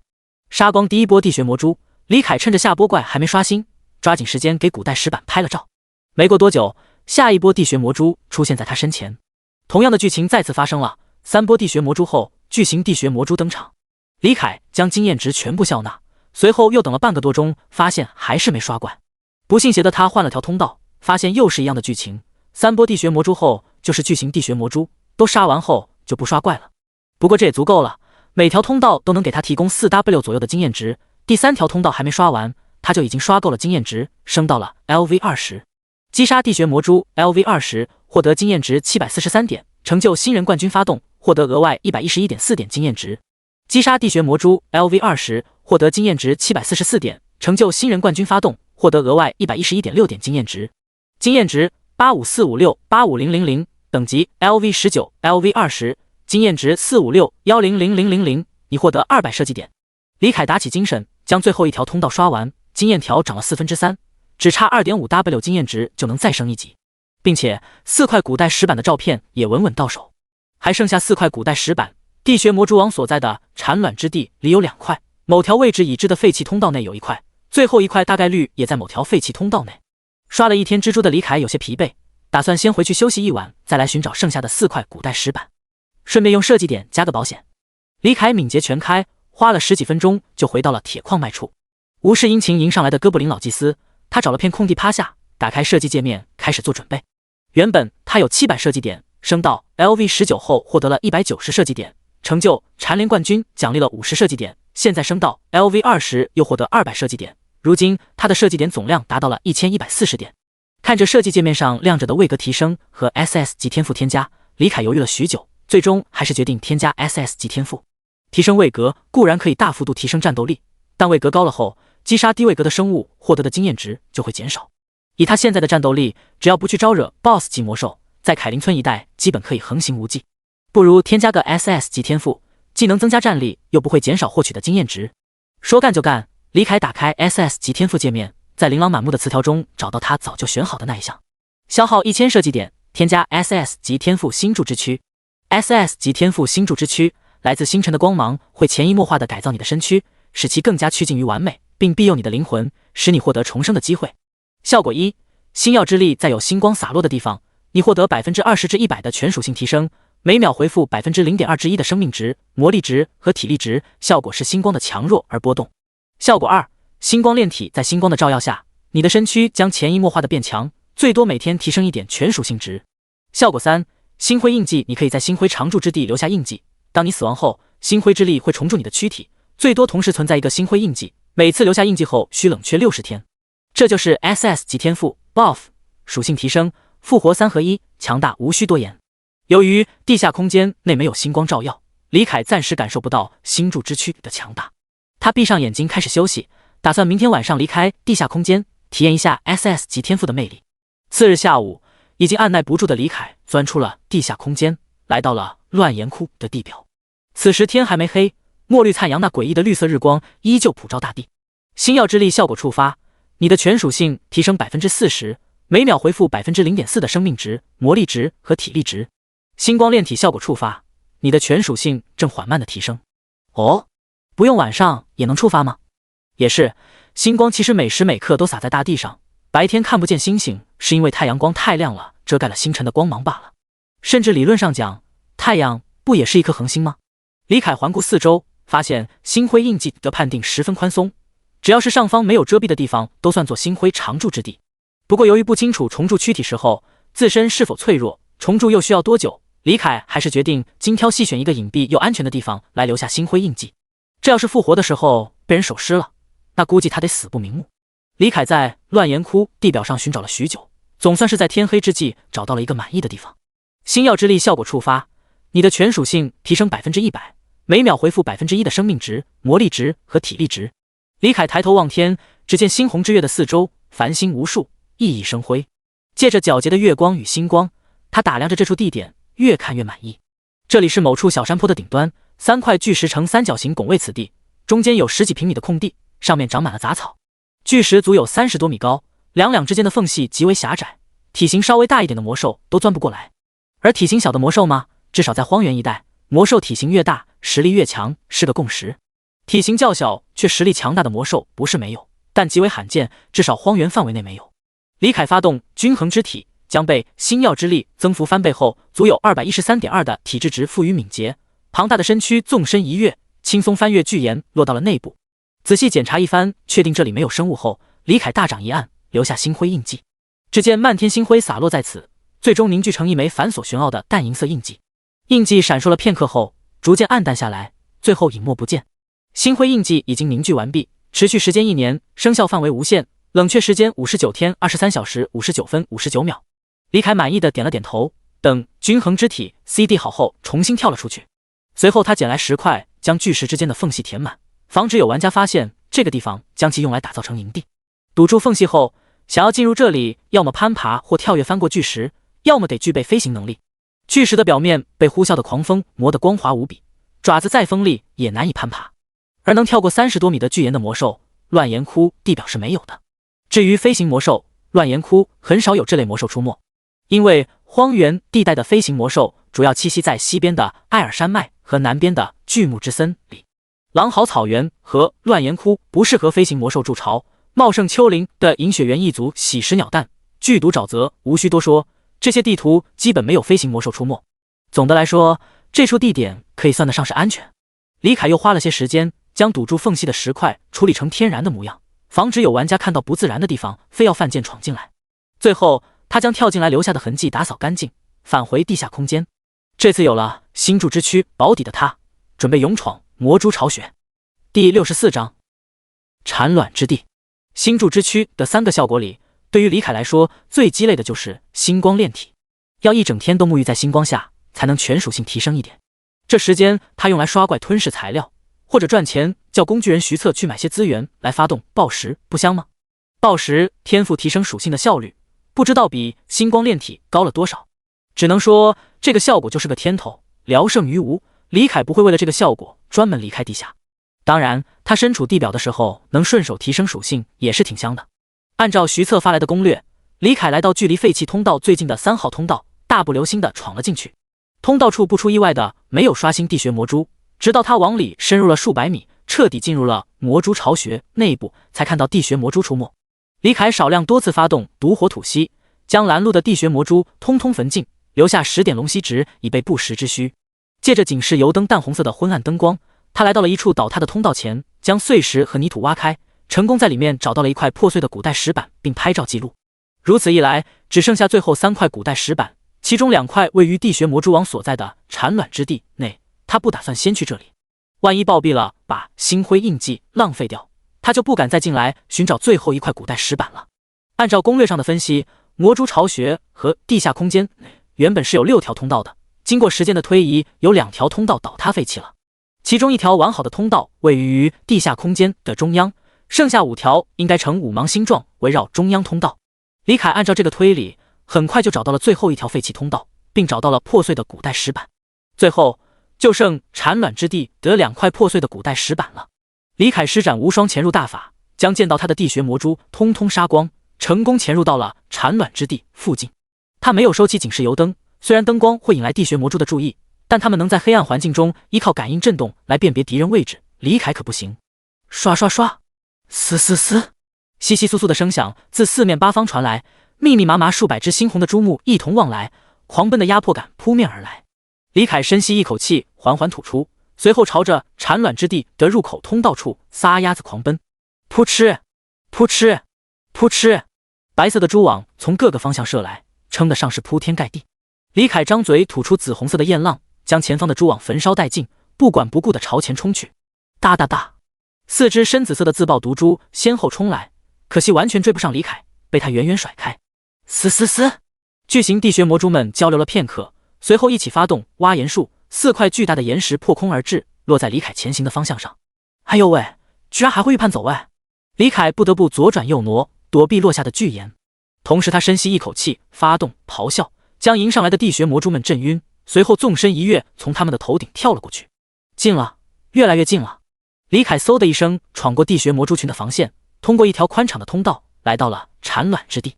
这是一处巨大的溶洞，大到可以横竖斜立随意摆放航母。李凯迅速扫视一圈里面的景象，首先映入眼帘的是溶洞上方那如同太阳一般散发出柔和的淡紫色光辉的巨大肉球。巨大肉球被淡紫色的蛛网捆绑在正上方，数十只地穴魔蛛仿佛没注意到它似的，在蛛丝上爬上爬下，从巨大肉球上割下血淋淋的肉块运送到别处。魔蛛巢穴内除了地穴魔蛛没有任何生物，所有地穴魔蛛的食物都来源于这坨巨大的肉球。巨大肉球下方是蛛丝堆叠而成，如小山般庞大的蛛丝山，蛛丝小山的各处摆放着黑紫色的巨大蛛卵。李凯分别甩了个洞察术过去，珍奇级资源血肉菌丝，包裹着诡异之物的菌丝能源源不断的凭空生长出血肉，散发的光芒还能加速魔物卵的孵化，吞噬后也许会引发不好的后果，市场价难以评估，或许研究血肉方面的实验室会愿意收购。珍奇级资源地穴魔蛛卵，地穴魔蛛王产出的蛛卵，若以特殊的手法将其孵化，便能将地穴魔蛛奴役，若能以合适的方式喂养大量资源，有几率使其进化成巨型地穴魔蛛这一强大的红名精英魔兽，市场价800银币8金币，视蛛卵的资质而波动。李凯咕咚一声咽了口唾沫，眼中满是贪婪。血肉菌丝这玩意过于诡异，连简介都在提醒吞噬的后果可能不好，且其价格难以评估，所以就先不谈了。光说地穴魔蛛卵，一眼望去，这里至少有70-80枚猪卵，这要是能全部收起来。不过很快，虚空中莫名传来声响，就打消了他的念头。鼓棒敲击的嘎嘎声、虫类的嘶鸣声和悠扬的竖琴声诡异地融合在一起，组成了一曲压迫感十足的恐怖乐章。是 BOSS 出场的 BGM。咚咚咚，伴随着沉闷的脚步声，魔蛛巢穴的 BOSS 显露出了他的身形。8根明明很粗，但因为过长而显得纤细的部足上，生长着与地穴魔蛛漆黑的刚毛完全不同的晶莹剔透如水晶般的淡紫色刚毛。地穴魔蛛刚毛下的甲壳呈棕黑色，而它的甲壳却洁白如玉。其体型之庞大，在李凯见过的魔兽里绝对是第一，甚至比独爪三头龙还要大。光是头部就有重型卡车大小，后方的腹部更是庞大如小山包。李凯估计那上面随便一块甲壳都比它整只蜥大。最引人注意的是，那4对猩红的复眼上方居然长着半人身。卧槽！蜘蛛子！李凯定睛一看，才发现那是一撮呆毛。认错了 ，sorry， 不好意思，我这就走。李凯张嘴喷出一股紫红色的焰浪，朝着溶洞上方的血肉菌丝射去。他估计以地穴魔蛛一族冷血的个性，如果他把目标对准猪卵，地穴魔蛛王是不会出手阻拦的。随后他甩了个洞察术给地穴魔蛛王，也不管吐息的结果，头也不回地朝溶洞那一处偏僻的角落跑去。第65章地穴魔蛛王。种族地穴魔蛛王，位格 BOSS 等级 LV35， 力量135，体质297，精神123，敏捷55，生命值148.5K 148.5K， 魔力值24600 24600，体力值11880 11880，物理抗性628，魔法抗性612，韧性豁免控制程度10%，特殊抗性500。BOSS 特性略。天赋1，蛛毒腺体 B 级，地穴魔蛛王的鳌牙和腹腔内长有毒腺，被其咬中或接触到蛛网都会进入持续10秒的蛛毒状态，每秒造成500点特殊伤害，且进入持续3秒的混乱状态。天赋2，紫金刚毛 B 级，地穴魔蛛王的体表长有紫金态的刚毛，降低30%的物理伤害和15%的魔法伤害，在蛛网上爬行时候敏捷提升25%。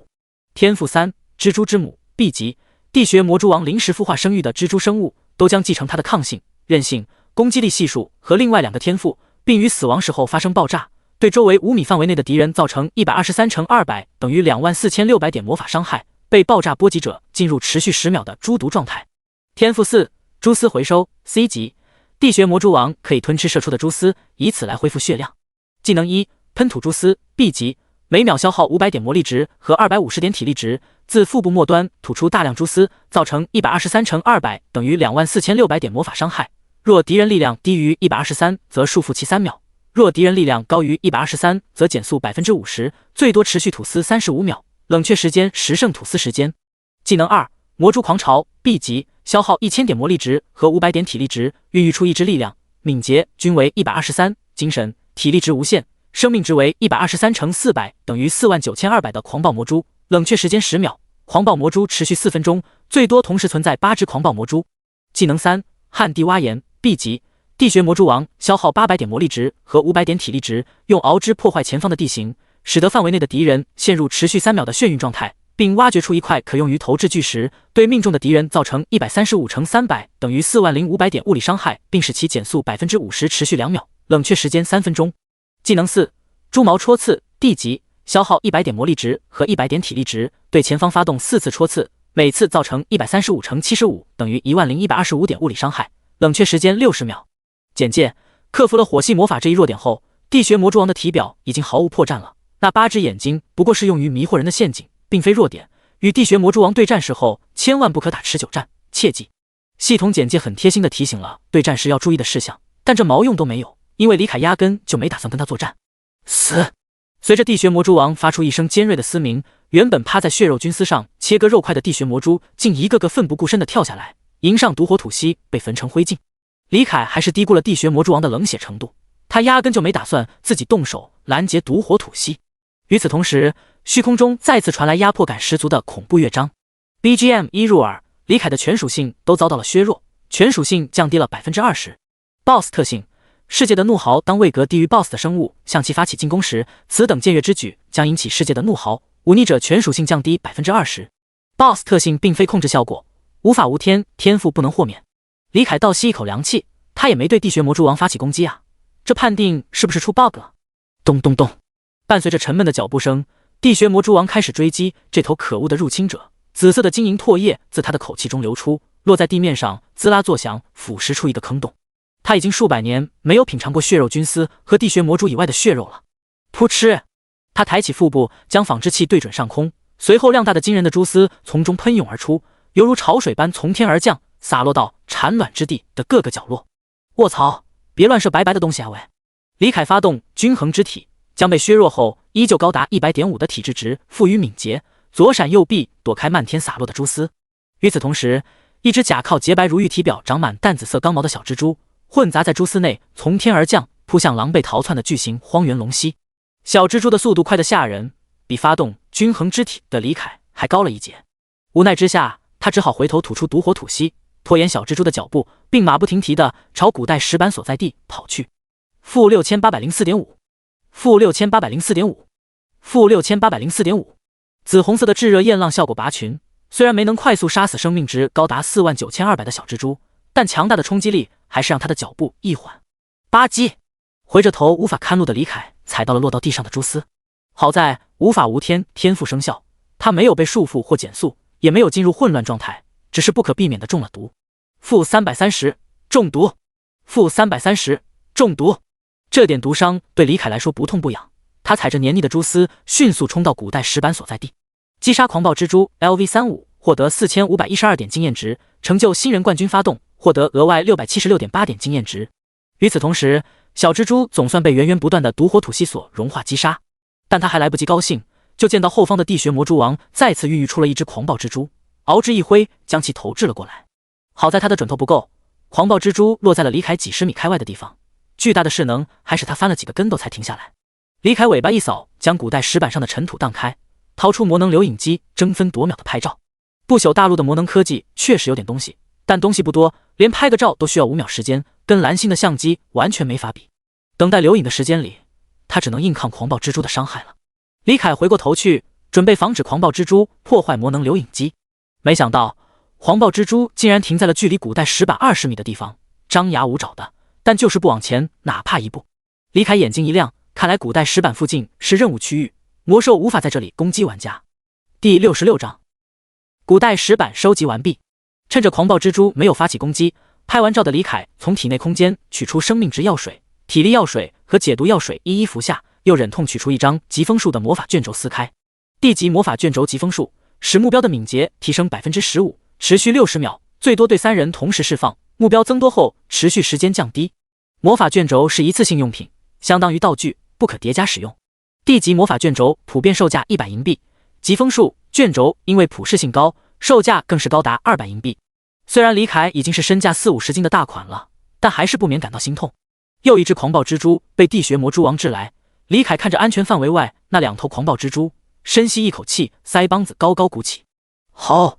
咆哮技能发动，可视化的声波荡过狂暴蜘蛛的身体，强制其进入了眩晕状态。接着他发动均衡之体，将体质赋予敏捷，再发动野蛮冲撞，庞大的身躯如离弦之箭般窜了出去。李凯的目标是最近的通道，他打算先逃出产卵之地，绕一个大圈再回来去拍最后一块古代石板。死！见小蜥蜴要逃走了，地穴魔蛛王发出不满的嘶鸣，2只螯肢高高举起，随后猛地砸下。嘣！咔嚓！他身前的地表被无比强横的蛮力破开，闪电状的龟裂纹迅速延伸到李凯身下。地动山摇间，无法无天天赋再次生效，豁免了旱地挖岩的眩晕效果。李凯朝着通道口狂奔着，忽然发现身前的大片地面被阴影所遮蔽，不禁回头看去。卧槽！天爱振兴！只见一座如小山般庞大的巨岩正从天而降，虽然规模比不上班爷，但也令人震撼。好在通道口近在咫尺，在巨大岩石落下之前，他总算是钻了进去。轰隆！身后传来震耳欲聋的声响，强大的风压席卷着灰尘猛然吹来，让人不禁闭上双眼。看着烟尘散去后那被堵得死死的通道口，李凯愣在原地。貌似好像，也许可能，地穴魔蛛王把追击他的路堵上了。产卵之地有4条通道可以进入，地穴魔蛛王堵住其中一条，压根不影响他继续进去搞事。李凯休息了一会，将状态拉满，随后绕到另一条通道处钻了进去。一进去，他就看到那地穴魔蛛王在苦逼逼的挪岩石呢。也是，这种大小的石头，其他地穴魔蛛压根挪不动，只能他自己亲力亲为。李凯强忍笑意，趁着地穴魔蛛们的注意力都在被巨石堵住的通道那边，悄咪咪地摸到最后一块古代石板所在地。嘶嘶嘶！在上方兢兢业业切割血肉菌丝的地穴魔蛛发现了这头鬼鬼祟祟的巨型荒原龙蜥，连忙摩擦螯肢，发声警示族人。见被发现了，李凯干脆就不忍了，肆无忌惮的大声笑了出来，一爪掐着魔能留影机拍照，一爪猛猛拍地。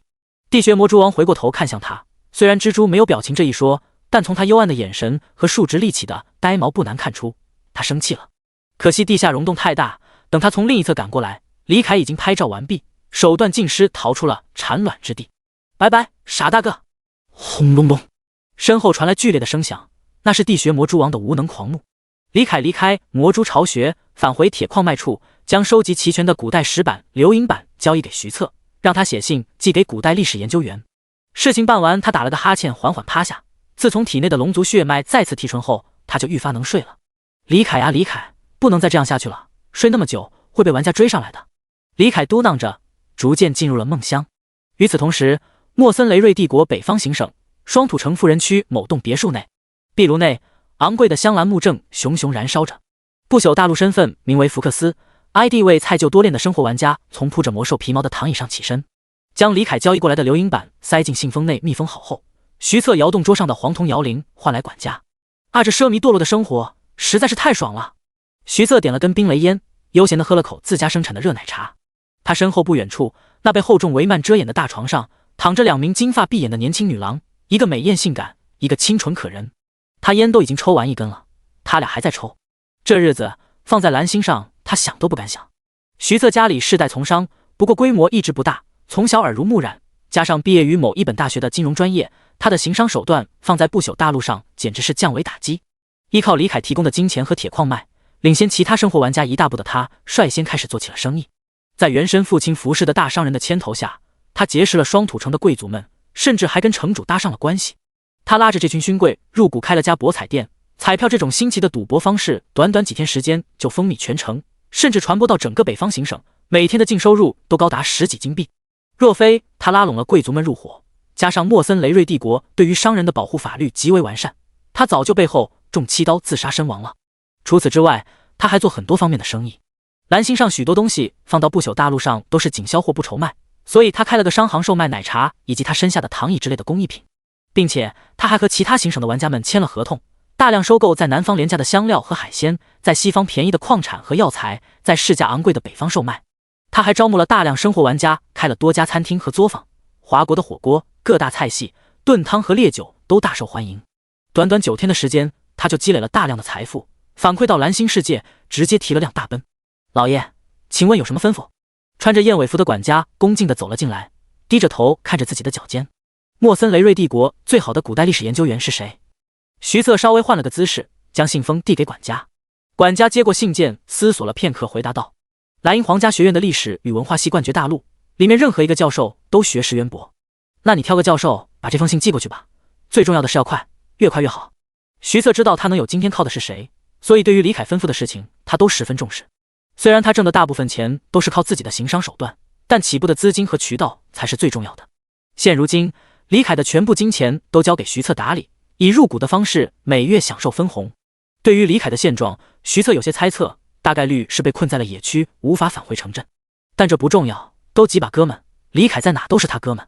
那就斯图尔特教授吧，他以治学严谨、破译效率高著称。都听你的，信件寄得加急，钱不是问题。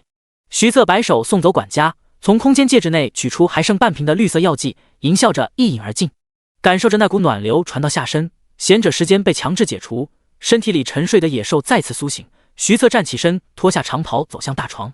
宝贝们，开始我们的2番战吧。在管家的运作下，装着留影板的信件很快就落到了邮局工作人员的手中。工作人员摩挲着管家塞来的金币，将信件塞进大赤鸥的行囊内。还没装满行囊，按照规章制度应该晚些发出的大赤鸥一飞冲天，朝着南方飞去，那是帝都的方向。第67章全服魔兽暴动。最近3天，李凯的日子过得很规律。当清晨的第一缕晨曦照在他脸上的时候，赖10分钟床，然后回铁矿脉附近查看挖矿进度，巡视一番看看有没有哥布林偷懒，接着打几头哥布林斥候们发现的精英怪当早餐，剩下的当矿工们的工资，然后去魔蛛巢穴打卡刷怪，避开产卵之地，刷地学魔珠，刷整整1天，直到精疲力尽后，才离开地下空间，来到地表沐浴着星光入睡。星光炼体的效率虽然不高，但能白嫖肯定是要白嫖的。1晚上的时间，大约能提升 0.65-0.75 的全属性，并且在地表游荡，可以有效威慑玩家，让他们不敢来乱岩窟活动，降低他们发现星辉印记的可能性。现如今，凯林村的玩家们整日泡在茂盛丘陵，鲜少有敢踏入乱岩窟的，少数胆子大的玩家来了，也不敢打扰沉睡中的巨蜥。有个别喜欢作死，想探查情报的，都已经死在那张血盆大口之下了。不过李凯留了个心眼，没有暴露他的杀手锏毒火土蜥。凯林村地区的玩家发现李凯的等级越来越高，属性越来越变态，又急又气，但也只能忍气吞声。在群狼小队狩猎失败后，凯林村附近的2星佣兵小队们也都不敢接取这个任务了。最终，狩猎巨型荒原龙蜥的任务流拍，委托金扣除了 10% 手续费后返还给了玩家们。这段时间里，其余新手村附近的魔兽暴动活动先后发生，理由千奇百怪，大部分都是 NPC 佣兵小队惹出来的。但不是所有新手村都有魔兽暴动活动，没能享受到活动增益的玩家们在论坛里哀声怨道，吐槽官方不作为。凯林村数百万里之外，一片一望无际的大平原上，坐落着莫森雷瑞帝国最大同时也是为繁华的城市。这里是王城，莫森雷瑞帝国的人们更喜欢称其为荣耀之都。荣耀之都占地3000多万公顷，常住人口超过2000万，有2条河流途经此地，将王城划分为北区、中区和南区。莫森雷瑞帝国的王宫格勒瑞宫就坐落于中区的最中央。格勒瑞宫内，一间朴素的不像王宫的宫殿中，皇帝刚刚颁布的一道命令引起了轩然大波。不可以啊，皇帝陛下，只是区魔兽暴动而已，佣兵和那些群星之子就能解决，完全没必要为此开启传送阵，这实在太浪费资源了。财政大臣有理有据地反驳着，他想不明白，向来英明神武，有着百智大帝之称的皇帝，怎么突然就失了智，做出这种昏庸的决策？开启边陲村庄间的传送阵要耗费大量资源，让群星之子仅用10银币就可使用，这不是纯属浪费吗？最起码定价高一点吗？我不是征求你们的意见，我是在下令。百智大帝扫视了一圈大臣们，威严的目光让群臣纷纷低下了头，不敢多言。散会吧。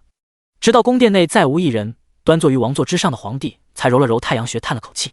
我怎么会不知道这是个错误的指令呢？可是，荣耀之都南区的近郊，坐落着莫森雷瑞帝国最好的学院——莱茵皇家学院。莱茵皇家学院有10大王牌专业，其中历史与文化系在整片不朽大陆范围内都没有学院能媲美。毕竟兽人帝国不重视历史，奥数帝国断档过一次，历史资料丢失严重，神圣帝国的历史懂得都懂，水分很大。不朽大陆3大图书馆之一的沃尔夫冈图书馆便位于历史与文化学院内，其中收藏有海量关于古代文化的书籍，除了历史悠久的精灵图书馆，没有任何地方的古代文化相关书籍藏量能与这里抗衡。占地面积18公顷，由洁白的大理石堆砌而成的沃尔夫冈图书馆内，某处书架下，一个气质儒雅随和、满头白发、乱得快要打结的老者正小心翼翼地翻阅着泛黄的羊皮卷轴。斯图尔特教授，终于找到你了！我刚刚收到了一封书信，里面有我弄不明白的古代文字。一个年纪轻轻但已经有聪明绝顶倾向的青年快步走到他身旁汇报情况，激动之余不忘压低声音：“哦，你可是我最得意的弟子，居然连你都没见过，确定是古代文字，不是瞎涂乱画来骗钱的？”莱茵皇家学院的历史与文化系能如此出众，除了皇家的支持和开朗的文坛风气外，还得益于前任院长的政策。但凡民众寄过来有价值的历史文物资料，就能收到一笔不菲的奖金。我虽然认不出来具体是哪个时期的，但我可以肯定这就是古代文字，应该是西南行省那边某个古代王国的。听到弟子的话，斯图尔特教授小心地将羊皮卷轴放回书架上，接过弟子递来的信件，取出里面的魔能流影版，旁若无人地开始研究起来。弟子习惯了教授的做派，就这么站在旁边伸长脖子看着。斯，你的判断没错，这应该是毁灭于1100多年前，地址在现西南行省的杜因比玛雅王国的文字。我把需要的资料罗列给你，这个课题就你自己做吧。谢谢教授。当晚，精力充沛的年轻人挑灯夜读，总算将古代石板的信息破译完毕。他顾不上休息，带着破译的结果找到教授，让他过目。斯图尔特教授接过弟子递来的稿纸，对照着资料查看是否正确。现在是玛雅历147年，无名谷格德乃杜因比玛雅王国的侯爵。格德家族以御兽著称，家族传承有3种强大的战宠，分别为卡斯特之珠、现名地穴魔珠、某种岩石生命体不清楚和科瑞特蜥，现名裂地三角蜥。前段时间敌国大举入侵，狡猾的敌人用邪恶的力量污染了我的岩石生命体，杜因比玛雅王国即将灭亡。我没有办法完成先祖的使命，守护这个国家了。为了不让我的岩石生命体彻底堕落腐化，我将其封印在地下深处，并让卡斯特蜘蛛一族守护封印。我布置的净化仪式需要1000年的时间才能将邪恶从岩石生命体身上剥离出来。净化完成后必须及时解封，否则岩石生命体将再次被污染。我们格德一族已经决定履行贵族的荣耀，与这个国家共存亡，但我希望岩石生命体能活下来。好心的后来者啊，如果你读到这份内容时已经过去了1000年的时光，恳请你将封印解除，让岩石生命体重见天日。封印下的物品是我的报酬。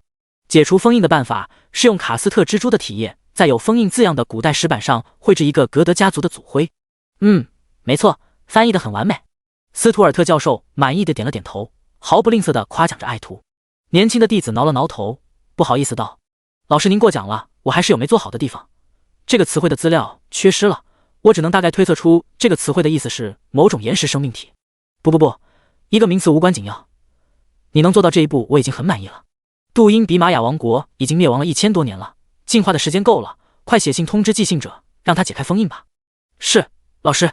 受到表扬的年轻弟子喜出望外，强打精神将破译结果和在图书馆中查到的格德家族的祖徽一同寄出。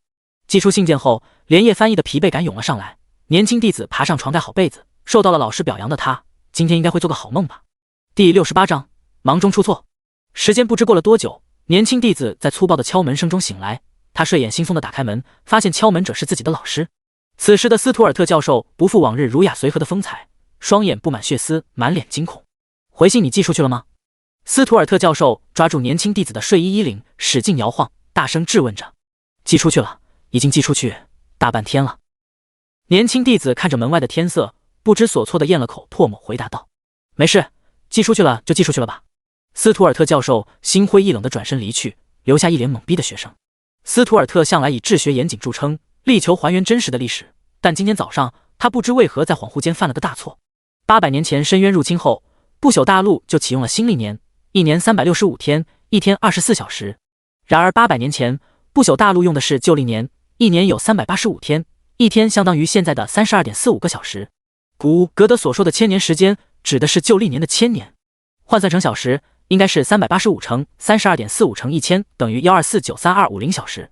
他查阅了大量资料，得出了杜因比玛雅王国灭亡的准确时间，1119年前。这1119年中，前面的319年用的是旧历年，后面800年用的是新历年，换算成小时就是10993346.75小时。也就是说，现在根本没到古格德说的1000年时间，被污染的岩石生命体还没进化完毕。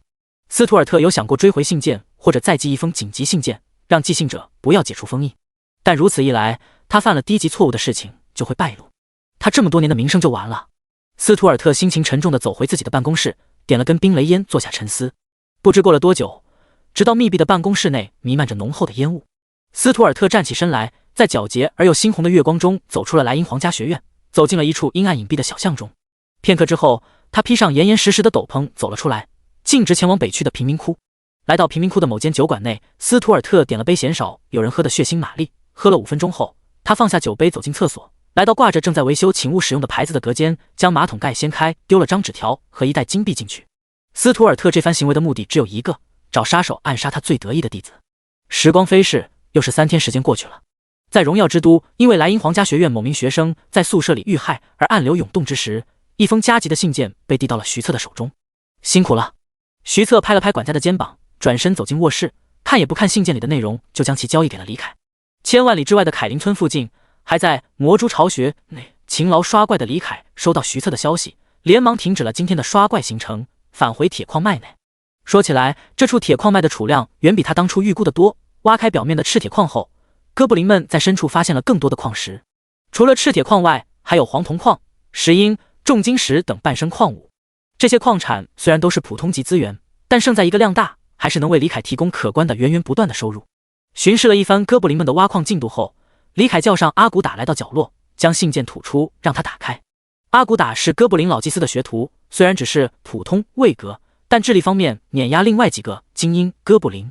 阿古达毕恭毕敬地打开信件，取出里面的信纸展开，将有文字的那面高高举起，对着主人。懂事。李凯俯下身子，眯着眼开始阅读信件。由于字体对于他来说太小，他花费了许久才将这封信看完。难怪地穴魔蛛不在古代石板附近攻击我，原来是主人的命令啊！李凯恍然大悟，地穴魔蛛族群违背天性，宅在地下深处，原来是这个原因。接着他开始回想那块有特殊标记的古代石板具体是哪一块。强大无比的身体赋予了他超强的记忆力，现在的他可以做到过目不忘，很快就根据记忆中的内容对比出结果，是产卵之地中的一块石板。接着李凯让阿骨打将印有格德家族族徽的信纸拿出来展开，仔细观察上面的图样。格德家族的族徽以圆形为底，中央是个黑色的等边三角形，3个角分别延伸出一条线，分别连接着蜘蛛、犀牛和长有双翼的人形生物图样。这一下李凯犯了难，古代石板的尺寸和蓝星上的黑板差不多大，这族徽那么精细，他怎么可能在这么小的空间上把它画出来啊？说起来，李凯看着身前双眼紧闭的阿骨打，出声问道：“我的仆人，你会画画吗？就是把这个图案原样绘制出来。”阿骨打这才睁开眼，仔细查看了一番族徽的样式，迟疑了片刻，点了点头道：“伟大的主人，如果您愿意给我些许时间练习，我应该可以复制出来。”很好，李凯满意的站起身，就给你3个小时的时间练习。到时候我有一件比较危险的事情需要你去做，如果你能成功，我会赐予你一套精良级的装备。想要员工干得好，大饼必须喂到饱。况且李凯可不是虚空画饼，他是真的给。感谢主人的恩赐，我一定会完成主人的任务。只是什么？李凯眯起眼睛，但金色的树瞳内闪过一抹金芒，看来是他太好说话，奴隶要反抗了。真当他是好好先生啊！只是我不需要精良级装备，我希望主人能将装备赐给祭司。原来如此，很合理的请求，我答应你。原来是虚惊一场，李凯起身离开铁矿脉洞穴。虽然哥布林部落的实力对他来说如同蝼蚁，但一时间他还真不好去找更合适的工具人。与此同时，凯林村的村长住所旁，一间被卫兵严密守护的大殿内，人影涌动。靠北啦，来凯林村刷怪，万一遇到游荡暴徒怎么办了？2名 LV11的玩家从传送阵内走出，自顾自地聊着。屁啦，林北打听过了，那只粪怪不会离开乱岩窟，我们就在茂盛丘陵刷怪，10%的经验加成也。你没看这么多人都来了呀？可是吼，我听说。好了啦，你很机车也，来都来了，你是想怎样了？行，死鬼，不跟你说了，赶紧去刷怪，做传送门花了整整10银币也，有够贵的咧。是吼，所以我们要抓紧时间刷怪啊，不然。话音未落，一道系统播报声就在凯林村及其附近村庄的玩家耳畔响起。凯林村附近的茂盛丘陵魔兽暴动已结束，玩家将不再享有10%的额外经验加成。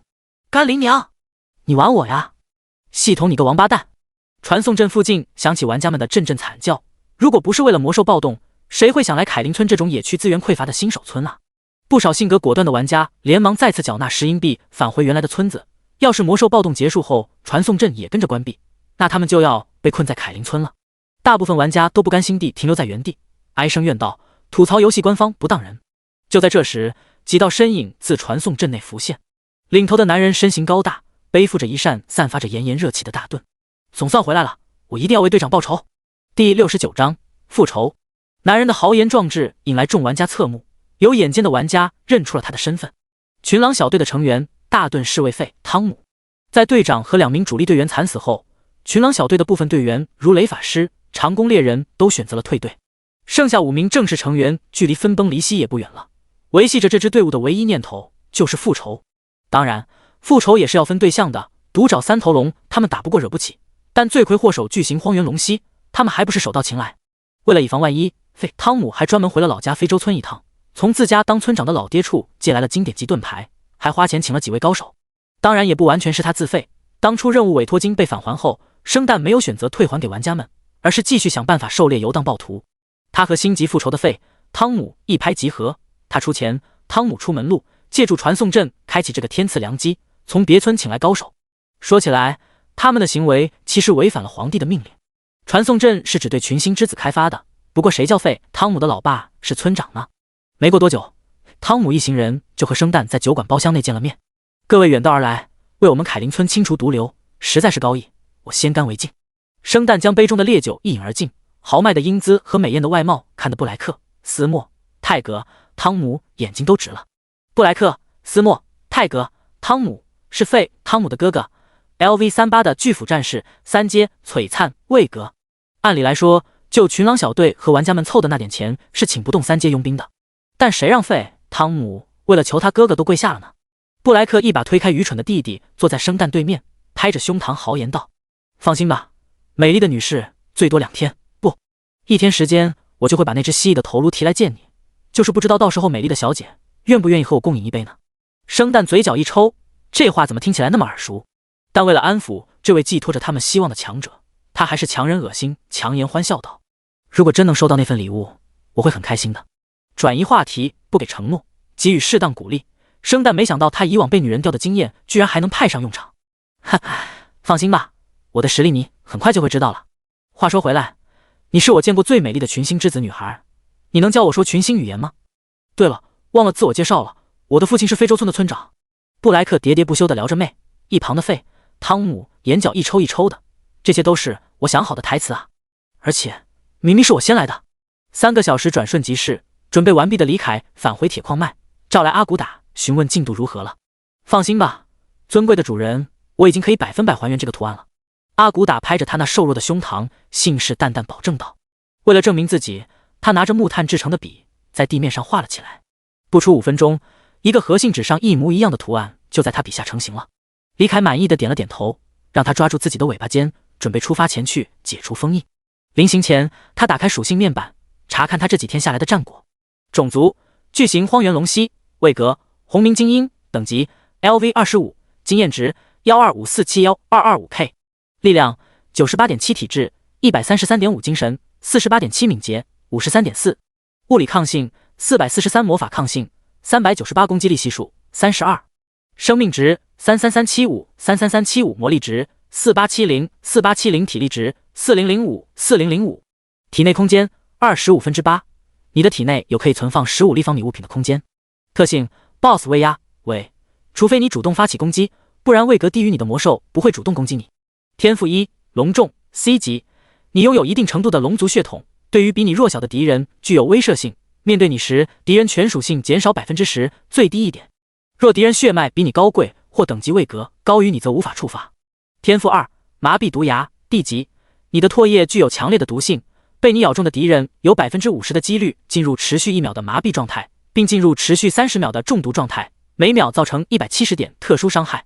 天赋3，暴食 S 级，你拥有超强的消化能力，可以吞噬稀有级及以上的资源，永久提升自身属性。你可以通过吞噬你所击杀的生命，获得 25% 的额外经验值，并恢复自身 1%至20%的最大生命值，视所吞噬的单位强弱而波动。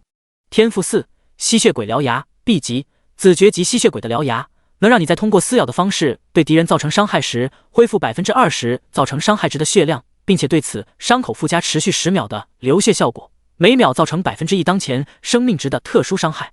天赋5，均衡之体 B 级，你可以将最高的属性赋予任意属性，持续3秒，冷却时间5秒，效果结束后开始计算。天赋6，无法无天 S 级，免疫一切 SSS 级以下技能的控制效果。天赋7，星柱之躯 SS 级，来自星辰的光芒会潜移默化地改造你的身躯，使其更加趋近于完美，并庇佑你的灵魂，使你获得重生的机会。效果1，星耀之力，在有星光洒落的地方，你获得 20% 至100%的全属性提升，每秒回复 0.2% 至1的生命值、魔力值和体力值，效果是星光的强弱而波动。效果2，星光炼体，在星光的照耀下，你的身躯将潜移默化的变强，最多每天提升1点全属性值。效果3，星辉印记，你可以在星辉常驻之地留下印记，当你死亡后，星辉之力会重铸你的躯体，最多同时存在1个星辉印记，每次留下印记后需冷却60天。技能1，双重撕咬 D 级，对敌人进行2次撕咬，每次造成 98.7 乘50等于4935点物理伤害，冷却时间30秒。技能2，野蛮冲撞 D 级，进行1次持续10秒的可稍微变相的冲锋，不可被等级低于 B 级的技能打断，对命中的敌人造成8115点物理伤害，冷却时间60秒。技能3，疯狂甩尾 D 级，连续甩动4次尾巴，每次对敌人造成 98.7 乘40等于3948点物理伤害，冷却时间30秒。技能4，咆哮 D 级，发出持续2秒的咆哮，对周身10米的敌人造成100至500点物理伤害，并对周身5米内尔部没有防护措施的敌人施加持续2秒的眩晕的负面状态，冷却时间60秒。技能5，火毒吐息 B 级，你具备25点，等级龙息值，消耗龙息值进行吐息，吐息每秒对敌人造成 48.7 乘300等于14610点魔法伤害，并使其进入持续10秒的中毒状态和燃烧状态，中毒状态每秒造成270点特殊伤害，燃烧状态每秒造成487点魔法伤害。持续吐息5秒后必须停止30秒以冷却口腔温度，否则会对自身造成伤害。龙息值每30秒恢复1点。成就1：精英杀手2。效果：全属性+2，攻击力系数+2，对精英位格魔兽造成伤害正 20%， 对红名精英位格魔兽造成伤害正 10%。成就2：新人冠军。效果：获得 15% 的额外经验值。成就3：人图2。效果：对人形生物造成的伤害提升 10%。成就4：蝉联冠军爱。效果：被玩家击杀后，可指定掉落的装备和物品，减少 25% 扣除的经验值，减少 25% 掉落的金币。第70章封印解除。这6天时间里，李凯每天都去魔蛛巢穴打卡，平均每天能刷200加头地穴魔蛛和4、5头巨型地穴魔蛛。如果不是等级升高后刷地穴魔蛛的经验值降低了不少，加上后面几天地穴魔蛛王开始离开产卵之地来追击他，严重影响了他的刷怪效率。他觉得他能升个7、8级，6天升5级，这种升级速度看似一般，1天1级都没达到，但和玩家一比就能彰显出恐怖了。由于等级越高，升级所需的经验值越多，现阶段的 T1 档次玩家也就普遍达到了 LV16、17，先前等级排行榜第2名日月当空现在也才升到 LV18。除了升级外，李凯为了这次解除封印的行动，还叫徐策购买了大量稀有级资源来发动暴食，400多件稀有级资源，足足花了他差不多20斤。如果不是徐策现在的商会已经初具规模了，压根没可能买到这么多的稀有级资源。来到魔蛛巢穴通道外，李凯将头晕目眩的阿骨打放下，然后吐出一套精良级装备给他换上。这套精良级装备适合盾位穿着，专门增加体质和双抗的，负重远超阿骨打的力量。穿上装备后，他压根就走不动。不过没关系，手能动能画画就好，大不了届时到了古代石板附近再脱下来。除此之外，为了防止脆弱的阿骨打暴毙，他还准备了大量药剂和魔法卷轴。先给他灌2瓶初级药剂下去，再塞给他2张魔法卷轴，让他伺机撕开使用。药剂是比药水更为高级的存在，需要专门的职业，如炼金术师、药剂大师、魔药教授、医疗专家才能调制。每瓶药剂售价至少100银币。李凯给阿骨打喝的初级临时体质药剂和初级抗毒药剂加起来就300银币了。前者售价200银币，能临时增加10点体质，持续30分钟；后者售价100银币，能在接下来30分钟内获得500点毒抗，刚好能免疫地穴魔蛛王的诸毒。2张魔法卷轴分别是 D 级魔法铁甲术和 C 级魔法圣光盾，售价200银币和1金币。一波下来，李凯感觉自己的心都在滴血，他自己都没用过这么好的道具啊！要是格德家族的酬谢值不回这个价，那他就亏大发了。等阿骨打全副武装完毕，李凯用尾巴尖将其卷起，悬在半空中，深吸一口气，缓缓吐出，然后大步流星地踏入魔蛛巢穴。格德，希望你不要让我失望。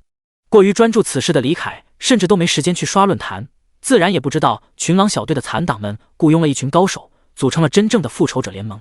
产卵之地的通道外，一只浑身穿戴厚重盔甲，只露出一对豆豆眼的哥布林，正瑟瑟发抖的被吊在半空中。捆住他将其吊在半空中的，赫然是一根粗长的尾巴。尾巴的主人是一头身长超过25米、肩高接近5米的巨兽。它的体型魁梧雄壮，体表覆盖着深灰色的鳞甲，仔细观察能隐隐约约看到暗黑色的繁琐花纹。四肢和脊背上有着灰黑色的锋利棘刺，尖牙利爪皆闪烁着点点寒光。准备好了吗？感受到阿骨打在发抖，李凯出声询问道：“喂主人，奉献出生命是我的荣耀。”阿骨打虽然被一路上遇到的地穴魔蛛群吓得肝胆俱裂，但还是嘴硬的拍着马屁。李凯狰狞一笑，他越来越喜欢哥布林了，吃苦耐劳还会拍马屁，天生狗腿子圣体呀！我要出发了，闭上你的嘴巴，别出声。李凯轻声提醒了一句，随后熄灭警戒油灯，开始蹑手蹑脚的摸黑前行。没想到刚走出通道，进入产卵之地，上方的地穴魔蛛就发出了警示声。嘶嘶嘶，熟悉的 BGM 随之响起，沉闷的脚步声从蛛丝山后传来。既然被发现了，那李凯就没什么好忌惮的了。直接发动均衡之体，将体质值赋予敏捷，庞大的身躯化作一道残影，迅速跑到古代石板处。此时漫天蛛丝和狂暴蜘蛛才姗姗来迟的落下。李凯将晕龙车的阿骨打放在地上，有些嫌弃的看着他疯狂呕吐着。晕车呕吐不丢脸，但如果穿着全封闭式的盔甲，呕吐物全部堆积在头盔里就太恶心了。阿骨打花了许久才好不容易的打开头盔，连忙将呕吐物扣出去，大口呼吸着不太新鲜的新鲜空气。快点吧，你在这里是安全的。看着爬到安全区域外死死盯着自己的地穴魔蛛王，李凯眉头微皱，出声催促着。之前他来拍古代石板的时候，地穴魔蛛王都只是做个样子，没怎么认真追，基本都是靠丢狂暴蜘蛛来作战。现在直接在安全范围外虎视眈眈，看来这段时间他不停地狩猎地穴魔蛛，把这头 BOSS 给惹毛了呀。阿古达缓了一会，才从晕车状态中清醒过来，拍了拍自己的脸庞，从李凯借给他的空间戒指中取出3瓶不同颜色的液体，摆在地上。这些都是从刚刚李凯猎杀的地穴魔蛛身上取出来的体液，分别是深紫色的毒液、浓黄色的体液和青黑色的蜘蛛血。接着他取出由红明精英魏格的飞行魔兽五色天鹅的尾鳞制成的羽毛笔，用蜘蛛体液蘸湿，开始在古代石板上画了起来。在阿古达开始画族徽的时候，地穴魔蛛王也没闲着。虽然他碍于血脉深处的限制，无法对古代石板附近的生物动手，但他可以提前做准备啊。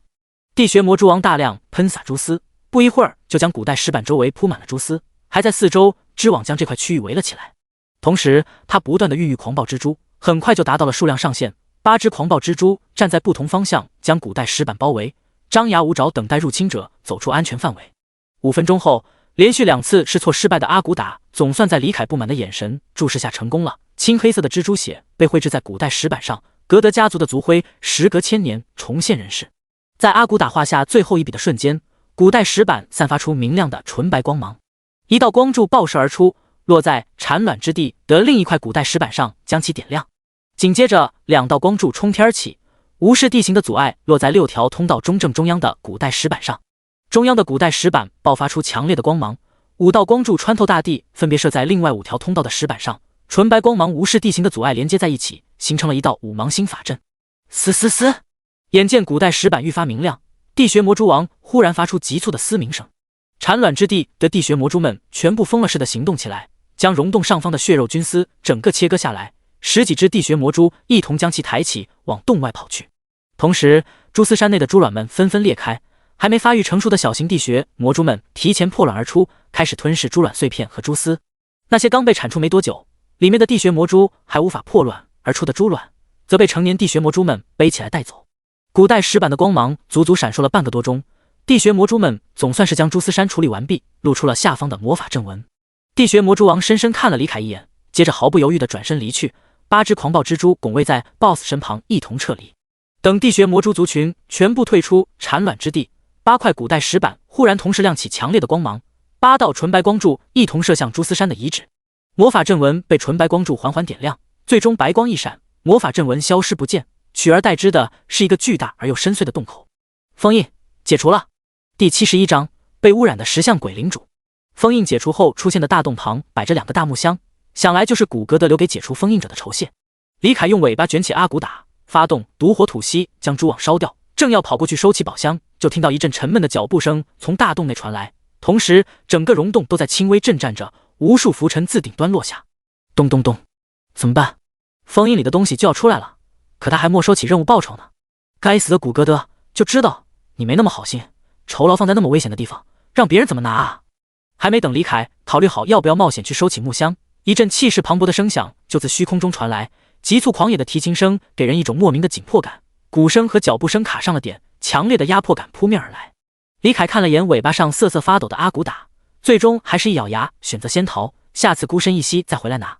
至于跟神秘生物过招的想法，开玩笑，连 BOSS 魏格的地穴魔蛛王都带着族群跑路了，鬼知道封印里的东西是什么。与此同时，一道系统播报声在凯林村玩家的耳畔响起：乱岩窟地区发生魔兽暴动，高危，魔兽对人类攻击性提升至 MAX， 魔兽族群将不再待在指定区域内，玩家击杀此地区魔兽获得额外 20% 的经验值。即将跑出通道的李凯壮起胆子回头望了一眼，只见一颗巨大无比堪比2层楼房的石质头颅从洞口中探了出来，它有着类人的五官和蝙蝠的双耳，宝石状的眼眸中闪烁着幽绿色的光芒，令人不寒而栗。不甘心的李凯停在通道口，甩了个洞察术过去。种族：被污染的石像鬼领主，位格：领主级 BOSS 等级 LV50。属性：抗性。天赋：技能。领主特性：在 BOSS 的基础上更进一步的领主，有着比 BOSS 特性更强的领主特性。当领主捍卫自身领地时，领主特性触发，攻击力系数加20。特性1：世界的赞歌。当领主向侵犯领地的生物位格等于或低于自身发起攻击时，世界将唱诵他的勇气，其全属性增加 20%。特性2：世界的怒嚎。当位格低于领主的生物向其发起进攻时，此等僭越之举将引起世界的怒嚎，忤逆者全属性降低 25%。当位格等于领主的生物侵犯其领地时，冒犯之举也不被姑息，入侵者全属性降低 15%。特性3：世界的挽留。当领主濒临死亡时，世界将挽留他的宠儿，为其歌颂返魂曲，使其生命值恢复至 100%， 并获得全新姿态。冷却时间3天，在此期间，领主将以全新姿态活动。简介：由风魔石雕塑而成的巨大石像鬼领主被诡异的邪能污染，因此陷入了疯狂之中。深埋地下近千年后，剥离了大部分邪能，但依旧没能彻底摆脱污染。封印里的居然是领主级 BOSS。4阶的魔物在荒原外围是当之无愧的霸主，除了盘踞裂变峡谷不让玩家深入荒原的那头领主外，他几乎可以说是无敌的。领主特性除了具有比 BOSS 特性的数值更高外，他还有着货真价实的2阶段，死后复活并获得全新姿态、全新的属性天赋和技能组。与之相比， BOSS 特性的2阶段只能说是伪2阶段，只是加了个 buff 罢了。咚咚咚，洞口处传来剧烈的撞击声，洞口边缘的岩石在暴力的摧残下纷纷皲裂开来。李凯发现了一件很尴尬的事情，石像鬼领主好像被卡住了。这就是说，他有机会夺回那2木箱了。没错，夺回，在李凯眼里，这2木箱都是他的任务酬劳，是他的所有物。想到这里，他再也忍不住了，放下阿古打，让他待在这里别动。随后，均衡肢体和野蛮冲撞一起发动，将速度拉满，冲到大洞旁，在石像鬼领主的注视下，将2个大木箱囫囵吞下，接着头也不回地夺路而逃。好！石像鬼领主见送到嘴边的食物就这么逃走了，怒火冲天，发出一声震耳欲聋的咆哮。好在这并非技能，所以只是震得李凯双耳嗡嗡响。回到通道处的李凯卷起阿古打就跑，即将离开通道前回头望了一眼，只见石像鬼领主巨大的头颅已经缩了回去，取而代之的是几只体型相对较小但也有5、6米高的石像鬼正动作僵硬地从洞口内爬出。李凯甩了个洞察术就走。新的魔物吗？希望经验值够丰盛。种族：邪能石像鬼，位格：红冥精英，等级 LV40， 力量78，体质106，精神40，敏捷50%25，飞行状态，生命值26500 26500，魔力值04000，体力值3179 3180，邪能值500，每秒恢复1点。物理抗性245，魔法抗性310。异常状态可魔，长期处于无魔环境下，导致石像鬼的魔力一散一空。此时处于失去理智的极度渴望魔力的状态，会疯狂地对血液蕴含魔力的生物发起攻击，对敌人造成伤害后饮下鲜血能吸取等比例的魔力值，造成伤害占对方生命值百分比多少，就吸取对方多少百分比的魔力值。天赋1：禁魔核心 B 级。石像鬼的核心由风魔石精华组成，能吸收 30% 受到的魔法伤害，并将其转化为自身魔力值。当魔力值溢出时，会生成等额的魔力护盾。天赋2：石像之躯 C 级。石像鬼的躯体由坚硬的风魔石构成，可以免疫中毒、流血、破甲等血肉类负面效果，减免 20% 受到的物理伤害。天赋3：邪能侵染 C 级。被邪能侵染的石像鬼，每一记攻击都附有邪能，每次对敌人造成伤害时，都会消耗10点邪能值，使其全属性降低 5%， 持续30秒，最多叠加3层。技能1：爆裂罡风 C 级。石像鬼扇动双翼，消耗300点魔力值和200点体力值，发出2道爆裂罡风，对敌人造成78乘100等于7800点物理伤害。2道罡风最终会在一片区域交汇并爆裂，对敌人造成78乘150等于11700点物理伤害。冷却时间60秒。技能2：邪能视线 C 级。石像鬼消耗100点邪能值和400点魔力值，从双眼中释放邪能视线，对命中的敌人造成40乘200等于8000点魔法伤害，并施加3层邪能侵染。冷却时间2分钟。技能3：抓住撕开 D 级。石像鬼消耗100点魔力值和100点体力值，用锋利的爪子抓住敌人并撕开，抓住造成78乘50等于3900点物理伤害，并束缚1秒。撕开造成78乘100等于7800点物理伤害并。简介：心灵手巧的未知生物收集石像鬼领主身上脱落的风魔石碎屑，并将其雕刻成了石像鬼。第72章狩猎石像鬼。看到石像鬼的属性面板，李凯心动了。如今处于可魔状态，且沉睡了1000年还未彻底适应的石像鬼，无疑是最虚弱的时候。如果不趁现在猎杀的话，等他们回满蓝摆脱可魔状态，那还真就是肉得一批的同时伤害还高。想到这里，已经跑到魔蛛巢穴和地下空间之间的通道处的他，将阿古打放下，仁至义尽地递给他2张地级魔法卷轴，分别是疾风术和敛息术，前者加敏捷，后者挂前行。加上一路赶来一只地穴魔蛛都没见到，李凯猜测他们应该是畏惧石像鬼，准备全族搬迁了。如此一来，阿骨打独自返回铁矿脉的危险性应该不高。回去的路你应该认识吧？阿骨打听到他的话，立即明白了主人想干什么。虽然不太认路，但还是懂事道：“放心吧，主人，您卑贱的奴仆会照顾好自己的。”看到阿骨打如此懂事，李凯满意的点了点头，又递给他几瓶药剂，随后才回身去堵通道蹲石像鬼。没过多久，3头石像鬼就步伐僵硬的从通道另一头走了过来。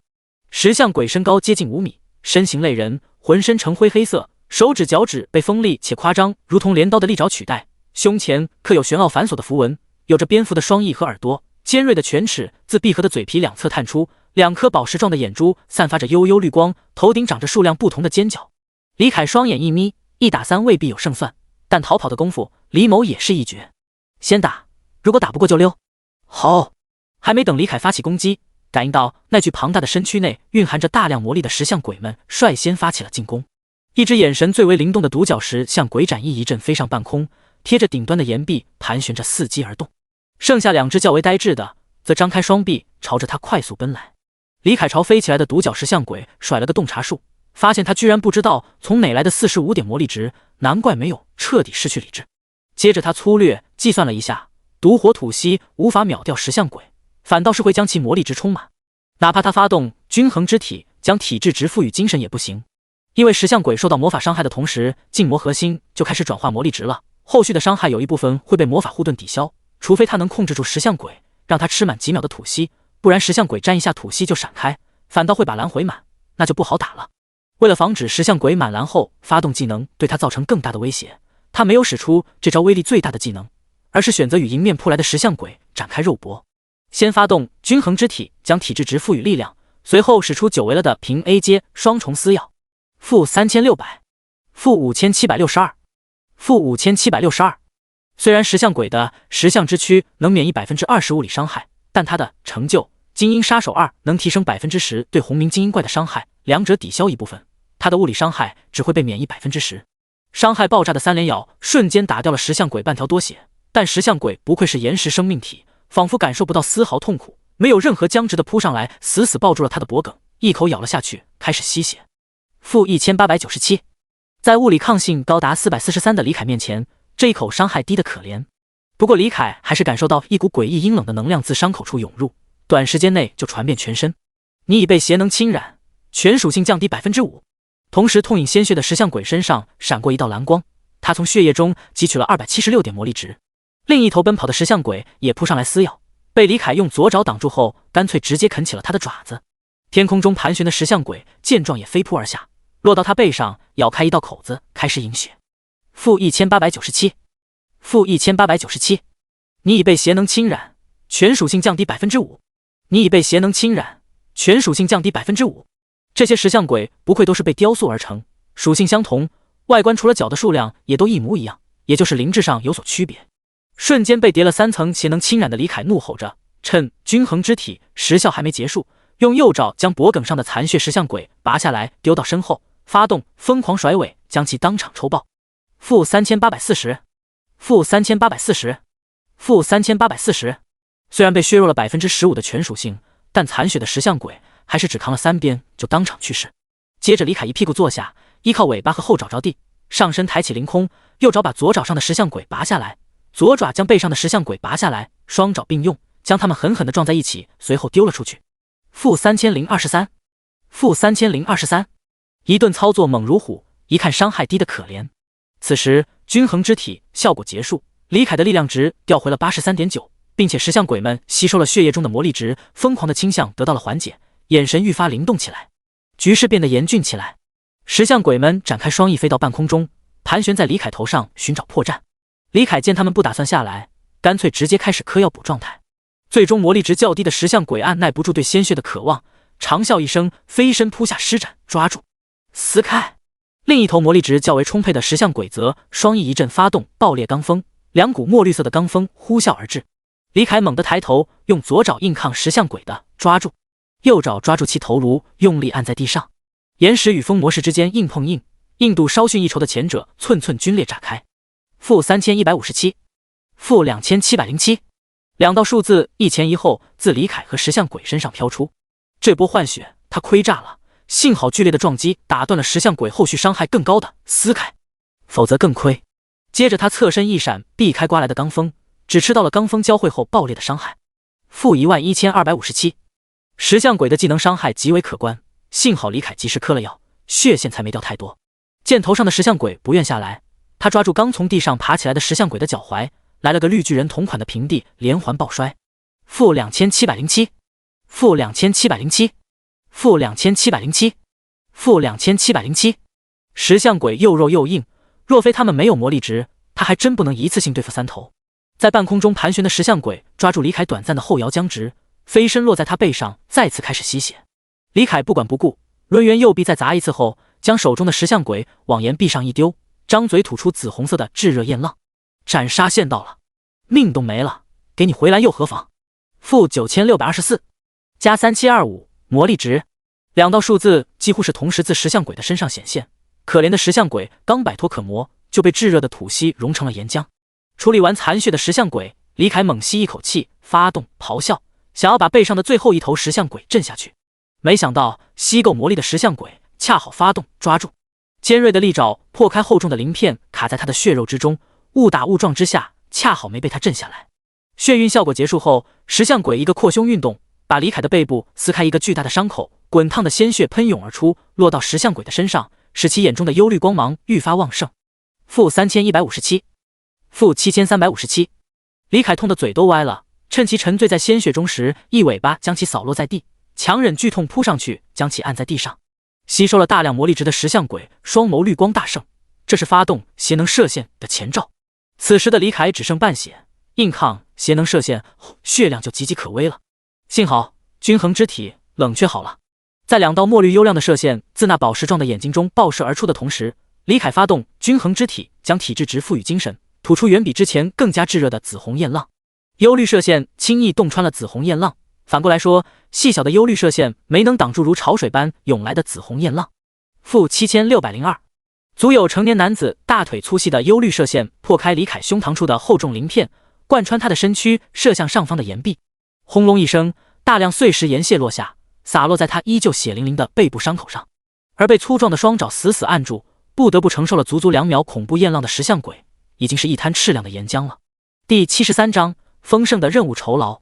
击杀邪能石像鬼 LV40， 获得经验值11325点经验值，成就新人冠军发动，获得额外1698.7点经验值。战斗终于结束了，李凯长吁一口气，这是他近段时间以来打得最为艰难的一次。难以想象，如果石像鬼一开始就是满蓝状态的话，会有多强。李凯唏嘘了一会，快步上前，对着被没被焚毁的石像鬼躯体大快朵颐。毒火吐息什么都好，就是会把材料破坏掉，这一点太难受了。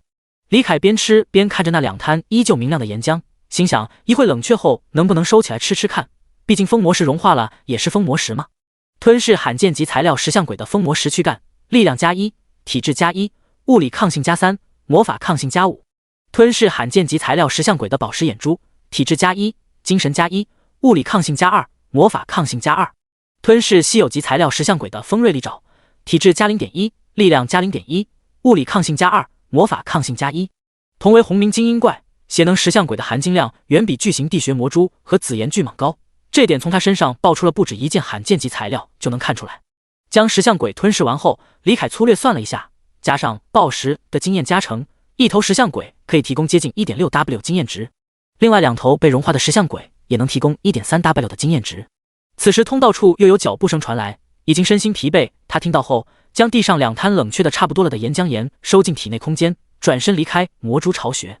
相信用不了多久，魔蛛巢穴就要改名了。刚走出通道没多久，李凯就听到了一声高呼：“主人，主人，我在这！”一旁的夜光蘑菇丛中钻出一只瘦弱的哥布林，激动地朝他挥着手跑来。不错，还算聪明，在原地等我比独自返回要安全多了。李凯熟练地用尾巴将其卷起，径直朝铁矿脉走去。一路上，李凯看到了大量原本栖息在地下空间的魔兽被蛛丝捆成茧，此时蛛丝茧已经变得干瘪，看来是被地穴魔蛛给喝干了。李凯暗中祈祷着铁矿脉没事，加快了脚步。阿古达也默不作声，死死抱紧他的尾巴。李凯怀着忐忑不安的心情返回铁矿脉，发现堵门的巨石没有被动过后，才松了一口气。挪开巨石钻进去一看，哥布林们都好好的，他的矿脉也都好好的。松了一口气的李凯召集哥布林们集合，用爪子尖捏住阿骨打，将其高高举起。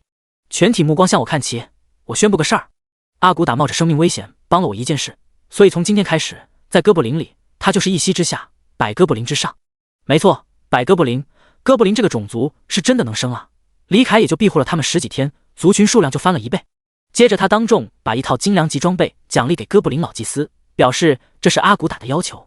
做完奖赏后，他来到铁矿脉的角落，从体内空间吐出2个大木箱，是时候查看他的任务报酬了。李凯搓了搓爪子，心中默唱好运来，打开了第一个木箱，闪闪金光映入眼帘，扑面而来的珠光宝气让他不由得咽了口唾沫。只见木箱被不知名的魔兽皮毛分隔成4个部分，其中左上角装满了钻石戒指、玛瑙项链、翡翠耳饰等名贵饰品，右上角则是几尊样式各异的纯金器具，左下角是晶莹剔透的各色宝石，右下角则堆叠了数十垒样式独特的金币。李凯甩了个洞察术上去，杜英比玛雅金币成色相对于莫森雷瑞帝国金币稍逊一筹，但具有一定的收藏价值，每枚古代金币价值 1.5 现代金币。发财了！李凯欣喜若狂，抛开那些奢侈品不谈，光是这堆杜英比玛雅金币就目测有至少200枚。李凯情不自禁地将爪子尖插进金币堆里，搅和了片刻，他发现他越来越像巨龙了，愈发嗜睡且喜爱金币这种闪闪发光的贵重物品。忽然爪尖传来异样的触感，他小心翼翼地将金币拨开，从下方取出一个小木匣。打开小木匣，里面是3卷魔兽皮毛制成的卷轴，前2张卷轴分别是 C 级魔法狂暴术和 B 级魔法生命链接的技能卷轴。C 级魔法狂暴术，吟唱5秒，消耗800点魔力值，使受术者进入狂暴状态，力量提升 20%， 敏捷提升 10%， 持续3分钟。狂暴状态结束后，进入持续2分钟的虚弱状态，力量降低 10%， 敏捷降低 5%， 冷却时间5分钟，要求施法类职业方可学习。B 级魔法生命链接，吟唱10秒，消耗1000点魔力值，将2名受术者的生命链接，剩余生命值较高的一方会为较低的一方承担 50% 的伤害，冷却时间10分钟，要求术士、御兽师、召唤师等类似职业方可学习。2个十分强力的技能，前者就是个中规中矩的 buff， 没什么好说的，关键是后者。面板描述里没有规定受术者的身份，也就是说可以将敌人和己方的生命链接在一起。这要是将魔兽和己方肉盾的生命链接，魔兽打他不就相当于打自己？特别是这个技能对于有复活机制的玩家来说，简直就是神技。当魔兽释放超高伤害的技能时，将其和己方残血玩家生命链接，玩家死了就死了，魔兽可要承担1半的伤害。唯一可惜的是，这俩技能李凯都学习不了，毕竟他没有职业。不对，他没有职业，不代表他不能学啊。李凯沉思了片刻，将2张技能卷轴收起来，开始查看第3张卷轴，发现这是一张藏宝图。上面的大部分地形李凯都十分陌生，不过右下角那座山脉他倒是认出来了，那是凯林村西边的艾尔山脉。所以说藏宝图上的区域是荒原深处。李凯将藏宝图收入体内空间保管起来，等他哪天深入荒原了，可以去尝试寻宝。接着他恋恋不舍地将木箱合上，将第1个木箱里剩下的金银珠宝全部一起交易给徐策，让他帮忙售卖，换成现代金币。第74章完美级套装。交易完成后，李凯打开了第2个大木箱，甩了个洞察术后，他倒吸一口凉气，这里面竟然是一整套完美级的装备。装备的等级从低到高分别是普通、精良、经典、完美、英雄、史诗、传说和神话。完美级的装备市场价至少200金币，且有价无市，根本不可能在商店买到。内测时期直到结束都没有玩家获得过完美级装备。李凯看着这套完美级装备的面板，打定主意短时间内不拿去拍卖。这要是给玩家们拿到了，那等级追上他的可能性就更高了。这套完美级装备适用于刺客类职业，不过没有明确规定其他职业不可使用。不朽里的装备基本上都没有限制职业，总不能你一个战士拿起刺客的匕首后还不能用来刺人吧？这也太不合理了。李凯仔细打量着这套完美级装备，首先是通体漆黑，隐隐约约有幽光闪烁，把柄两侧镶嵌有如红宝石一般璀璨的眼珠，有着獠牙一般弧度的弯刀型匕首。武器幽影匕首，完美。属性物理伤害系数加20，力量加3，敏捷加5，物理穿透加200，负重加3。特性1幽影侵染，当对敌人造成伤害后，幽影之力会侵染伤口，阻止伤口恢复，持续30秒。特性2阴影前行，当身处阴暗环境时，会自动进入前行状态，需凑齐幽影套装方可触发。简介：用 BOSS 位格魔兽幽影豹的獠牙制成的匕首，具有2项强力特性，适合刺客职业使用。完美级武器相对于普通、精良、经典级武器，最大的区别就是属性上的攻击力系数变成了物理伤害系数。精湛的锻造手法和珍奇的原料，使得完美级武器在使用者发动技能时也能有所增幅。也就是说，除了普通攻击外，物理伤害技能也会吃到这个增益。接着是如同黑豹头颅一般的兜帽，与其说是兜帽，更像是一个 cosplay 的头套。装备：头部幽影兜帽，完美。属性：体质+3，敏捷+3，精神+3，物理抗性+150，魔法抗性+100，负重+2。特性1：幽影庇护，幽影之力庇护着你的头颅，豁免 10% 针对头部的控制效果，相当于高级耳塞，提升 5% 受到的光明系伤害。特性2：阴影前行，略。简介：用 BOSS 魏格魔兽幽影豹的头部皮毛和暗金矿制成的兜帽，除了光明能量外，对物理魔法伤害具有良好的抵抗效果。然后是乌黑发亮，像黑缎子一般油亮光滑的豹皮大衣，在腰部、双肩等部位附有灰暗的甲胄。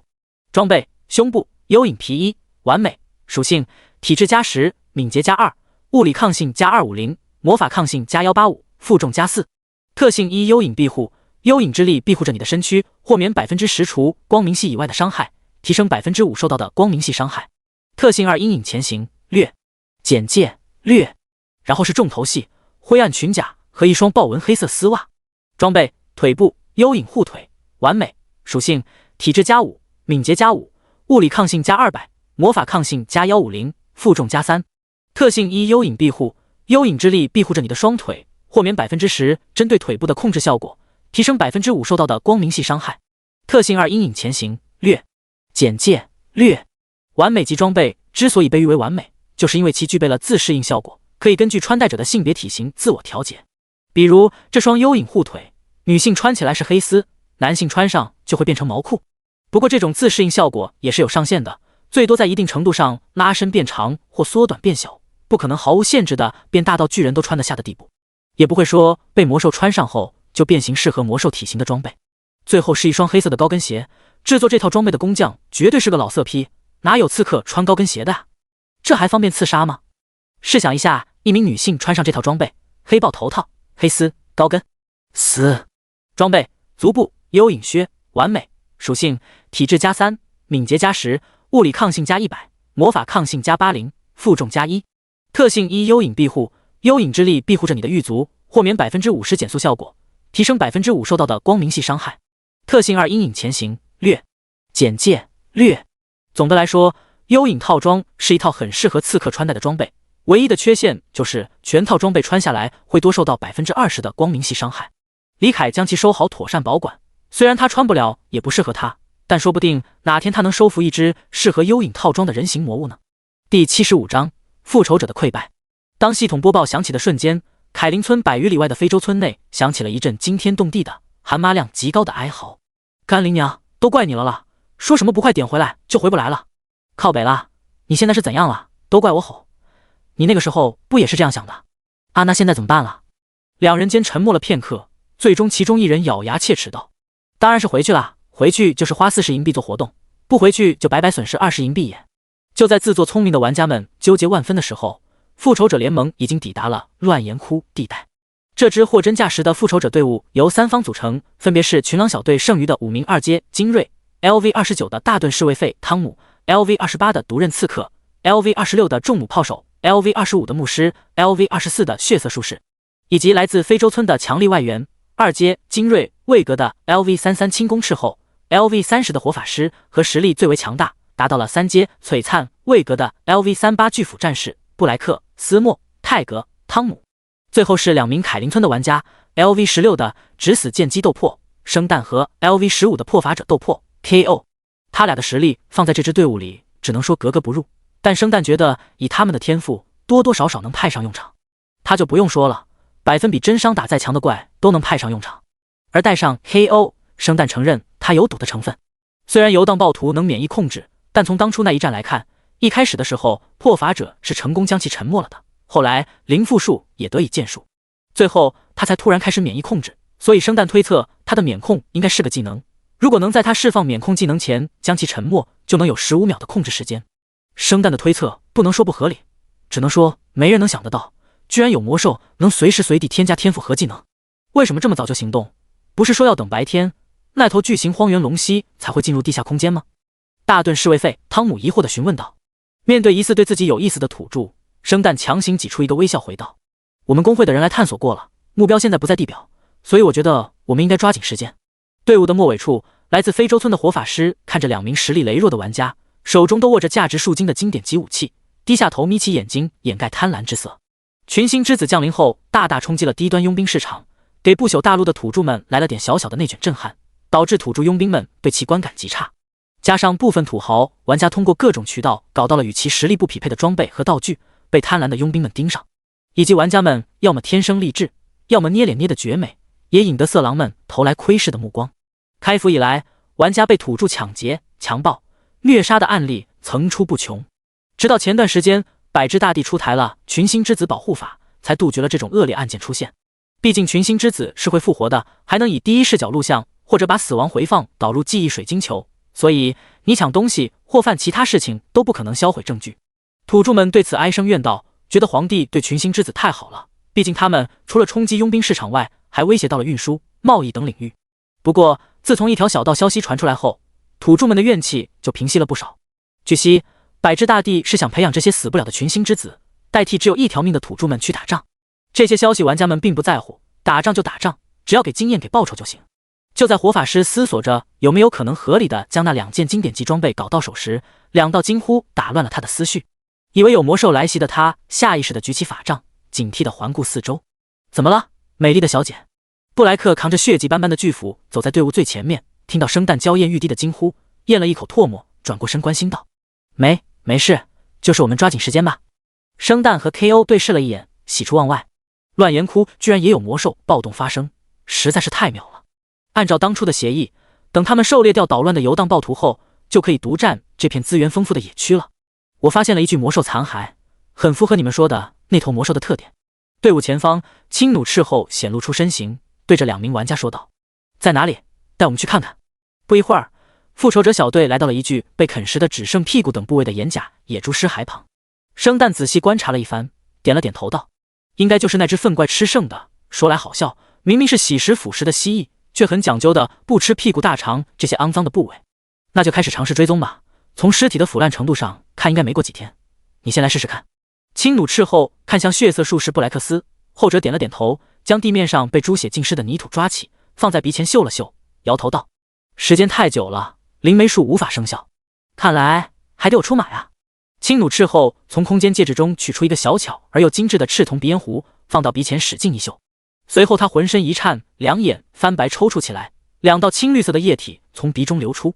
等不明液体流完，他用力一嗅空气，摆了摆手道：我追踪到他的气味了，跟紧点注意保护我。特殊道具敌鼻鼻烟壶，嗅入里面的特殊鼻烟能洗涤鼻腔，接下来5分钟内获得超强的嗅觉，连续多次使用会导致嗅觉永久性下降。由于李凯的移动速度快，留下的气味较淡，按理来说他的气味应该在1-2天内消散才对。不过因为地下空间密闭无风的环境，他的气味留在原地经久不散，才给了斥候追踪的机会。众人将斥候护在中央，缓慢地朝一个方向走去，那是铁矿脉的方向。没过多久，复仇者小队就来到了一块巨岩前，巨岩下是一坨干涸的黑色大便。没等走进巨岩，青弩斥候就浑身一颤，当场昏厥过去。布莱克熟练地把他拉起来，猛戳人中，这才将他唤醒。醒来后的青弩斥候满脸恐惧地看着那坨漆黑之物，声音颤抖道：我从未闻过如此臭的粪便，这是谁拉的？布莱克没有搭理他，而是双手抱胸打量着这块巨岩，喃喃自语道：怎么看都感觉不对劲啊，这块石头。不等他细想，忽然一阵嘈杂的脚步声自不远处传来，与此同时，他们身处的区域在微微震动着。敌袭，小心！举着警示油灯的破法者 KO 发现灯光变红，第一时间发出了警报。布莱克握住背上巨斧的斧柄，挡在生蛋身前，轻笑道：放心吧，美丽的群星之子，我会保护你的，在这片区域我是无敌的。话音刚落，不远处的通道口就爬进来密密麻麻数十只地穴魔蛛，其中还混杂着几只巨型地穴魔蛛。切红鸣精英怪，老子一斧一个！哈哈哈！布莱克拔出巨斧，大步向前，走向迎面冲来的猪群，大笑3声，然后倒着走了回来。快跑！布莱克拉过生蛋柔弱无骨的小手，头也不回地夺路而逃。他在魔蛛群的后方发现了一道巨大的身影，看到那身影的一瞬间，一股浓郁的死亡威胁就扑面而来。那是头 BOSS。别看布莱克是3阶璀璨，与 BOSS 同一位格，但真打起来，哪怕有复仇者小队在一旁协助，他也没有丝毫把握。BOSS 特性实在太强大了。见色忘义的布莱克跑出去了一会，才想起来还没通知兄弟，转头一看，发现青弩斥后跑得比他还快，火法师和群狼小队的队员们也都开始撒丫子狂奔，只剩 KO 愣在原地不知所措。Excellent 等于 Omicron 乘，好不容易刷到 LV15， 又要掉下去了。敏捷不高的 KO 直接选择开摆，放弃了挣扎，原地坐下，将身上的装备脱下塞进背包，又从背包里取出廉价的装备穿上。他的背包里满满的塞着各式各样的杂物，就是为了降低死后珍贵的物品被爆出的几率。不朽的机制极为完善，刚从身上脱下来的装备无法立即交易，否则玩家临死前将装备交易给可靠的同伴，就可以规避这个最为可怕的死亡惩罚了。令他没想到的是，那浩浩荡荡的蜘蛛大军遇到他居然像潮水遇到礁石般从他身旁两侧跑过。难道说这些蜘蛛不吃人呢？还是说他们怕光？ KO 看着手中的警示油灯，喃喃自语着。下一瞬，一滴冰冷的液体滴在他的背上，将那件魔兽皮毛制成的背心腐蚀的滋啦作响。 KO 抬起头，仰望着朝他流口水的地穴魔蛛王，缓缓打出一个问号。另一边，逃跑的众人的情况也没好到哪里去。原本他们想着地下空间的地形狭隘，容易堵着李凯杀，没想到这份心思最终落到了他们头上。地穴魔蛛们喷吐出大量蛛丝蛛网封路，导致他们能闪避的空间越来越小。把我放下，我去引开他们。生蛋和 KO 一样换上一身廉价的装备，随后示意布莱克放下他，大义凛然的决定为土著们增添求生的希望。并非是他有多么高尚，而是他不希望这群愿意帮助他狩猎游荡暴徒的土著们就这么死光了。好，放心吧，等魔兽暴动没那么激烈了，我们就回来帮你猎杀那头蜥蜴。知晓事情轻重急缓的布莱克将他放下，领着众人朝另一个方向杀去。就这样，一场针对李凯的危机在他完全不知情的情况下被化解了。第76章工会令牌。凯林村神庙。神庙是玩家的复活点，由洁白的大理石堆砌而成，自群星之子降临的那天莫名出现在各个边陲村庄内，没有人知道它是谁建造的，也没有人对此感到奇怪，仿佛它原本就在那里。斗破生蛋从神庙中走出，叹了口气，这该死的游荡暴徒怎么就这么难杀啊？玩家自己动手打不过，姚人又总出意外，他2次死亡都是拜游荡暴徒所赐。幸好他这次运气好，没把最贵重的经典级武器给爆掉。他收到消息 KO 已经气到下线了，因为这个没币把经典级武器给爆了，那么低的概率啊！他边唏嘘着边通知斗破工会成员，让他们这段时间先不要去乱岩窟，等地穴魔蛛群稳定下来再说，就让那些被经验加成诱惑冲昏头脑的人去收集情报吧。生蛋的小迷妹，哥哥，要不要通知白袍的人啊？他们刚刚问我你们的狩猎进程怎么样了，他们迫不及待要去刷怪了。生蛋眉头一皱，思索了片刻，决定还是不坑盟友了，让手下将狩猎失败的消息通知白袍工会，并仁至义尽地附加了一句近期最好别去。如果白袍的人蠢到非要过去刷怪，那也怪不了他了。你好啊，年轻的群星之子，我听说你是刚从乱岩窟地带回来的是吧？一个发须洁白的老人朝生蛋走来，打断了他的思绪。老人身后跟着4名全副武装的卫兵。是的，村长，请问您找我有什么事？生蛋认出了这位老人的身份，连忙恭敬的点头回应。虽然不朽没有明说，但 NPC 的好感度机制还是真实存在的。好感度太低的话， NPC 会不给你派发任务，好感度高到一定程度， NPC 就会在派发任务前多提示几句要点。我听说乱岩窟地带又发生了魔兽暴动，规模还挺大的，请问你知道到底是发生了什么吗？生蛋耳畔响起系统的播报声，他嘴角一扬回道，是魔蛛巢穴内的地穴魔蛛不知为何发狂了，在地下空间内到处猎杀魔兽，连地穴魔蛛王都出来了。一句话的功夫，1000经验值就到手了，虽然奖励不多，但生蛋知道这只是餐前甜点啊！居然连千百年来从未离开过地下深处的地穴魔蛛群都暴动了啊！年轻的群星之子啊，我能委托你一件事吗？请你调查出地穴魔蛛群暴动的真实缘由。随着老人的话讲完，生蛋耳畔再次响起系统播报声，在一旁围观的散人玩家连忙凑上前来问道：村长，请问我也可以接这个委托吗？老人欣然点头同意，当然，无论是谁第一个告知我真相的，都能获得这个东西和10金币。话音刚落，神庙附近的玩家们全部收到了系统提示。老人手一翻，一块令牌出现在他宽厚的掌心。生蛋等玩家扫了个洞察术，顿时呼吸都变得沉重起来。触发任务：地穴魔蛛暴动的缘由。任务简介：地穴魔蛛群不知为何发生了暴动，离开了千百年来从未踏出过一步的魔蛛巢穴，在地下空间内大肆猎杀魔兽，严重影响了地区生态环境。凯林村的村长委托玩家们调查出其中的缘由。任务目标：调查出地穴魔蛛群暴动的真相。任务奖励：工会令牌乘1 3W 经验值10金币。居然是工会令牌！要知道，在莫森雷瑞帝国建立工会可不是一件简单的事情，需要经过政府部门层层审批才能成功。各大工会现在都只是工会成员互相加了个好友，并没有得到系统的承认，享受不到工会福利。有的工会线下写了个程序来记录功勋，但这远远比不上游戏系统自带的工会功能。而卡住各大工会建立工会的步骤，就是从新手村村长的手上拿到工会令牌。每个新手村村长手中都只有1块工会令牌，想要拿到简直难如登天，至少目前没有任何一个新手村村长颁布过相关任务。生旦脑中飞速旋转，扫了一眼周边的散人玩家们，知道无法封锁消息，连忙私聊会长斗破、炎帝汇报工会令牌的事情。没过多久，凯林村附近的斥候和刺客们纷纷被召集起来，临危受命前往魔蛛巢穴调查魔兽暴动的真相。结果对地面震动极为敏感的地穴魔蛛和对魔力波动极为敏感的石像鬼给了他们当头一棒。以往屡见奇功的前行，在这两种魔物面前遭受滑铁卢。在许以重金的诱惑下，斥候和刺客们咬牙拼命地往产卵之地冲。在付出了人均掉1、2级的代价后，他们总算是见到了那个封印被打开后露出的大洞和还未彻底挣脱束缚的石像鬼领主。生旦和夕阳西下几乎在村长面前打了起来，争先恐后的汇报完情况后，村长表示你们干得不错，但这真相不够彻底。他的意思很明确，还得把封印的由来调查清楚。两人不禁想起那个收集破碎的古代石板的隐藏任务，无奈之下，两人只好继续鼓动斥候和刺客们冒死前去魔蛛巢穴收集破碎的古代石板的信息。而玩家们可就没有李凯这么好的运气了，古代石板的安全区域对于石像鬼没用，他们必须硬扛石像鬼的伤害去拍古代石板的影片。最终在斥候和刺客们人均掉了3、4级后，古代石板的信息终于被收集完毕，就近寄给古代历史研究员，又得花费几天时间来回送信。在斥候和刺客们前赴后继送死的时候，睡前照例论坛冲浪的李凯也刷到了工会令牌任务的相关帖子。看到任务目标后，他眼前一亮，地穴魔蛛暴动的缘由他再清楚不过了，毕竟这就是他一手促成的嘛。随即他闻到了金钱的味道，工会令牌虽然对他来说必用没有，但金币可是多多益善。不过他没办法去领赏，怎么办呢？李凯思索了许久，计上心来，露出了一抹狞笑。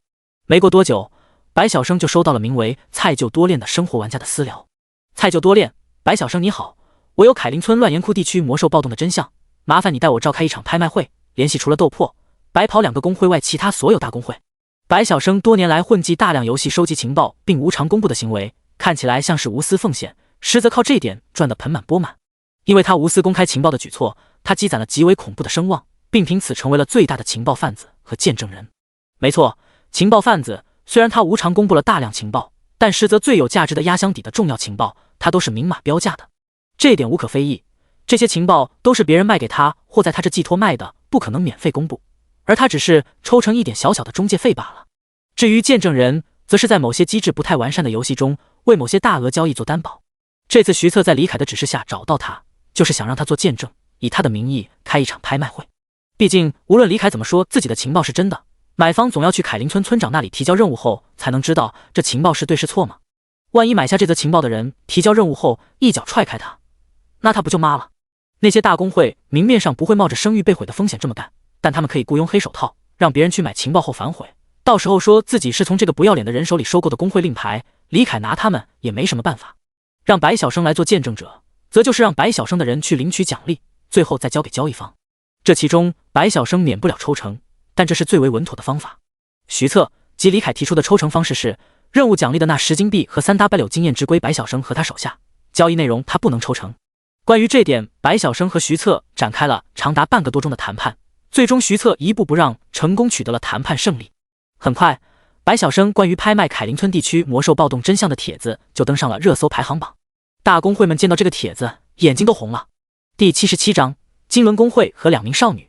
关于拍卖凯林村地区魔兽暴动真相，李凯给出的喊价优先级是能提纯龙族血脉的罕见级及以上资源，罕见级及以上资源金币。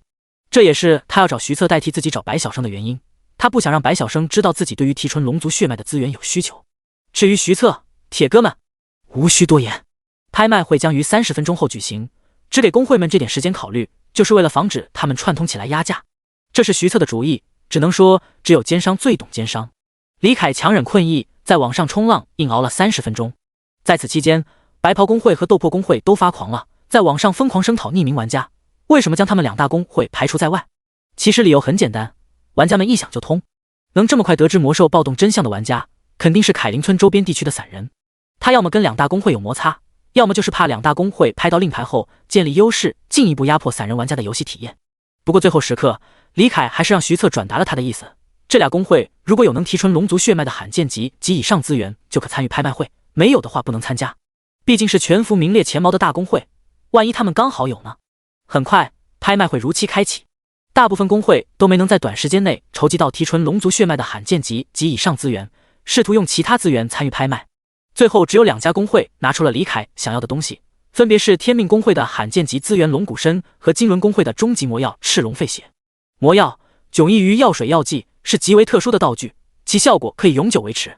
魔药只有魔药教授、炼金大师等高等职业能调制，哪怕是只能增加1点体质的低级魔药，向来都是有价无市的存在，只有偶尔会在拍卖会上昙花一现。毕竟职业者可以通过升级、穿戴装备等方式提升属性，普通人可没办法。大部分低端魔药都是被凡人中位高权重的存在给买走了，至于中高端魔药，凡人喝了反倒会承受不了药效爆体而亡。之所以罕见，是因为原料稀少珍贵。据李凯所知，内测时期直到结束，也没有玩家获得过魔药。金轮公会提供的这瓶终极魔药赤龙沸血效果更是恐怖。终极魔药赤龙沸血，用青年期火龙的鲜血炼制而成的魔药，服下后永久增加10点体质，对于拥有龙族血脉的生物具有大幅提纯血统的作用，且会增加更多体质值，饮用要求初始体质高于50点。想来若非这个饮用要求，金轮公会也拿不到这瓶魔药。哦不对，他们现在也没能拿到这瓶魔药，他们只是有办法在7天后拿到这瓶魔药罢了。金轮公会的名字看似奇葩，实则和某主播没有1毛钱关系。此公会由等级排行榜上第2名的玩家日月当空创建，大量招收女性玩家，对于男性玩家则要求具备高天赋。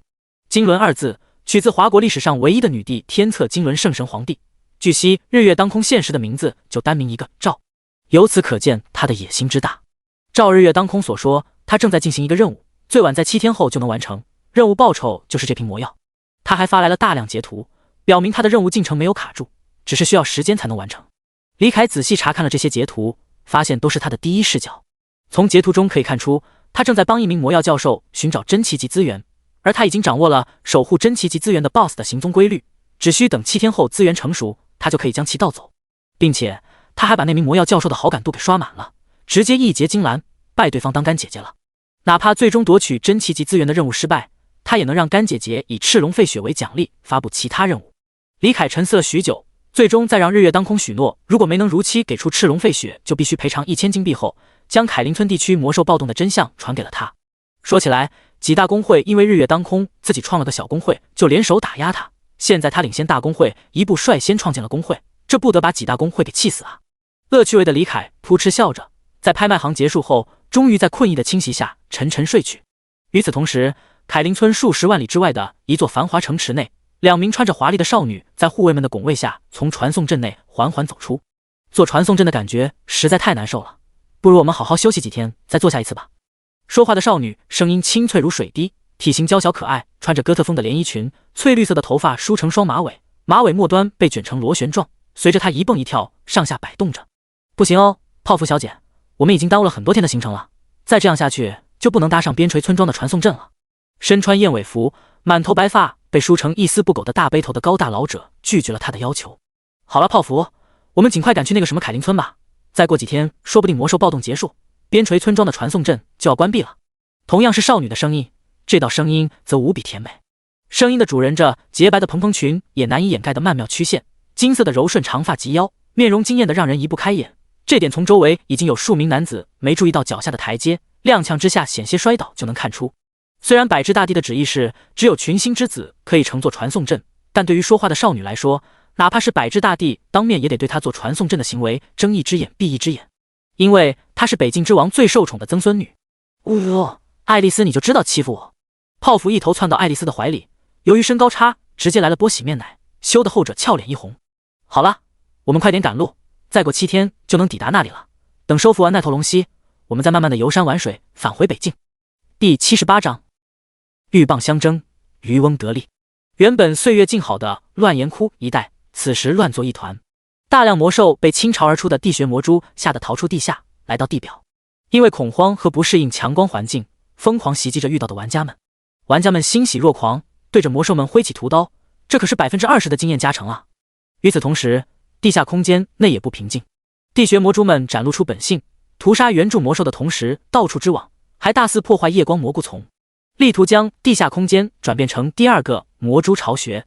铁矿脉入口的大洞附近，李凯清掉第3波来袭的地穴魔蛛，吞吃着材料的同时皱着眉头思索着。地穴魔蛛对于周遭环境的震动极为敏感，可以在无光环境下感应出魔兽们的位置和动作。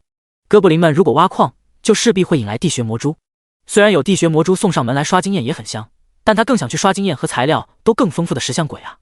李凯之前用毒火吐息融化的2头石像鬼的残骸，虽然吞吃后无法触发暴食天赋，但经系统鉴定后能当作罕见级资源拿去卖。如此一来，石像鬼的收益简直碾压了地穴魔蛛。要不叫哥布林们先暂时别挖矿了。可这样白养哥布林，觉醒了 ZB 加属性的李凯接受不了。就在他纠结万分的时候，远处的通道内传来一声嘶吼，让李凯打起了精神。是石像鬼的声音。李凯大口一吞，将地穴魔蛛遗留下来的材料吞吃干净，命令哥布林们暂停挖矿，接着大步流星的朝声响传来的方向跑去。刚通过这条通道，李凯就看到常威，不对，石像鬼在打地穴魔蛛。只见这片区域的中央，几头地穴魔蛛被残忍地撕开身躯，几头石像鬼各自趴在他们身上痛饮血液。战场的不远处还有一只石像鬼正在警戒，这只石像鬼的脚旁站着10几名头上插着燃着绿火的石棒的类人生物。他们身形矮小，体态佝偻，穿着色彩鲜艳的刚从魔兽身上剥下来的皮毛，一条老鼠状的尾巴自身后伸出，头颅介于猿猴、老鼠与狗之间，没有皮毛的皮肤呈暗褐色，个别部位附有鳞片，手里拿着鼓槌或铁锄，双瞳闪烁着诡异的绿光，燃着绿火的石棒破开颅骨插在他们的头上，让人不寒而栗。李凯借着一旁的岩柱隐藏身形，甩了个洞察术过去。种族：邪能狗头人，位格：精英，等级 LV15， 力量：10体质，12精神，21敏捷，13邪能值，100，自我恢复每分钟1点，可从石像鬼身上汲取。天赋1：邪能侵染 C 级，主动投身邪能怀抱的狗头人，每一记攻击都附有邪能，对敌人造成伤害时会消耗10点邪能值，使其全属性降低 5%， 持续30秒，最多叠加3层。天赋2：邪能火焰 D 级，主动投身邪能怀抱的狗头人，能以燃烧寿命为代价，消耗体内的邪能值，提升自身 20% 的全属性，每秒消耗5点邪能值。天赋3：挖掘能手 E 级，狗头人血脉深处的本能使其能在挖掘时更高效，挖矿打洞效率增加 30%。技能1：邪能火球 D 级，狗头人消耗100点魔力值和50点邪能值，自头顶的绿火棒中发出一团邪能火球，对敌人造成21乘100等于2100点魔法伤害，并施加2层邪能侵染效果，冷却时间60秒。技能2：灌炉钉锤 E 级，消耗50点魔力值和50点体力值，对敌人发起一次锤打，造成10乘50等于500点物理伤害，若能命中头颅，则伤害翻倍，冷却时间30秒。李凯眼睛一亮，天生挖矿圣体。不过很快他就反应过来，这群邪能狗头人怕是来头不小，估计不能把他们拐去挖矿了。从石像鬼的简介来看，狗头人应该就是收集石像鬼领主身上脱落的碎屑，并将其雕刻石像鬼的神秘种族。难怪石像鬼们明明魔力值还没回满，但都不攻击他们，甚至还有给他们当保镖的嫌疑。说起来，狗头人也算智慧种族，按理来说应该和哥布林一样用人类的位格体系，但似乎是因为拥抱邪能的原因，他们竟都是魔兽位格体系。就在李凯思索着自己能不能打赢在场这4头石像鬼的时候，狗头人直接被他无视了，一道嘶嘶声自这片区域另一侧的通道内传来。只见数十头地穴魔蛛拥簇着3头巨型地穴魔蛛自通道另一端爬来。李凯眼睛再次一亮，打起来，打起来！要问玩家在不朽遇到什么情况是最爽的，那莫过于遇到魔兽们触发领地争夺战，然后捡漏了。要知道，魔兽造成伤害可不会分经验，哪怕一只魔兽把另一只打得快死了，你只是摸了一下那只濒死的魔兽，也能获得全额经验值。什么？你说去逛风情馆才是最爽的？哦，那确实。李凯收回刚刚那句话，昆确实才是最爽的，这点没法反驳。嘶嘶嘶，吼吼吼！石像鬼和地穴魔蛛们对峙着，互相咆哮示威，最终因为语言不通打了起来。4只石像鬼阵翼一跃，飞到半空中盘旋着。地穴魔蛛们纷纷喷吐蛛丝，试图捕获石像鬼。边缘 OB 的李凯看了直摇头，蜘蛛就是没脑子，都不知道先切后排，那些狗头人都在后面观战呢。数十张蛛网密密麻麻地爆射而去，石像鬼本就不是敏捷型，没能避开所有的蛛网。幸好大多数蛛网都是由普通地穴魔蛛吐的，他们的力量不足以将石像鬼拉下。但有头倒霉的石像鬼被巨型地穴魔蛛吐出的蛛网命中，被从半空中拉下，随后3头巨型地穴魔蛛一拥而上，围攻倒霉蛋。另外3头身上挂满了蛛丝的石像鬼见状，只好飞扑而下帮忙。7头红鸣精英怪混战成一团，打得尘土飞扬，碎石四溅，猪血乱喷。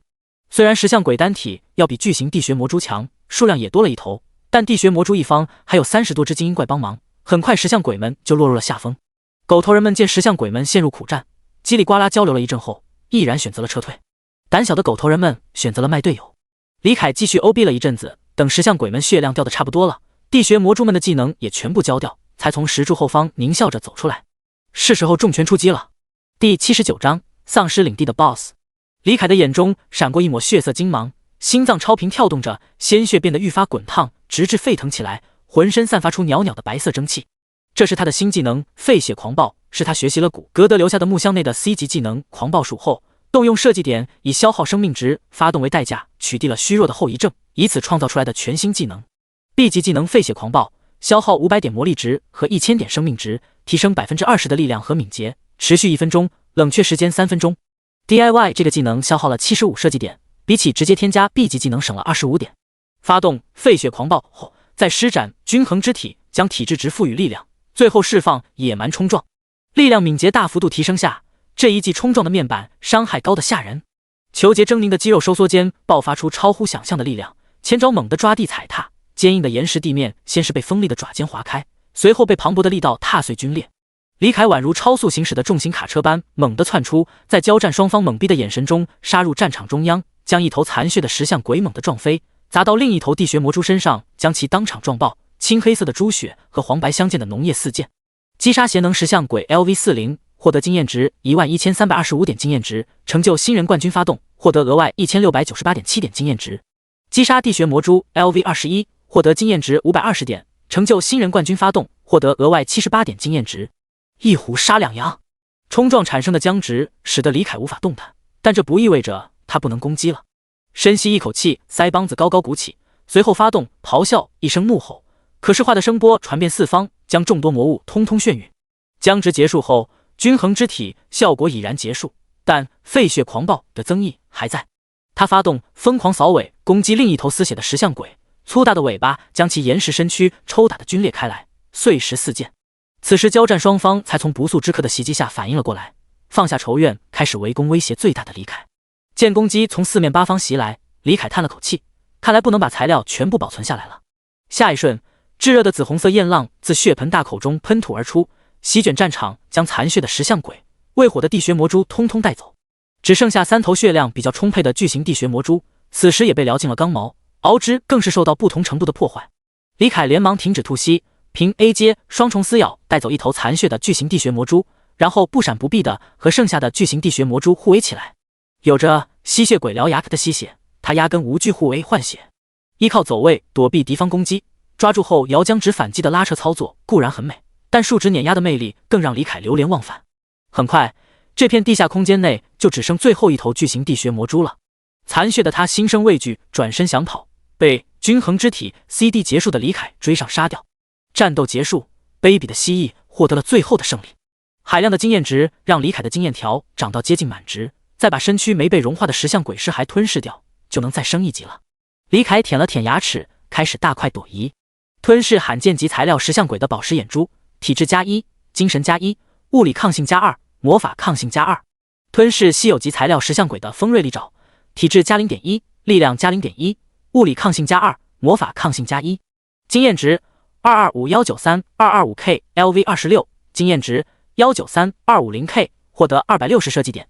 升级后的李凯满意的跑到远处拉了一坨，然后回来继续吞吃巨型地穴魔蛛的尸骸。虽然毒火吐息焚烧掉了部分材料，但由于灼烧时间不长，还是有一部分材料保留了下来。边吞吃幸存的材料，李凯边打开论坛冲浪。论坛被大量凯林村地区玩家发布的帖子霸屏，都在抱怨疯狂的地穴魔蛛群和神出鬼没的石像鬼，尤其是前者，连 BOSS 都到处乱逛猎杀玩家。玩家们本以为乱岩窟地区的魔兽暴动是福利，只要避开游荡暴徒就能爽刷经验，没想到是个天坑，只要进来就得掉级爆装备。好在地穴魔蛛畏光不会离开地下空间，石像鬼也不知为何没有前往地表，所以玩家们边唾骂这次活动卖惨，边在地表大肆猎杀魔兽。结，还以为解开封印会给玩家们送福利，现在这样我就舒服了。李凯幸灾乐祸地想着，分神间甚至没有注意到虚空中响起的 BGM， 直到咚咚咚的脚步声越来越近，他才反应过来。李凯僵硬地抬起头转过去一看，一道庞大的身影已经近在眼前。夫人您好，您孩子的味道挺不错的，您要不要尝尝看？李凯咧嘴挤出一抹微笑，举起一块飘香的魔蛛肉递给身前的地穴魔蛛王。下一瞬，2根如同承重柱般粗大的蛛毛从天而降，均衡之体发动，李凯将敏捷拉满堪堪躲开这一记贴脸的旱地挖岩。虽然技能面板上没有写熬之叉地这一下有伤害，但李凯可不会蠢到认为这一下会没有一点威力的。无法无天，天赋助他豁免掉阵地的眩晕，李凯化作一道残影朝远处狼狈逃窜着。随着地穴魔蛛王抬起熬之，一块宛如小山坡般庞大的巨岩被他挖出抬起。上次李凯因为距离太远，侥幸躲开了这一记范围超大的 AOE， 这一次他就没这么好运了。过于近的距离使得地穴魔蛛王压根不需要投掷巨岩，直接举着巨岩当头砸下。轰隆！山丘般庞大的巨岩带来强烈的窒息感，李凯只觉得自己被巨锤狠狠砸中，然后又被放在液压机内猛地挤压，四肢百骸仿佛被压路机碾过似的疼痛，每一根骨头都受到了不同程度的摧残。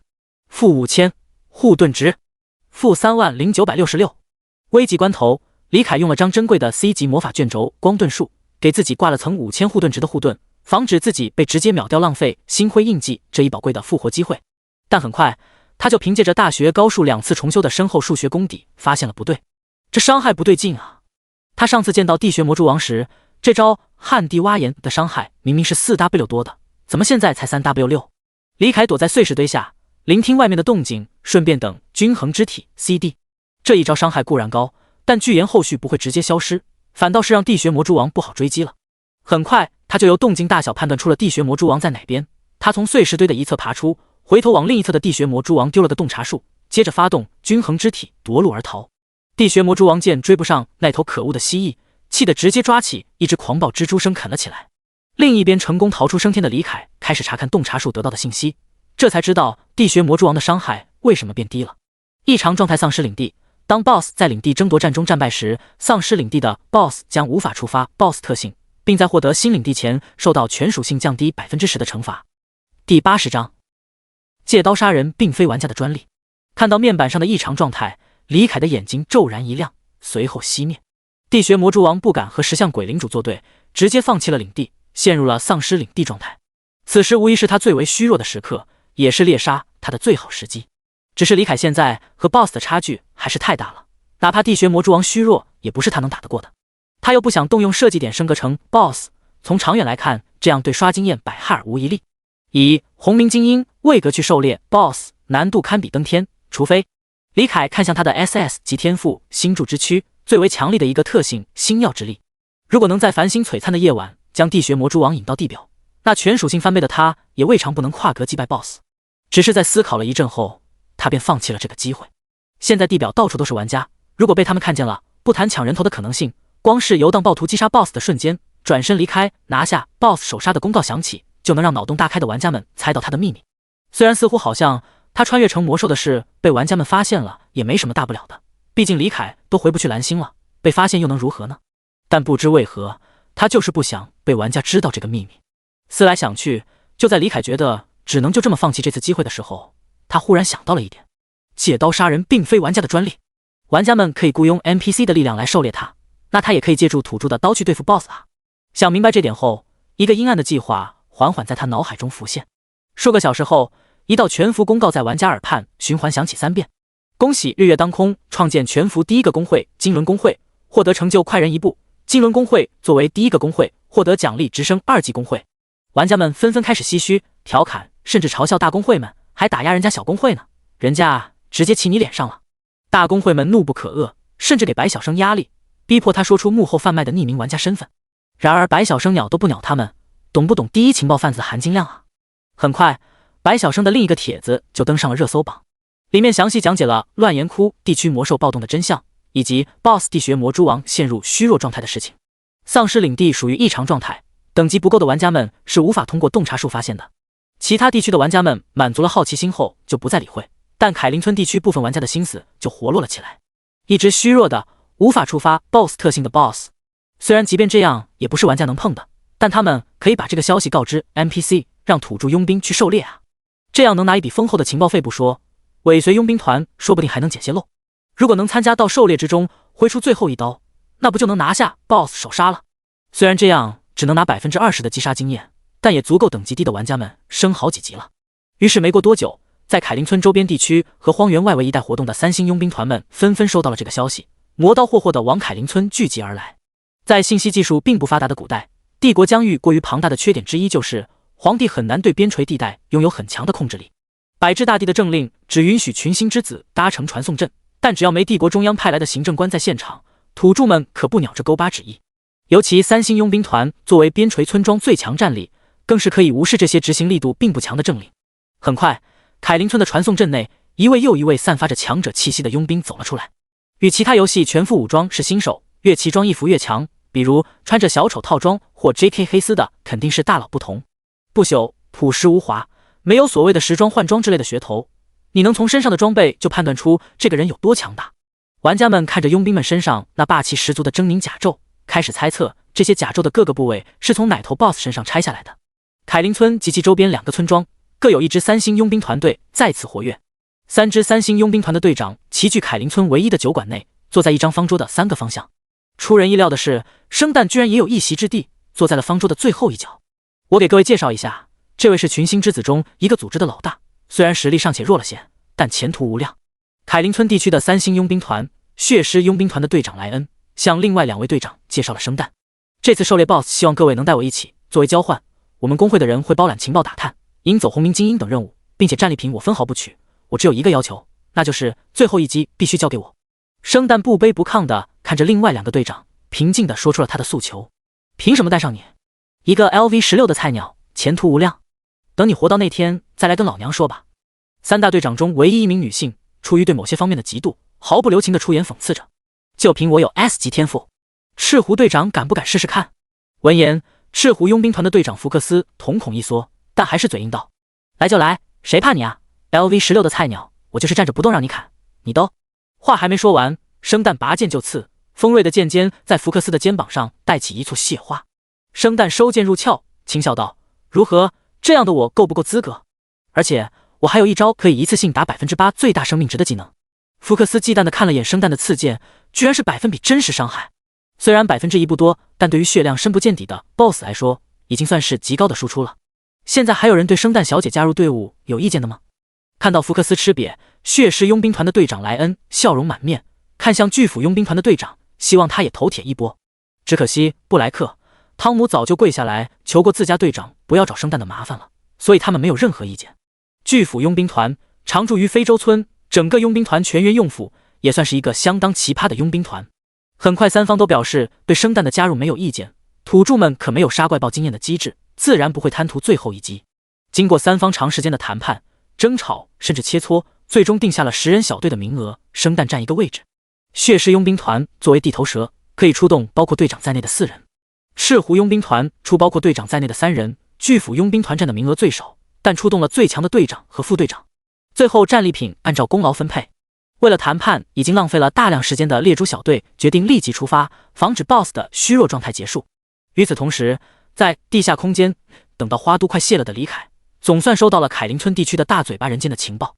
第81章，螳螂第2次捕蝉。地下空间内，某片宽敞的地下溶洞中，近100只地穴魔蛛正在忙上忙下，有的在织网，有的在搬运猪卵，有的在打洞将邻近的区域打通。巨大的血肉菌丝被固定在顶部的岩壁上，散发着淡紫色的光芒。地穴魔蛛一族正在重建一个新的产卵之地，让他们的王能尽快拥有新的领地。体型庞大的地穴魔蛛王反倒没有干活，开玩笑，怎么可能轮到王来干苦力？此时他正吧唧着嘴，啃食着地穴魔蛛狩猎来的猎物。他不喜欢像普通蜘蛛一样注入消化液，将猎物体内溶解，然后吸着吃。地穴魔蛛王就喜欢这种血肉纤维的撕扯感和爆浆的口感。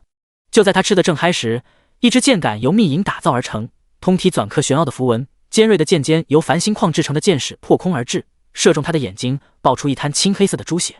负5392物理，负3808魔法，负6182.5出血。嗖，伤害值都飘出了，空气被撕裂的爆鸣声才姗姗来迟。土著强者不一定会组合技，但会组合技的土著一定是强者。这一剑将2种 C 级技能完美的融合在一起，没有丝毫的能量浪费，伤害堪比 B 级技能。C 级技能破空矢，消耗300点魔力值和200点体力值，射出一根速度为51、敏捷乘2的破空箭矢，造成43力量乘200等于8600点物理伤害，冷却时间3分钟。C 级技能暴血剑，消耗300点魔力值和200点体力值，射出一根特制的暴血剑，造成26精神乘200等于5200点魔法伤害，并使目标大量失血，造成其当前生命值 5% 的特殊伤害，冷却时间3分钟。情报无误，地穴魔蛛王确实失去了 BOSS 特性，并且那个群星之子说的没错，他的眼睛果然不是弱点。来自赤狐佣兵团的长弓猎人放下长弓松了一口气，朝身旁的青弩斥候说道：玩家们由于等级差距过大，无法查看地穴魔蛛王的属性天赋和技能，但简介还是可以看到的。地穴魔蛛王被忽如其来的攻击整得有点猛，反倒是上方的地穴魔蛛们反应了过来，连忙摩擦螯肢，发出声音提醒同族。死！反应过来的地穴魔蛛王发出一声嘶鸣，领着几头巨型地穴魔蛛和数十头地穴魔蛛朝袭击者冲了过去。你先走，我来断后。青弩斥候端着完美级武器3色青弩一波扫射，冰晶箭矢准确地命中地穴魔蛛们的不足，将他们本就不出色的敏捷再度削减了 15%。他思索了片刻后再度扫射，昂贵的爆炎箭矢将地穴魔蛛们的刚毛纷纷点燃，为后续负责这些魔兽的队友降低狩猎难度。地穴魔蛛群们冲出通道，发现2名袭击者一左一右分开了，并且还出现了许多人类到处乱窜。死！地穴魔蛛王一声令下，巨型地穴魔蛛们各自领着一群地穴魔蛛去追杀入侵者，而他则独自一株追击那个射了他一箭的偷袭者。他的反应正中猎蛛小队的下怀，虽然红鸣精英怪对于他们来说并不难处理，但对付 BOSS 时有红鸣精英怪搅局也是十分麻烦的事情。被巨型地穴魔蛛追击的人类都是斗破工会的玩家，他们组成小队并不主动参与战斗，如此一来就不会触发组队惩罚机制。他们的任务是将这些魔兽尽可能的引走。没过多久，地穴魔蛛王就被长弓猎人引到了远离族群的地方，也是猎蛛小队精心挑选的战场。一个还算宽敞的地下空间，3条通道中有2条较为狭窄，地穴魔蛛王庞大的身躯根本无法通过。等他从宽敞的通道处追进来后，通道两侧轰隆作响，2张 C 级魔法卷轴旱地术成功将通道弄塌。10名职业者从各处隐蔽点后钻出，对着地穴魔蛛王露出志在必得的微笑。第一步计划执行完毕，成功将 BOSS 困住并包围。对于地形上的限制，地穴魔蛛王并非没注意到，但他完全不在乎。蝼蚁将路封住，只会更方便他猎杀蝼蚁。噗嗤！地穴魔蛛王抬起腹部，将纺织器对准上方，海量的纯白蛛丝从中喷涌而出，落在狭隘的通道处，将整片空间完全封死。这下蝼蚁们跑不了了。紧接着，8只狂暴蜘蛛自他腹部下方爬出，张牙舞爪地冲向人类们。在格德家族的培育下，地穴魔蛛王的智慧并不逊色于常人，他早就看出了这是一场阴谋，所以他早有准备，提前将8只狂暴蜘蛛孕育了出来，并隐而不发。现在全军出击，打一个出其不意。地面下方深处，一只鬼鬼祟祟的龙蜥，不对，一只光明正大的龙蜥，看得津津有味。李凯为了这场螳螂捕蝉，黄雀在后，可谓是费尽心思。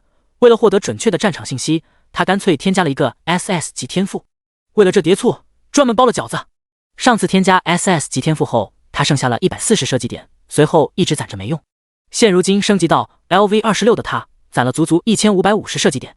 由于李凯长时间身处地下，星柱之躯几乎没什么派上用场的地方，虽然他添加这个 SS 级天赋主要是为了复活，反正设计点这么多，他干脆再添加一个适合地下作战的 SS 级天赋。消耗1000设计点，添加 SS 级天赋大地之子。SS 级天赋大地之子，作为大地之子，大地将赐予你无穷伟力并庇护于你，你将于大地内畅通无阻。特性1大地之力，当你站在大地上时，全属性提升 100%， 生命值、魔力值和体力值每秒恢复 1%。特性2畅通无阻，大地会为你让开一条畅通无阻的道路，你可以在非 BOSS 领地的地下任意移动，并获得大地传递的信息。特性3大地的庇护，你免疫所有地形伤害和控制效果，免疫 99% 的土系魔法伤害。极为强大的天赋及 buff，遁地透视，免控免伤于一身。虽然第三个特性局限性较大，但第一个特性很容易触发，第二个特性也很实用，所以强度无愧于 SS 级。从此以后，在天上有星柱之躯，在地下有大地之子，两个 SS 级天赋，就问还有谁？如果能在头顶开个洞直通地表，让星光照射进来，同时触发大地之力和星耀之力，全属性200%的增幅，李凯感觉都不需要借土著佣兵的刀，他自己就能单刷 BOSS。不过能借刀杀人，又何必要自己费心费力呢？李凯的目光穿透浑厚的泥土岩石，落在战场中，为双方加油，希望他们能为自己呈现一场势均力敌的战斗表演。第82章，坐山观虎斗。地下深处，李凯从体内空间取出一大袋炒瓜子，倒入嘴里，连壳一起津津有味地嚼着。这是徐策开的商店新推出的商品，脱壳炒瓜子一上架就受到了不朽大陆土著们的追捧。可惜由于文化差异，不脱壳的炒瓜子反倒不受欢迎，徐策干脆全送给了李凯。正好坐山观虎斗的时候能掐一波瓜子，美滋滋。李凯的侧上方地下空间内，随着又一支组合剑技能射中地穴魔蛛王，一场激烈的战斗就此展开。三大队长当仁不让地站到最前方，正面对抗地穴魔蛛王。剑附近到处都是白中透紫蛛丝，血尸佣兵团队长莱恩满脸肉疼地拿出一张魔法卷轴撕开，刹那间炽热的光芒照亮地下空间，无数火球从天而降，砸在铺满地面的蛛丝上，燃起熊熊大火。闻着空气中浓郁的焦臭味，莱恩捏着鼻子干了瓶初级解毒药剂道：“B 级魔法卷轴我就这么一张，不能速战速决的话 ，BOSS 再喷蛛丝改地形我也没办法了。还用你说？老子上了！”巨斧佣兵团的队长德莱厄文一马当先，拎着血迹斑斑的巨斧就冲了上去。与此同时，除了队长外，猎蛛小队其余的近战单位各施手段，将8头敏捷奇高的狂暴蜘蛛拦下。其中一名稀有的 B 级职业藤蔓巫师大展神威，用坚韧的藤蔓配合巨斧战士和大剑士将狂暴蜘蛛们一一捆住。如此一来，就不必担心被狂暴蜘蛛们自爆伤到，也不用担心将其杀死后地穴魔蛛王孕育新的蜘蛛。狂暴蜘蛛的属性值不可谓不高，加上继承了地穴魔蛛王的天赋，肉得爆批。但他们的缺点也很明显，没有技能只会平 A， 没有爆发手段，很难挣脱藤蔓的束缚。更别提藤蔓巫师一直在旁边输出魔力，维持藤蔓的状态了。战场后方，两名远程输出长弓猎人和轻弩斥候也开始站桩输出，支援战场各处。生蛋以跟 NPC 团狩猎 BOSS 的标题开启直播，顿时吸引了一大批玩家涌入直播间。元神怎么你了？哥哥终于开播了，上来就整个大活是吧？刚正不阿铁直男，主播怎么都是晚上直播呀？我想看你晨播。躲到这里总没有村里人了吧？我昨天给主播送外卖迟到了，主播给我超时了。生蛋扫了一眼不断涌出的弹幕，随后将注意力放在主战场上。剑潮队长们发动猪毛戳刺的地穴魔蛛王背部正好刷新了一个破绽，心动之下，他发动破空斩，突进到地穴魔蛛王身后，戳刺他的 S 级天赋止死剑技发现的破绽，负 1716.5 真实伤害。此次攻击无视护甲且附加1%最大生命值的真伤，让他打出了不俗的伤害。在地穴魔蛛王反应过来之前，他对着后方的巨斧战士布莱克、汤姆发动破空斩的2段突刺，拉开距离。美丽的女士，你这一次可太痛了，必须得请我喝一杯才能止疼。被友军刺了一剑的布莱克满脸幽怨地抱怨着，同时及时一斧把即将挣脱藤蔓囚笼的狂暴蜘蛛劈得鲜血直流，配合藤蔓巫师将其封了回去。生蛋莞尔一笑，随后拉开等技能 CD。他已经越来能接受女性角色带来的麻烦了，毕竟他也切实地享受到了福利。他的战术很明确，有位移就上去打个破绽，没位移就躲在后面 OB， 毕竟以他的等级属性，被地穴魔蛛王擦一下就得暴毙。你寒冰我奶妈，主播已经越来越认可男娘的身份了。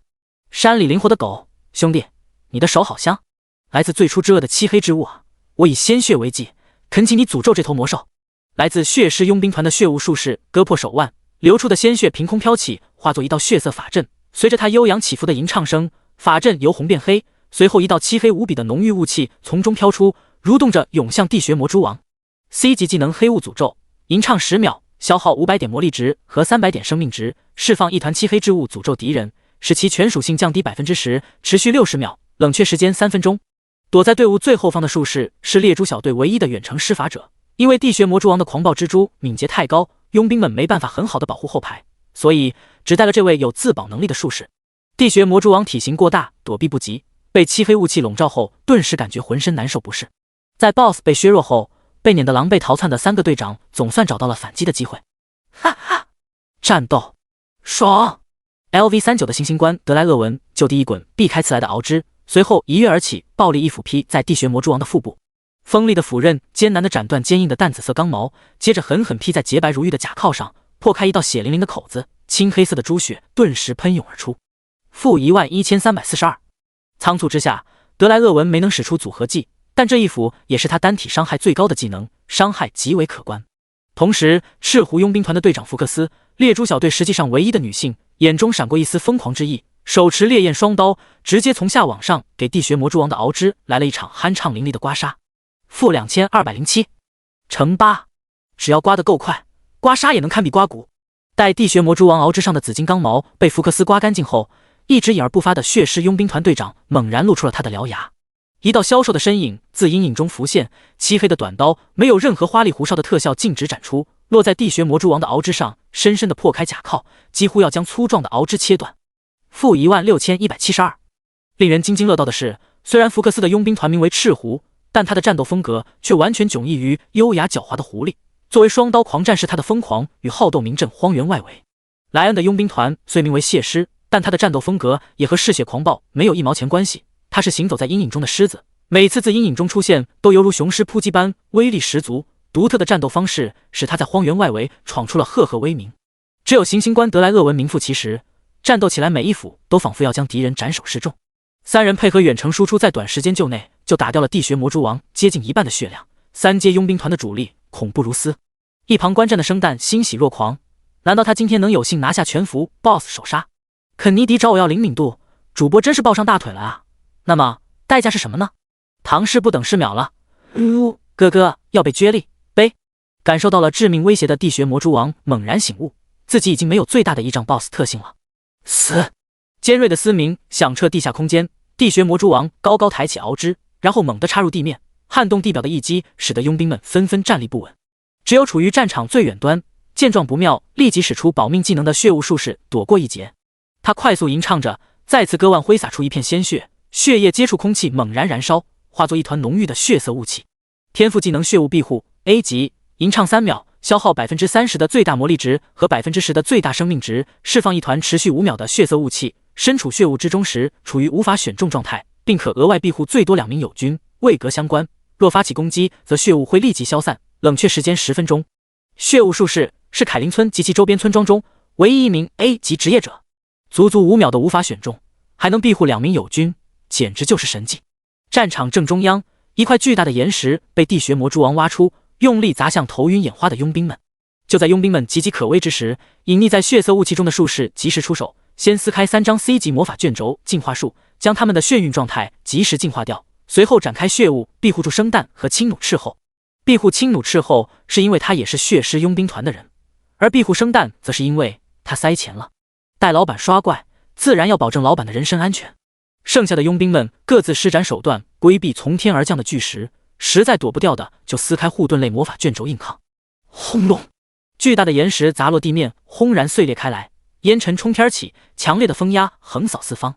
地下深处的李凯见状摇了摇头，地穴魔蛛王的旱地挖岩固然伤害爆炸范围极广，但巨岩碎裂后反倒会保护敌人，使其不能第一时间跟上输出，这个弱点实在太致命了。拥有大地之子天赋的他，可以清晰地看见碎石堆下各个佣兵的情况。大部分佣兵都用其他手段规避掉了这次伤害，只有2名佣兵避无可避，套盾后硬抗后只剩丝血，此时正躲在碎石堆下疯狂地嗑药回状态。李凯眼睛一眯，似乎好像有机可乘。下一瞬，巨型荒原龙息庞大的身躯无视泥土岩石的阻碍，朝着残血的佣兵们跑去。第83章简陋小王子。布莱克汤姆是群狼小队的成员，大盾侍卫费汤姆的哥哥，同时也是非洲村的3星佣兵团巨斧佣兵团的副队长。这次狩猎地穴魔蛛王的行动，由于实力在3大佣兵团中垫底，巨斧佣兵团只能占据2个名额。队长德莱厄文干脆带上佣兵团里除他以外最强的布莱克。地穴魔蛛并非什么罕见的魔兽，关于地穴魔蛛王的情报，猎猪小队早就从工会中买了过来，自然也就知道旱地挖岩这招技能的信息。在行动前，队长德莱厄文专门给布莱克配备了一张珍贵的 B 级魔法柔水盾的卷轴，让他在 BOSS 挖岩的时候使用。B 级魔法柔水盾给目标施加持续10秒的柔水护盾，护盾值为6000点，护盾持续期间，第一次遭受物理伤害时减免 50% 伤害。原本有着柔水盾的他，硬抗这一记旱地蛙炎也不会受到多重的伤。但在他套盾的时候，一只不知道从哪来的狂暴蜘蛛偷袭了他，破掉了柔水盾的免伤效果。若非柔水盾的护盾值依旧存在，并且他眼疾手快，又撕了张 C 级魔法卷轴光盾术，又给自己套了层5000点护盾值的光盾，他现在就已经是个死人了。只能说布莱克的运气太差，第一头被孕育出来的狂暴蜘蛛持续时间结束后，地穴魔蛛王立即孕育了一头新的放在巨岩上一同投掷，恰好就落到了他的头上。布莱克双手并用推开脸前的碎石泥土，预留出足够的空间后，从空间戒指中取出一盏魔能照明灯，将亮度调到最低，随后从空间戒指里取出3瓶初级生命值药剂服下。一瓶初级生命值药剂能在10秒的时间里恢复10000点生命值，再等20几秒，他的状态就能回满了。就在他庆幸着劫后余生的时候，忽然听到前方传来悉数一响。怎么回事？地穴魔蛛王发现我位置来挖我了。布莱克连忙关掉魔能照明灯，一动不动，连呼吸都屏住了，生怕发出震动引来 BOSS 的注意。过了几秒，直到远处传来微弱的轰隆声，他才松了一口气。原来是虚惊一场啊！布莱克这才发现自己已经汗流浃背了。他擦了擦汗，打开魔能照明灯。魔能照明灯的光芒亮起的瞬间，一张血盆大口赫然映入眼帘。呜！布莱克只来得及发出一声惨叫，就被在大地之力增幅下，力量达到202的李凯带走了最后一点生命值。在生命的最后时刻，布莱克发现那张狰狞的面孔和戏谑的眼神看起来有些眼熟，但他又想不起来在哪见过。直到意识彻底消散的前一瞬，他才想起来，原来他是在生蛋给的记忆水晶球里看到过这只魔兽。那是游荡暴徒。击杀巨斧战士 LV38 璀璨，获得31567点经验值，成就新人冠军发动，获得额外4735点经验值，天赋暴食发动，获得额外7891.7点经验值。吞噬低级空间戒指，体内空间增加3立方米。在碎石堆里，李凯如鱼得水，先斩获一只舔狗的向上人头，随后向第二个残血的佣兵跑去。没错，跑。与一般魔兽遁地的方式不同，他不用钻开土壤岩石，不用挤开拦路的阻碍，他自顾自的跑就行了，大地会保证他的前方畅通无阻。第二名残血的佣兵来自赤狐佣兵团，是 LV35 的大剑士，同样是3阶璀璨魏格。他是极为罕见的防守型大剑士，自悟了一招防御组合技，按理来说硬抗地穴魔蛛王的旱地蛙炎也不会掉多少血，所以赤狐佣兵团的队长福克斯没有专门为他准备魔法卷轴。但只要是人，就有失误的时候，仅仅是释放技能时走神了1%秒，就使得组合技没能融会贯通，最终导致了他身受重伤。好在还有补救的机会。大剑士服下初级生命值药剂，等待药剂生效的时候，开始在脑海中复盘刚才的失误。下次我绝对不会再犯这种低级失误了。他在心底许下了承诺。为了防止他出尔反尔言而无信，李凯帮了他一把，让他没有下次机会。均衡之体发动，将大地之力增幅下达到282的体质值赋予力量，随后从大剑士身后猛然钻出，一口将他连人带剑一起咬碎。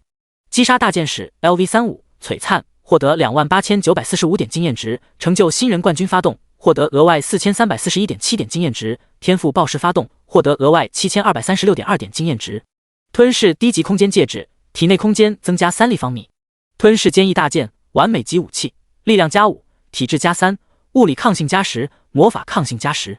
剑无漏可捡，李凯一个猛渣子钻进地底深处，继续笑看狗咬狗。不能再等了 ，BOSS 在回血。巨岩撞击地面产生的烟尘逐渐消散，血尸佣兵团的队长莱恩自一旁的阴影中现身，见地穴魔蛛王正大口吞吃着地上残留的蛛丝，恢复了大量的生命值，连忙出声让老六们别藏了。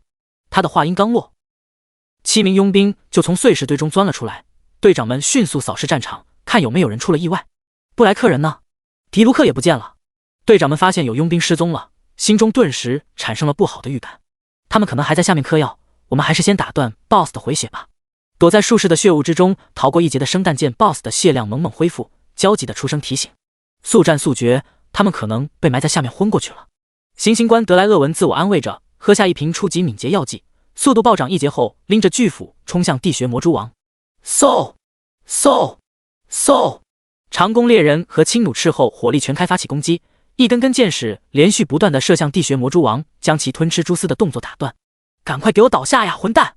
赤狐福克斯眼中的疯狂之意愈发浓厚，拎着在碎石堆内磨好的赤焰双刀就冲了上去。边缘 OB 的生蛋看着认真起来开始拼命的佣兵们将地穴魔蛛王打得节节败退，心生好奇，朝身旁的血雾术士问道：为什么小队只带10个人呢？对于你们来说，50人组队惩罚的那40%的生命值加成根本不算什么吧？血雾术士闻言轻蔑一笑道：“你们群星之子的经验还是太浅薄了，告诉你也无妨。在佣兵界有一个口口相传的规矩，那就是10人便是公平挑战的极限。什么意思啊？如果队伍数量超过10人，看似魔兽获得的加成不高，但真正的代价是很有可能引来区域附近其他的强大魔兽。”血雾术士一边观察着战况，随时准备念咒支援，一边忌惮地朝原产卵之地的方向指了指道：“在这种附近有强大魔兽的野区狩猎，队伍规模最好别超过10人。还有这种说法？”生蛋低头沉思着，这种潜规则不朽，官方压根没有声明啊。直播间弹幕也开始议论纷纷。后备隐藏能源，说不定真是这样。天命公会之前围剿红冥精英怪失败，就是因为引来了其他魔兽乱入。铲车人集合，不朽官方也太坑了吧，搞这种隐藏设定。就在生蛋纠结到底有没有这一回事的时候，地下深处的李凯坐不住了。没用的地穴魔蛛王，就这样？你也不行啊，被几个佣兵打得要死要活的。如果说一开始李凯是想着借刀杀人，让佣兵们把 BOSS 打残再抢人头，那么现在添加了大地之子，在大地之力的增幅下全属性翻倍的他，则是想要将佣兵和 BOSS 一网打尽。真拿你没办法。扶额苦笑，李凯扭了扭脖颈，发出噼里啪啦鞭炮似的炸响。魔兽 help 魔兽，我来救你了。第84章，你真是个好戏。地下空间的某片区域内，激烈的战斗声响不绝于耳。地穴魔蛛王的眼神冰冷，暗藏着一丝恐惧。此时的局势对他而言非常不乐观，甚至可以说他败势已显。8根粗长的部族已经被斩断了2根，一定程度上削弱了他本就不出色的敏捷。8只狂暴蜘蛛也全部阵亡，新孕育出来的蜘蛛露头就被秒。那个拿着巨斧的人类仿佛变态一般，对于斩首有着偏执狂般的执念。拿着双刀的长毛人类跟个疯子似的，已经将他所有部族的腿毛全部刮了个干净。那个躲在影子里的人最恶心了，打他就藏起来，不打他就跳出来砍一刀，还砍得特别疼。嗖！又一支组合剑技能命中了他的身躯，打出了高额的伤害。这次是青弩斥候出的手。不对，最恶心的还是后面那2个拿弓箭一直射的苍蝇，伤害不高，但很烦人。该死，早知道不把路封起来了，要是孩子们能来帮自己就好了。地穴魔蛛王已经心生退意，但这片区域唯一能供他通过的通道已经被封死，剩下2条路过于狭窄，他根本钻不过去。滋啦！就在地穴魔蛛王不由自主的胡思乱想的时候，一片浓郁的血雾自远处飘来，落在他的身上滋啦作响，将坚硬的甲壳腐蚀得坑坑洼洼的。猩红食物 C 级，吟唱3秒，消耗500点魔力值和300点生命值，释放出猩红雾气，削减敌人300点物理抗性和300点魔法抗性，持续60秒，冷却时间3分钟。还是不对，最恶心的是哪个躲在最后面一直丢物的人？该死！巨型地穴魔蛛呢？就一下啊！把那个该死的人给我杀了！死！地穴魔蛛王尖笑着发动冷却完毕的猪毛戳刺，疯狂地挥动敖枝戳刺前方，但这些人类都跟跳蚤一样蹦来蹦去，他根本打不中。难道要死了吗？好！就在地穴魔蛛王心生绝望之际，一道震耳欲聋的咆哮响彻地下空间，可视化的蛋白色声波猛然传遍四方。毫无戒备的血雾术士被突如其来的咆哮震得进入了眩晕状态，反倒是自从那次狩猎失败后，耳塞就从不离身的生蛋侥幸规避了眩晕，下意识地发动利刃华尔兹进入不可选定状态。见袭击者从地下破土而出，显露全貌，直播间顿时炸开了锅。赤求你大美，是他，又是他，游荡暴徒来了！5星上将麦克阿瑟，主播上辈子是不是日过西的阿三人啊？这巨蜥一直追着你不放。李凯发动均衡肢体，将力量拉满，凭 A 阶双重撕咬打断后摇，3连咬将身板脆弱的血雾术士直接秒掉。负8787，负13863，他甚至没能撑到第3口就挂了。击杀血雾术士 LV40 璀璨，获得经验值34751点，成就新人冠军发动，获得额外5212.6点经验值，天赋暴食发动，获得额外8687.7点经验值。吞噬终极空间戒指，体内空间增加10立方。好，我来帮你了，唇王齿寒，魔兽 help 魔兽。成功秒掉脆皮后排的李凯兴奋地咆哮着。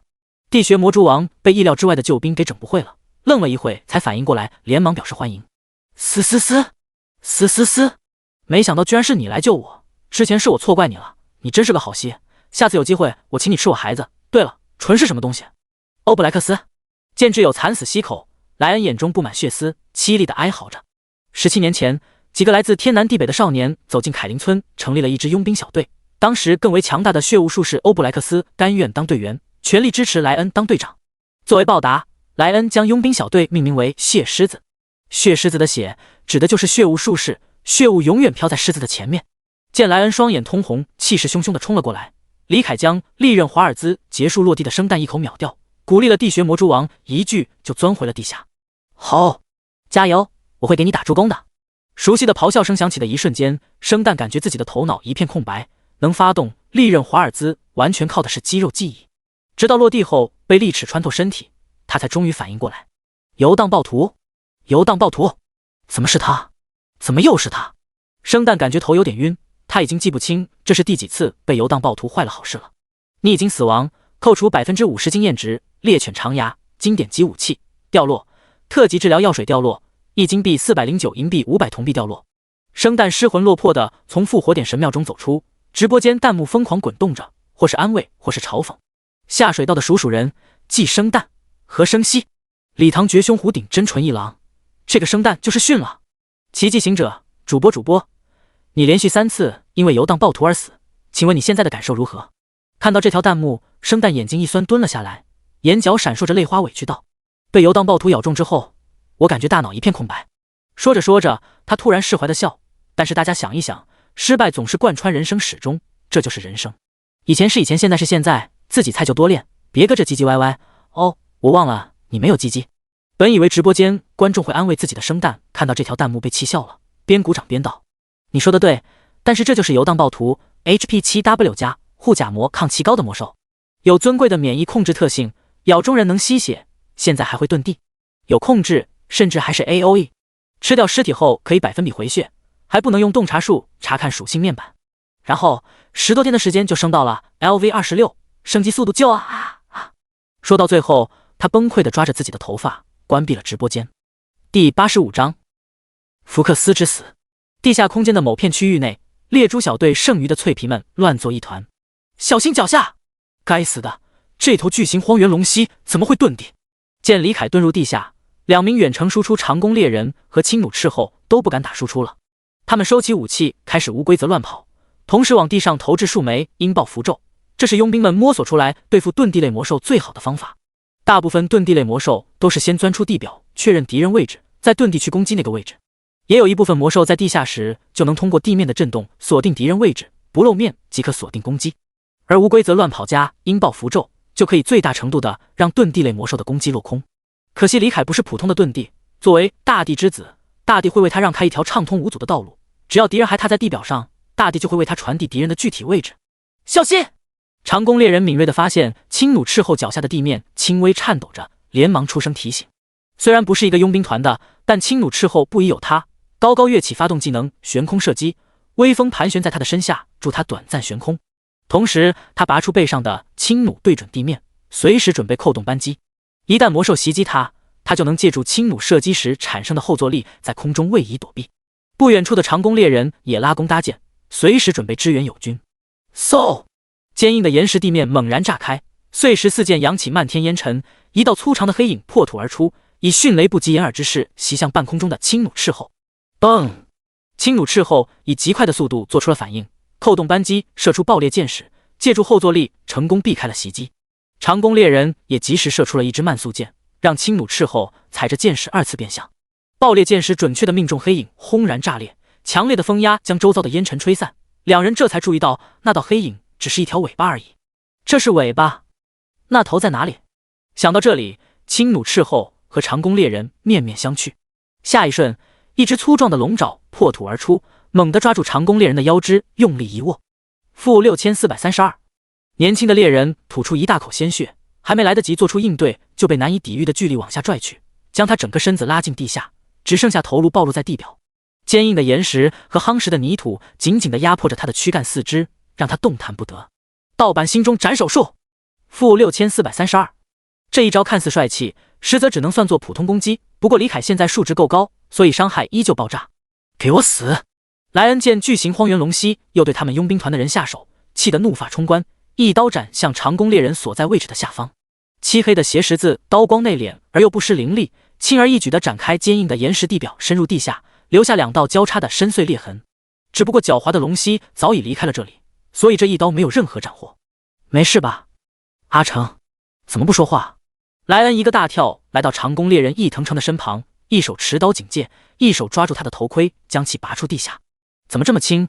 莱恩有些疑惑，转头看向手中，瞳孔顿时一缩。不！凄厉的怒吼声再次响彻地下空间。战场的另一端，地穴魔蛛王见李凯短时间内连续有所斩获，不由得觉得脸上无光。一只红鸣精英怪大杀特杀，他的 BOSS 到现在还没有建树，这让他的面子往哪搁？其实这并非是他太弱，若非他逼出了佣兵们的保命技能，李凯不可能这么轻松的在短时间内5连绝世。死！伴随着一阵尖锐的嘶鸣声，地穴魔蛛王残破的螯肢再次插入地表，闪电状的裂痕传遍大地，将在场的大部分人控住眩晕。这次可没有人抽得出手使用进化术卷轴了。好，干得漂亮！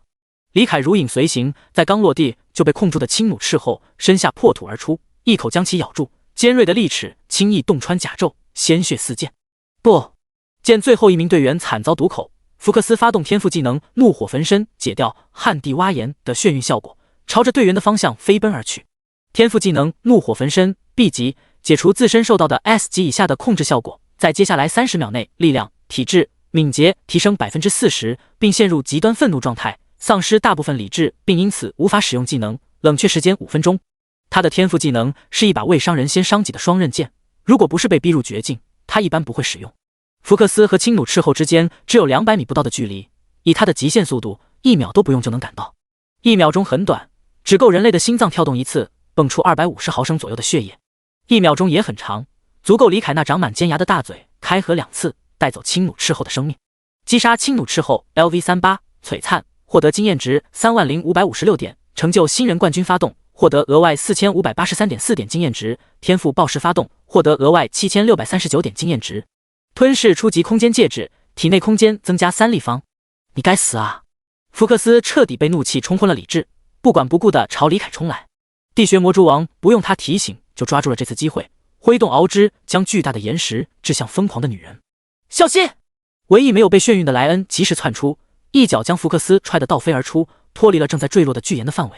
随后他一个大跳落到被眩晕的行刑官和藤蔓巫师身旁，一手抓住一个将他们带出危险范围。吼！对待女士，你得温柔一点。见莱恩想力挽狂澜，李凯露出一抹诡谲而又狰狞的微笑，径直冲到巨岩正下方。他想不开要自杀。莱恩顿时愣了一下，随后瞳孔一缩反应过来，但为时已晚。只见被踹得倒飞而出的福克斯将双刀插入地面，一路火花带闪电，强行将势头止住，随后双脚一蹬，继续冲向李凯。快醒醒！莱恩话音刚落，巨大的岩石从天而降，将失去理智的女人和巨型荒原龙蜥一同埋葬。-35875。由于大地的庇护，几乎没有受到伤害和影响的李凯钻入碎石堆中，带走福克斯最后一丝血量。击杀双刀狂战士 LV42 璀璨，获得经验值36441点，成就新人冠军发动，获得额外5466.1点经验值，天赋暴食发动，获得额外9110.2点经验值。吞噬终极空间戒指，体内空间增加10立方。好，还剩3个，你还打不打得动？满脸艳足的李凯自碎石堆中钻出，盯着不远处的佣兵，出声询问地穴魔蛛王：“死？那必须行。”地穴魔蛛王虽然状态极差，但还是打肿脸充胖子，嘴硬着，孕育出一头狂暴蜘蛛，丢向佣兵们。第86章，见识一下真正的气魄吧。这次狩猎失败了，撤退吧，我来断后。血尸佣兵团的队长莱恩仗着自己的天赋机动性高，让另外2人先行撤退。虽然他现在很愤怒，但理智告诉他，继续狩猎只有死路一条，回去摇人再来复仇才是正确的选择。届时，哪怕引来地下深处的10项鬼领主，他们也要带上所有人，将狼狈为奸的蜥蜴和蜘蛛一起杀掉。撤退！你们先走吧，我从不后撤。德莱厄文鄙夷地看了一眼莱恩，连磕2瓶初级药剂，随后嗤笑道：“你们不是我的人，要走就走。我的人无畏挑战，只会激战到最后一刻。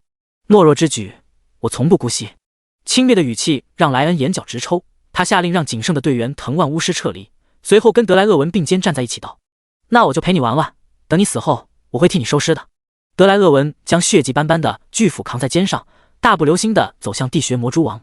收尸？你顾好你自己就行了，见识一下真正的气魄吧。嚣张的语气和自信的态度让李凯心生忌惮，他甩了个洞察术过去，看完面板之后，眉头一皱，一马当先走到地穴魔蛛王身后。德莱厄文的自信并非空穴来风，只见他高高跳起，魁梧的躯干带动虬结狰狞的手臂，挥动锋利的巨斧，将袭来的狂暴蜘蛛一刀劈成两半。随着他落地，半空中的狂暴蜘蛛轰然炸开，仿佛一朵紫色的烟花在歌颂他的强大。德莱厄文只有 LV39， 放在血狮和赤狐佣兵团甚至挤不进前2，但他依旧能以一己之力撑起一个3阶佣兵团，由此可见他的强大。甚至巨斧佣兵团之所以在3个佣兵团中垫底，纯粹是因为其他成员太弱。职业：行刑官 B 级，位格：璀璨，等级 LV39， 力量104、65，初级药剂生效中，体质 63.8、58，精神24，敏捷 41.8、38，物理抗性595，魔法抗性404，特殊抗性500，初级解毒药剂生效中，韧性 10%。职业天赋：斩首示众 B 级，在战斗中每斩杀一名位格不低于自身2阶的敌人后，力量提升 10%， 最多叠加5层，直至战斗结束。天赋2：斩首大师 C 级，常年担任行刑官的你，对于斩首的技术已经出神入化，使用斧头劈砍时更容易命中脖梗，且命中脖梗时后伤害提升 30%。职业技能：断头台 B 级，高高跃起劈砍敌人，造成104乘325等于33800点物理伤害。若此次劈砍命中敌人颈部，且伤害生效后对方生命值低于 5%， 天赋层数，则直接斩杀，冷却时间5分钟。技能：巨斧跳劈 C 级，高高跃起劈砍敌人，造成104乘225等于23400点物理伤害，冷却时间3分钟。2个跳劈技能组合起来，伤害高达 5W。 这还是没斩首的情况下。狂暴蜘蛛作为地穴魔蛛王的临时召唤物，位格是红鸣精英，正好达到了斩首示众的触发门槛。在之前的战斗中，他一直在处理狂暴蜘蛛，就是为了叠天赋。现在天赋已经叠满，是时候展现真正的实力了。德莱厄文大步向前，青黑色的猪血缓缓从他手中的巨斧上滴落，滴答，啪，滴答，啪，猪血落在岩石地表上，发出清脆的水滴声，与他的脚步恰好卡上了点，压迫感十足。明明是个体型小得可怜的人类，却散发出堪比巨兽般的气势。大残的地穴魔蛛王见势不对，扭头看向身后的盟友，却发现他不知何时已经消失了。该死的蜥蜴，这家伙的遁地难道不是技能不用冷却的吗？非要把我的队员杀光才甘心吗？莱恩反应过来李凯去哪了，连忙转身去追独自撤离的藤蔓巫师。而德莱厄文不管不顾，边朝地穴魔蛛王走去，边擦拭着斧面，喃喃自语道：我手里这把斧子1比1复刻了当年曾斩下路易国王头颅的史诗级武器斩落王手之斧。明明原料一模一样，还是大师级工匠打造而成，却只是一把完美级武器。想来就是因为缺少了斩下国王头颅这个步骤吧，地穴魔蛛王也勉强算个王了。话音刚落，德莱厄文一跃而起，挥斧劈向地穴魔蛛王。地下空间的另一端，狭窄的通道前，藤蔓巫师拼命狂奔着。他这个职业极为罕见，明明是巫师，却是个近战；明明是近战，却又不肉。不肉就算了，敏捷和力量还不高。最为出众，也是唯一出彩的地方，就是他的控场能力极强，每一个技能都是以束缚为主，还能通过补充魔力的方式延长束缚时间。这些年来，他的控制能力屡见奇功，可以说坐稳了血狮佣兵团的3把手。但面对那头巨型荒原龙蜥，他却一点作战的念头都不敢兴起。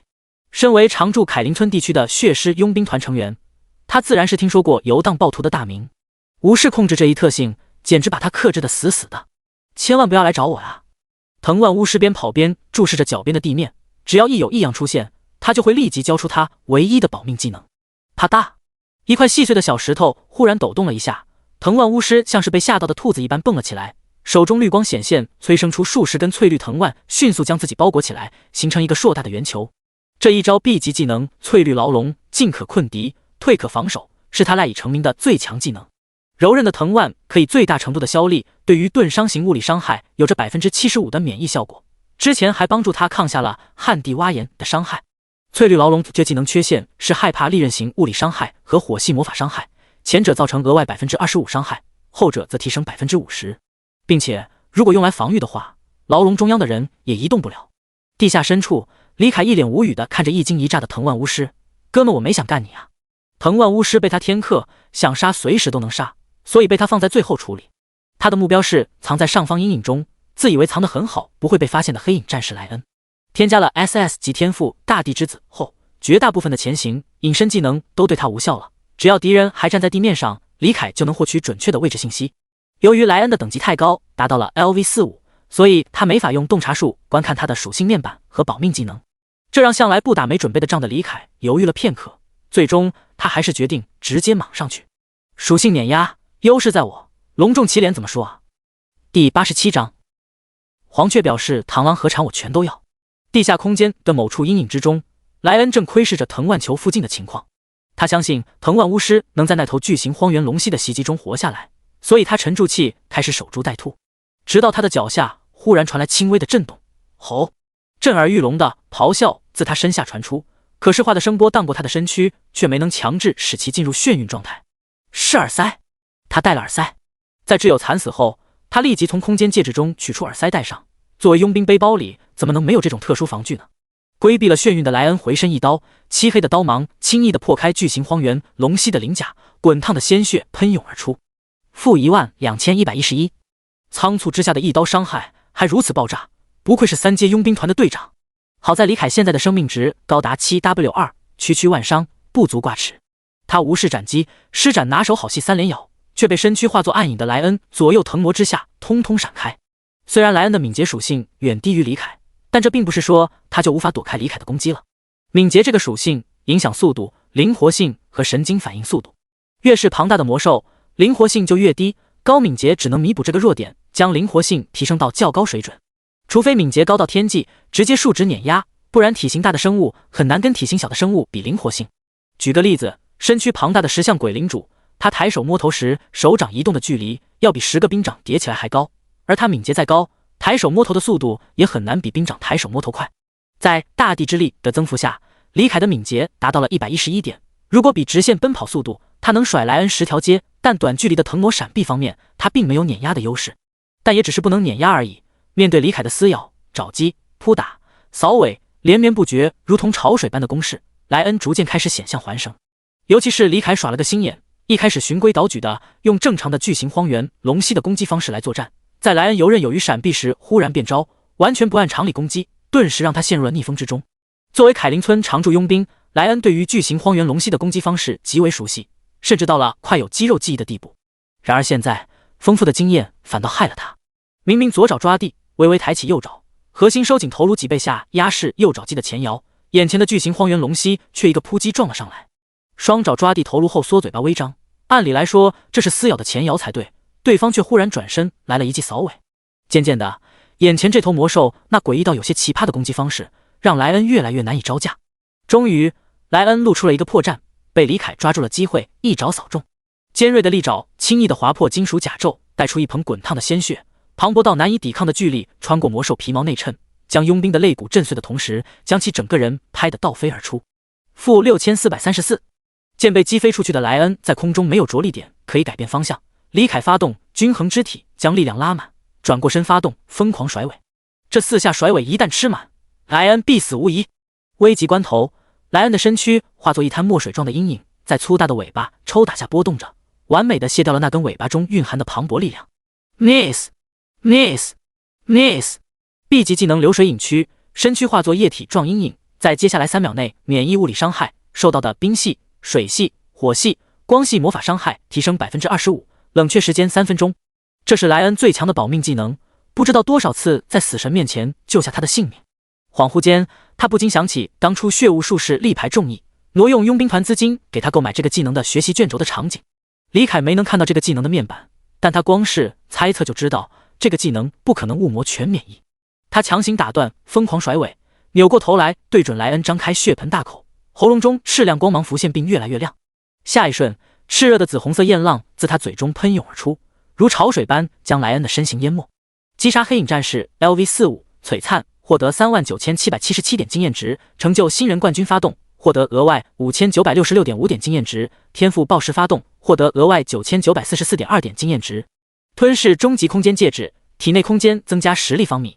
经验值304810-250K LV27， 经验值54810-300K， 获得270设计点。没有意外发生，凯林村地区最强的佣兵团的队长3阶璀璨位格 LV45 的黑影战士莱恩死于毒火土系焚身。将最大的威胁干掉后，李凯立即跑过去，将把自己捆好任君采撷、疑似有字母倾向的藤万巫师干掉。再次收获了 3W5 经验值和3立方的体内空间后，他马不停蹄地赶回地穴魔蛛王和德莱厄文的战场。此时这片战场已经一片狼藉，坚硬的岩石地面被暴力摧残，犁出了一道道深邃的沟壑。破碎的白色甲壳，断裂的紫色钢毛，漆黑的口气碎片，青黑色的蜘蛛血液到处都是。一截被拦腰斩下的部族旁，德莱厄文单膝跪地，用巨斧当拐杖支起身子，气喘吁吁地笑着。鲜血染红了他的盔甲，左臂不自然地扭曲着，一只耳朵不翼而飞，留下隐隐约约能看见颅骨的恐怖伤口，正不停地流着血。他身前不远处，8条部族全部断裂，只能孤勇着残躯移动的地穴魔蛛王正拼命地试图远离这个男人。很明显，胜负已分，状态大残，无法触发 BOSS 特性，技能全部进入 CD 的地穴魔蛛王败给了状态拉满的行刑官德莱厄文。喘了一会粗气，稍微恢复了一些体力之后，德莱厄文单手提斧，快步追上地穴魔蛛王，跳到他的头部上。这将会是你斩下的第一颗王的头颅，但不会是最后一颗。他对着手中的斩落王手之斧仿深情说道，随后将其高高举起，手起斧落，噗嗤，鲜血喷涌而出，只不过颜色并非青黑，而是猩红。李凯将贯穿了德莱厄文身躯的爪尖拔出，松了口气，总算赶上了，要是让你把 BOSS 杀了，我不就白干一场了。地穴魔蛛王本以为自己死期将至，结果见到李凯神兵天降把他救下，霎时间感动万分。如果不是蜘蛛没有泪腺的话，他眼泪都要流出来了。嘶嘶嘶，嘶嘶嘶，感谢你救了我，以前的事情是我不对，下次你来我这，想吃多少地穴魔蛛吃多少，不够我现场生给你吃。吼吼，大可不必，不过我有件事确实需要你帮忙。嘶嘶，什么事？该不会是要我的命吧？地穴魔蛛王发现这头蜥蜴的笑容似乎有些不怀好意，顿时警觉起来。好，怎么可能？来，快吃！李凯从远处捧来一坨地穴魔蛛王的蛛丝，笑容灿烂地喂给他吃。嘶，你戏真好，我不该怀疑你的。地穴魔蛛王见李凯是真情实意地救他，顿时对自己产生怀疑念头的行为感到唾弃。蜥蜴小弟这么好，我居然还怀疑他，我真该死啊！地穴魔蛛王边吃蛛丝回血边想着，没有注意到一旁李凯的笑容愈发灿烂。李凯边喂蛛丝边用洞察术观察着，等到 BOSS 的血量恢复到 5W 多，部族也开始逐渐长了出来，忽然停下了喂蛛丝的动作。死！蜥蜴小弟，怎么了？吼吼，现在地下空间太危险了，你还是别回去了，我有个好去处，你可以考虑一下。死？哪里？好，我的肚子里。伴随着一声震耳欲聋的咆哮，尖锐的嘶鸣声戛然而止。没过多久，一阵令人毛骨悚然的咀嚼声开始在地下空间内回荡。不远处，一团经历各种余波，依旧在顽强燃烧的火焰散发出柔弱的昏黄光芒，将那道趴在巨型蜘蛛上大快朵颐的身影映照在岩壁上。螳螂捕蝉，黄雀在后，而这次黄雀表示，螳螂和蝉我全都要。